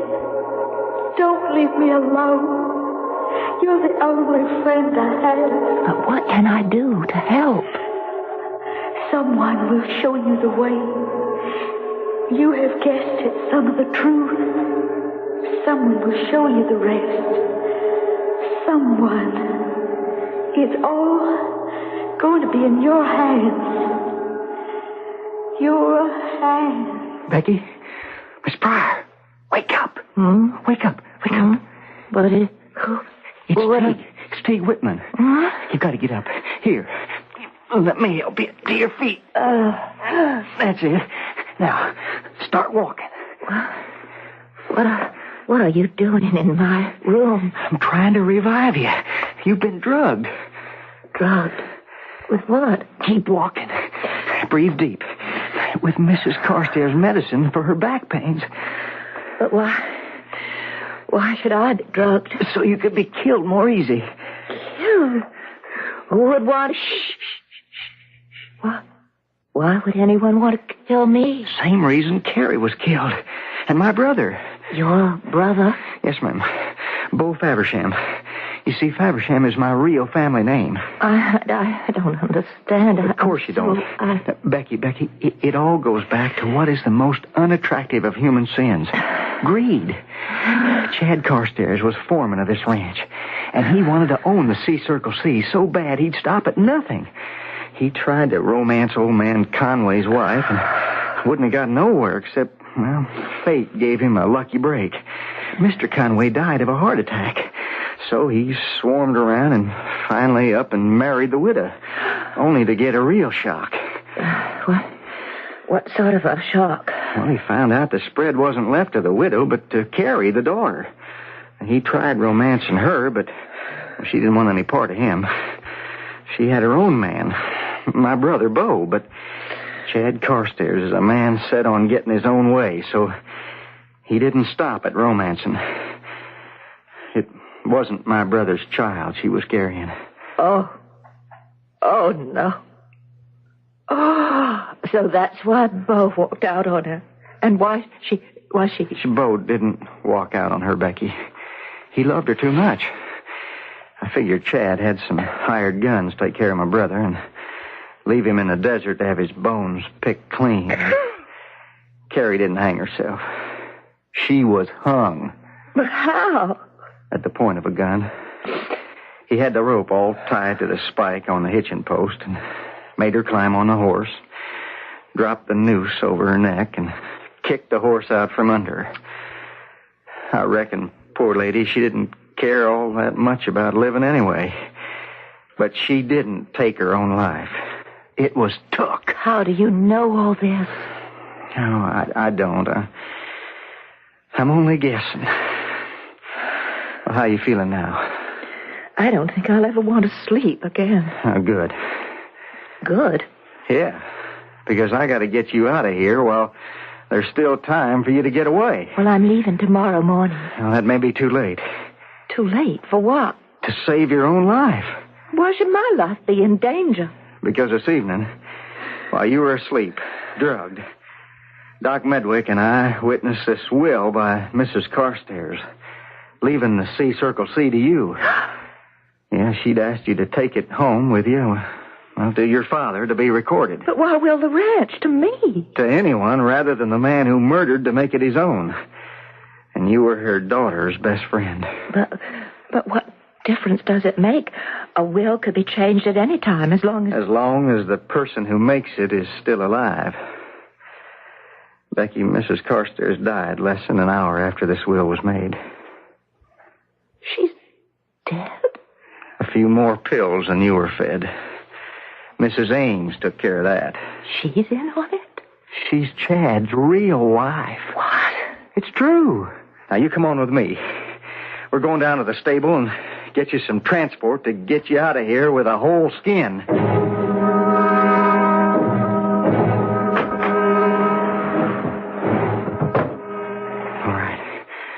Saddled and bridled our poor old local little mare. Only horse we have to get you into town so you can pick up the midnight stage. Aren't you going with me? No, ma'am. I'm staying to even up some old scores. You don't mean to kill Chad Carstairs? That's exactly what I aim to do. Oh, no, please, T. Please, there's been enough killing. What good would it do? It would save your life, for one thing. Is that so important to you? Or is it just revenge for what you think might have happened? I guess that's a question I'd better let you answer. Maybe I can answer that for the both of you. No, don't move, Teague. Except real slow to loosen your gun belt and let it drop while I light this lamp. Do it, or I'll put a bullet in her. You can't get away with any more murders, Chad. In my territory here where I live, I can get away with anything. Now let me have the will. No. Give it to him, Teague. What does it matter? Once we do, we're both dead. If I kill you both first, I can just take it. Except that killing us both might not be as easy to explain as all the others. Carrie, my brother, your wife. I'll find a way. I'm not so sure. You're losing your touch, you know, Chad. You finally had to poison Mrs. Carstairs because you missed the first time. What does that mean? Oh, don't try to spook me, Chad. You took her out on this poor little mare here you knew was loco, didn't you? All right, that's enough talking, Ed. And then you stopped somewhere, and before she had a chance to dismount, you jerked at the reins against the bit in her mouth as if to tie her up. What are you doing? No! Hey, are you all right? I am. And Mr. Carstairs? Oh, poor little mare. She didn't mean it. But she saved our lives. What happened? She trampled him to death. Well, it's sort of poetic justice. What he spent his life doing to women. Only at the end, this particular one turned the tables. In one quick move, Teague Faversham had flipped the halter rope over the hitching rail, and immediately the mare had reacted by going berserk. Chad, caught off balance, was unable to protect himself against her flailing hooves. The special death he had planned long ago for his wife, unsuccessfully, was successful by accident and became his own. True poetic justice. That ideal justice which poets exercise by making the good happy and the evil unsuccessful. I'll return shortly.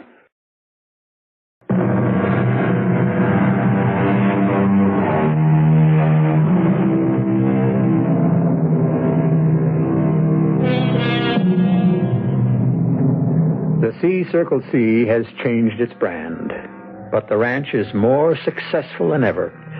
It's now the T-Bar R, framed in a sort of circle that looks a lot more like a heart. And it's run by Teague and Becky Faversham. Their first child is on the way, but both of them feel in a sense it is their second. The first is a little black mare that Teague has spent a long time gentling, and who no longer fears being hitched. Maybe she takes an example from Teague and his bride, Becky. Our cast included Marion Seldes, Bob Caliban, Ann Petoniak, Martha Greenhouse, and Bill Griffiths. The entire production was under the direction of Hyman Brown. This is E.G. Marshall inviting you to return to our Mystery Theater for another adventure in the macabre. Until next time, pleasant dreams.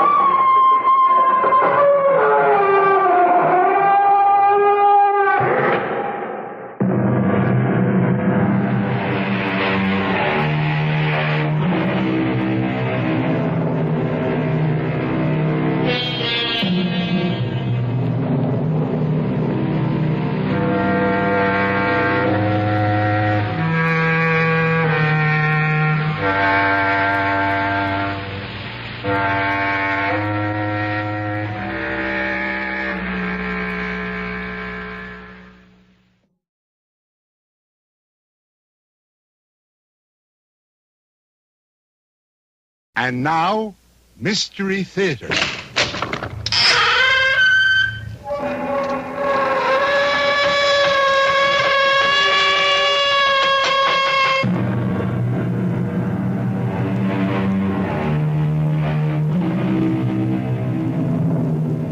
Come in.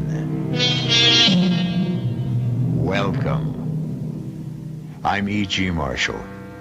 Welcome to the sound of suspense. Welcome to the fear you can hear. But mostly, welcome to the world of terrifying imagination. In this story, you're going to meet what some people call a shutterbug. You know what a shutterbug is. The kind of person who never goes anywhere without a camera swinging from a strap around his neck, who is never content unless they're aiming a lens in your direction, whether you want to be photographed or not. But unfortunately, this particular bug is the kind that many people want to crush under their feet.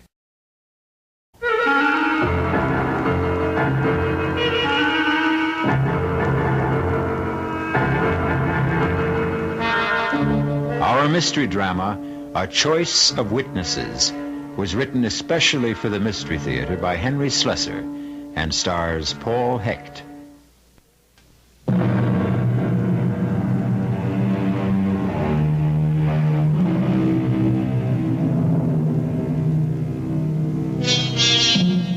It begins on a warm day in early spring, the kind of day which tempts office workers to leave their desks and stroll through the nearest park on the noon hour.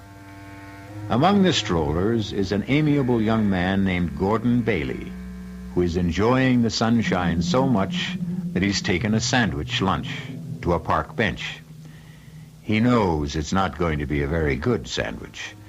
His wife, Pam, prepared it with her own loving hands. And even after 2 years of marriage, Pam seems unable to cope with even a hard-boiled egg. Oh, excuse me, mister. Okay if I sit down here? Oh, yeah, sure. Plenty of room. Thanks. Nice day, ain't it? Yeah. It's about time we had some good weather. That's a good idea. I mean, bringing your lunch to the park. Oh, that's my wife's idea. We're on an economy drive. Yeah, money's tight these days. Very tight. What line of work did you say you were in? Oh, I think I said I was in the insurance business. No kidding. Well, now that's what I call a good business. Oh, excuse me. Hey, that ought to be a cute picture, huh? That little squirrel up there, cute as a bug, huh? Well, you like to take pictures of squirrels? Well, me, I like to take pictures of everything. In fact, I do this for a living. Oh, you're a professional photographer? Yeah, kind of. I make a buck out of it sometimes. I suppose you sell pictures to the newspapers? Oh, no. I never sold no pictures to the papers. I sell them to people. Well, I guess I'll be heading back for work. Wait just a minute, Mr. Bailey. I don't remember telling you my name. Well, I guess I know your name on account of the badge. Badge? What are you talking about? The badge you wore at the convention at the hotel in Atlantic City. Oh, wait a minute. You were at the insurance convention last month? Yeah, I was there. I get a lot of good pictures at conventions. Some of my best. I see.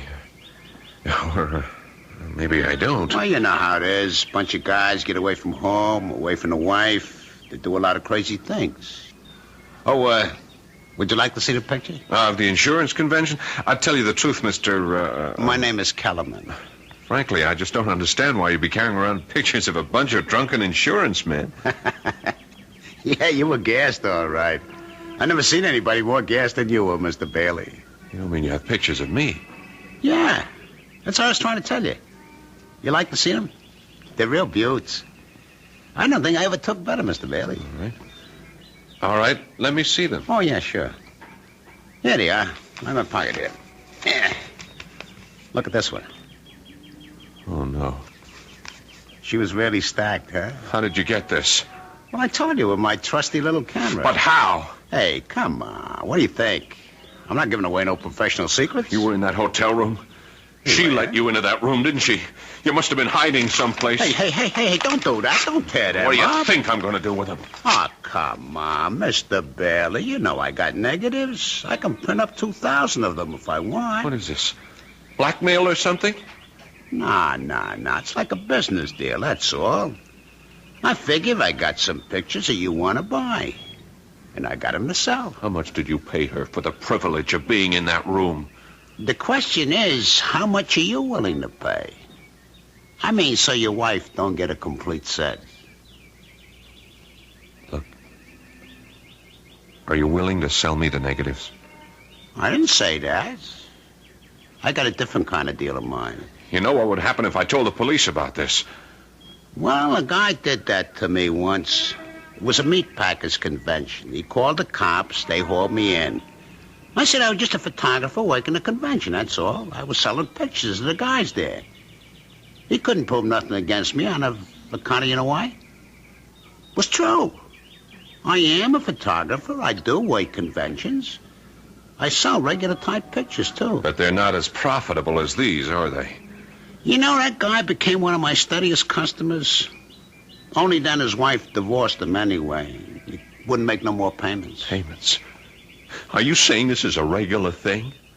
How much you earn at that insurance company? I figure a young guy like you, they pay about $18,000 a year, am I right? Listen to me, Kellerman. The woman at that convention, I didn't want to get mixed up with her. I was just so tight, I didn't know what I was doing. Oh, hey, you don't have to tell me about stuff like that, Mr. Bailey. I've been around plenty. I know how guys are. No, you don't understand. Look, I'm only married 2 years. I love my wife very much. And the only reason I got into that stupid mess was because of my boss. I didn't want to insult him. He was drunker than I was. Oh, come on, Mr. Bailey. You don't have to explain nothing to me. I know you don't want that nice little wife of yours to see these dirty pictures. And I don't want to show them to her, believe me. She'd never understand. Pam would never... Listen, I'll tell you what. I'll give you a flat price for the negatives, and that'll be it, understand? I got a nice bonus recently. I'll give you $300 cash tomorrow afternoon. How does that sound? Now, listen to me, Mr. Bailey. People are real funny about this kind of business. They never believe a guy like me can, well, be honest, you know? Honest? That's some word. Well, what I mean is, they always think that if they pay me a flat fee, I'll be coming back at them again. You see what I mean? Even if I did give you the negatives, you'd figure I had copies someplace that I could hit you again any time, right? Look, I'm willing to take your word for it. Nah, Mr. Bailey, nah. You just spend the rest of your life worrying about me coming back, am I right? But this way, you just make one small payment to me every month, like you pay the electric bill or the rent, you know? How much? How much do I have to pay? I figure for about $40 a month. Now, that's not so terrible, is it? Just $40 a month? How do you collect the money? Oh, in person, Mr. Bailey. I just go around to all my customers once a month, and I collect in person. It's better that way, believe me. $40. It's $480 a year. You never miss it.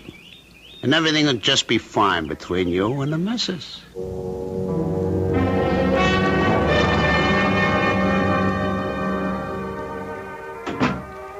That you, honey? Yeah, it's me. Hey, shut up, you mutt. Hi, darling. Oh, be quiet, Lockjaw. It's your Lord and Master. I'm sorry I'm late. I decided to do a little Christmas shopping after work. I forgot how long it takes to fight those crowds. Oh, what a gorgeous package. Is that something for me? Never mind. Well, just in case it is, here's a big kiss in advance. Mm. Hey, you smell good. Is that a new perfume? It's the same old stuff. The one I'm practically out of. Hint, hint, hint. Oh, cut out that hinting. I've already spent more money than I should. Oh, speaking of money, that man was here. What man? Well, you know, the one that comes around every month. That Mr. Kellerman. Kellerman? What the heck was he doing here? It's only the 19th. Well, I don't know, Gordon, but he was here just the same, looking for you. What did he say? Nothing. Just that he'd be back later. Later today? Mm-hmm. You know, Gordon, I just can't bear that awful little man. Did you ever get a look at his eyes? And that camera he wears around his neck. Listen, is he going to be coming around every single month? I told you, honey, he's collecting payments on the car. Well, why can't you make the payments by mail? Because that's the way he likes it. Maybe he moves around a lot. Well, he gives me the creeps.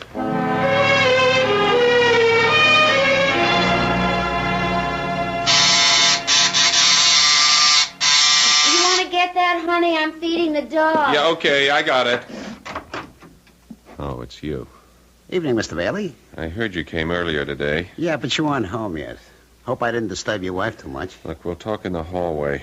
Oh, yeah, of course. All right. What's this early visit all about? You going away for the holidays? Oh, no, I never go anywhere this time of year. This is one of my busiest times of year, you know? Yeah, I can imagine. I get some of my best pictures around now. You'd be surprised. You know how it is. People get all filled up with the Christmas spirit. All right. Get to the point. You want your payment now? Well, I wouldn't mind, of course, but that's not the reason I came around, Mr. Bailey. You see, I want to tell you that the payments are going to go up. What? I really hate to do it, but it's the inflation, you know? Everything costs more. Food, clothing, film, gasoline. I just gotta have an increase, Mr. Bailey. I'm sorry. How much of an increase? Well, just another $15 a month. 15? Terrific. Now it's 55. What's it gonna be a couple of months from now?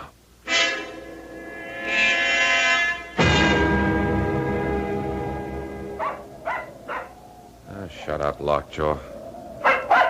Hey, excuse me, Mr. Bailey? Yeah.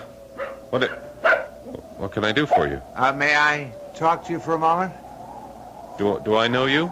No, I don't think you do. My name is Bliss, Dave Bliss. Yeah? Look, can we sit down and talk a minute? Well, it's kind of chilly. Why don't we talk standing up? I'm trying to walk my dog, and so far he's been a non-performer. Well, I want to talk to you about Ed Kellerman. I don't know any Ed Kellerman. Well, I know you do, Mr. Bailey. I made it my business to find out. Now, I'm not asking what he's got on you, Mr. Bailey. I'm sorry, you're making a mistake. It doesn't matter. I won't ask you why Kellerman is blackmailing you. I expect you'd do as much for me. Only would you mind telling me how much you pay him? He hits me for $60 a month. Used to be 40. Price went up last month. 55. You mind paying it? Of course I mind. So do I. I'd mind if it was $10 a month. And not just because of the money. I hate that slimy man, and I'm sure you hate him as much as I do. That's why I wanted to talk to you about putting a stop to him. A permanent stop. You mean going to the police? No. That's not good enough. I'm talking about killing him.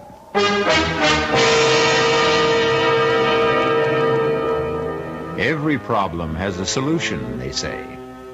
And Mr. Dave Bliss seems to have arrived at his. The obvious question here is, do two wrongs make a right? We'll find out what Mr. Gordon Bailey thinks about that dilemma when we return shortly with Act Two.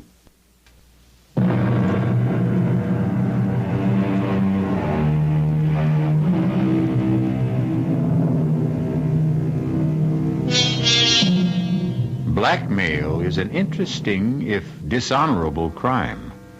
It has the unusual facility of making the criminal feel virtuous himself. After all, he's only punishing wrongdoers by making them pay for their sins. But the profession has some serious drawbacks. For one thing, it inspires one's victims to think in drastic terms. And when there are more than one victim, and they meet, well... Mr. Bliss, I know how you must feel about Kellerman, and you're right. He is one of the slimiest characters who ever crawled out from under a rock. Those eyes. You ever get a look at his eyes, Mr. Bailey? My wife can't stand the sight of him. Well, I'm not married. It's my job he's threatening. Is it your marriage he's after? Never mind. I don't want to know any details. None of us know each other's problems. None of us? You mean you know others beside me? Well, I know others. How come? Well, I made it my business to find others. Oh. One day when I got fed to the teeth with Mr. Kellerman and his payments and his wet eyes, I decided to find out more about our friend. So when he left one day, I followed him. Followed him on his rounds. And that's how you found me. Yeah, that's right. You're in the route book, Mr. Bailey, just like all the rest of us. How many are there? Now, there's no way of telling for sure. All I managed to find was a dozen, an even dozen. Man really gets around. He keeps raising his price. Do you know that? He's only had me in his bag for about 6 months. This is my 5th. But others I've spoken to, they say he raises the ante every few months. 3 of the people I've talked to are paying well over 100. Mr. Kellerman does very well, that's obvious. Yeah, too well. You know something? It's funny, but... well, it's kind of a relief to know that I'm not alone. Yes, that's what I felt at first. Misery loves company. But the satisfaction doesn't last, Mr. Bailey. You still live every day of your life with that sword over your head. I know, but it's still not a reason for using words like killing. Don't you know that's the only possible way to deal with a blackmailer? I wouldn't know. Kellerman's my first. Well, think about it. No, you must have thought about it already. You wouldn't be human if you hadn't thought about it. It crossed my mind. Not that I should kill Kellerman, just the wish that he were dead. That someone else would kill him. Yeah. I guess I wouldn't shed too many tears. You just didn't want to dirty your own hands, right? I didn't want to take care of one problem and have another one even worse. And don't tell me that doesn't make sense. The only thing that makes sense is making Kellerman a corpse. I'm sorry. I'm just not interested in anything like that. The others weren't either. Not at first. But now they all are. All? Look, what are you talking about? We all want to get rid of Kellerman. We want to kill him. And so do you. That's a lie. You hate his guts as much as we do, Mr. Bailey. Why don't you admit it? Of course I hate him, but that doesn't mean I'm... It doesn't mean I'm ready to commit murder. Well, we're ready, Mr. Bailey. And you better be too. Ready for what? To commit murder. If you don't mind my saying it, perfect murder. Perfect? Foolproof. I'm sorry. Look, that's a stupid dream, and you know it. You won't say that after you've heard the idea. Everybody who sets out to commit a crime thinks it's foolproof. They wouldn't commit it otherwise. Right now, all I want to know is if you'll cooperate. That's easy. No. Why not? Because murder is worse than blackmail. That's why. Well, this isn't murder. We're going to erase a human mistake. Forget it. Look, I'll make believe I never heard you say it. Come on, Lockjaw. Come on, girl. Let's get our business over with. There wasn't one person on the list I didn't have to convince. But when I told them that there was no chance of any of us being caught, that's when they dropped their objections. All right. What foolproof scheme for murder do you have? It's foolproof because it won't be murder. It'll be an accident. If anyone gets into trouble, it'll be me. Just me. I'm going to kill Kellerman with my car when he's making the rounds one night. I have the time and place all figured out. Just before midnight on Carroll Street. An accident? Right. So, now you know the favor I'm doing you. I'm taking the risk all by myself. You think the police are that stupid? Murderers get caught even when they frame accidents. Oh, this is different. Why? Because of the witnesses. What? I'm going to have witnesses. A lot of them. All disinterested parties. Nothing to connect them with each other. And they'll all tell exactly the same story. What they saw, how it was all Kellerman's fault, getting hit by my car. All right. Stop. Don't tell me any more. You've already told me too much. No, you've got to hear the rest of it. You're a part of this like everyone else. Don't you see the beauty of it? Safety in numbers? If you ask me, you'll all get caught. No. Don't you understand? When a group of citizens all testify exactly the same way, I mean reliable citizens from every walk of life, you ought to meet some of Kellerman's victims. One is a college professor, 2 are doctors, there are 4 housewives, a bartender who owns his own joint, 1 working stiff, 1 person in city government. You might as well know that's me. Bliss. Wait a minute, I've seen your name. Something about the Transportation Authority? One of them is in the insurance business. They're all with me, Mr. Bailey. Every one of them has agreed. So many witnesses to one accident? Well, we won't need everyone. Some of them won't be asked any questions by the police, but they'll all be there just the same. We'd like you there, too. You're nuts. Do you know that? You and the rest of... I won't have any part of this. Don't you see? It can't miss. It doesn't matter. I don't want to have any part in killing a man. How come, Mr. Bailey? Have you got religious scruples or something? Maybe. You've got scruples, but you did something rotten enough to make you a blackmailer's victim. I didn't commit murder. Look, you got a good idea about getting everyone together. Maybe if we all went to the police. Oh, no way. Whatever it is you don't want known about yourself, my friend, it'll come out the minute Kellerman gets arrested. Now, my way is better. I can't buy it. Look, I'm sorry. My dog is getting tired, and so am I. Come on, Lockjaw. Now, wait a minute now. You want my advice, Bliss? Don't go through with this. Find some other way. There has to be one. Goodbye. Bailey. Yeah? What if we do it? You'll be sorry, that's what. Sorry? Why? Because you'll tell the police the truth? I didn't say that. Goodbye, Mr. Bliss.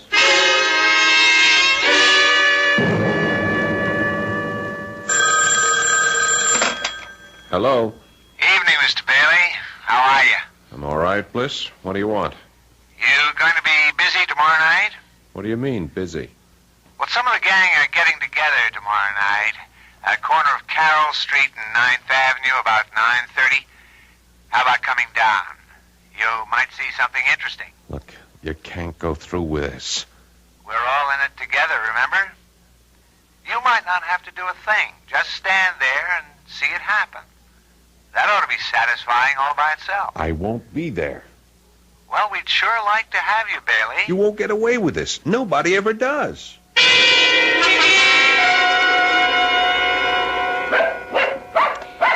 Oh, shut up, Lockjaw. What's the matter with you tonight? Gordon? Yeah? Do you think Lockjaw's all right? She keeps staring at the door and growling. I don't know. Must hear the neighbors or something. Maybe she's waiting to bark at that man, the collector, you know? Kellerman? Uh-huh. Isn't he coming tonight? He usually comes on the last Sunday of the month, doesn't he? Yeah, usually. Well, I doubt if he'll be here tonight. It's almost 11 now. Oh. I didn't realize it was that late. You haven't done much this evening. Don't you feel all right? Yeah, sure. I'm all right. Well, you just seem to be, waiting. Was it for that man? Because if it was, I'm sure he's not coming, honey. I think we ought to go to bed, listen to the news or something. Oh, the news. Yeah, I guess it's on right now, isn't it? Just about. You want me to turn it on here? Yeah, sure, would you? Okay. The conference, now postponed until February, will include top officials from both nations. On the local front, a man who has been identified as Edward Kellerman of 1811 Sudworth Avenue. Gordon, do you suppose he's the same by man? an automobile tonight on the corner of Carroll Street and 9th Avenue. The driver of the car, city administration official David Bliss, was released after questioning. 5 witnesses on the scene of the accident testified that Kellerman had stepped into the automobile's path For as it rounded the corner. heaven's sake. In sports, the Golden Warriors Shut it up, trounced our Pam. home. Gordon, do you suppose it's that man, the collector? You think that's the reason he didn't come around tonight? That would be a good enough reason, wouldn't it? If he was dead, lying in the middle of the street, dead. You look so strange. Gordon, did you like that man? If you want to know the truth, Pam, I hated him. You did? Why? Just on general principles. I really don't understand you sometimes, Gordon. Hand me the phone book, huh? Okay. Thanks. Here. You gonna call somebody? Honey, why don't you go to bed? I'll be in a few minutes. Yeah, but who are you calling? Just someone I know. Someone who knew Kellerman. Oh, I see. To find out if they know about what happened to him, right? Yeah, that's right. Okay, honey. I'll go in then.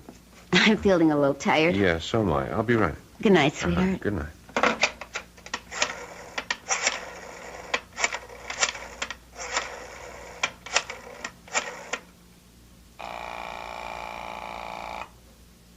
Hello? David Bliss? Yes, who's this? Gordon Bailey. What do you want? I heard the news tonight. About Kellerman. Well, you don't have to thank me. I did it for myself. And you did go through with it, eh? You can relax now, friend. You've just saved yourself $55 a month, maybe a lot more. Your remittance man won't be coming around again. You ought to go out and celebrate. I know what I ought to do. What's that? So long, Bliss. I just wanted to make sure. Hey, Bailey.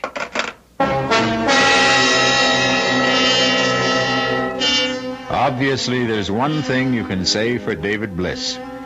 He's a man of his word. And because Mr. Bliss kept his word, 2 indifferent interns are now lifting the mortal remains of Mr. Edward Kellerman and depositing them in the efficient cold filing cabinet of the city morgue, awaiting for someone to claim the body. But who cares about a dead blackmailer? Possibly Mr. Gordon Bailey. We'll find out shortly when I return with Act 3.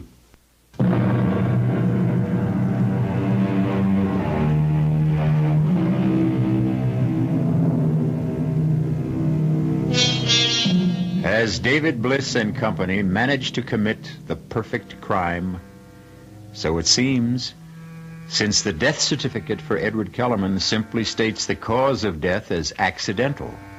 At least a dozen people know otherwise, but they remain silent, feeling not grief, but relief. The only one who finds it difficult to maintain that silence is the one victim of Ed Kellerman who was not on the corner of Carroll Street and 9th Avenue that fateful night. Honey, do you know it's almost 2 o'clock in the morning? Oh, is it? Really? You know, I honestly think you are coming down with something. A virus, maybe. Pam, will you please stop fussing? You're beginning to sound like my mother. I certainly wouldn't want to do that. I'm just trying to get you to go to sleep. You've got a job to go to tomorrow. You know, it's funny about my mother. When I was growing up, she made me feel that there was something, I don't know, something so profound about religion. Well, if you ask me, she just likes the bingo games. My father was that way, too. But neither one of them really seemed to live their religion. You know what I mean? I mean, they talked about loving their neighbors and so forth, but they didn't love them at all. They were always saying the nastiest things about them. Well, that's how people are. When I was in my teens, I used to call them hypocrites. Now, I just wonder if I'm any different than they were. I really don't think I am. Different how? Well, about things like the 10 Commandments, for instance. I wonder if there's one I haven't broken. I hope you haven't coveted your neighbor's wife. That's about the only one I can remember. I remember them all. You do? Yeah, I won a prize in Bible class when I was only 8 for reciting all of them. Thou shalt not this, thou shalt not that. There are only 8 shalt nots. Thou shalt have no other gods beside me. Thou shalt not worship any graven image. Thou shalt not take the name of the Lord thy God in vain. Thou shalt not kill.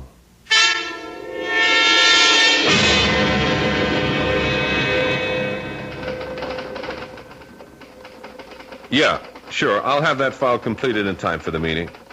Righto, Phil. Bye. Oh, Sylvia, did you reach that number yet? No. Okay, well, buzz me if you do. All right, now, let's see about that actuarial table. Hello. All right, Bailey. What is it now? Hello, Mr. Bliss. I've been having a lot of trouble reaching you this morning. Well, I haven't been at my desk. I was wondering if you might be free for lunch. Sorry. I'd really like a chance to talk to you. About what? About some mutual friends of ours. If we're talking about the same thing, Bailey, they're not mutual friends. They're all strangers, complete strangers, just like you and me. Well, that's something I'd like to rectify. Would you have lunch with me? All right? All right. Where? Suppose we meet somewhere halfway. I know you're in the City Hall area. I'm on Wall Street. How about Mercury's? Do you know it? I'll see you there at 12:30. That's fine.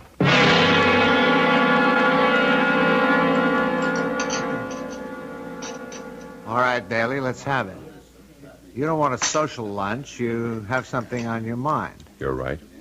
Something I can't get off my mind. How about our old friend Kellerman, I suppose? You remember what you said about him? How he was a sword hanging over your head? So? He's still that for me, Mr. Bliss. He is exactly that. Kellerman is dead. He won't be ringing your doorbell anymore. How come you're not grateful for that? If Kellerman had really been hit by a car, if he had a heart attack or something, yes, I admit I would be glad about it. I would have gone out and celebrated. I would have slept very well at nights. But the way things are, I'm not sleeping at all. Try pills. I'm just sorry you ever came up to me in that park. If I didn't know it was going to happen the way it happened, it never would have bothered me. But I do know. And it bothers me too much. So? The thing is, I don't know if I can live with it. You want to be more specific? I don't know if I can spend the rest of my life with this thing on my conscience. Your conscience? Look, you had nothing to do with Kellerman's death. I don't know what you think Kellerman had on me, Bliss, but it wasn't anything illegal. Just immoral, right? It was something stupid I did. Well, there was nothing stupid about what we did. Wasn't it? Are you really so sure you've committed the perfect murder? Shut up! Don't you ever use that word in front of me. You're still afraid, aren't you? Afraid of being found out. It can't happen. Not as long as we all stick together. Oh, safety in numbers, right? When the police came, they only questioned 4 of them. Every single one told the same story. There was no reason to doubt their word. Why should there be? Because there was no connection between them. Right. They were all strangers. Nothing to tie them to each other. Except Kellerman. What about the records he might have kept? His little black notebook, for instance. We thought of that, too. First thing we did when we went to his body was lift that book right out of his pocket. Oh, what about the apartment? What about all the stuff he had there? The second thing we lifted was the key to his apartment. One of our guys, Joe, the bartender, went straight there. He cleaned out every scrap of paper in the place, every single one of his rotten photographs. You were very thorough, weren't you? Yeah. We were thorough, Bailey. And you ought to be grateful, not worried. But I am worrying. I'm worrying about whether or not I should... Go on. Whether or not you should what? Bailey, are you thinking about going to the police? It occurred to me. You mean you'd turn me in? I don't know. I just don't know. Did it ever occur to you to turn Kellerman in? Yes, often. But did you? No. Why not? Wasn't he committing a crime? Wasn't he disturbing your precious sleep, too? Yes, he was. But you didn't turn him in because you were afraid for yourself. Isn't that the truth? I suppose so. So all this morality of yours, this conscience you talk about. You didn't discover you had any until Kellerman was gone, until he was no longer a threat to you. Isn't that true? I still say blackmail isn't murder. Bailey, I've got news for you. I wasn't going to tell you this unless it was absolutely necessary. Tell me what? Kellerman may be gone, but his photographs are still around. What? You heard me. We have all of Kellerman's negatives, all the dirty pictures he ever took. Most of them have been returned to his victims. Everyone who cooperated with us. I see. That means we have your pictures too, my friend. You understand? And if I don't cooperate, I get a new blackmailer. Is that it? No, that isn't the way it is at all. Kellerman bled you, Bailey. Every month he came whistling up to your front door asking for money. More and more money all the time. But that's over now. Done and finished. So what you're saying is, if I go to the police, the photographs go where I don't want them to go. I'm sorry to use Kellerman's own tactics, but you're forcing my hand. Bailey, please use your head. You've got nothing to gain and everything to lose. Somebody's done you a favor. The only way to show your gratitude is to forget it. What do you say? Well, I'll think about it. That's all I can tell you.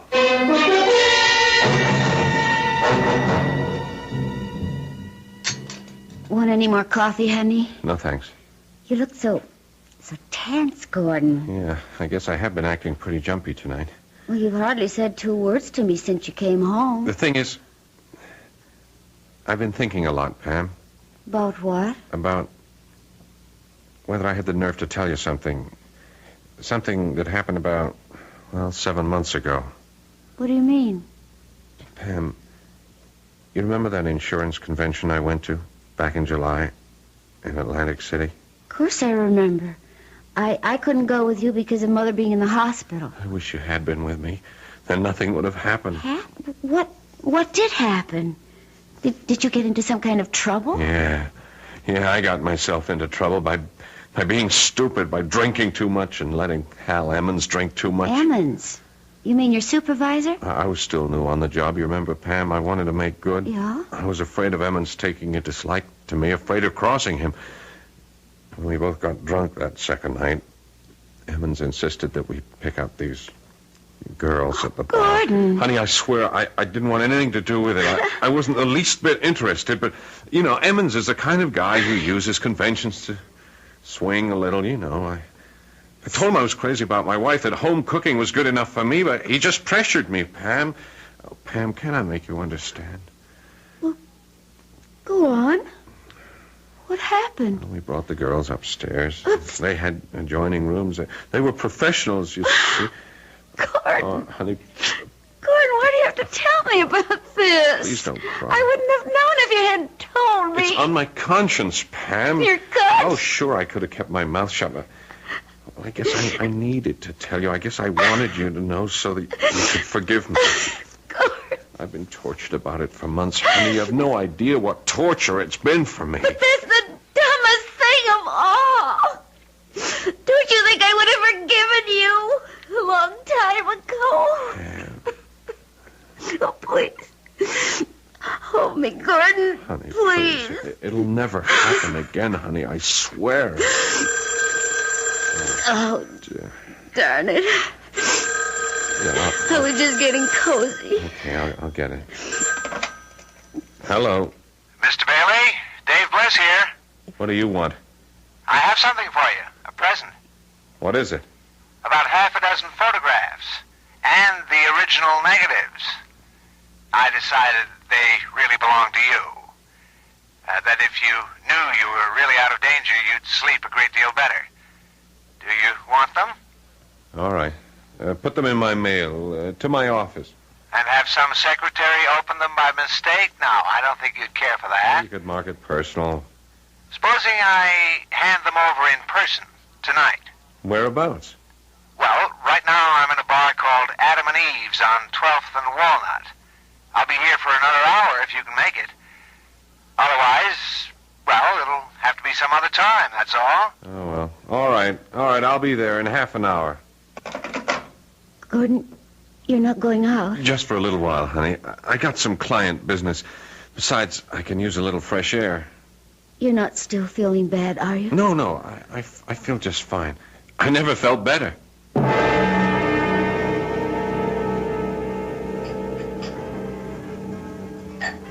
Maybe I'm crazy to do this, Bailey. Maybe I'm putting my neck into a noose, giving you back these photographs. And why are you doing it? Because of what you said to me. You said I was just becoming another blackmailer, another Kellerman.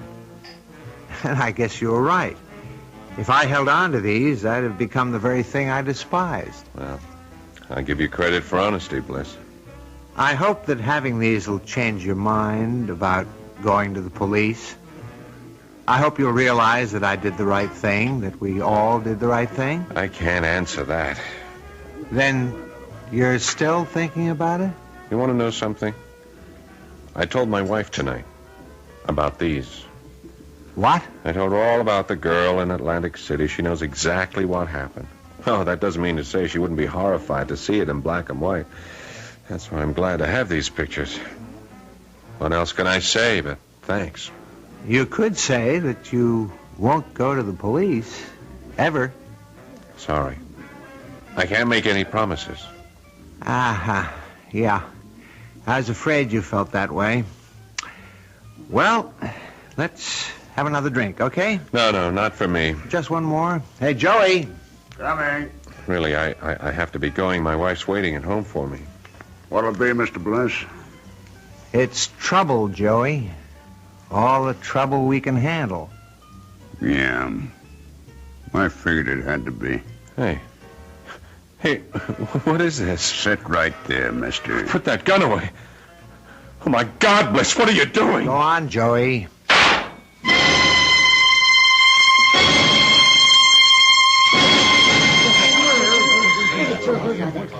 All right, let's get the story straight now. What happened here, Joey? Well, look, Sergeant, you know me. You know I don't like trouble with my joint. Well, what did the guy do? Try to hold you up? That's right. He come in, he sat down at the bar, he pulled out a .45 and stuck it in my gut. Well, that's a strange one, all right. I mean, the guy was some kind of insurance executive. It says so right here on his business Well, he card. must have gone off his nut, Sarge. Look, you can ask anybody, all of my customers. This gentleman right here was at the bar. Yes, officer. My name is David Bliss. I'm with the city, officer, and the bartender's right. The guy just sat down and pulled out the gun. Yeah, that's true. And when the bartender tried to grab it away from him, it went off. What's your name, lady? Mrs. Edith Chester. It was a pure case of self-defense, Sergeant. I'm just glad nobody else got hurt, you know. Yeah, you were lucky, Joey. You were all lucky. Okay, I'll need some statements now from some of you other witnesses.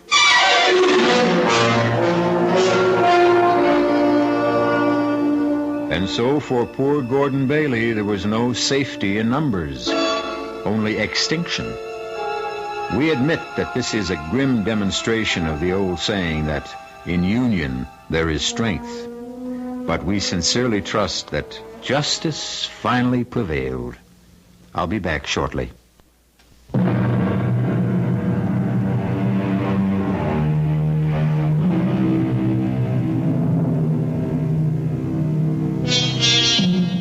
If there's a moral to this story, it might be that eyewitnesses can't always be trusted, even when they're being honest.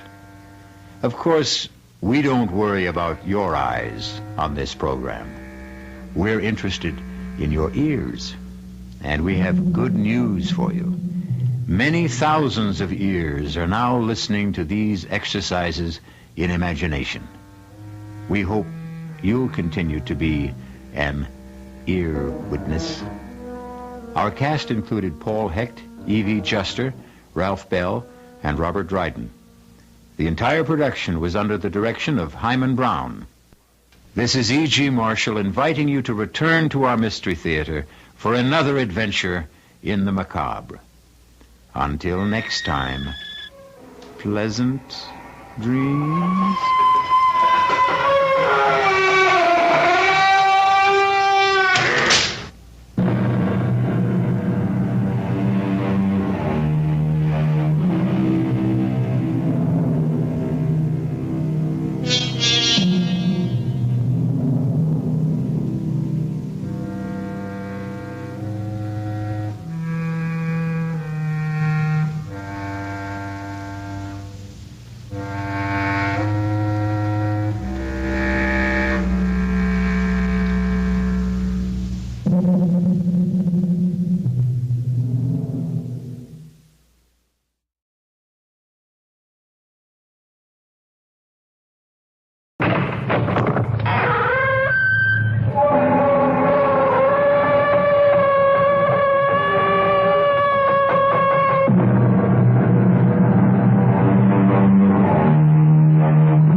Welcome. I'm E.G. Marshall.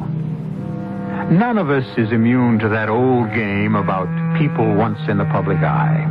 I suppose you could call it the whatever happened to game. In this case, the woman generally considered the most beautiful and desirable in the world, Marcy Herrick. The first accident, of course, was a 10-day wonder. But the second didn't get as much publicity, though it took Marcy into a coma and eventually forever out of sight and out of mind.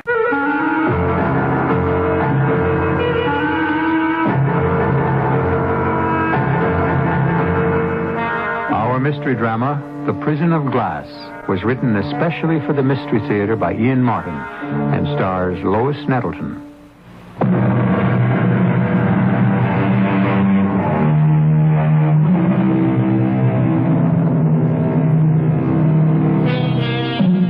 Marcy Herrick, an American symbol, blend of Judy Garland and Marilyn Monroe, adored by countless millions, picked by fortune to be the brightest of stars, but confined by the smothering adulation of her fans to life in a goldfish bowl. Child of fortune, queen of misfortune, a national tragedy of mob nonviolence. This is her story.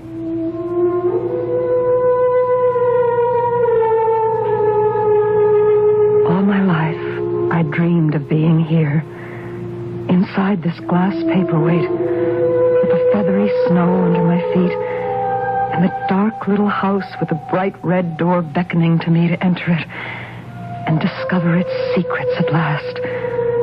No more wondering if I could really see a tiny shadow across the window under the eaves, or the handsome, dark face I pretended to myself looked out from the oriel window on the ground floor. Well, now I am here at last. And all I want to do is break out of my glass prison. I want to scream till the glass shatters. So terrible to look out, seeing everything magnified, and knowing that the one possession I love the best has ended up being a prison I may be shut away in forever.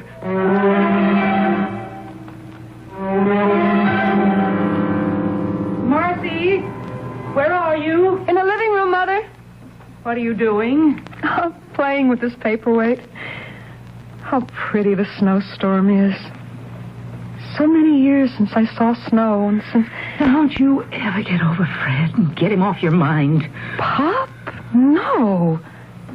I'll never forget him. Do you? Of course I don't. But there's no point dwelling on the dead. Oh, every time I see the paperweight, it's like he was still in the room, laughing that funny, deep way he did, pleased that I was pleased with my presence. It's too long ago to still be mourning for him. Why? Because he's gone. I'd like to make an end of that silly child's toy sometimes. You're too old to play with toys. This isn't a toy. It's a real old antique. Pop told me. Look at the little house. And the trees planted round, and the path leading over the little hill to the door. And turn it upside down and then right side up and watch the snowflakes fall. Look, Mother, wouldn't you love to be small enough and to be able to somehow get inside there and walk up that path and knock on the door? Who do you suppose would open it? Oh, Marcy, that's enough nonsense. You know who I keep being sure it would be? Who? Pop. That's who it would be. Pop. Now, that is all. You put the paperweight down and come and get dressed. We've got a million things to do to get ready for the contest. Come on. Mother, do I have to go? To the finals? But you're going to win. So what? Well, first of all, it means money. And second, it means you can enter the state contest. And after that... I don't want to go. Why not? I hate being stared at and walked around and examined as though I was a prize heifer or an animal in the zoo. Or something even worse. What are you talking about? Oh, you should see how the men look at you in the bathing suit parade. And where their eyes go, it's humiliating, degrading. You mean you'd let me down? After I've devoted every minute of my life to you, working as a cleaning woman, doing other people's dirty work just so I could give you a decent home and a chance in life. No, Mom, I want to pay you back, but not this way. Well, how else? You know I haven't got much time left to me with my heart condition. How are you going to make enough money to pay off the debts I've had to run up? Oh, no, sir. You want to pay me back, Marcy Gerstenberg? You follow the path I set for you. You'll see. One day, you're going to be a star. I don't want to be a star. Well, you can decide that when you get there. Because I'm going to keep pushing you till you get to the top. Even if it kills the both of us.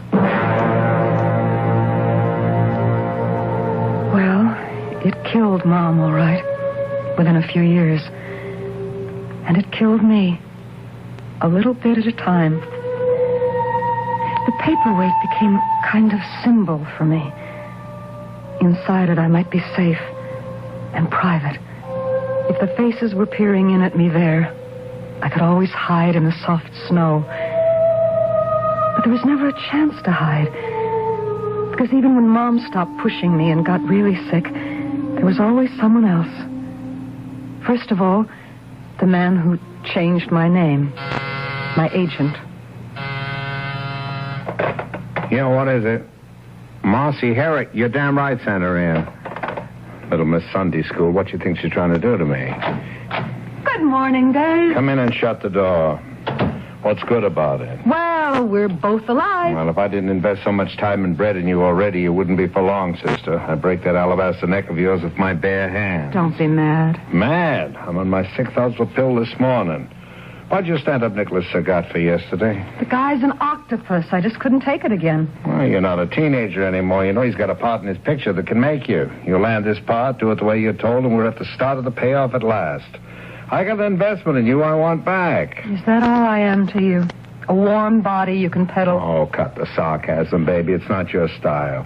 You got a mother in the hospital who's expensive to maintain. You want to keep her there? Sergey will never see me now that I stood him up. I fixed it. I had him on the phone 15 minutes this morning. I'd eat plenty crow, but I fixed it. How?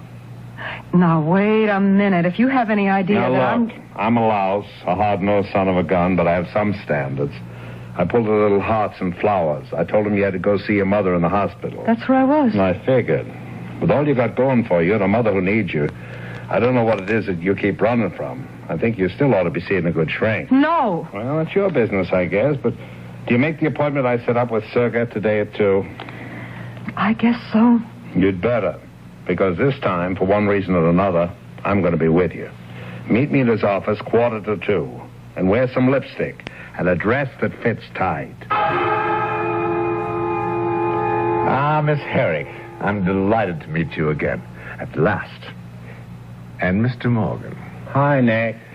It really wasn't necessary for you to escort your charming client. She is perfectly safe with me. Marcy has a back-to-back appointment with Multinational for the ingenue lead in the new feature. I'm playing chauffeur for her because her own car's laid up. Oh, I see. Well, then I won't keep you long. Sit down, everyone, please. Thank you. Well, I had forgotten how beautiful you are. What a pity. You mean the part is cast? No, I mean only that your time is so short today. I would have liked to go over the shooting script with you personally. If I can get a copy of the script, I'd be happy to come back and read for you. No, I don't work that way. I mean, I must learn to know the actor. I'd have him or her learn to know me. We must establish a rapprochement, no? I mean, it is, as we say, a one-to-one situation, no? However, I'm sure we can let Miss Herrick have a scene, a few pages, to give her the feeling of the part. How soon can we meet again? Well, if you're under any pressure, Mr. Sergey. When are we not? When are we not, all of us? Name the time and the place. I'll have my client there. All right, my bungalow, on the set. Day after tomorrow at, say, 5:30. We'll be there. She. A one-to-one situation, as I said. She'll be there. Right, Marcy? Right, Dave. You make the dates. I keep them. I can't blame Dave. Nothing overt was even particularly hinted at. It was a business appointment, it was an exceptional part, and I was an actress. How much of my private self I was willing to surrender for a career was my own business. So, I kept my appointment at 5:30 with Nicholas Surgat. Ready, I suppose, to deliver. And I received a surprise. What he seemed to be interested in was my talent, whether I was right for the part. We went over the scene again and again, and finally he said... No, it still isn't right. But all the capability is there. The part is yours if you want it. But of course I do. I don't know what to say. As far as the part is concerned, we'll let your agent handle that. But as for us, now that is something else again. Uh-oh. No, don't jump to the obvious conclusion. Which is true enough, Marcy. I am a man. I'm not a stone. And that's what my contract depends on? Don't be silly. I can have 100 partners more sensual, more practiced, or more perverted than you. For us, there's something different. Isn't there always? Marcy, please grow up. I'm talking of something that I see in you beyond a simple urge of sex. Something that you will communicate to every man as strongly as you do to me. What our final relationship will be is kind of hard to say. I mean, it's compounded of so many things. Director, actress, husband, wife, lover, neophyte. But none of that is important. What is that here and now, I tell you, you will play in my picture. And from it, a star will be born.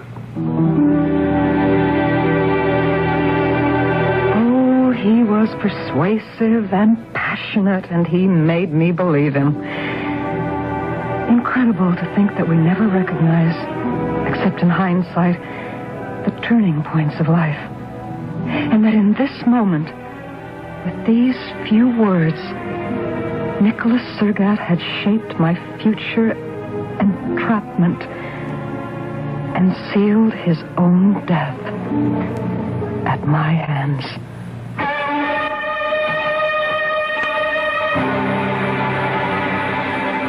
Murder from someone as gentle and dependent as Marcy?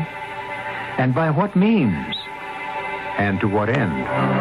And if indeed there was murder, by what instrument that leads to the strange imprisonment we first found Marcy immersed in at the beginning of our story? I'll return in a moment with Act 2.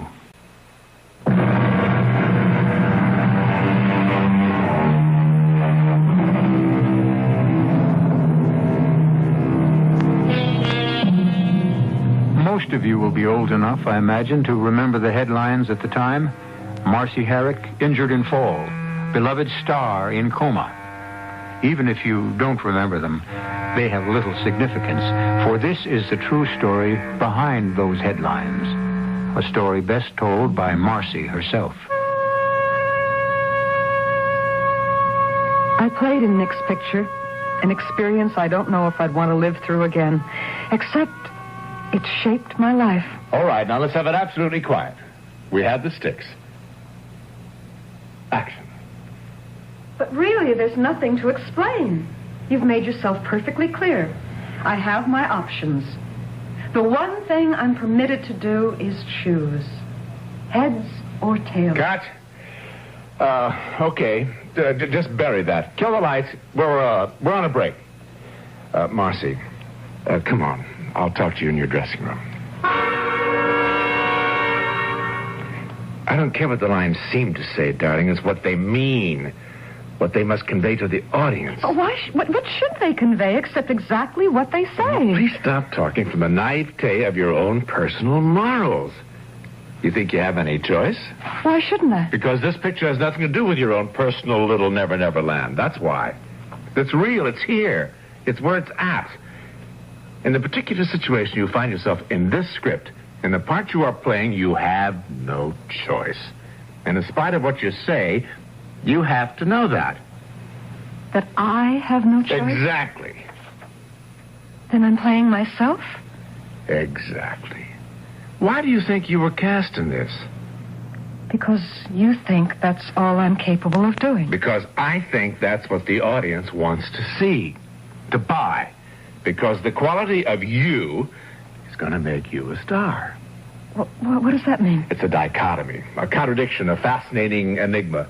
The girl with everything, looks, figure, sex, a voice that ripples through everyone from the heart right down. And yet... And yet what? The other side. The feeling of a little girl lost that everyone wants to protect, to fuss over, arrange for, shield from harm. But I don't need to be shielded. And I'm not a sex symbol. The truth is you need a guardian, if not a lover. Now, I want to be both. We ought to be married.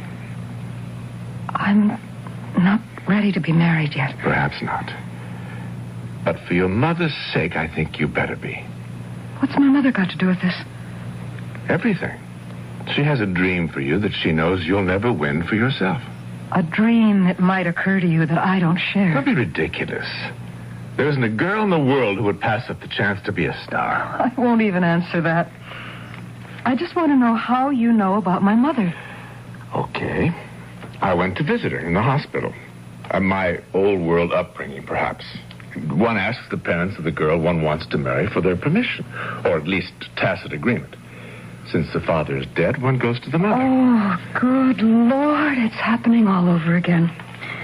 I'm not a person, I'm a commodity. Oh, why can't you all just leave me alone? To be what? To be a... I don't know what. I never even seem to have a chance to find out for myself.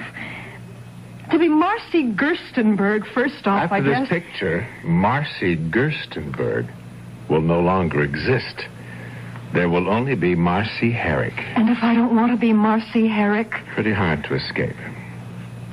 There's also one contract I don't think you could break. What? An unwritten one. It's with a very sick lady in the hospital.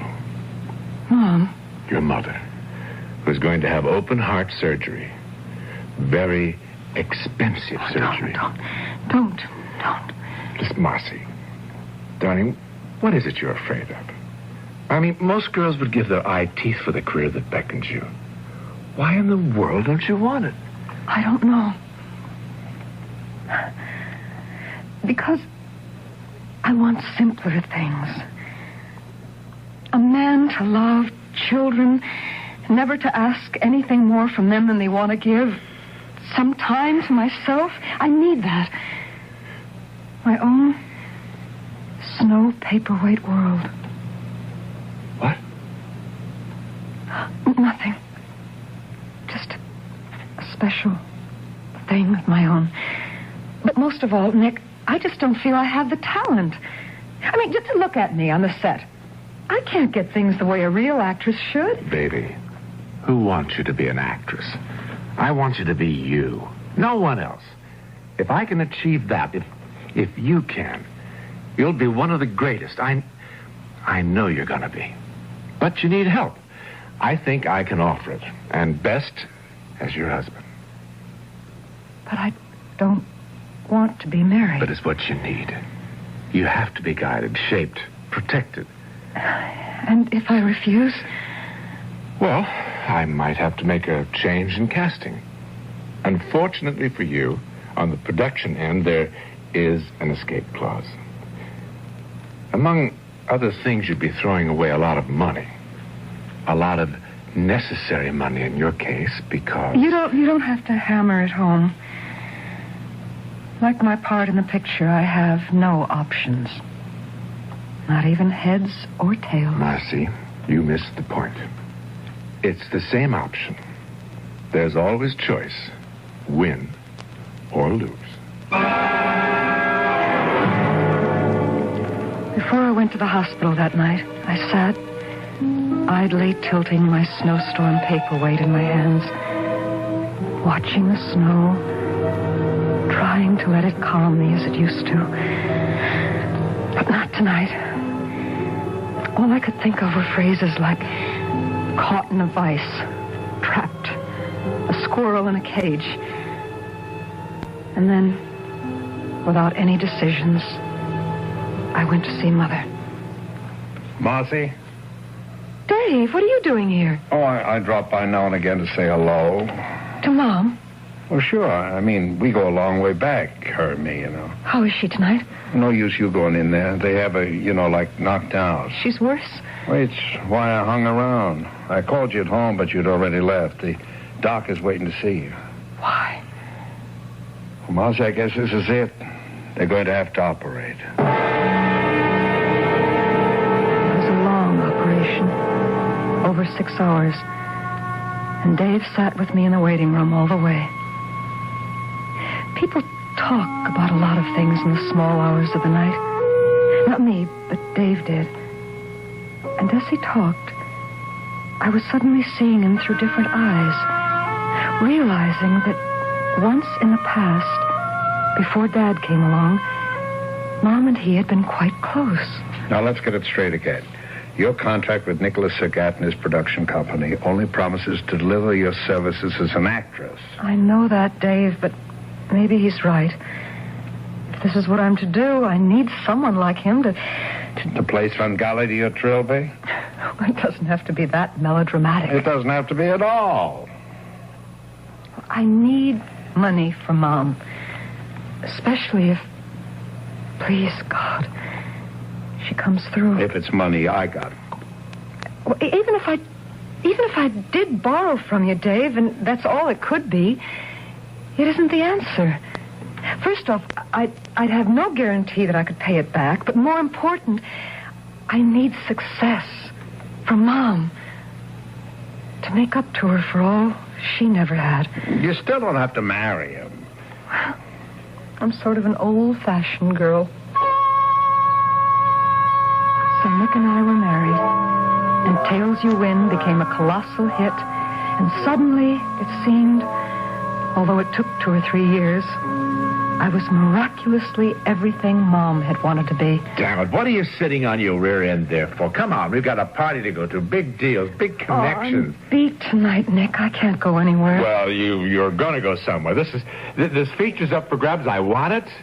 I need it. Then go alone, darling. What do you need me for? I suppose the curse of my life is naivete. It took Dave to explain that to me later. He was on the way out when he married him. He latched onto you as a meal ticket. He wanted you with him because he needed you. You're all that keeps him alive. What? Oh, baby, he knew he had it in you from the beginning. Sure, he gave you your first chance, but almost from that day on, he's been writing your skirt tales. What are you trying to say? I'm not trying. I'm laying it on the line. Marcy Herrick is alive and living well in Hollywood. Nicholas Surgat is dead and owes his existence to you not only now, but pretty near from the first day he met you. You mean that all these years he's been using me? About the size of it, sweetie. Oh, what a fool I've been. Oh, now, wait a minute. You were caught in a nut crack. Oh, not anymore. Now that Mama's gone. Okay, Dave. I'll take care of the rest of it. But it wasn't all that simple. Ever since my mother's death, working the heavy schedule I had to face, trying to be a decent wife to a man I thought I owed so much to, other habits had developed. The blessed uppers. Those nice little pills that gave you enough energy to fight through the long days of shooting. And even more welcome, the lovely pills that let you sleep. And while that sleep was coming, allowed you to slip back to childhood with the snowstorm paperweight in hand, searching for someone going up the path, or for that face that you never could quite see in the window, but which somehow spelled love and all the answers. What are you doing just sitting here, Marcy? Nothing, Nick. Just playing with my favorite toy. That damn paperweight is about the measure of your brain. Let's have a drink. Come on, we should celebrate. What for? I just set you up for a nice new picture. How nice. Do I want to do it? $700,000 net and a percentage of the gross. What's the part? What's the diff? It's duck soup for you. You feed at the same trough? What does that mean? You direct, of course? Of course. If I play? What's all the flack here? What's... Just about my playing. What? I don't think I want to do a new picture. I think I'd rather play with this. So that silly toy. I'm telling you, one day I'm going to take it from you. I'm going to smash it. My mother once said that. Yeah, well, she should have got it. As I think I'm going to do right... No. Come on, give me. Don't you touch that. Get out, Tommy. Go away, you drunken fool. Don't you touch it. Nick, are you all right? Blood. You hit your head on the andiron. Or did I hit you with a paperweight? What? I don't know. I don't know. What have I done? I've killed him.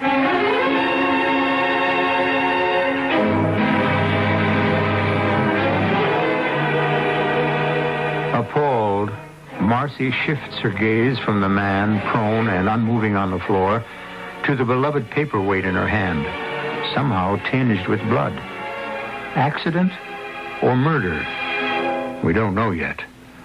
Even in the mildest of people, the force is unleashed when their privacy is invaded, or something they treasure threatened, are as primeval as the tiger that lives in all of us. I'll return shortly with Act 3.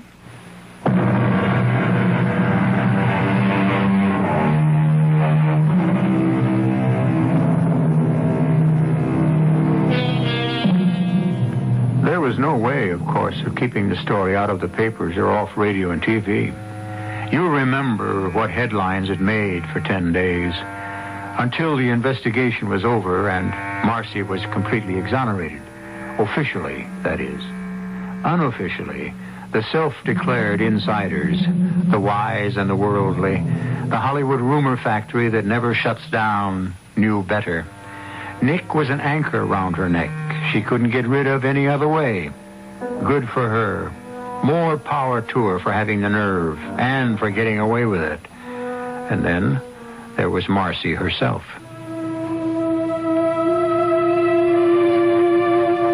I knew all about the talk behind my back. It destroyed me, like the Chinese water torture. Because of all people, I least of all exonerated myself in Nick's death. For years, I'd hated him for what he'd made me do. I'd wanted him dead, wanted to kill him. And that night was a blank in my mind. I went to pieces. Now I wanted to die. There was nothing left for me. The pills. That's all I lived on. All that kept me alive. Marcy, you gotta listen to me, baby. I killed him, Dave. I killed him. You did, and he was falling down drunk. He hit his head on the andiron. No. He killed himself. No, I wished him dead. Same thing. Marcy, you need help. I have a doc. No, there's no help for me. We struggled, Dave, because he wanted to break my paperweight. I pushed him, and that's how he fell. It was still an accident. Maybe? I don't know. I don't remember. Oh, Dave. Oh, Dave, I don't want to go on living. There's nothing left. Oh, now, knock that off. I've got 3 major features lined up for you as soon as you pull yourself together. But you've got to get some help There's first. no help for me anywhere. Except maybe inside here. If I could just walk through the powdery snow and up the little path and over the hill to the house, then maybe there'd be help. The secret of my life is here. Somewhere inside here. I've always known that. If I could only get in there and unlock the future, maybe I could find a way to want to live. Why do you believe that so strongly? Who are you? Paul. Paul Barkley. Dr. Paul Barkley. Who? Don't you remember? Dave Morgan recommended me to you and brought you to me. I don't remember coming here. I should think that's quite possible under the circumstances. What circumstances? You were barely semi-conscious. Oh, I know. I'd taken a tranquilizer. A barbiturate, a little heavier than a tranquilizer. Who are you? I told you. Dr. Paul Barkley. Where am I? In my office. You should be in a hospital. What kind of doctor are you? Psychiatrist. So you think I'm crazy? No, I think the whole world is. Or sane, or somewhere in between. That's the human condition. You sound kind. Yeah. But I wouldn't go to the hospital. But you would come to see me here? It wouldn't do any good. But you could try. After all, we have met and become acquainted. It isn't as if you're buying a pig in a poke. A pig in... My father used to say that. So did mine. That gives us something in common. You liked your father, didn't you? Oh, yes. Didn't you yours? Oh, yeah, we got along just fine. Still do. Oh, you're so lucky. Mine is... A long, long time ago. Not for me. It always seems just like yesterday. I'm sorry. Why did you love your father so much? Oh, he sort of, didn't care. I mean, everything rolled off his back. You know? Now, Mother was always doing and planning and pushing herself and me and everyone. But Dad always found time to sit back and chuckle, tell a funny story. You didn't like your mother? I loved her. Maybe you were a little jealous of her. Why would I be jealous of her? Because she was the one who was married to your father, not you. The paperweight isn't an obsession with me. I just love it because... Because what? Because it was the last present he ever gave me. And all this stuff about wanting to lose yourself inside it. Oh, I don't know. I don't know.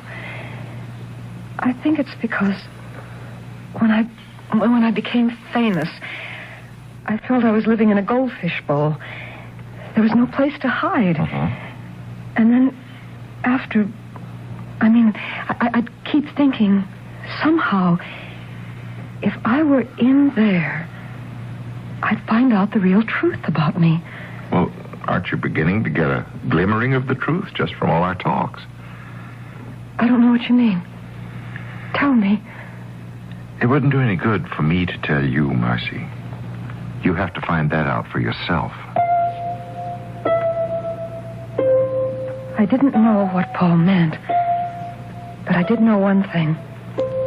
More and more every day, I was conscious of it. For the first time in my adult life, I was in love. I was hopelessly, deeply in love with Paul Barkley. Something I don't think he could know. Or would be talking about. You've got to be kidding, Paul. I wish I were. No, but just when you're really beginning to help her, get her back to herself. I've got to disqualify myself now. It's too dangerous. Just because Marcy's fallen in love with you? Isn't that part of the whole analysis picture? The transference of love, hate. The psychoanalyst takes the place of the, well, in this case, the father. Sure, that's one thing that happened. To be expected. It's one reason I have to bow out. Well, I don't get it. All right. I'll put it as simply as possible. In this case, I can no longer be objective or handle it. Because you see, the tables are turned. The doctor has fallen in love with his patient. Oh, but don't worry, Dave. I have the best men in the business ready to take over. The only trouble was, I didn't want the best men in the business. I wanted Paul. And when I found I wasn't to have him, never dreaming how he felt about me. It was my father again. And the only way I could find him was to cross the border to where he was. That's why I took the overdose of pills. And that's why, barely conscious as they took hold, some instinct of preservation helped me drag myself from the bed and head for downstairs in the open air. I never made it. Instead, I stumbled at the head of the stairs and pitched helplessly like a rag doll to a senseless heap at the bottom. What's happening, Paul? How is Marcy? Some superficial bruises, nothing else. Well, is she conscious? No. Well, she's still in coma. From the pills? No, that's impossible. The hospital is taking care of to get them completely out of her system. Then it's the fall. No. There's no indication that that's the cause. But why is she in a coma? One of the aspects of the problem, catatonia. Fortunately, one of the easiest in its early stages to correct. I don't care what medical name it is. How do you bring her out of it? That's a good question. I wish I knew. I have a key, but it's too late to use it to unlock Marcy's jail. When I first found myself locked inside the glass paperweight, I had no fear, only a surging sense of joy that at last I was where I wanted to be. I hurried up the path through the gently falling snow, which was warm and almost tickled like feathers, to knock on the little red door. Who is it? Wait a minute. Yeah? Pop! Who are you? Marcy! It's been a long time. I don't remember so well. Oh, you couldn't forget me. We were so close, Pop. You and me. So close. The only thing close to me, Bright Eyes, is this little bottle. Or the next one. Or the next one after that. You mean I just made you up? The way I wanted you to be? Not the way you were at all. Maybe. What's the difference? That's your problem. Thanks. For what? For telling me. For waking me up.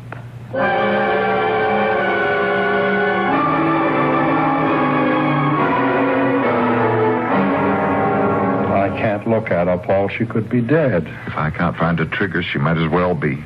Oh, that silly paperweight. How did it get to the hospital? It was clasped in her hand. We had to force her fingers open to free it. She's so damned intense. Why is this piece of junk so important to her? It's a symbol, Dave. Why was her father so important? Was he so wonderful? Jack Gerstenberg? The jerk of the world. Sober, he was a lump of clay. With some drinks in him, he was always on. Life of the party. Funny, for sure. Appealing. The women went for him, but he was a paste-up man. Not a human feeling in his whole lousy, non-existent soul. Then why did Marcy set so much store in him? And in this present? Oh, I don't know. Maybe because it's the one thing he ever gave her in his entire life. And for this nothing, someone like her has to be destroyed? Oh, damn him and damn this silly thing. Somebody ought to have got rid of it long ago. Oh. I must be out of my mind. Why would I do a thing like that? Maybe because the man upstairs, if there is one, put it in your mind. Look. Oh, Paul. Oh, Marcy. Paul, where are you? Marcy, darling. I need you. I'm right here, Marcy. Right where you can touch and feel me. Oh, don't go away. Please. Don't you ever worry. I'll never be farther from you than a whisper can carry.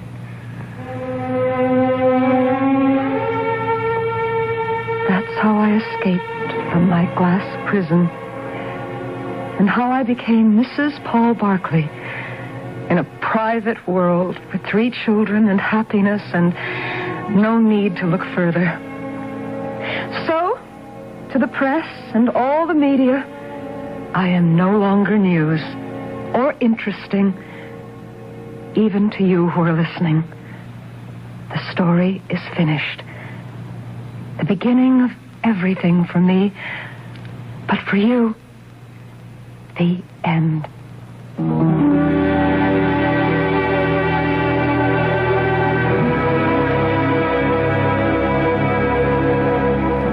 There's your answer to whatever happened to Marcy Herrick. This time, I'm as happy to tell you as I am happy with the answer.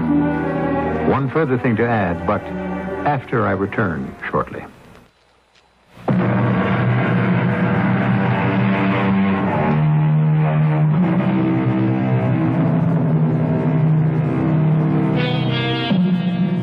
A very brief postscript, but an important one. Neither I, nor Marcy, nor Dr. Paul Barkley would like to leave the impression that she was miraculously cured overnight. The ravages of the mind must be mended as carefully as those of the body.